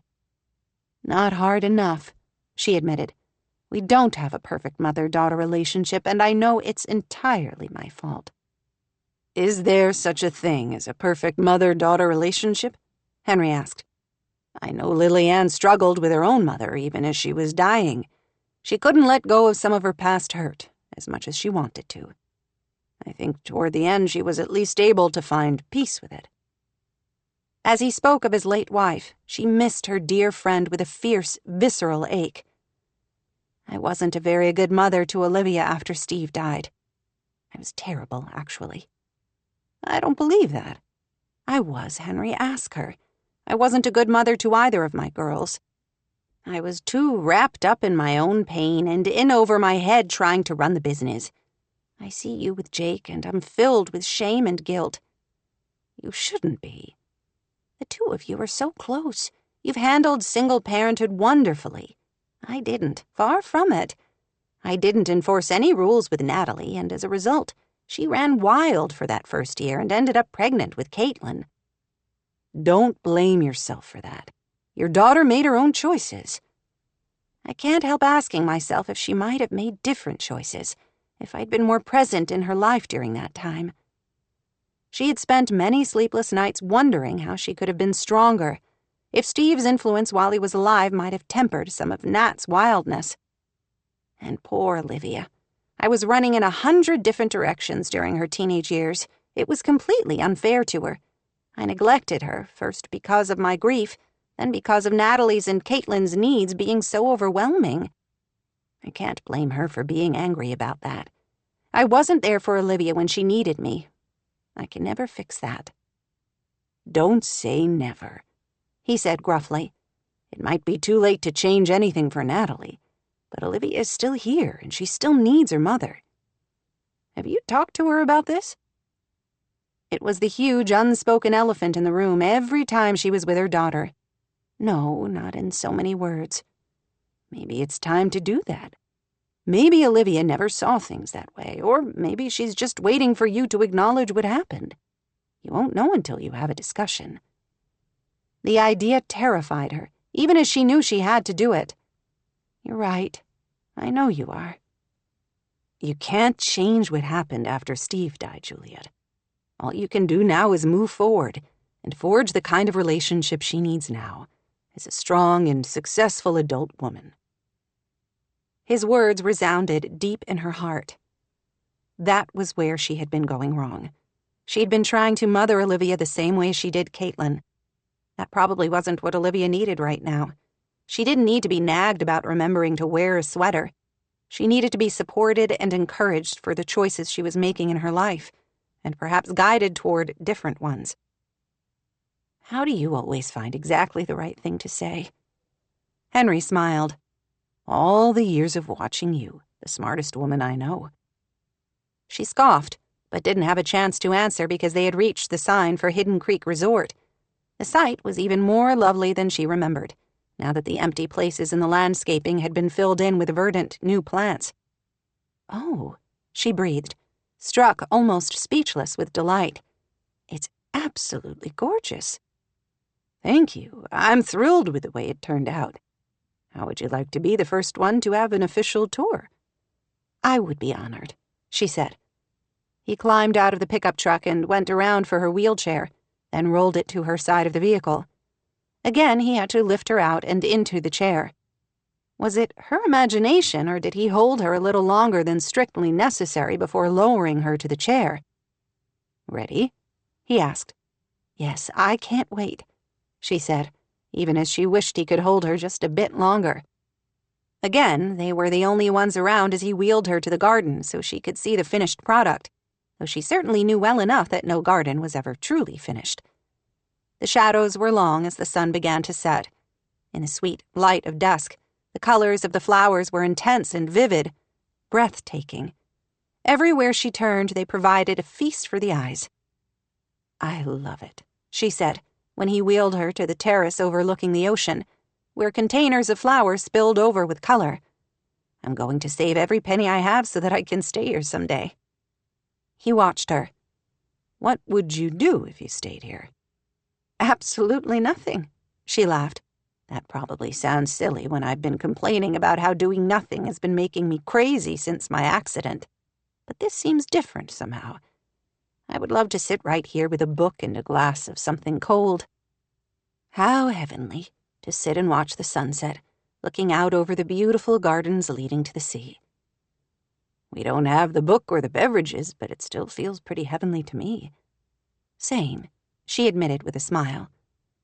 They sat there, her in the wheelchair and Henry on the bench beside her, and watched in a perfect, almost reverential silence as the sun slipped into the ocean in one last vibrant orange and lavender blast across the sky.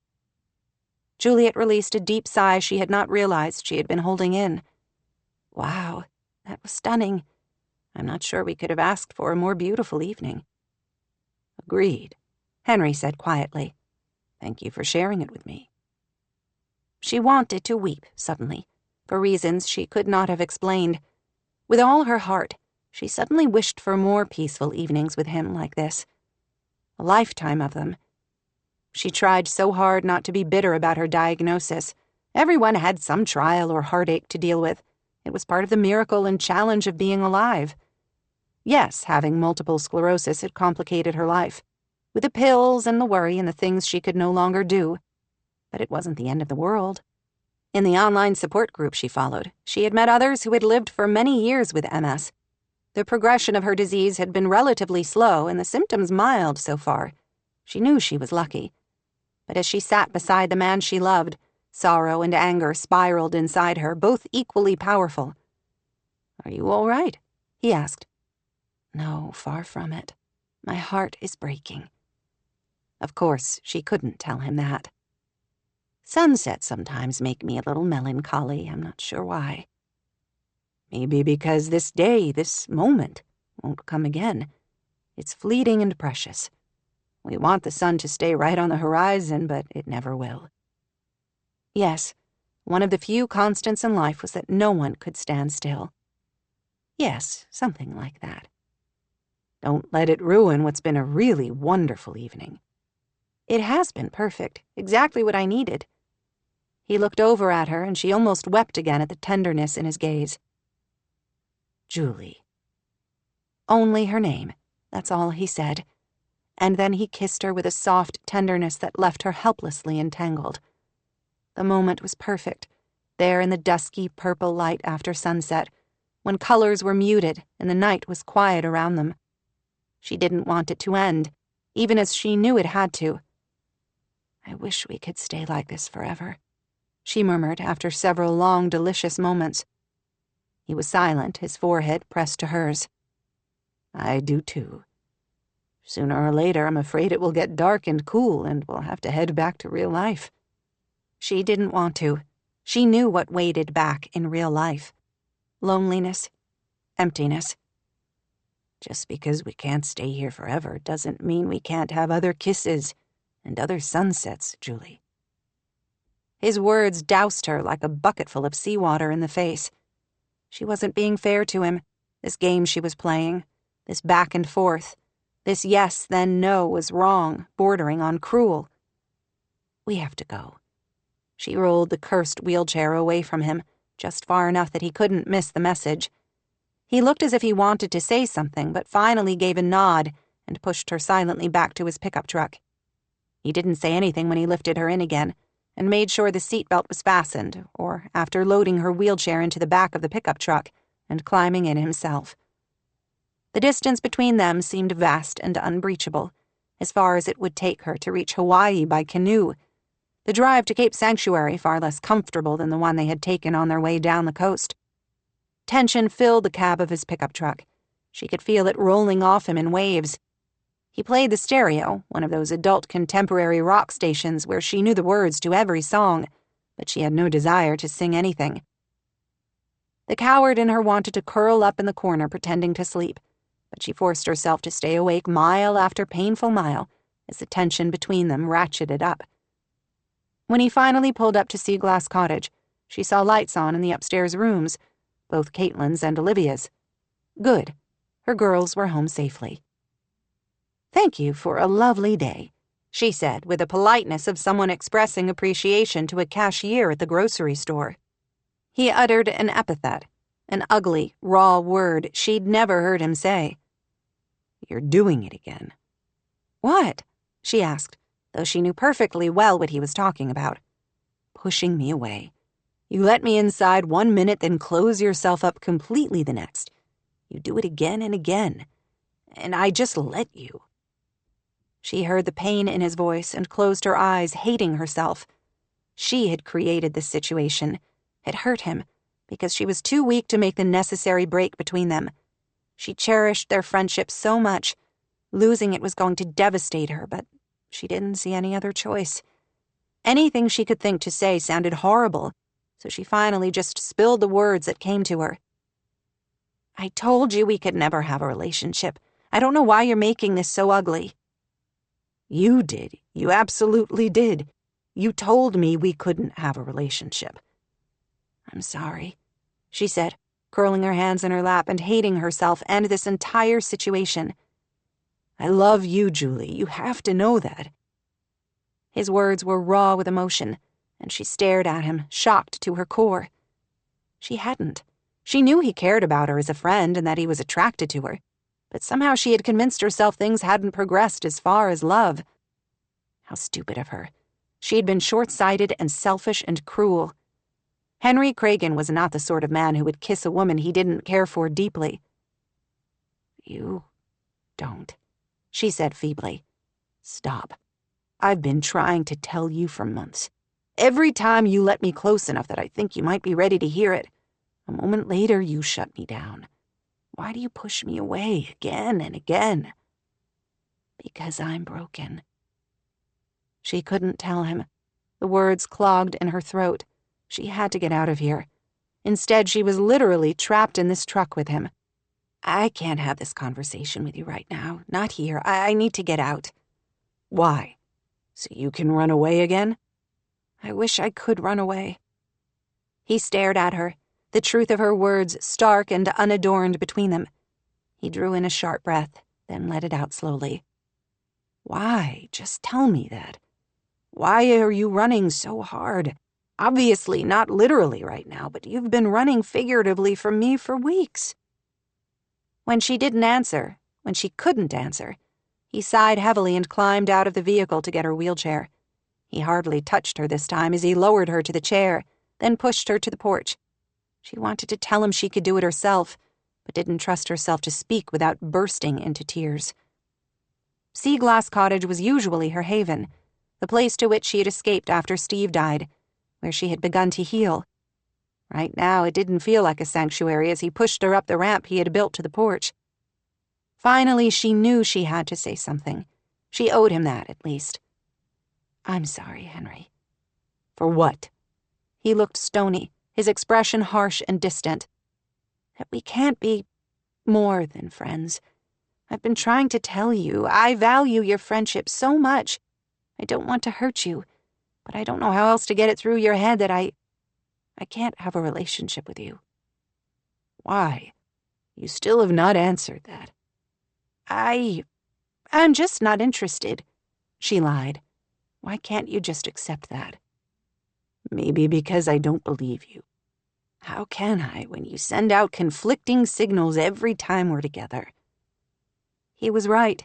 How could she blame him for not knowing what she really wanted? I'm attracted to you, any woman would be. But a purely physical relationship wouldn't be enough for me. I don't think it would be for you either. There are 100 women in town who would love to date you.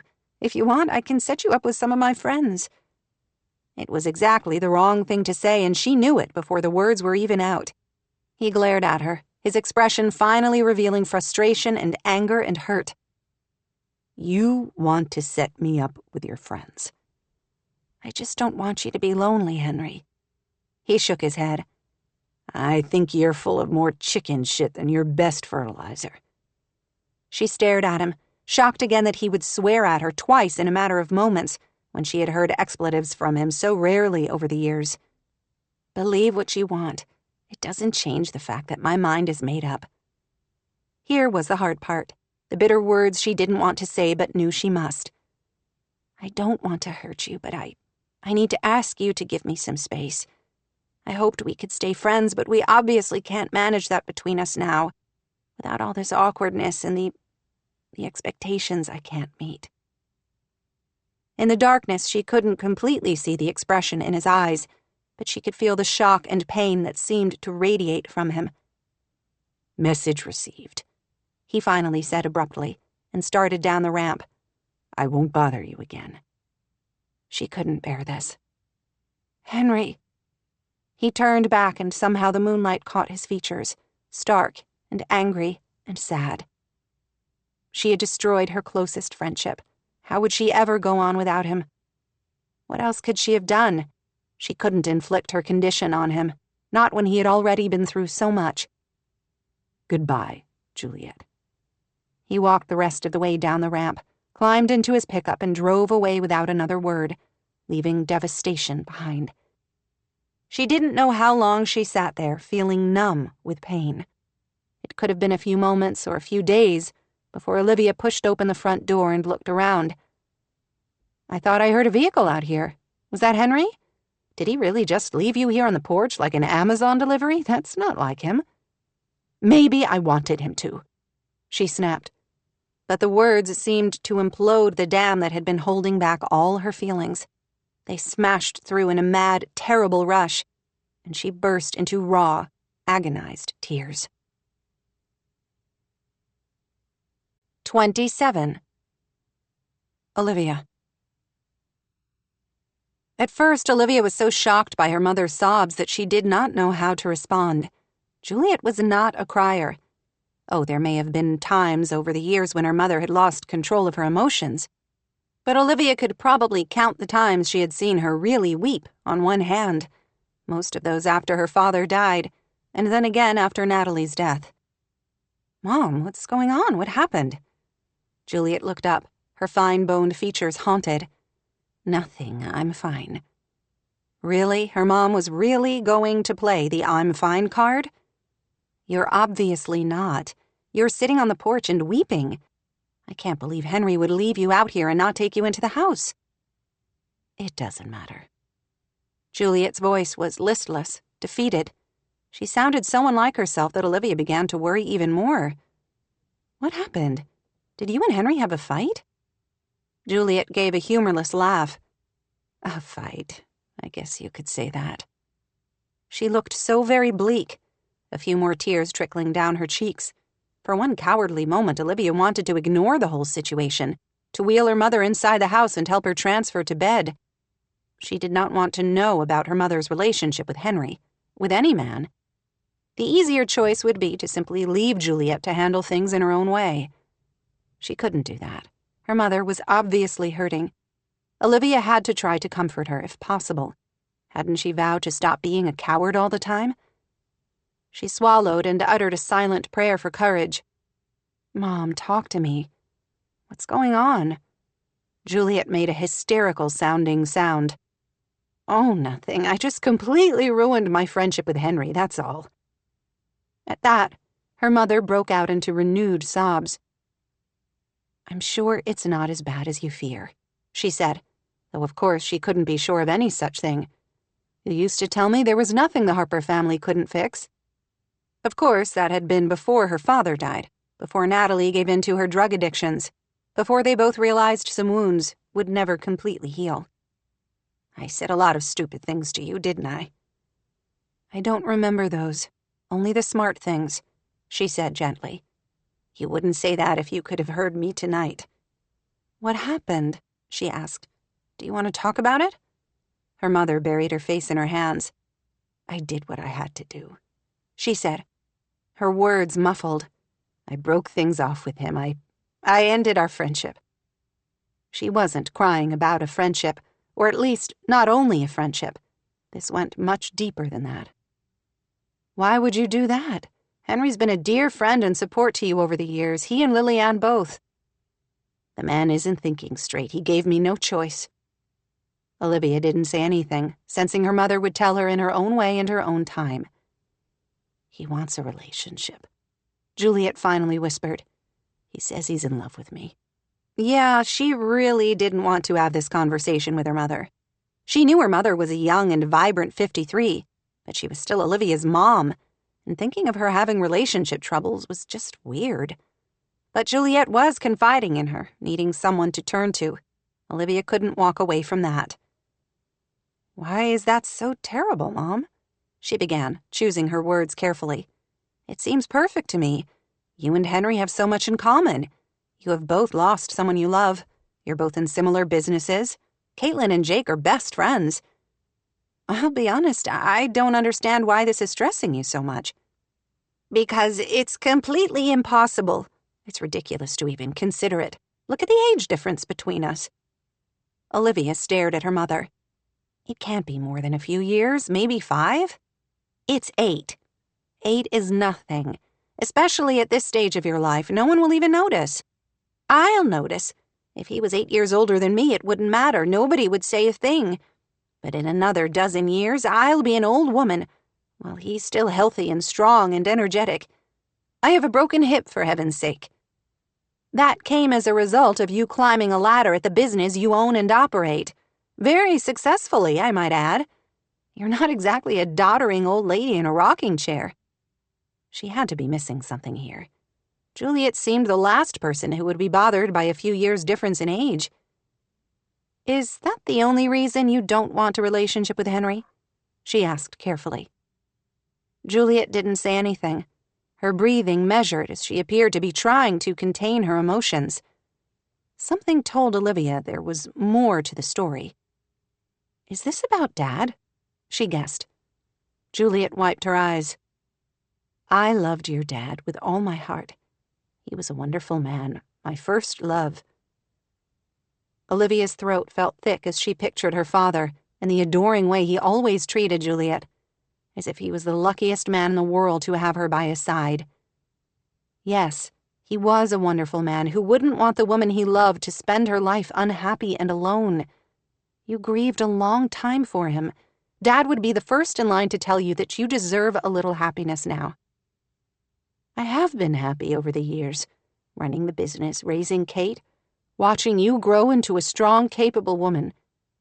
Olivia didn't feel very strong or capable at the moment, but she appreciated the sentiment coming from her mother. I don't need a man in my life to make me happy, Juliet went on firmly. I would agree with you in general terms, but when the idea of not having one particular man in your life, even as a friend, makes you this unhappy, maybe life is trying to send you a message. Juliet gazed at her, eyes stark and filled with pain. It's impossible, she whispered. That's all. I can't go into all the reasons, but you just have to trust me. I don't think I'm the one you have to convince, Olivia said. Juliet let out another sob, then seemed to square her shoulders. I told Henry we need to take a break from each other. He didn't like it, but he will honor my wishes. That's the kind of man he is. While she might have wanted to argue with her mother, Olivia also knew Juliet could be stubborn. She must have her reasons. Nothing she had said seemed compelling, but Olivia sensed there were things her mother wasn't saying. Let's get you inside.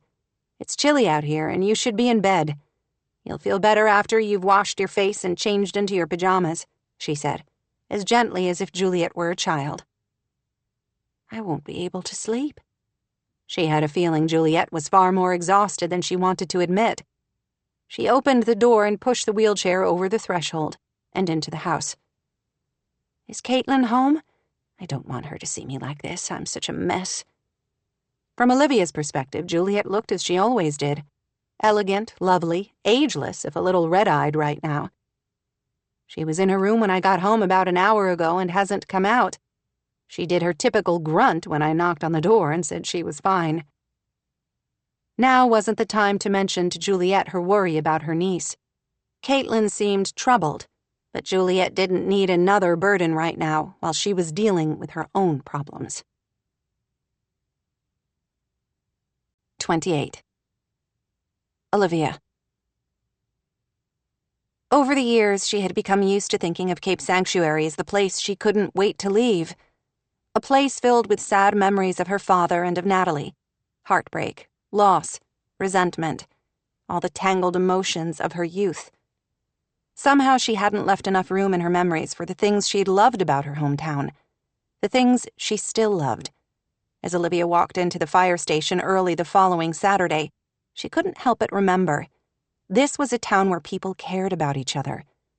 The firefighters had removed all but one of their trucks from inside the station in preparation for the fundraiser for Chief Gallegos.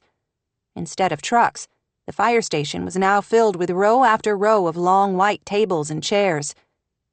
An hour from now, those tables would be filled with families. Judging from the social media posts filling up the city's feed, the entire town was planning to come out to support one of their own. Cape Sanctuary was a tourist town. During some busy summer weekends, tourists could outnumber locals 3 to 1. But when one of the locals needed help, everyone rallied around. After her father died, people had been so kind and supportive. She could remember now how meals had filled their freezer, how neighbors would stop often to check on them, how they hadn't had to mow the lawn at Seaglass Cottage for at least a year, because random neighborhood youths had stepped up to take care of it without being asked. The town wasn't perfect. It had its share of problems. Suicide, drugs, alcohol, divorce, domestic abuse. Any social problem could be found here. But there was goodness, too. In Cape Sanctuary, people came together to lift and help each other, regardless of demographics, religion, social status. While she enjoyed the unique flavor and vibrancy of her neighborhood in Seattle and had made good friends there, Cape Sanctuary was home. It always would be. Inside the modern-looking fire station, new since her father had been a volunteer here, Cooper seemed to be directing traffic. He appeared to be setting up a camp grill in the middle of a group of people in fire department t-shirts. He appeared completely at home, a true leader in the middle of the craziness. Was he as comfortable here as he appeared? Olivia had thought he would never come home again. His reasons to stay away were far stronger than her own. While Olivia's family had always been beloved, supported by the community, Cooper's home life had been very different. His mother, like Natalie, had been an addict. Olivia didn't think she'd ever held down a job. The family hadn't been destitute. Cooper's mother had family who helped them, including the aunt and uncle who had taken in Melody for her last few years of high school. Life could not have been easy for them. Had it been difficult for Cooper to come back to town? It must have been, yet he had done it for Melody and her boys. As she watched him interact with his firefighters, warmth washed through her, sweet and healing. It would be so easy to fall in love with him. Olivia caught the direction of her thoughts and quickly pushed them away.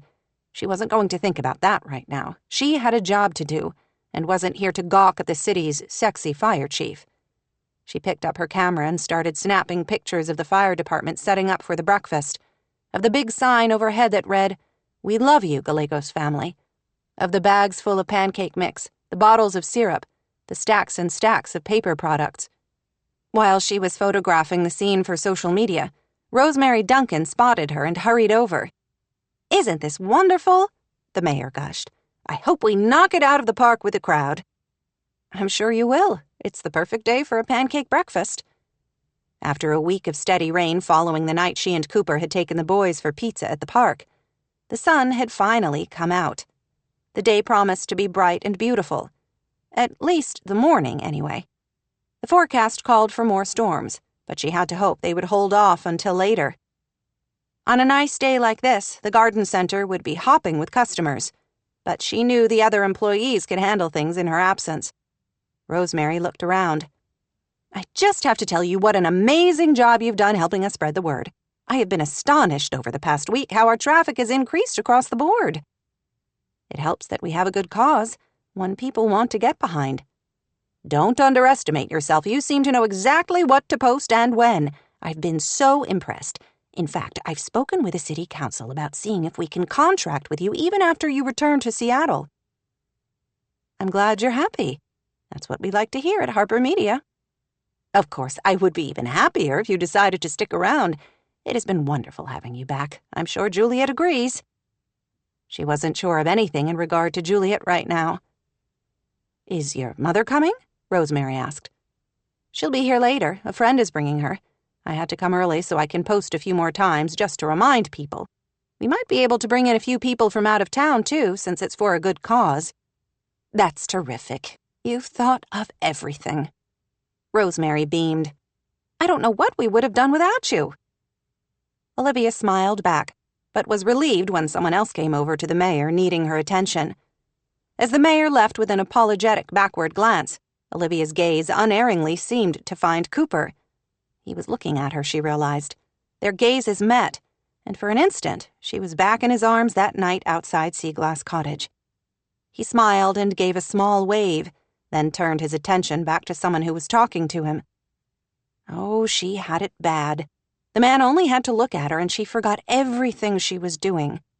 With great effort, she drew herself back to the task, and for the next hour, as people started to show up and the tables began to fill, she wandered around the fire station, snapping pictures here and there and interviewing people in short snippets of video she posted on social media. She was so busy, she forgot to be nervous about the crowd filling up the fire station, until a door suddenly slammed shut somewhere in the building. She froze for just an instant, panic spurting through her, then took a deep breath, shoved it back down, and returned to her interview with a couple of school children who were talking about how the pancakes might be the best they'd ever had. After she was done talking to them and the kids returned for another helping of pancakes, Olivia took a moment to reflect. Was it possible she was getting over her anxiety about crowds? It had been at least 2 weeks since her last panic attack. She wanted to think so, but was afraid to hope.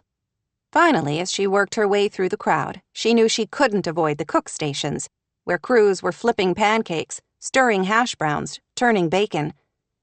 Camera in hand, she finally walked in that direction. As she did, she noticed Caitlin chatting with a group of other teenagers in a corner. She scanned the room, but didn't see Juliet yet. She might have worried, but she knew her mother's friend Stella would be driving her to breakfast. Caitlin laughed at something her friend said. It sounded forced, which didn't really surprise Olivia. The mood around Seaglass Cottage had been so strange all week. Caitlin seemed subdued. She had refrained from sniping at Olivia like usual, and she stayed mostly in her room. Olivia and Juliet both had tried to talk to her about what might be bothering her. but she had simply said she was busy with homework. Juliet, on the other hand, seemed determined to show she hadn't been affected by the rift between her and Henry. She was over-the-top cheerful, working hard on her exercises, practicing her knitting, writing thank-you notes to everyone who had helped out after her accident. Olivia wasn't fooled. She had come across Juliet more than once looking tearful. Her mother would quickly wipe at her eyes and put on a bright smile, as if she really thought she was fooling anyone. Henry was here, but she hadn't had the chance to talk to him yet. It would be interesting to see how they reacted to being in the same room together once Juliet arrived. As far as she knew, this would be the first time they'd seen each other since that night he had brought her home. She glanced at Caitlin again, tempted to approach her niece and her friends, and ask to take their picture for the social media campaign, but she still wasn't quite sure where she stood with Caitlin, and didn't want to risk an explosion of snark. Her mom finally arrived a short time later. Olivia couldn't resist finding Henry just in time to see his expression turn even more stoic, if possible, as he nodded at something his friend said. What was the real reason her mother didn't want a romantic relationship with Henry? Olivia was convinced the conflict couldn't simply be about the age difference. Her mother wasn't that vain and shallow that she cared what others thought at the expense of her own happiness, was she? She had a job to do here, Olivia reminded herself. One that didn't involve meddling in her mother's love life. Still, when Henry passed her on the way back from throwing away his plate a short time later, she couldn't resist stopping his progress. "Hi, Henry." If Juliet acted almost maniacally happy right now, Henry Cragen seemed the opposite. He had deep circles under his eyes and more lines around his mouth. He looked as if he hadn't slept in days. Impulsively, she reached out to give him a quick hug. "How are you? I've been meaning to ask how the landscaping project went at Hidden Creek." "Good. It turned out better than I'd hoped. You ought to drive down the coast to take a look for yourself." "I really should take Melody for an outing since she did all the hard work of helping you find the right plants. I'm sure she would love to see them in the ground." "Definitely." Maybe she could get away on Monday since business at the garden center was slower that day. It would be good to take pictures of the landscaping work for the Harper Hill social media properties. "The hotel doesn't officially open for another 2 weeks, but there are people coming and going all the time.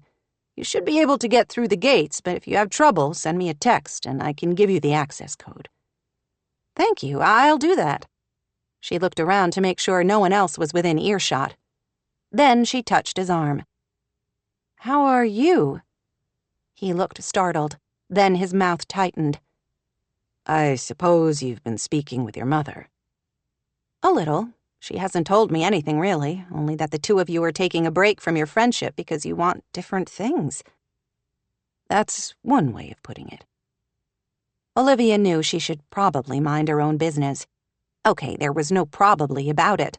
Both of them were hurting, though, and from the outside, the whole thing seemed so pointless. I'm sure it's no consolation, but she seems pretty miserable right now. Henry glanced over to where Juliet was sitting in her wheelchair, surrounded by friends. She was laughing at something one of them said, her face bright and cheery. "I can see that," he said dryly. "Give it a few days, maybe a week. She'll come around." His sigh seemed to come from deep inside. "You are far more optimistic than I am." "Juliet can be stubborn, but she's not stupid. Eventually she'll have to see how perfect you are for each other." His mouth twisted into a caricature of a smile. "I guess the two of us see things that way, but our opinions don't really matter here, do they? Your mom has made her position clear, and I won't push her." From Olivia's perspective, Juliet needed just that, a big, hefty shove in the right direction. Too bad Olivia didn't know how to do that. "I think she's afraid," she said softly. "We're all afraid, Olivia," Henry answered, his voice quiet. "You can't make it through life without it. The trick is figuring out that the thing you need is just on the other side of that fear.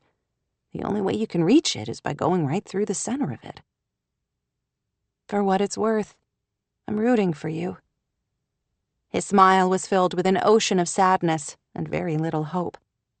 "Thanks," he said, then waved and headed back to his friends. As she found a corner where she could log into the fire department's account and upload some of the pictures, Henry's words seemed to echo in her head. "We're all afraid. The trick is figuring out that the thing you need is just on the other side of that fear. The only way you can reach it is by going right through the center of it." She was doing that, letting fear stand between her and the life she wanted. It was controlling so many aspects of her life, from the restaurants where she ate to the relationships she created. She was living in fear. Right now, she seemed to be handling her anxiety about crowds. She no longer jumped and wanted to hide in the corner if she heard a loud noise. But she was still running away emotionally, afraid to trust. She had been running a long time, long before that attack, throwing herself into her business so she didn't have to think about how alone she felt. She was tired of running. She wanted a deep, loving relationship like her parents had shared, like her mother could have with Henry Cragen. Look at Pete Gallegos and his wife. The previous fire chief had Parkinson's disease and couldn't even shake hands at the event without severe trembling. Yet his wife, Sheila, stood at his side, her hand on his shoulder, looking at him with so much love everyone around was touched by it. Olivia wanted that. She wanted a relationship with someone she knew would be in her corner no matter what. She spotted Cooper, who had stepped away from the grills and was talking to an older couple she didn't know. Was it possible Cooper was the person she had been waiting for all this time? Did she have the strength to find out? If she didn't, if she continued to hide rather than plow through the middle of her fear, as Henry had said, was she really in a place to lecture her mother about taking a chance at love? Juliet. This had been a mistake. She should have stayed home, where she could continue to smile and pretend everything was okay. She could manage that for a small audience. Caitlin, Olivia, her physical therapist. Now that she was here among hundreds of her closest friends, keeping up the facade was proving to be more exhausting than she could handle. "This is a great crowd, isn't it? How wonderful that everyone is coming together to help Pete and Sheila." Stella Davenport Clayton sipped at her orange juice. Juliet forced a smile, wondering how long it would take before her cheerful front would crack apart like a fragile robin's egg. "It's terrific. I always love when we rally around a common cause." "Yes, like our Arts and Hearts on the Cape event." Stella organized an arts festival each year, which benefited a charity intended to encourage and help foster families in the area. "Pete and Sheila are a big part of the community. Everyone loves them and wants to help them," Juliet said. It was hard for her to see Pete struggle with his disease. He was using a wheelchair more these days. Likely because he didn't have the strength to stand for long periods of time. Parkinson's and multiple sclerosis weren't the same. While both affected the central nervous system and some of the symptoms could be similar, she knew MS impacted the myelin sheaths of the nerves, while with Parkinson's, cells in part of the brain died off. She understood hers was an autoimmune disorder and that, unlike Parkinson's, people could be in remission for years, as she had been. She still found it painfully difficult to watch the rapid progression of Pete's disease over the past 3 or 4 years. "You said you weren't hungry when we first came in, but I think you need to eat something," Stella declared. "You stay here. I'll go get your food and bring it back to you." "You don't have to do that. You should be the one sitting while you have the chance." Stella had 2 very active twin babies who were currently home with her husband, who was a doctor in town. "Caitlin's over there. I can have her grab a plate for me," she protested. "She looks busy talking to her friends. I don't mind, honey. It's my pleasure." Oh, it was so hard to let people do things for her. She hated being dependent on others. What would she do when her MS flared and her condition regressed? She would have to start researching care facilities in the area. She refused to let Olivia or Caitlin care for her. Her gaze unerringly went to Henry, sitting with a couple of friends, as it had done the moment she walked into the fire station and 100 times since. Oh, how she missed him. She had almost texted or called him a dozen times a day, until she remembered she couldn't anymore, that she had pushed him away. He shifted his gaze from his conversation to meet hers, and she caught her breath at the pain there. She had done the right thing, she thought, looking away quickly. The only possible thing. Yes, it hurt. She wasn't sure how she could endure the pain of not having him in her life. But she couldn't be selfish. She loved him more than anything. She wanted him to be happy. She had to think about what was best for him, even when she knew that could never be her. 29. Cooper. Why again had he dreaded moving back to Cape Sanctuary? As Cooper moved through the crowd inside the fire station, greeting old friends as well as people he didn't know, he was aware of a strange, unfamiliar feeling. He struggled to place it until it finally hit him in a rush. He felt like he belonged here. How had that happened? He had struggled hard with the decision to return to Cape Sanctuary. This was the place where he had never really fit in, where he had always been aware that people saw his mother and her problems when they looked at him. He had suffered great loss here, and had never quite understood Melody's desire to stay and raise her family in their hometown. He would come back to visit his sister, but whenever he did, he would be haunted by memories of his mother and the stigma he had felt as a child of the town drunk. When he made the decision to come back, Cooper had expected to be unhappy, but had told himself he could stand it for the sake of Melody and his nephews. How funny that he had been so very wrong.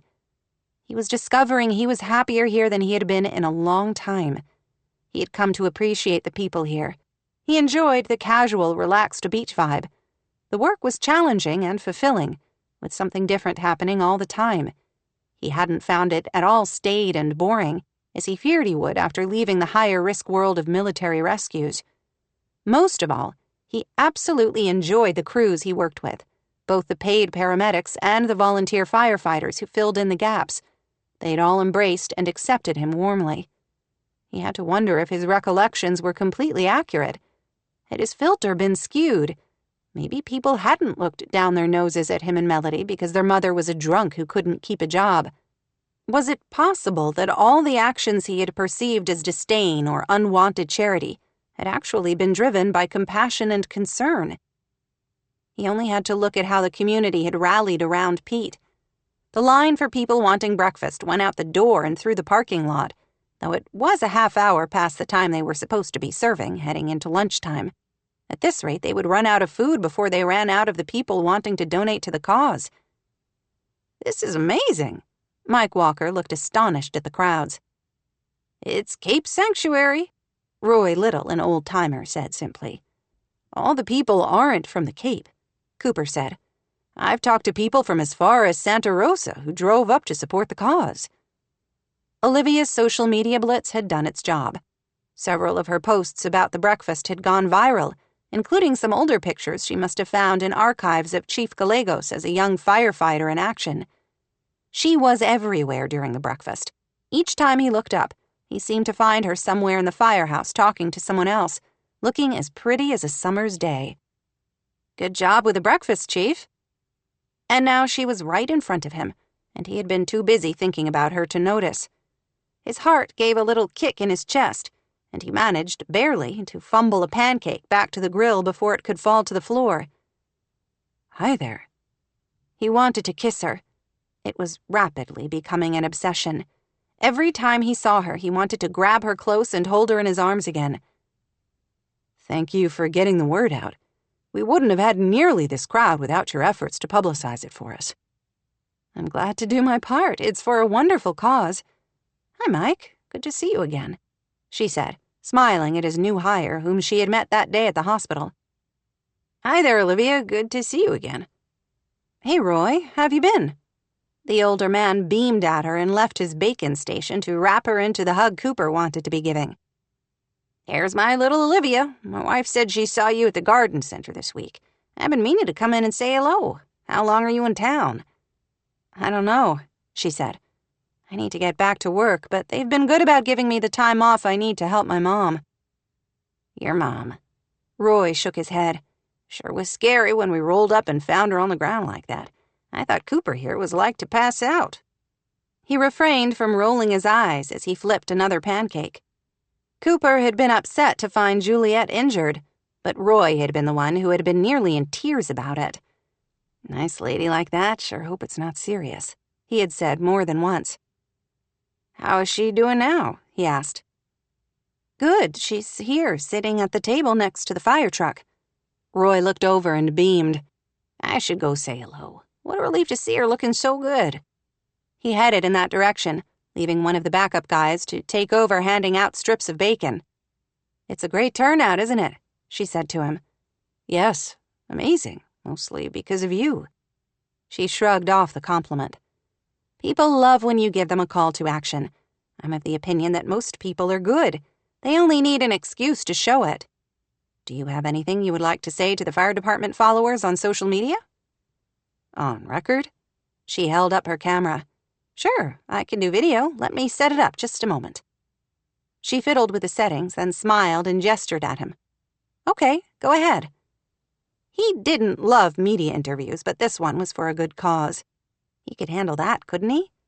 He made a brief statement expressing his gratitude to everyone for their support.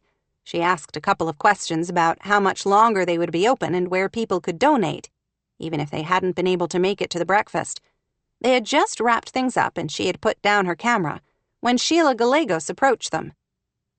Chief Vance, how can we ever thank you for everything?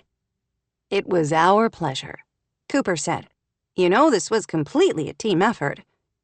Please be sure to let everyone know how much we appreciate them. I've tried to get around to everyone, but I don't know if I've been able to hit them all. But now I think we need to go. Pete is getting tired. He would like to say a few words before we leave. Would that be okay? Of course, he said. We already have a microphone set up. I just need to grab it. He found the cordless mic they had been using for announcements and carried it over to Pete in his wheelchair. He was aware as he walked that Olivia was following behind, her camera ready again.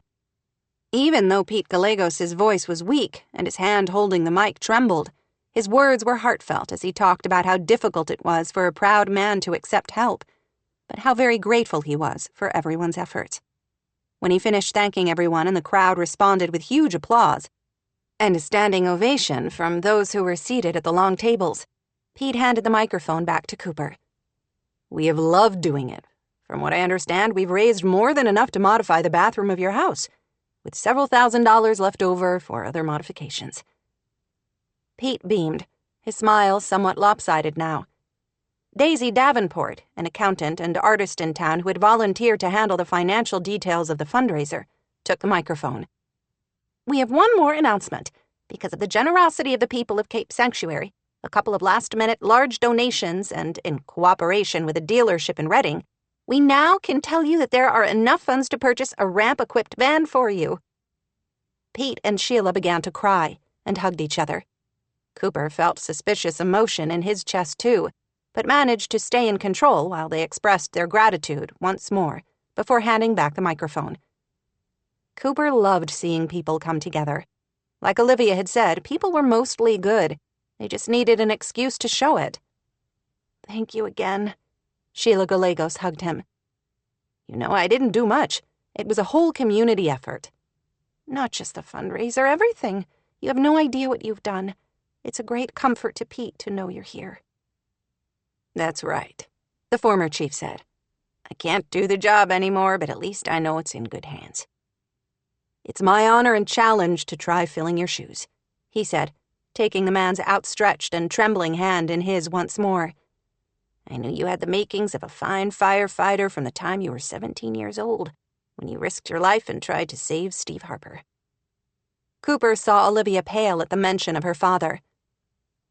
I'll never forget the sight when we rolled up on scene after you called in the report of the fire. I don't know how you did it. A skinny 17-year-old kid pulling out a man who probably weighed 50 pounds more than you did.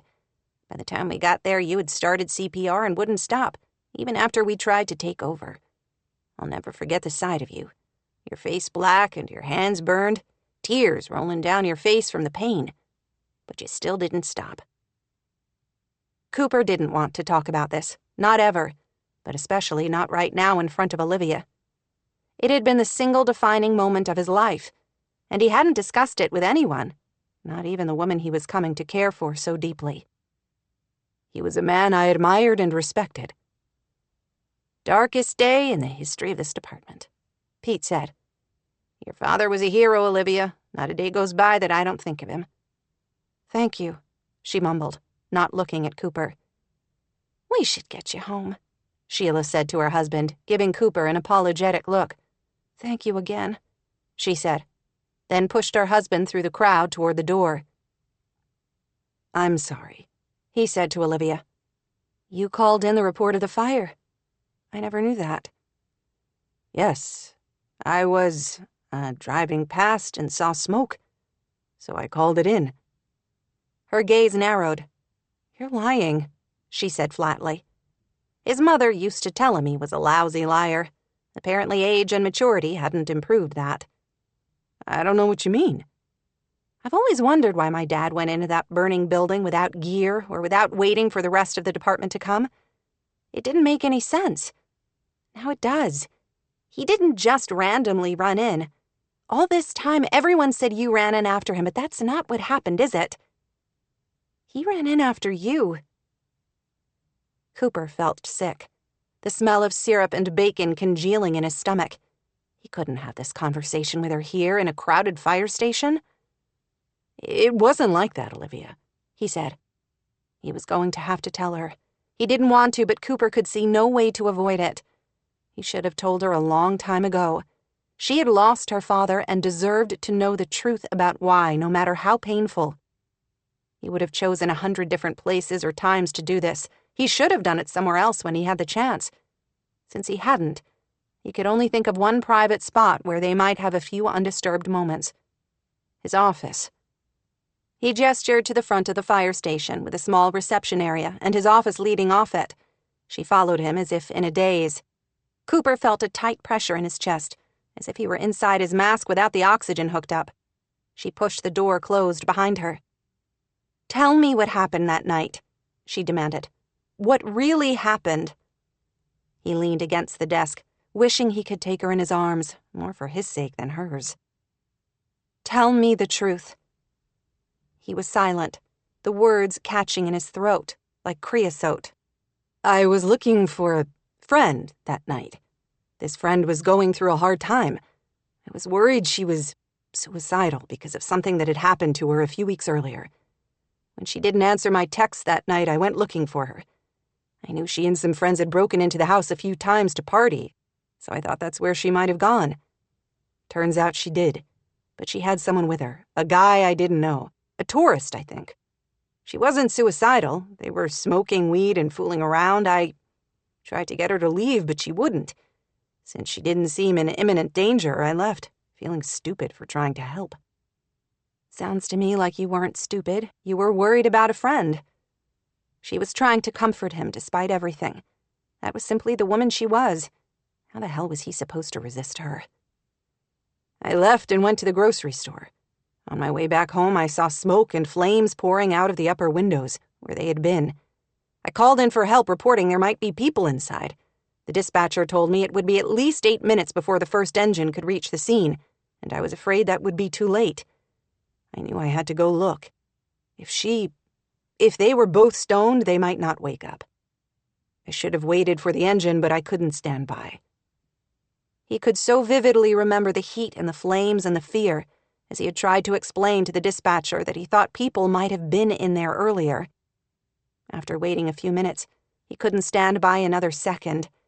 He had hung up, had poured water on his t-shirt, and had rushed inside, using all the training he'd picked up along the way as a junior EMT and first responder, which hadn't been nearly enough. He had made his way upstairs through the heat, calling out without an answer. In a very short time, he knew the house was empty and that he'd risked his life for nothing. Then he heard Steve Harper call his name. I was sick that Steve had come in after me. I yelled at him that I couldn't see or hear anyone else, that I thought the building was clear. We were both on our way out when it happened. He still had nightmares about it, still sometimes cried out in his sleep until he was hoarse, begging Steve to go back. She looked pale, and he could see her knuckles were white where she clutched them together. He didn't want to tell her, but she deserved to know the truth. It seemed wrong to keep it from her, especially with these growing feelings between them. By then the stairs were on fire. He yelled at me to go down first, probably worried it wouldn't hold both of us. I made it, barely.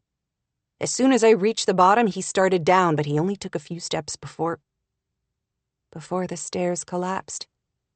She said the words flatly, without emotion, though he could see the stark grief in her eyes, and had to grip his hands tightly at his sides to keep from reaching for her. Not yet, until he finished. The ceiling above gave way first, and the weight of that collapsed the stairs. Your dad. I saw the beam hit him as he went down. You pulled him out. I couldn't leave him there. He shouldn't have been inside in the first place.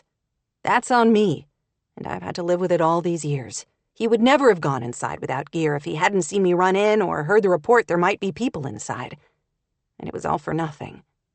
She, my friend, wasn't even there anymore. You didn't know that at the time. If I hadn't called it in, he wouldn't have responded, and he would still be here. Someone else would have, she said. Yes, someone else might have reported it, but maybe they wouldn't have been foolish enough to say they thought someone might be inside. His office was quiet. He knew the fundraiser would be wrapping up soon, that he should be out in the bay talking to people and thanking them for coming. Right now, that seemed a world away. He was back in the past, trying to resuscitate a man he respected and admired. Your friend. The one you tried to save. He braced himself, knowing somehow what was coming next. It was Natalie, wasn't it? Of course she would guess. What other conclusion would she arrive at? He wanted to lie, but again, he was lousy at it. Yet how could he give her one more reason to resent Nat and her terrible, pain-fueled choices? Does it matter? It was a long time ago. Yes, it matters. It was Natalie. Oh, Cooper. You were trying to save my sister. She wept then, as he had feared she would. Now he couldn't help but reach for her, though he was half afraid she would push him away. She should despise him for what he had done. She should not want anything more to do with him. Instead, she burrowed into him, sobbing quietly, her shoulders shaking, and he could do nothing but hold her. 30. Olivia. She couldn't seem to breathe as emotions tumbled through her. Anger, hurt, horror, grief. Did she set the fire? Not on purpose. I don't think she even realized until after the fire that she had left a candle burning, one that ended up finding fuel in old newspapers others had left behind. She never said a word. The guilt and the pain chewed her up inside. She hated herself even more after that. So she self-medicated with more booze, more drugs, more men, anything to help her forget. So many things about her sister began to make sense, finally, after all this time. Natalie had gone crazy after Steve died, not following any of Juliet's feeble rules. She had stopped going to school her senior year, had spent her days sleeping and her nights partying. Why didn't she tell Mom? She would have put her in counseling to help her see it was an accident. I don't have a good answer to that. I think she was afraid of facing you and your mom with what she had done, so she ended up making everything worse. His words came back to her, about looking for a friend who had been suicidal. That had been Nat? Wait, you said she was depressed and even suicidal before the fire. Why? What happened? He eased away from her, sitting on the edge of the desk, his features dark and troubled. Earlier that summer, Nat had sneaked out of the house to go to a beach party with some tourists, including a college kid she really liked. She drank more than she should have, and she was sexually assaulted by this guy she liked and one of his friends. It was her first time. She was going to throw up. She couldn't bear it, thinking of her sister feeling helpless and afraid. Oh, Nat, she whispered. I figured out pretty quickly that something was wrong and pushed until she finally told me what had happened. I tried like hell to convince her to press charges, but she couldn't accept that it wasn't her fault. She said she shouldn't have been there that night, and it had been her choice to drink too much. She thought your mom and dad would hate her when they found out. She closed her eyes, unable to imagine the pain her sister must have carried by herself. Not by herself, she corrected. Cooper had been there for her. She held on tightly to him, feeling the tension in his muscles. He had carried Natalie's pain too, all this time. I should have been a better sister, she said. I should have seen she was hurting. Hey, You can't blame yourself. You were just a kid. You couldn't have known what was in her head. What were you, 13 when your dad died? Almost. He died the night before my 13th birthday. He looked at her, shock and dismay in his eyes. I never realized that. Oh, babe, I'm so sorry.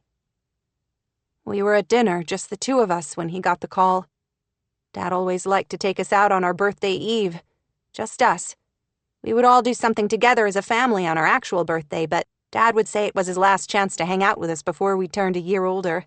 He could be such a dork. She rested her cheek against his chest, listening to his heartbeat and remembering. He got the call in the middle of dinner about a fire with possible juveniles inside. We were right there, just down the street. I begged him not to go, but he said he had to and he would be right back. A sob welled up at the memories flooding back. I yelled at him as he was leaving and told him I hated that I never came first. He kissed the top of my head and said I always came first, that he loved me to the stars and back, but someone needed help, so he had to go. I wouldn't say I love you back. I was so mad at him for leaving. I didn't tell him I loved him. She was unable to hold back the sob now or the one after it. Cooper's arms tightened around her. He knew, Liv. I never knew a man who loved his family as much as Steve Harper did. She knew it was true. He loved her, no matter what.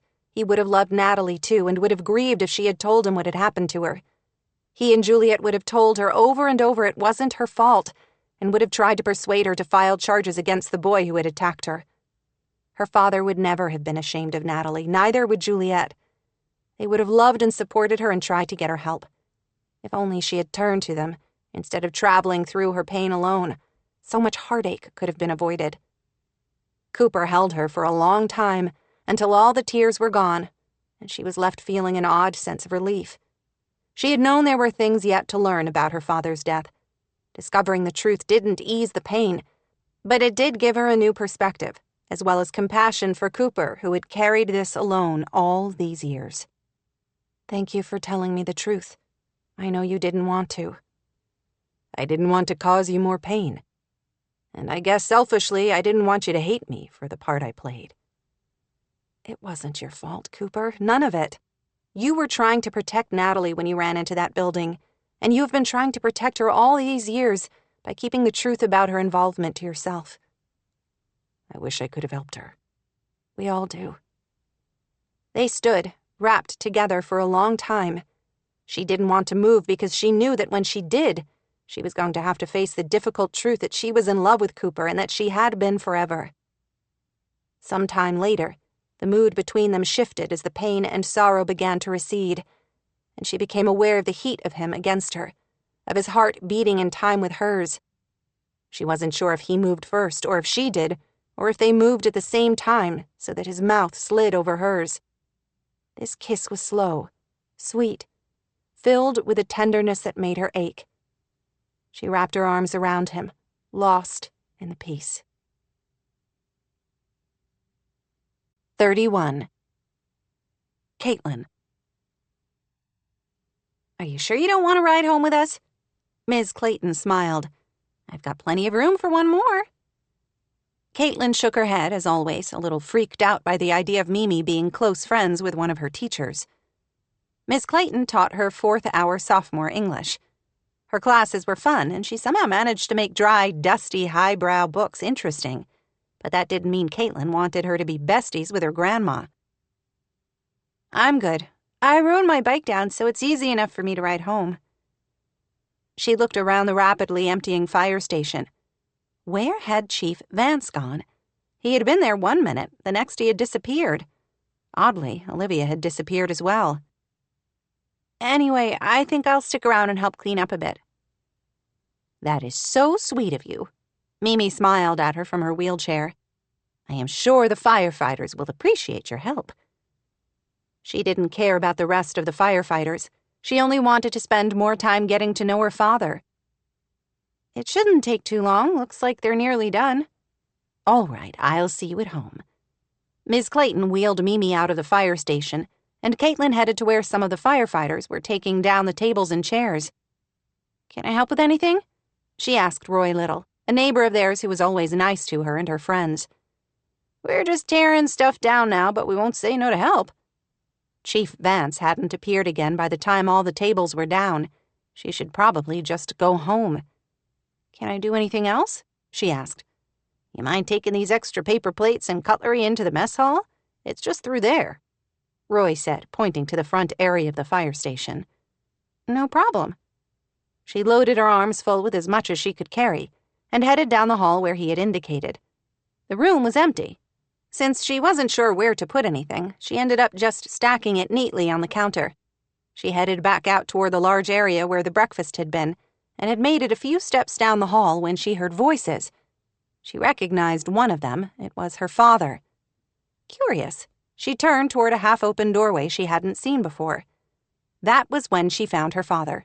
He was inside, leaning against the desk. And he wasn't alone. He was kissing Olivia. She stared in shock, a sick feeling spreading in her stomach. This couldn't be happening. Her aunt and Chief Vance? She didn't think she made a sound, but she must have gasped or squeaked or something. They both turned around and spotted her looking in through the slim crack in the door like some kind of weird pervert peeping Tom. "Caitlin, this isn't... We were just..." All her anger at her aunt, the hurt and betrayal she had nursed for months, seemed to come spilling through her thick and fast. Her aunt hated her and had hated her mother. She couldn't seem to wrap her head around the fact that Chief Vance would be kissing her. It hadn't seemed like a sexy rom-com kind of kiss, she realized, but something softer, more gentle. Somehow that seemed to make everything worse. Did they have feelings for each other? "It's fairly obvious what the two of you are doing." Horribly, stupidly, she wanted to cry. He was her dad, and she hadn't even had the chance to get to know him, and now Olivia was going to ruin everything. "Are you two having sex?" Olivia's jaw dropped at the question that Caitlin couldn't believe had even come out of her mouth. "None of your business," she exclaimed. "What kind of question is that? You're 15, not 8. She drew in a sharp breath, feeling exactly like she was 8 again.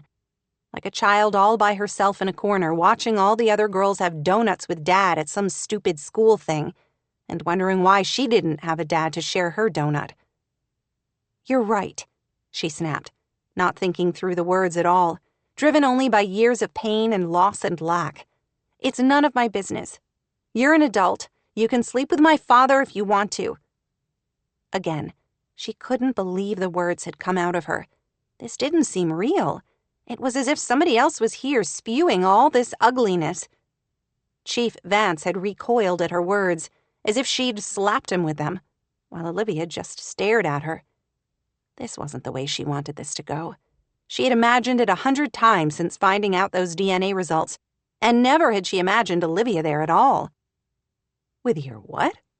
Chief Vance exclaimed. "Nothing. Never mind."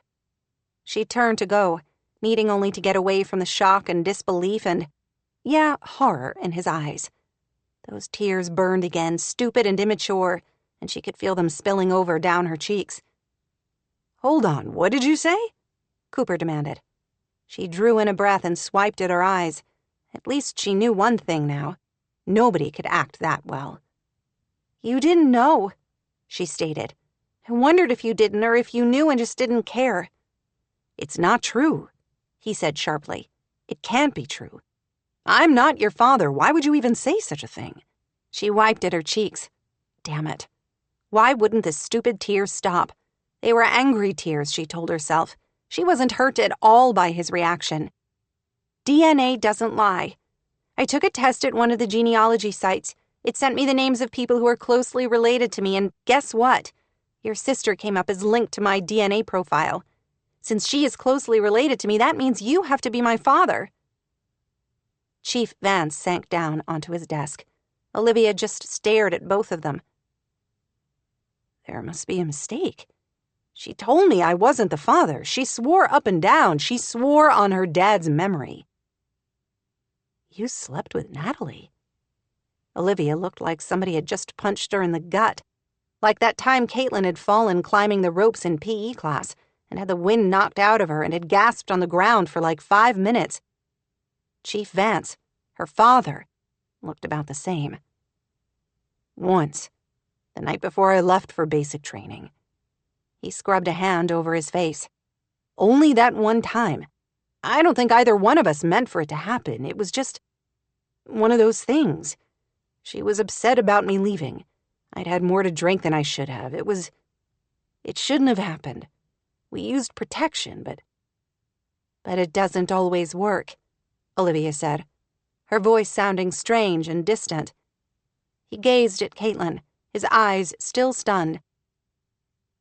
When I found out from Melody that Nat was pregnant, I came home as soon as I could get leave to ask her if you were mine. She said no, she swore it.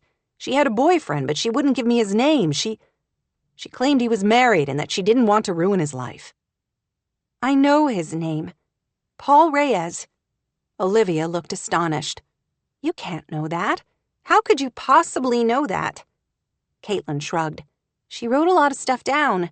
Not everything, apparently, since I didn't know about you until after the DNA test. That's why you read her diaries, Olivia exclaimed. You were looking for your father. She shrugged, which wasn't really an answer. I've been curious for a while about my dad. Mimi wouldn't tell me anything. She said she didn't know. One day after Christmas, when I was carrying decorations up to the attic for her, I found a bunch of my mom's stuff. I went through and found her diaries. So, yeah, I read them, looking for answers. She didn't leave me much else. If she sounded bitter, too bad. Her mom had chosen drugs over being a parent to her. How could that not leave scars on her heart? For all her hurt, Caitlin knew she was one of the lucky ones in the opioid epidemic. She might not have a mom and dad, but at least she always had her beloved Mimi to take care of her. It was important to focus on the positive in the situation, on what she had and not what she had missed out on all these years. Mimi has told me stuff about my mom over the years when I've asked, but I think she only tells me the good things, not necessarily the truth. I wanted to know who she was. You could have asked me. What would you have told me? You would have just told me the whitewashed stuff, too. Anyway, you weren't around. You couldn't wait to leave your mom and Nat's brat. That's what you called me in your diary. Olivia looked stricken. You read mine, too. Caitlin shrugged again. Okay, I was wrong to do it. I guess maybe I thought you might know who my dad was. I obviously had no idea who your father was, she said stiffly, not looking at Cooper. I had a few suspicions, but apparently all of them were wrong. Cooper would never have been on my list because Nat always said he was like her brother. Chief Vance looked like he wanted to throw up. I didn't know, Caitlin. I swear it. I asked and Natalie told me I wasn't. I suppose I should have insisted on a paternity test. She faced him, her chin up. So why didn't you? Cooper. He didn't know how to answer her. How could he come up with something coherent when he could barely put two thoughts together? He felt as if a flashover had just destroyed everything he thought he knew about his life, his past. This couldn't be true. He didn't want to believe it. Even as he instinctively fought against it, something inside him knew she was telling the truth. Caitlin would never lie about something as important as this. He had a daughter. He didn't know how to react. He wanted to hug her at the same time he felt physically ill. A daughter. Caitlin Harper was his child. He was numb. How did a guy react to suddenly discovering he had a teenage daughter? Olivia looked as shell-shocked as he was. Her features were pale again, and she was gripping the edge of the desk as if afraid she would fall over if she let go. How could it be true? Why had Natalie lied to him? She had been so convincing, had looked him straight in the eyes and promised him on Steve's grave that he wasn't her baby's father. All through basic training, he'd felt so guilty about sleeping with her.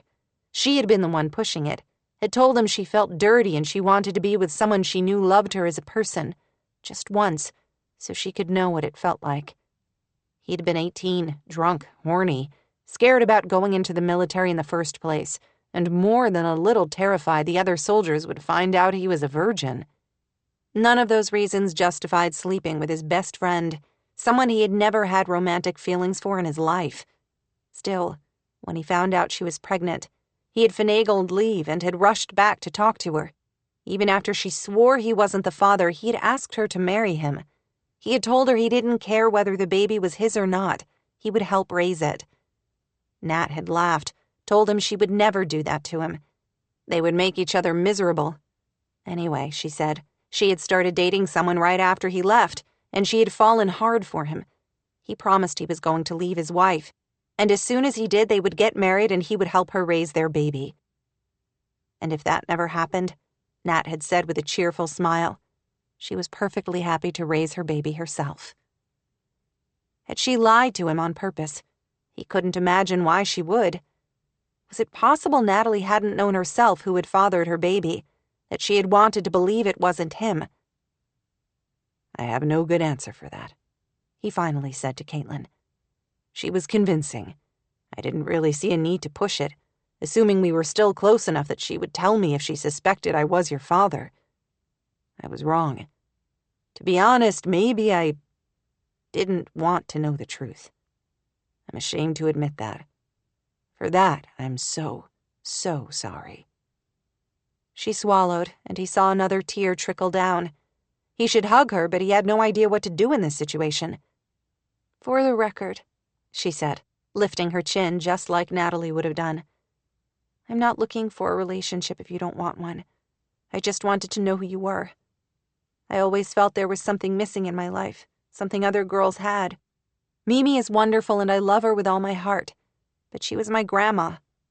I would see my friends with their parents at school things and always felt a little empty. How could he be what she wanted? Hell, he was barely managing the uncle thing to Melody's boys. Before he could answer, Olivia stepped forward. Oh, honey, I wish you'd said something. She wrapped her arms around Caitlin, as he should have done. The girl, his daughter, bristled for a moment, then seemed to relax into the hug. What would you have done? You couldn't be my mom or my dad. Anyway, I was just Nat's brat to you. Olivia winced. I can't believe I wrote that in my diary. I was the bratty teenager, completely self-involved and grieving for my dad. I wanted some of my mom's attention, which was in short supply at the time. I didn't understand then that she was doing the best she could. I see things much differently now. His poor Olivia, the neglected daughter who had tried so hard to be perfect. I shouldn't have written that in my journal, she went on. I'm sorry I did, and I'm even more sorry that you read it. It hurt a lot, Caitlin said, her voice muffled. I always loved and admired you so much. It hurt to read how much you resented me. Please don't hate me for something I should never have written. You were the very best thing that could have happened in our family. My mom started laughing again. I did too. You brought so much love and joy and life to Seaglass Cottage. We needed it desperately. Caitlin sniffled, but he wanted to think she was hugging Olivia a little more tightly. What happens now? Caitlin finally asked, drawing away from Olivia. He had a million things he wanted to say to her, but none of them seemed right. I have no idea how to be a dad, he admitted, wondering if she could hear the little tremor in his voice. The very idea scares the hell out of me. But if you're willing, I would like to try. She gazed at him for a long time, until he was afraid she would reject him and tell him she didn't want a relationship with a guy who was so stupid he believed a girl when she told him he wasn't the father of her baby. After a moment, though, she smiled. I don't know how to have a dad either. I guess it would be okay if we tried to figure it out together. This time he went with his gut, and he hugged her. It was more than a little awkward, but at least she hugged him back. It was a start. First things first, Olivia said briskly. I think we need to go tell Mimi. She has to know before anyone else. His daughter's eyes widened as if she hadn't given that any thought. Yeah, I guess you're right. Jake already knows, though. He knew about the DNA stuff all along, but I know he won't tell anyone. Is Jake Cragen your boyfriend? Cooper asked. A dad should probably know these things. "No," she exclaimed, but she blushed as she said it, making him wonder. For a moment, she looked so much like Natalie. His heart ached for the friend he had loved, who had so much potential. If she hadn't taken the road she did, to drugs and addiction, if she had married him when he asked, could they have been happy together? He wasn't sure. He suspected she had been right about that, at least, that they would have made each other miserable. He had loved her as a friend, but had never felt anything like what he was beginning to feel for Olivia.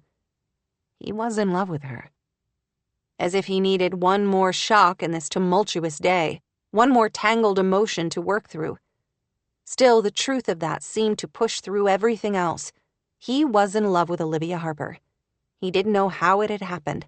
He only knew the thought was like a bright beacon to hold on to in the midst of all this chaos. "I can meet you at Seaglass Cottage," he said. Her mouth worked, and he thought she would tell him no, but she finally nodded. "You should probably be there, I guess." "All right, we can meet you there." She turned, and she and Olivia walked out of his office, leaving him feeling as if he had just ridden a tidal wave to shore on a flimsy piece of plywood. 32. Olivia. She and Caitlin decided to hook Kate's bike on the rack of her SUV and ride together to Seaglass Cottage. As she drove away from the fire station with her niece sitting in the passenger seat next to her, Olivia's thoughts seemed to run in an endless, jumbled loop. Cooper and Natalie. Natalie and Cooper. They shared a child. How could she not have known Cooper was Caitlin's father? She couldn't seem to process all her tangled emotions. Shock, of course, was center stage. But she was also aware of a certain sense of betrayal. These last few weeks, she had opened her heart to him, had told him things about herself no one else knew. If she had known he was Caitlin's father, that he had once slept with her sister, would she have allowed herself to be so vulnerable with him? Probably not, she admitted. She gripped the steering wheel. How foolish she was not to learn from her past mistakes. She should have known it was all too good to be true. You really didn't know. She shifted her gaze from the road to Caitlin and found her niece chewing her bottom lip, looking nervous and excited at the same time. Caitlin was thrilled to be able to claim Cooper as her father. As she looked at the girl's pink cheeks and bright eyes, so much like Natalie's, Olivia was suddenly ashamed of herself. None of this was about her. How selfish of her to put her own feelings first, to focus on how this bombshell would impact her life, instead of being happy for her niece that she had answered a vital question about her very existence. Olivia's growing feelings for Cooper and the heartache she could see coming were the least important factors in this equation, as were any feelings he might have in return. Caitlin was at an age where she desperately needed a father. Olivia knew that from hard, painful experience. She could remember how she had ached for fatherly guidance during those hard teenage years, and would have given anything for it. His presence in Caitlin's life now might make all the difference for her niece. I honestly didn't have a clue. I can show you the DNA results if you want to see for yourself. Olivia shook her head. I don't need to see any DNA results to believe you. I know you wouldn't lie about this. I would be happy to look at them if it's important to you. I'm sure your grandmother will, too. Are you pissed? Caitlin asked when they were almost to the house. She jerked to look at her. Why would I be? Caitlin chewed her lip again. You didn't like my mom much. That's what you wrote in your diary. That diary. She wanted to find it and burn it right now. You don't have a sibling, so you don't know how complicated that relationship can be, she said, choosing her words with care. I loved my sister, you have to know that. She was my hero for a long time. Her eyes burned, remembering how she used to follow Natalie around, reading the same book so they would have things to talk about, walking the way she did, using the same words to describe things. She had adored Nat, who had been beautiful physically, but also funny and creative and kind to her annoying pest of a kid sister. And then she started to make choices that complicated everything for Juliet and me. I understand a little better now why she made some of those choices. But at the time, I didn't have a clue. So, yes, I resented her. I was lost and grieving for my father and suddenly felt like I was losing my sister, too. And then you really did, Caitlin said, her voice more subdued. Olivia nodded, her heart pinched with sorrow, as she pulled into the driveway of Seaglass Cottage. I may have said in the journal that I hated Natalie, but that was never true, any more than I thought you were a brat. I hated her choices, but she was my sister to the end. She's still my sister, and I'm so very glad that the best parts of her live on in you. I love you. I hope you know that. She squeezed Caitlin's hand and felt something inside her calm when Caitlin turned her hand over and gripped hers. I love you too, but you're wrong when you say I was never a brat.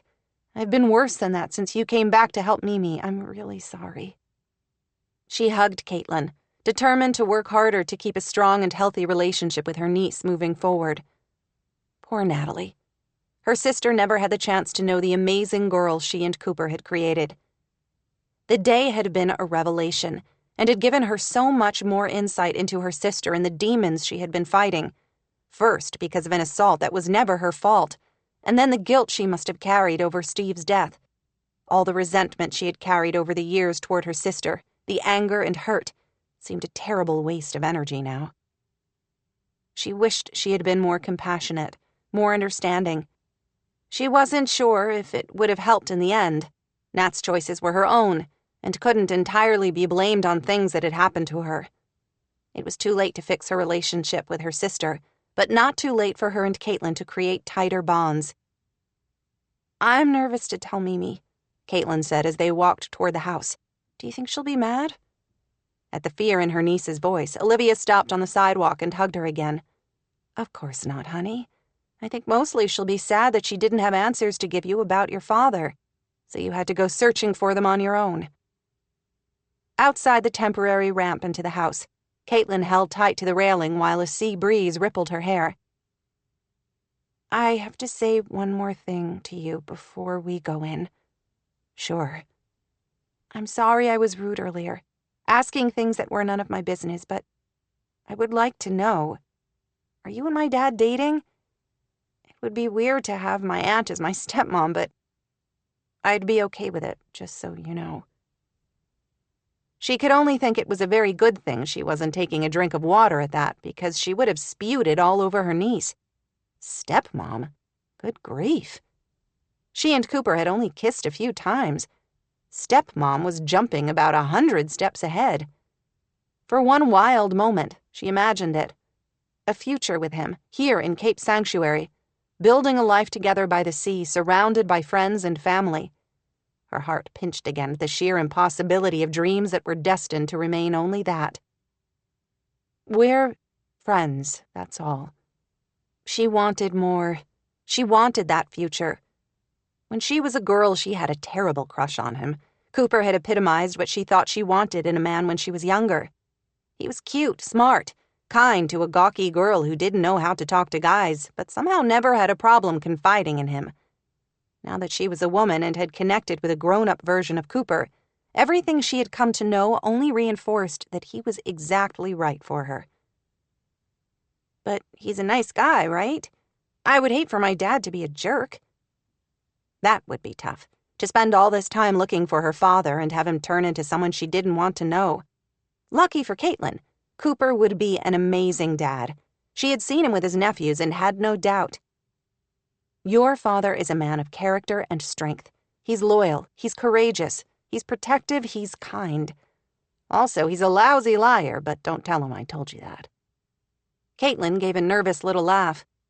You won the dad lottery, Kate. Any young woman would be lucky to have Cooper as her father. Some of her niece's anxiousness seemed to ease, and she smiled. Thanks, she said, just as he pulled up in front of the house.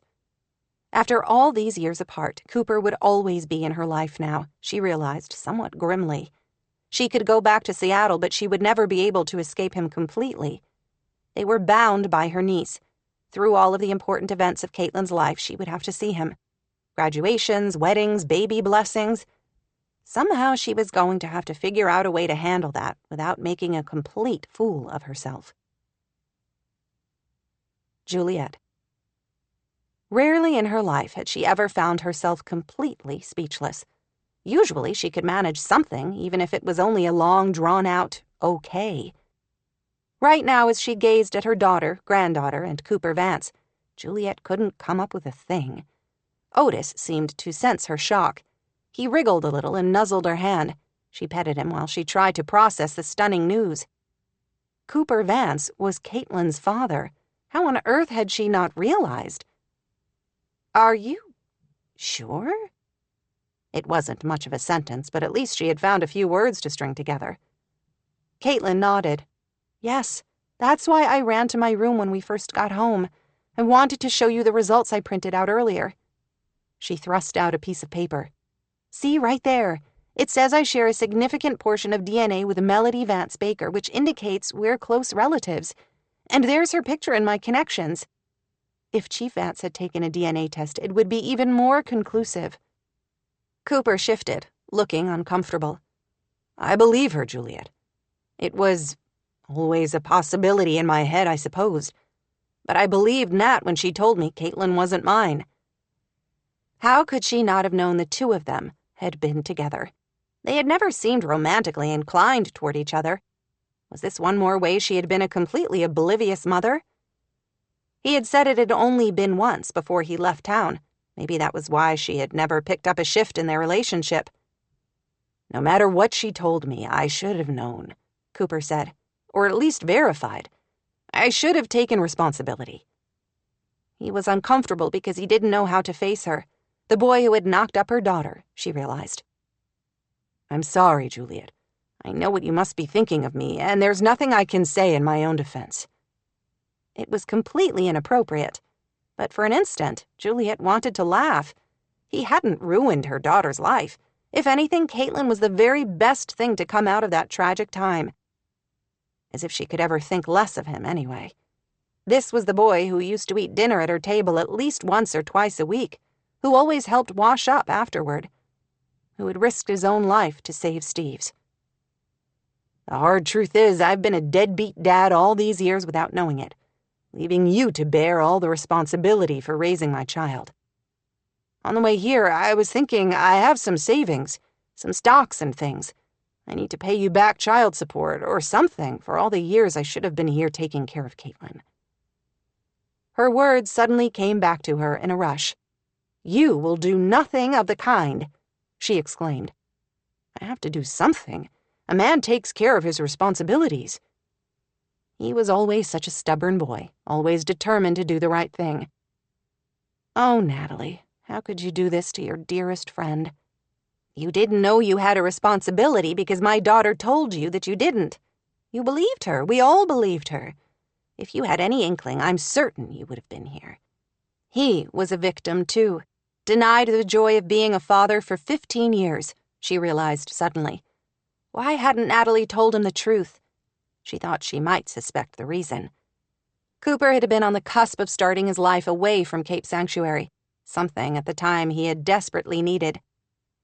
By joining the military, Cooper was trying to escape the hard family life he'd had here.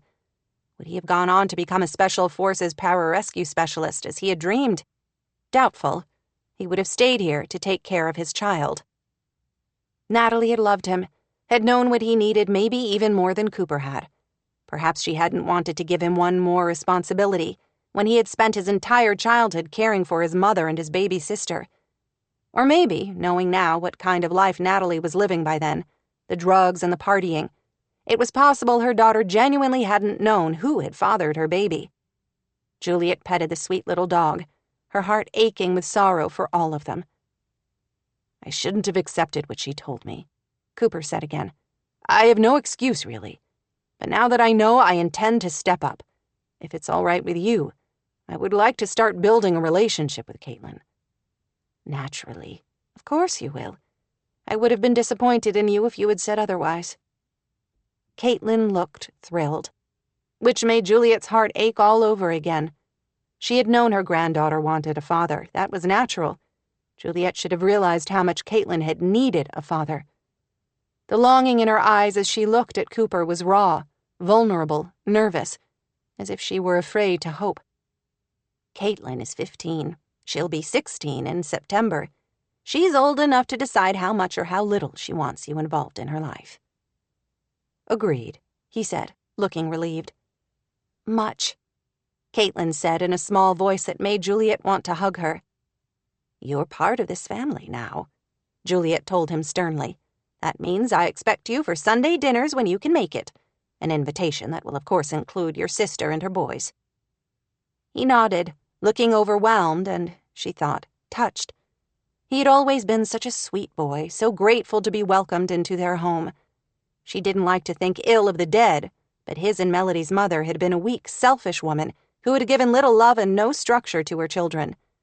That he had turned out to be such a good man was a testament to his own strength of character. "Thank you, but I'm willing to take a rain check on the invitation for now. I'm afraid you won't be up to cooking one of your big Sunday dinners for some time yet." "I'm stronger every day," she said. How long that would last, she didn't know, but at least if her MS took a sharp downward turn, she would find comfort in knowing Caitlin would have a father and a new aunt, Melody, to watch over her, along with Olivia. "Anyway, Olivia can help me." "I would love to," Olivia said, "but I'll be going back to Seattle soon." "Not that soon." Olivia forced a smile that Juliet realized was not genuine. How did she feel about this new revelation? There had been a few times within the past 2 weeks when she had wondered if there was something going on between Cooper and Olivia. She had hoped so anyway. How would knowing Cooper was Caitlin's father impact Olivia? "You're doing well," Olivia said. "Better than the doctors expected. If your plan is still to return to the garden center part-time this week, there's no need for me to stay longer, especially now that you have Melody to help you at work." Olivia didn't look up after she spoke. If she had, she might have seen that Cooper and Caitlin both wore matching expressions of dismay at the news. "I can help you, Mimi," Caitlin said, "with the cooking or the garden center or whatever you need." Though Caitlin still looked upset about Olivia leaving, overall Juliet thought there was a lightness about her she hadn't seen in weeks. "Thank you, honey." Cooper rose. "Speaking of Melody, I should go tell her the news that she has a new niece, and that her boy's babysitter all these years has really been their cousin." "That's right. I have new cousins. How cool is that?" Caitlin looked both astonished and pleased. He reached down to kiss Juliet on the cheek. She wrapped her arms around him and held him close. "If I could have chosen anyone in Natalie's life to be my granddaughter's father, you would have been at the top of the list," she said quietly. They were words she had to say, for his sake as much as her own. He looked humbled, and she thought she saw suspicious moisture in his eyes. "Thank you for saying that." "It's the truth. You've always felt a little like a son to me. Now you truly are." He gave her a ragged-looking smile, hugged her again, then turned to hug Caitlin, too. "I'll see you later, Chief Vance." "You can call me Cooper for now," he said. "Okay. Bye, Cooper." And then he turned to Olivia, and the stark emotion in his eyes totally stunned Juliet. There was definitely something between the two of them. "Can you walk me out?" he asked her. Olivia looked as if she wanted to say no. After a moment, she nodded and followed him, but not before Juliet, looking closely, saw the misery in her eyes, too. Olivia was in love with Cooper, and she was running away, going back to Seattle. Juliet didn't have time to dwell on that or what she could do. The instant the door closed behind them, Caitlin rushed to her and wrapped her arms around her. "Are you mad, Mimi?" "Mad? Why would I be mad?" "Because I went looking for my dad? I don't want you to think you weren't enough for me. It wasn't that. I love you so much." "Oh, honey, of course I'm not mad. I completely understand that you wanted answers. I'm only sorry I didn't have them for you." Caitlin laughed. "That's exactly what Olivia said you'd say. She's pretty smart, that aunt of yours." Juliet could only hope she was smart enough not to walk away from a good man like Cooper Vance. 33. Olivia. As she followed Cooper to the front porch of Seaglass Cottage, she saw that, as predicted, the afternoon had turned stormy, with dark, ominous clouds on the horizon. "Hell of a day." He stopped at the railing and looked up at the sky, but she knew he wasn't talking about the weather. "I believe that's the understatement of the century." She still couldn't seem to process everything that had happened, from finding out Natalie had set the fire that killed their father, to this latest shocking news about Caitlin. Cooper looked stunned and a little lost, as if everything he thought he knew about his world had been tossed off the cliffs and into the Pacific. "I have a kid. I have no idea where to go from here." "You have a great kid. Caitlin is an amazing girl. She's creative and funny and kind. You two are lucky to have each other." He ran a hand through his hair, his usual calm nowhere in evidence. "I have a daughter."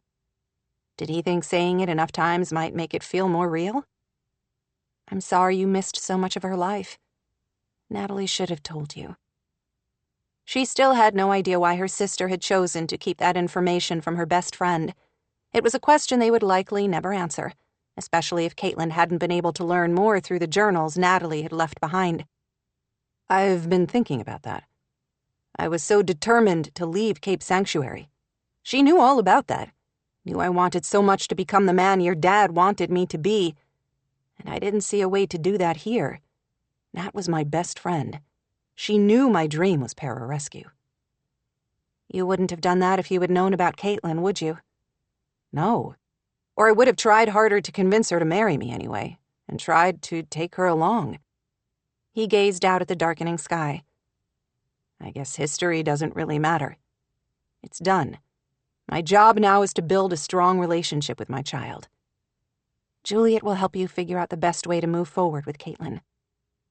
I don't want to change things. She's a wonderful home here. I would like to be part of her world, but I would never want to completely uproot her life." She forced a smile. "The good news is you're already here in Cape Sanctuary with the fire department. Imagine how much more difficult this would be if you were still stationed all over the world. But you won't be here." She looked out at her mother's flowers, their heads bobbing in the increasing wind that seemed to chill her to the bone. "No." "Do you have to leave?" His words cut through her, and she gripped her hands together tightly. "My stay here was always temporary," she said. "My mom is healing quickly.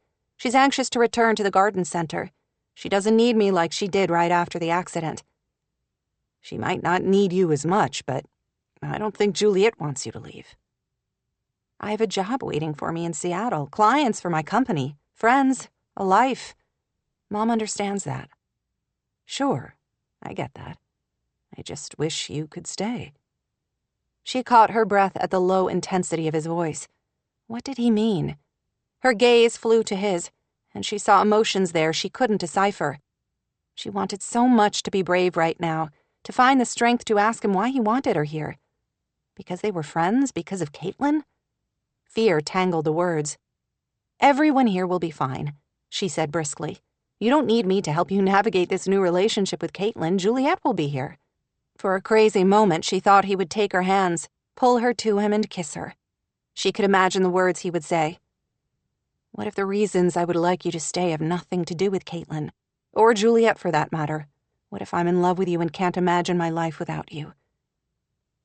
Instead, he gave a slight smile that she thought held traces of pain, and nodded. "I hope you know I wish you all the very best in Seattle. I'll miss you." He leaned in and kissed her cheek, and then with one last solemn look, he headed down the steps toward his pickup truck. She wanted to call him back, to say everything inside her, but she couldn't seem to untangle the words from her fear, and so she watched him drive away as the sky began to spit cold raindrops that plopped against the sidewalk and the flowers, and her heart. She stood for a long time on the porch, fighting tears and the terrible sense of her own inadequacy, wishing things could be different between them. Finally, knowing she couldn't stay here all day with the rain beginning to blow in and soak her clothes, she walked inside the cottage, hoping her mother didn't ask questions she wasn't at all prepared to answer. Juliet and Caitlin were going through Natalie's journals and hardly looked up, much to her relief. "I'm heading over to the garden center," she announced. "I probably won't be back in time for dinner. Can you warm up some of that soup we had the other day?" "I can take care of it," Caitlin said. Her belligerence seemed to be gone for now. Olivia hoped they were past that and could go back to the way things used to be. Except nothing stayed the same, she knew, and they could never really go back. Grabbing an umbrella, she headed toward the garden center and stayed busy until closing, taking care of paperwork and organizing files for her mom's return. Right after close, Doug Carlson popped into her office, the college kid she had met that first day back. She had become fond of him over the past few weeks. He was earnest, if a bit distracted by his own grow operation. "Your mom is really coming back soon?" he asked. "That's the plan. It might take her a few weeks to ease up to full speed, but you all seem to have things under control, and I know everyone will help her." "I'm happy to work as many shifts as you need until she's back to her old self, even overtime if I have to." "Thanks, Doug. I appreciate that, and I know my mom will too. I'll be sure to let her know when she's working up the schedule over the next few weeks." "She's a nice lady, your mom." "Yeah, I'm pretty lucky in the mom department." "Too bad about her MS, but she doesn't seem to let it get her down." She stared at him, certain somehow that she must have heard wrong. He did tend to mumble his words, as if he didn't remember how to talk without a bong nearby. "Sorry, her what?" He blinked at her. Her multiple sclerosis. My mom has it and they go to the same clinic. Dr. Hall, he's a great guy." "I didn't know your mom has multiple sclerosis."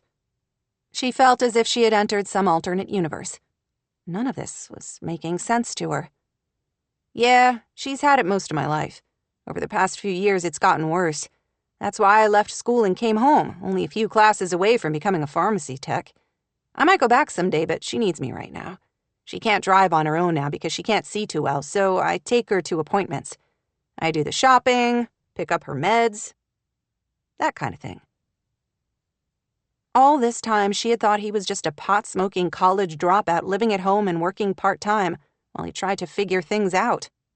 Now she felt terrible for making assumptions, for not digging deeper. Of course, he was still completely wrong about Juliet. "I'm sorry about your mom, but you must be mistaken about Juliet. Maybe she was taking a friend or something." Doug looked doubtful. "It was about a month ago or so, during Dr. Hall's MS clinic. She was in one of the rooms, in a hospital gown. I was pushing my mom's wheelchair down the hall when a nurse slid open the door to one of the rooms, and I happened to look in. I wasn't snooping on purpose. It was a total accident. I don't think she saw me, though."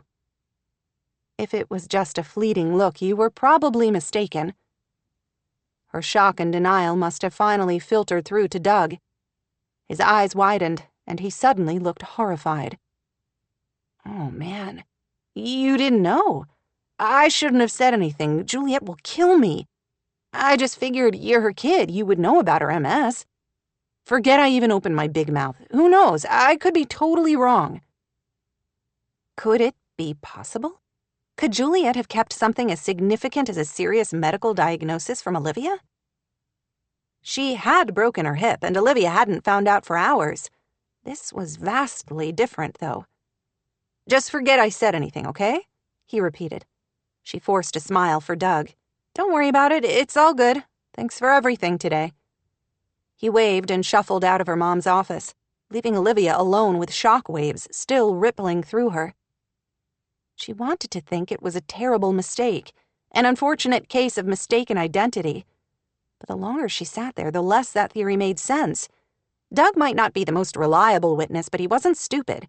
Yeah, he was probably stoned a lot on his free time, but not when he was driving his mother to a doctor's appointment. Surely he would recognize his own boss.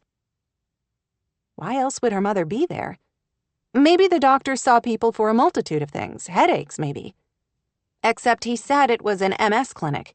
Why would Juliet be there for something else during an MS clinic? Was it true? Did her mom have multiple sclerosis? If she did, how long had she known? And why would she keep something like that from Olivia?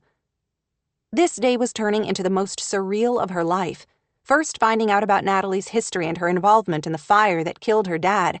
Then discovering Cooper was Caitlin's father. Now this, if it was true.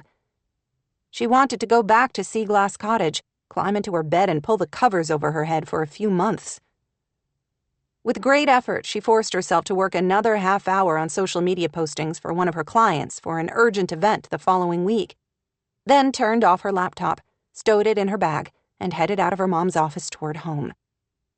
The storm had intensified while she had been holed up. She hadn't realized.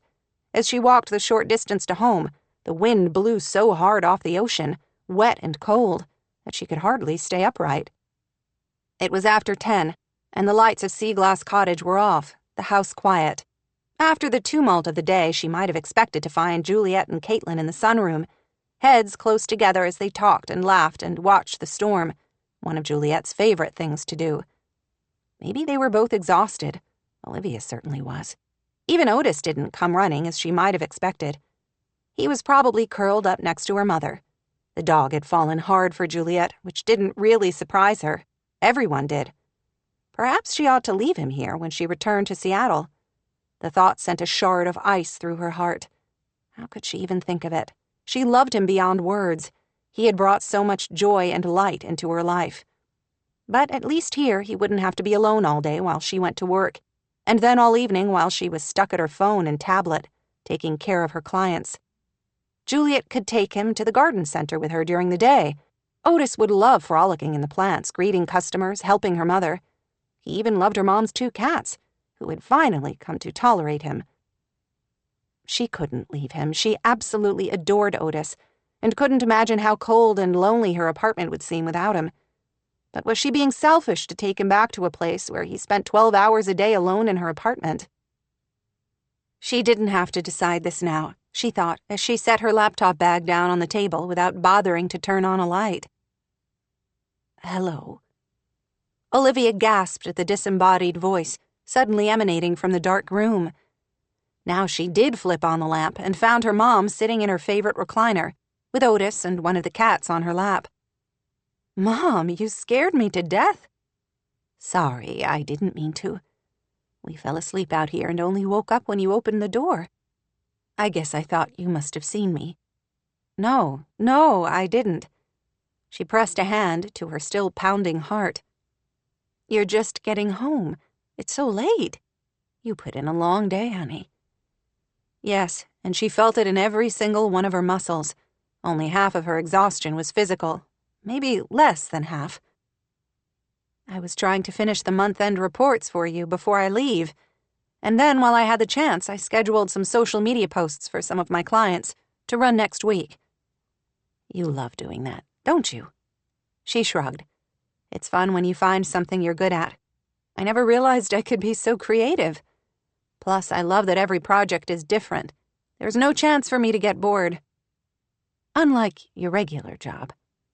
Her mom had said it. She hadn't, but it was true. She was coming to dread returning to work and facing the same routine, day after excruciating day. It's a good job that pays the bills. I can't understand why you don't leave and focus on building Harper Media. You love it, and you have such a gift. Do you have any idea how expensive the Seattle real estate market is? I would be living in a cardboard box on the street if I didn't keep my day job. Or you could come home and live here. You can do your freelance work from anywhere. Sea Glass Cottage is certainly big enough. We could even finish that apartment in the garage your dad always wanted to build, so you could feel a little more independent.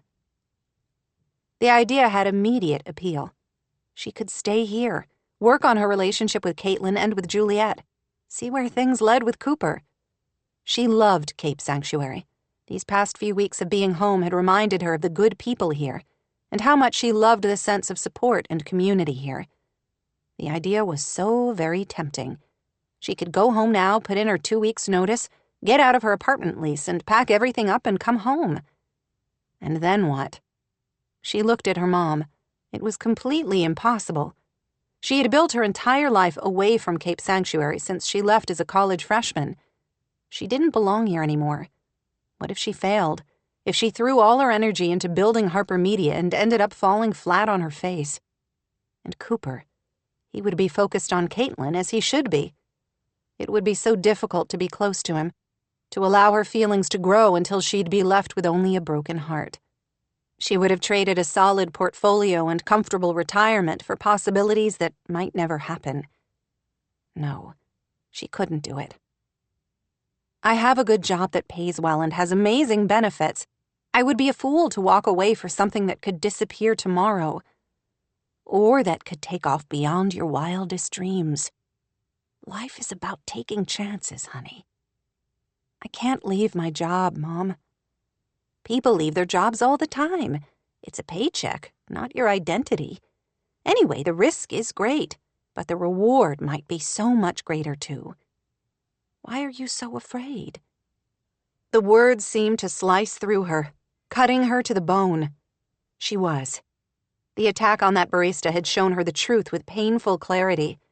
She was always so worried about things that might go wrong that she was often paralyzed into inaction.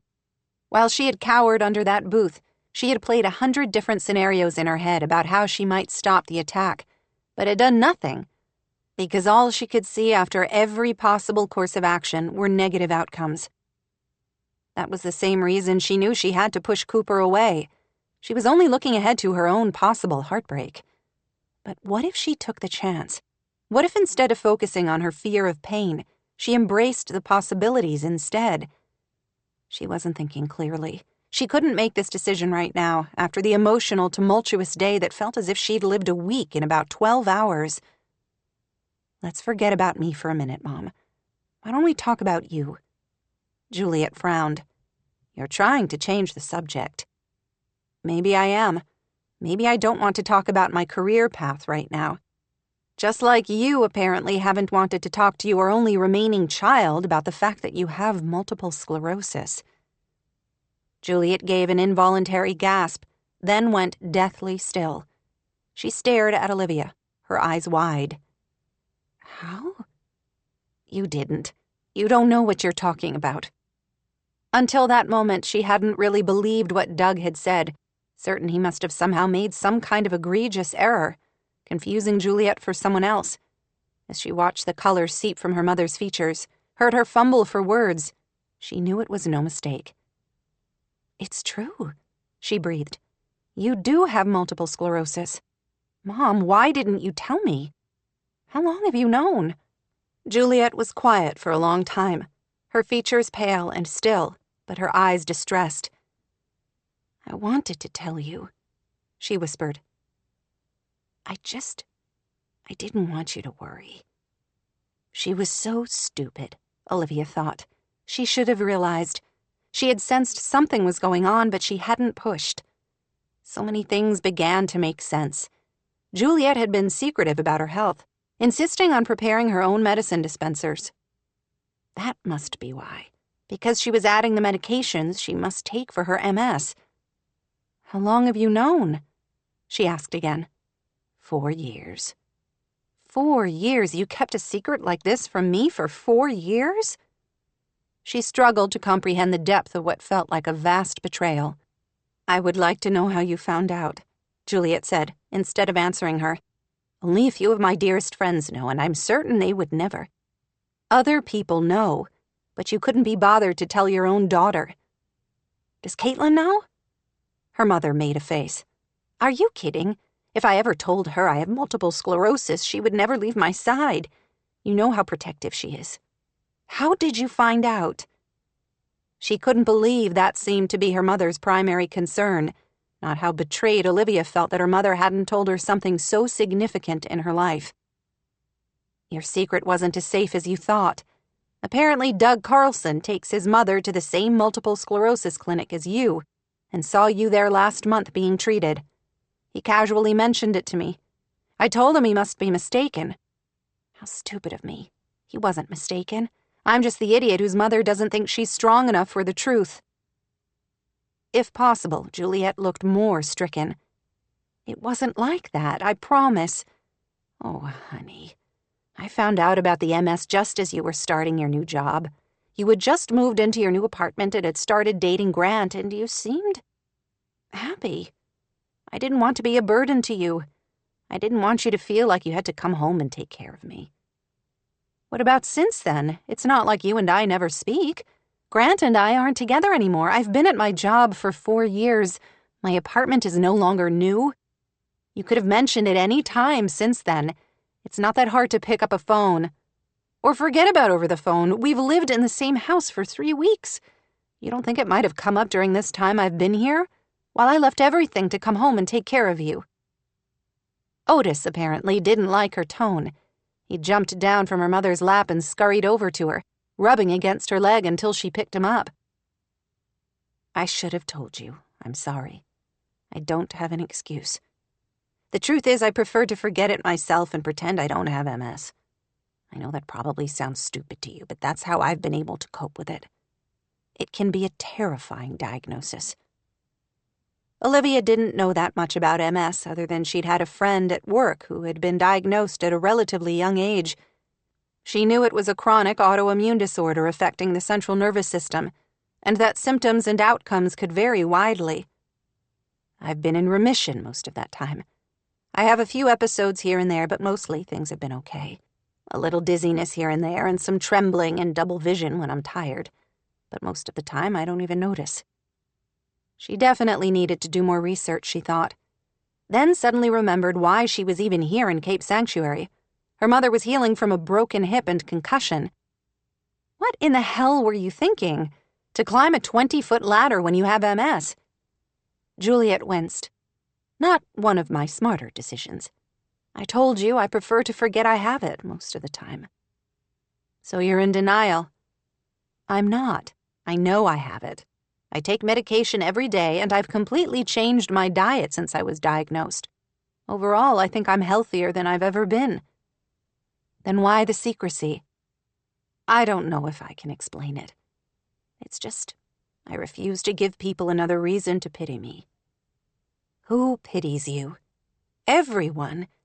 In the years since your father died, everyone in Cape Sanctuary has given me the identity of that poor young widow who lost her husband so tragically. And then when Natalie overdosed, it became so much worse. I have hated that. I want them to see me as more. As a person first, with opinions and causes and emotions.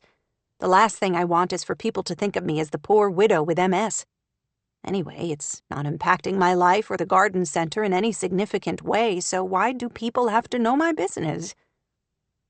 Okay, that rationale she could understand, especially knowing how fiercely independent her mother could be. When her friend in Seattle had told Olivia she had MS, she had asked her not to tell anyone else about her diagnosis, saying she feared the information might impact her standing at work and could influence whether or not she received promotions or other career opportunities. Henry, she exclaimed suddenly as another thought occurred to her. Juliet swallowed hard. Excuse me? Does he know? After an extended pause, her mother shook her head. The break between them was wholly her mother's fault. Because of this, she suddenly realized. You broke things off with him without telling him. That's the reason. It has nothing to do with any age difference between you, does it? It's because you have multiple sclerosis. Juliet didn't answer for a long time. When she did, her voice sounded strained. RaeAnne was a beautiful, kind, athletic woman. My friend. Her life was filled with joy and art and kindness. Her death, on the other hand, was anything but. It was long, horrible, drawn out. And Henry was there for her every single step of the way. For 5 long, dreadful years he cared for her. I can't do that to him again. I love him too much. He deserves someone young and healthy, vibrant and strong. Olivia stared, aghast. How can you arbitrarily make that decision for him? He deserves to be with the woman he loves. If you never told him, don't you think he deserves all the information so he can be the one to make that choice? Juliet huffed out a breath. I know what he would say. He would say it doesn't matter. He's too honorable to say otherwise. Or too honest. Maybe it truly wouldn't matter to him. You don't know what you're talking about, Juliet said, her usual way of shutting down a discussion she didn't want to have. Only Olivia wasn't 15 years old anymore, trying to be the perfect daughter. She wasn't finished giving her opinion yet, that her mother was being stupid to throw away something wonderful without giving him a chance. Think about what you're doing. What's the difference between you keeping the truth about your diagnosis from Henry and Natalie keeping the truth about Caitlin from Cooper? They're not the same thing at all, Juliet protested. Aren't they? You're unilaterally making decisions for him without giving Henry the right to choose for himself. You have to tell him. That's easy to say, not so easy to practice. What if I tell him the truth? He says it doesn't matter, and then he changes his mind down the road once he faces the reality of my diagnosis. If she had been in her mother's shoes, with a potentially life-changing disorder, would she have done the same thing? Walk away from someone she loved to protect them? Possibly. Her mother was acting from a position of fear, exactly the same reason she was running from Cooper. She couldn't think about that now. Weren't you just telling me life is about taking chances? That the risk is great, yes, but only because the reward is so much greater, too. Juliet glared. That's not fair. You're not supposed to throw my own words back at me. Henry is a good man. You know he is. If he truly loves you, he would want to know this. If you truly love him, as you said, you owe him the chance to make that decision for himself. Wind rattled the windows, and a branch from one of the trees outside scratched against the glass. Juliet said nothing for a long moment, her features distressed. Then she sighed. I do love him. Then you need to tell him. She looked out the window, then back at Olivia. I probably shouldn't wheel down the hill in the rain. Would you mind giving me a ride? Now? She disguised her shocked laugh with a cough. The truth will still be the truth in the morning when it's not raining. I need to go now. If I wait, I'm afraid I'll lose my nerve. Her anger at her mother for not telling her warred with an unwilling admiration. She should learn a lesson here. Juliet was throwing her heart on the line, taking a chance. All right, she said. Sure. Let me grab an umbrella. Her mother didn't waver as Olivia wheeled her to the car and helped her in. What if he's in bed? Olivia had to ask after she had backed out of the driveway and headed down the street. He won't be, Juliet said with confidence. Henry's usually a night owl, and Jake was over earlier tonight and told Caitlin his dad isn't sleeping well. He hasn't seen Henry's insomnia this bad since right after his mom died. Poor man. He had been shut out of Juliet's life and had no idea why. Sure enough, there were several lights on at the Cragans' elegant mid-century modern house. She glanced at her mother, hoping she hadn't been completely wrong to push her into this. Are you sure you want to do this tonight? Juliet gave her an exasperated look. Are you kidding me right now? You're the one who just lectured me vehemently about how I need to be honest with him. Don't make me doubt myself more than I already do. You're right. You're absolutely right. Don't listen to me. I'll wheel you up to the front door, then wait in the car. I'm going to walk with the crutches. That's why I brought them. He doesn't have a ramp into his house. It's rainy and wet, Mom. What if you fall? Fine, you can walk with me to make sure I don't.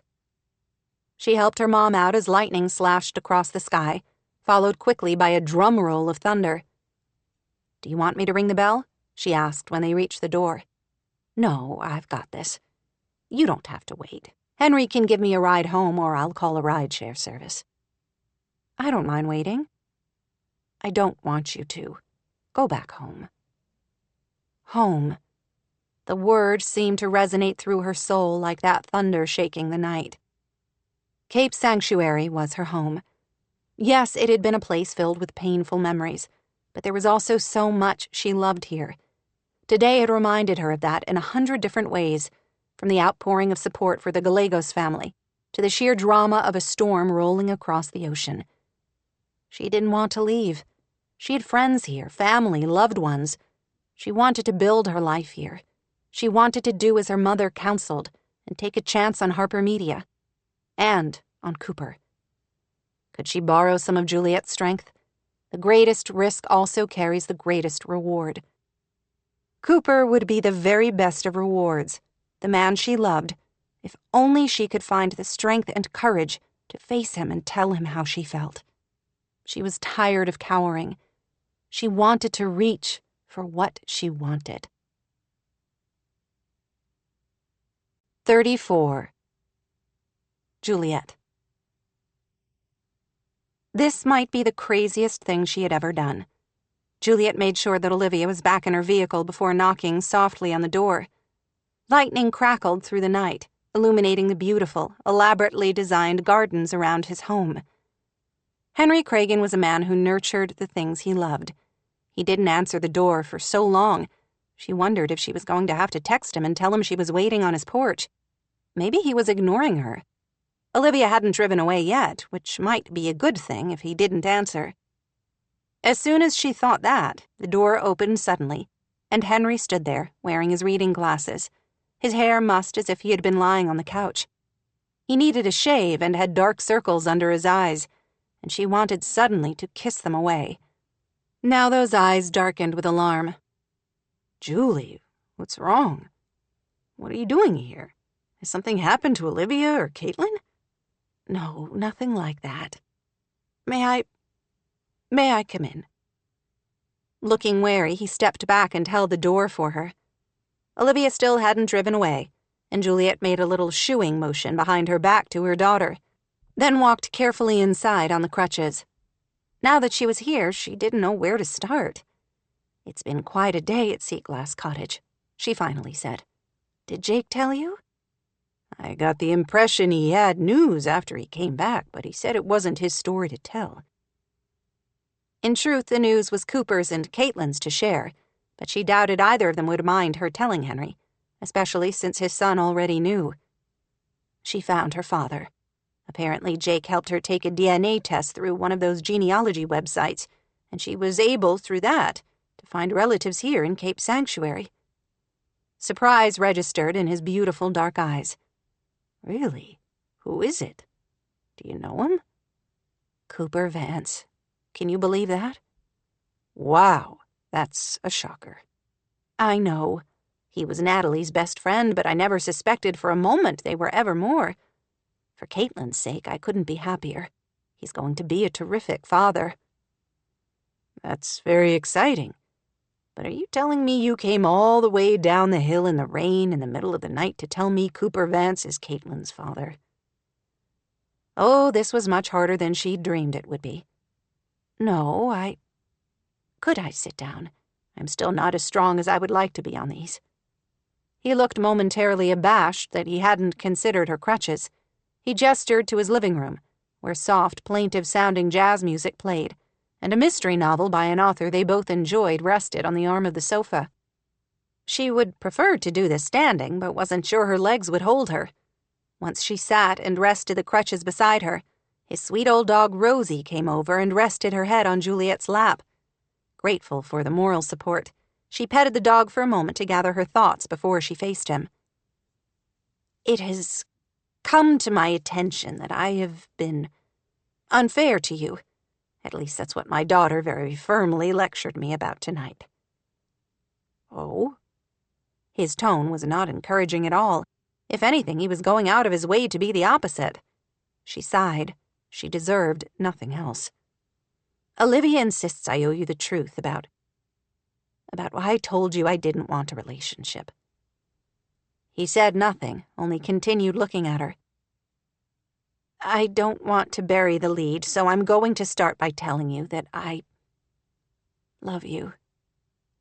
He stared at her, not saying anything, though he seemed to make an involuntary movement toward her. She held up a hand. "Wait, I need to tell you the rest. I love you so much that I felt like I was doing the right thing for you by pushing you away. Olivia tells me that I was really being afraid, and that the right thing would be telling you the truth so that you can decide for yourself." The truth? Oh, this was hard, which was probably the reason she hadn't told him all these years. 4 years ago, I was diagnosed with multiple sclerosis. I've been lucky. It's been mostly in remission since then. I've been on various medications, and the one I'm on seems to be doing a good job of controlling my symptoms for now. My doctor tells me that while my particular case is mild currently, obviously there are no guarantees. It could progress tomorrow, and I could permanently need that wheelchair I've been using the past few weeks. He sank onto the sofa next to her, still watchful and silent. Why didn't he say anything? Had she made a terrible mistake? I'm sorry I didn't tell you. It's just, I know how hard things were for you caring for RaeAnne. You were so wonderful with her, sweet and loving and patient. She could feel hot tears at the memory of her dear friend and willed them away for now. Her cancer became so much a part of your lives. I couldn't do that to you again. I wanted you to have someone young and healthy and strong. That's why I told you I couldn't have a relationship with you. Because you have multiple sclerosis. Yes, but Olivia made me see I had to be honest with you, no matter how hard, so that you could choose. She looked down at Rosie, afraid to meet his gaze. So there you have it. You don't have to decide anything right now. You can think about it. Weigh the options. I can give you some information about MS so you can make a truly informed decision, but if you decide you're willing to take a chance on a future with me, I would want that very much. Her voice trailed off, and she finally lifted her gaze to meet his. The blazing emotion in his expression stole her breath. Are you done? Yes, I think so. Good. He leaned over, wrapped her in a tight embrace, and kissed her so fiercely she had to reach for the arm of the sofa to keep from falling backward against the cushions. The kiss was raw, wild, and so full of life and promise and joy that those tears spilled over and trickled down her cheeks. Oh, she wanted this. A future with him. But she was so afraid to hope. Henry, stop. You haven't read any of the information yet. You need to be sure. He gave a strangled sort of laugh. Julie, I've known about your MS all along. You have not? He left her for a moment, turning to the built-in cabinets on either side of the sofa. The top was bookshelves, but the bottom was cupboards, and he reached into one and pulled out a stack of books. All of them were about multiple sclerosis, including several she had in a drawer of her own nightstand. She stared, not understanding. How? You can't have known. Who did you tell when you were first diagnosed 4 years ago? She blinked, trying to remember that frightening time that seemed a lifetime ago. No one. Well, okay, RaeAnne. But I made her promise she wouldn't tell anyone. His face twisted into a sad kind of smile. She broke her promise to you a few weeks before the end. She was worried about you and made me promise to watch out for you. She seemed to think you would be too stubborn to ask for help even when you needed it. Oh, Lily. She had known Juliet so well. She gave a small laugh, even as she felt more tears trickle down. I miss her so much. He rubbed his thumb against her tears. So do I. But here's the thing.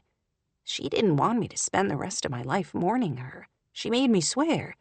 She wanted more than anything for me to keep living. She hated that the damn cancer was winning, but said it was more important than ever that I squeeze all the joy and happiness out of life that she would have to miss out on now. She said I owed her. Juliet sniffed, feeling as if her heart was going to break and overflow at the same time. We both owe her, Henry said. I fought falling in love with you. I fought it hard. I told myself your friendship was enough for me, that I wasn't strong enough to let myself love someone again, especially after I read about what you might be facing down the road. She slid away from him. I understand, Henry, I do. It's too much. I didn't say that. He came closer and pressed his forehead to hers, their gazes locked.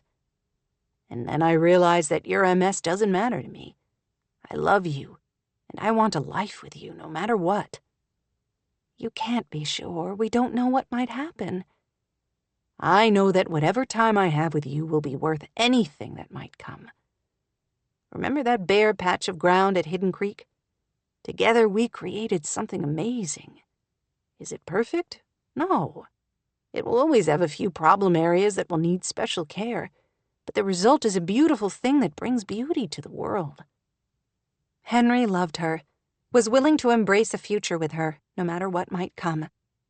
How had she been so blessed to be loved so deeply by two wonderful men? You really knew, all this time. I've been waiting for you to say something. I thought for sure you would tell me after your accident.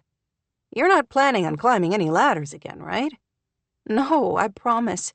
I'm a woman who learns from her mistakes. Good. I hope that also means you won't shut me out ever again. Never, she promised. As he kissed her again while the storm raged outside and his sweet old dog stretched out in front of the hearth, joy and relief flooded through all the cold, empty places in her heart. 35. Cooper. He had a daughter. Hours later, Cooper still hadn't adjusted to the news. None of it felt real, like some surreal dream that came out of nowhere. He had a feeling he would be pinching himself to make sure he was awake for a long time to come. Caitlin was his and Natalie's, created in a moment that should never have happened, but one he would never again regret. He had a child, and felt as if his entire worldview had now changed. Melody had been shocked, of course, but once that wore off, her reaction had been exactly as he'd expected. Sheer delight. I have a niece, and it's someone we already love, she had exclaimed, looking dazed and happier than he'd seen her in a long time. What an unexpected miracle. She was right. Finding out the truth about Caitlin felt like a gift, one last precious piece of the friend he had loved and lost. He couldn't explain all the emotions in his chest as the reality began to filter through. He couldn't wait to get to know his daughter in the coming days. At the same time, his happiness in discovering his connection to her was tempered by the knowledge that in finding Caitlin, he had lost Olivia.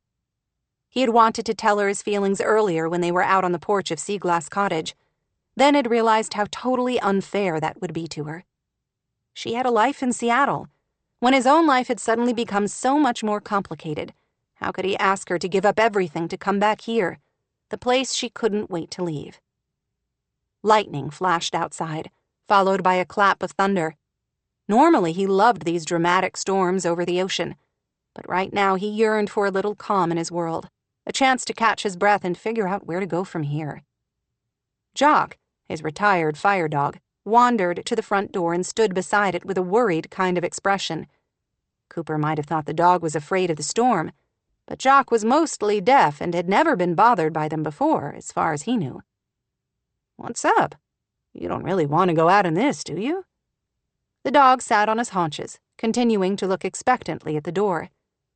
Jock always went out to the fenced backyard of the small house Cooper rented near the fire station, so why was he suddenly so interested in the front door?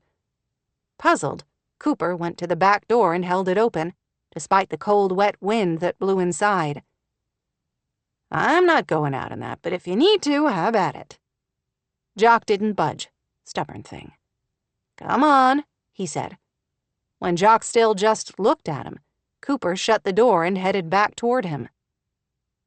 We're not going for a walk right now, he started to say, but just as he muttered the last word, the doorbell rang. How did you know someone was here? He asked the dog. And who the hell was at his door so late? He really hoped it wasn't someone else with some other revelation that would rock his world. Jock just looked between him and the door, as if wondering why he didn't answer it. Finally, Cooper pulled open the door and was astonished to find Olivia Harper standing there, hair drenched, looking bedraggled and wet, and so beautiful she took his breath away. Her face was pale in his porch light, her eyes huge in her face. She looked at him uncertainly, and he could see she was upset. Olivia, come in. What's the matter? She stepped inside and stood dripping on his mat. I shouldn't have come. This was a mistake. She reached for the door handle as if intent on leaving, but Cooper and Jock did a pincer move. Cooper closed it behind her, and his smart, wonderful dog approached her from the other side, then sat again, almost on top of Olivia's wet shoes. She looked down at the dog, gave a raw-sounding little laugh, and reached to give him a pat. Why was she here? What had happened? You're soaked through. Did you walk all the way here in the middle of this storm? No, she said. her voice small. "I was standing outside in the rain for a few minutes before I found the courage to ring the doorbell." He pictured her as he had seen her a few weeks ago outside the door of the sea shanty, her mouth trembling and her eyes haunted as she tried to convince herself to face the crowded tavern, nervous after that attack she had witnessed in Seattle. What could she possibly fear inside his house? "Let me find a towel for you."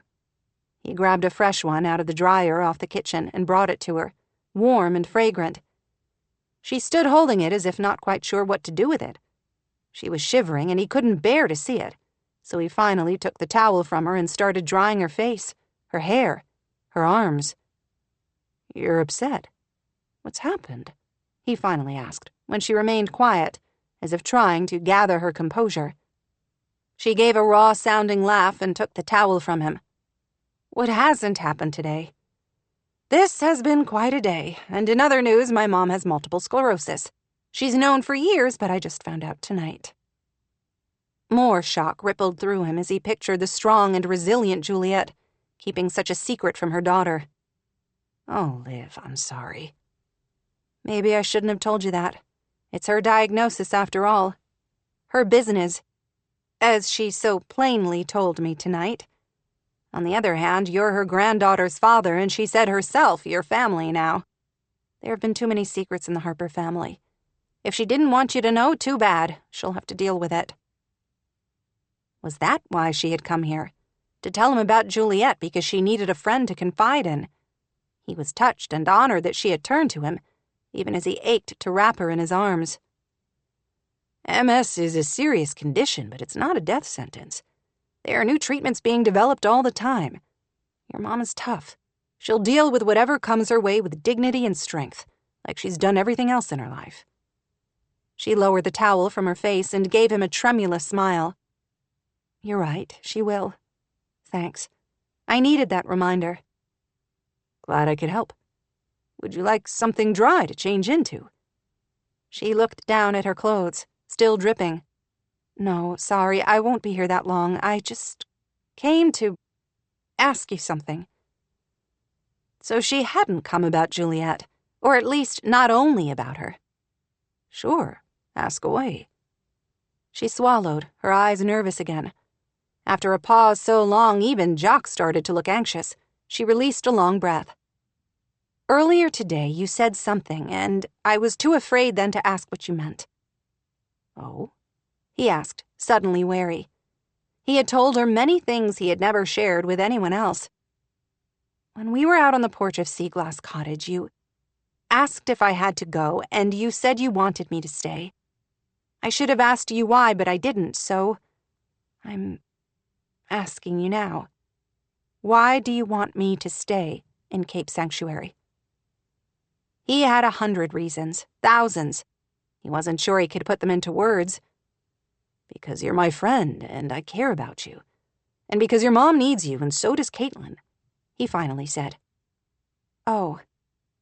She looked crushed suddenly, and he knew he had said exactly the wrong thing. He could do better. If he could jump out of airplanes and bust people out of vehicles with the jaws of life, surely he could find the right words to tell Olivia Harper he was in love with her. He grabbed her hands, seeking the peace he found whenever he touched her. Her fingers were cold and trembling, but she didn't pull away, and he felt calm determination flow through him. "Those are all important things. But the truth is, I don't want you to go back to Seattle because I need you here. Because the thought of not having you in my life makes me want to go into the sea shanty and start knocking down that crappy paneling with my bare hands." "Does it?" She looked astonished, and maybe a little alarmed. He couldn't blame her. He was seriously screwing this up. He had to tell her. All of it. "I don't want you to leave because I want to see where this goes between us. I'm crazy about you, Liv. Every time I'm with you, I fall in love a little more." She blinked, gazing at him as if she wasn't sure whether to believe him. Finally, she smiled, eyes suddenly radiant. "Oh," she breathed. "That's a good reason." "The only one that matters," he murmured, then tugged her toward him, wrapped his arms around her and lowered his mouth. As she settled against him, damp and still cold, joy crackled through him, strong and powerful.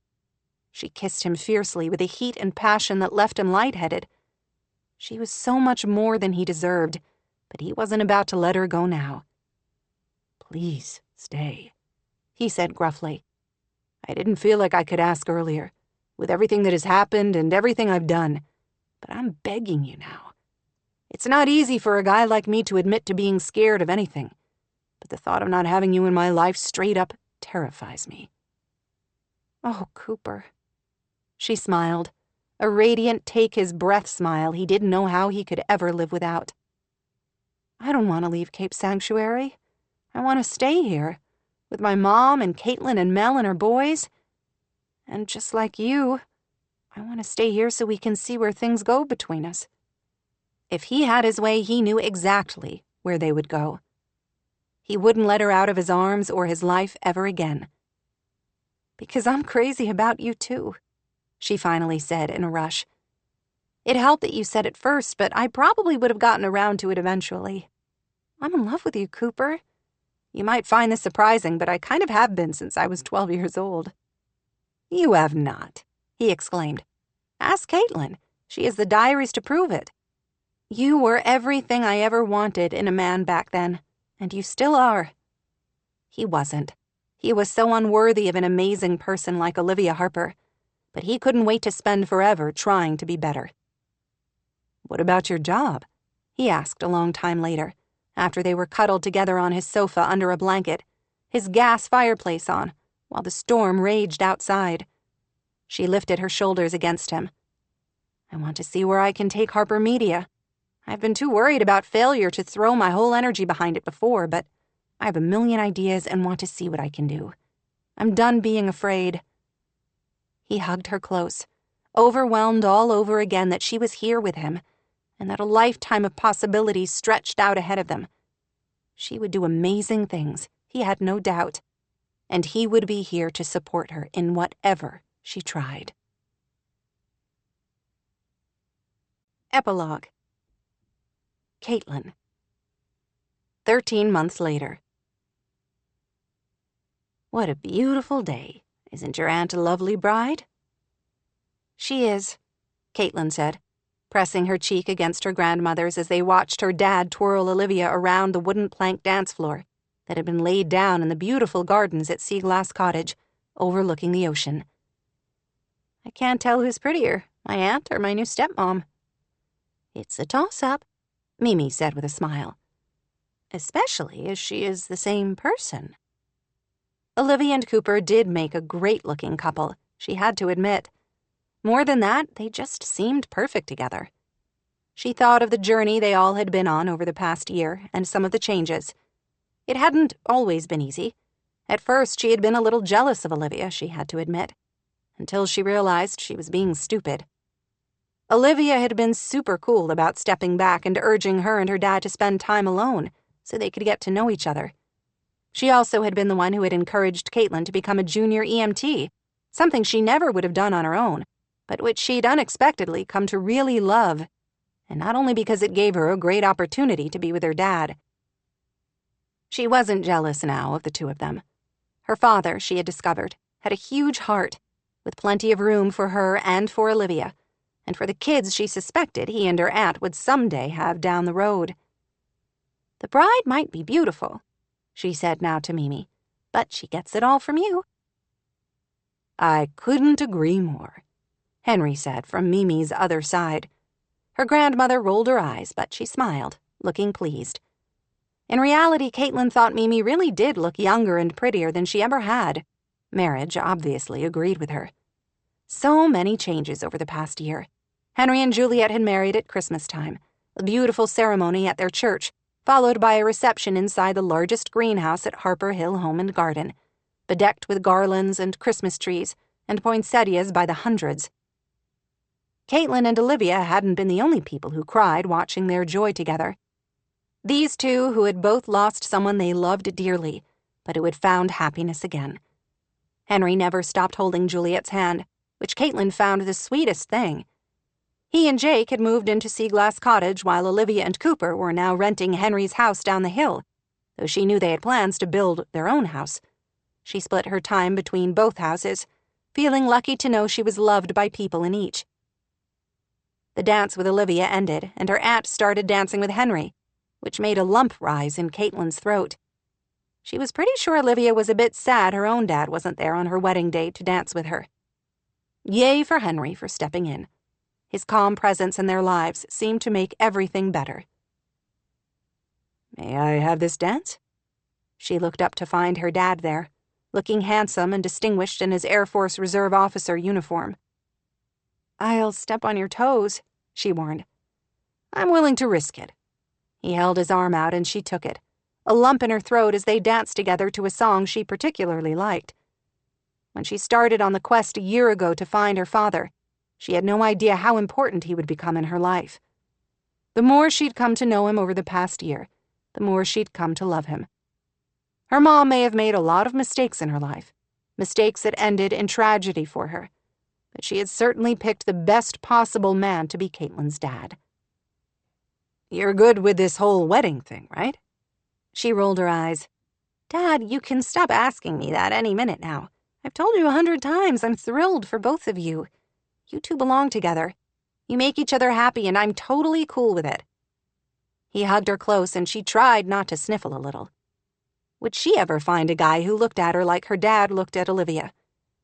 Instinctively, she searched the crowd until she found Jake.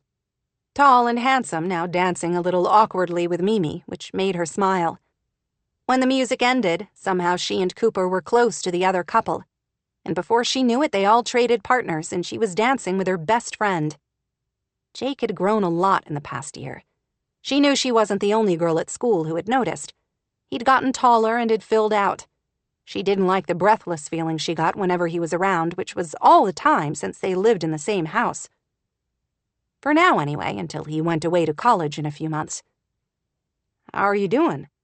he asked as they moved around the dance floor. "I'm good, Uncle Jake. How are you?" He made a face. "Fine, except you know I really hate when you call me that." She knew, which was why she teased him by doing it often. Technically, she wasn't wrong. Since his dad was her step-grandfather, she figured that made Jake her step-uncle. But he was so much more to her. He was her best friend who always had her back. He was also, though she wasn't ready to tell him yet, the guy she loved with all her heart. Someday she and Jake would be the ones dancing together at their wedding, with fairy lights in the trees and ocean waves crashing below, and family all around. Jake had never even kissed her, but she somehow knew it, without the tiniest sliver of doubt. She wasn't quite 17 yet and wasn't ready to even think about taking things to the next level with Jake. Now that she knew who her dad was and had come to know her mom a little more, and, okay, maybe even forgive her a little, she knew the next step. Now it was time to go out into the world and figure out who she was. Once she did, she knew the time would be right for her and Jake. For now, she was happy here, in this beautiful town by the water, surrounded by people she loved.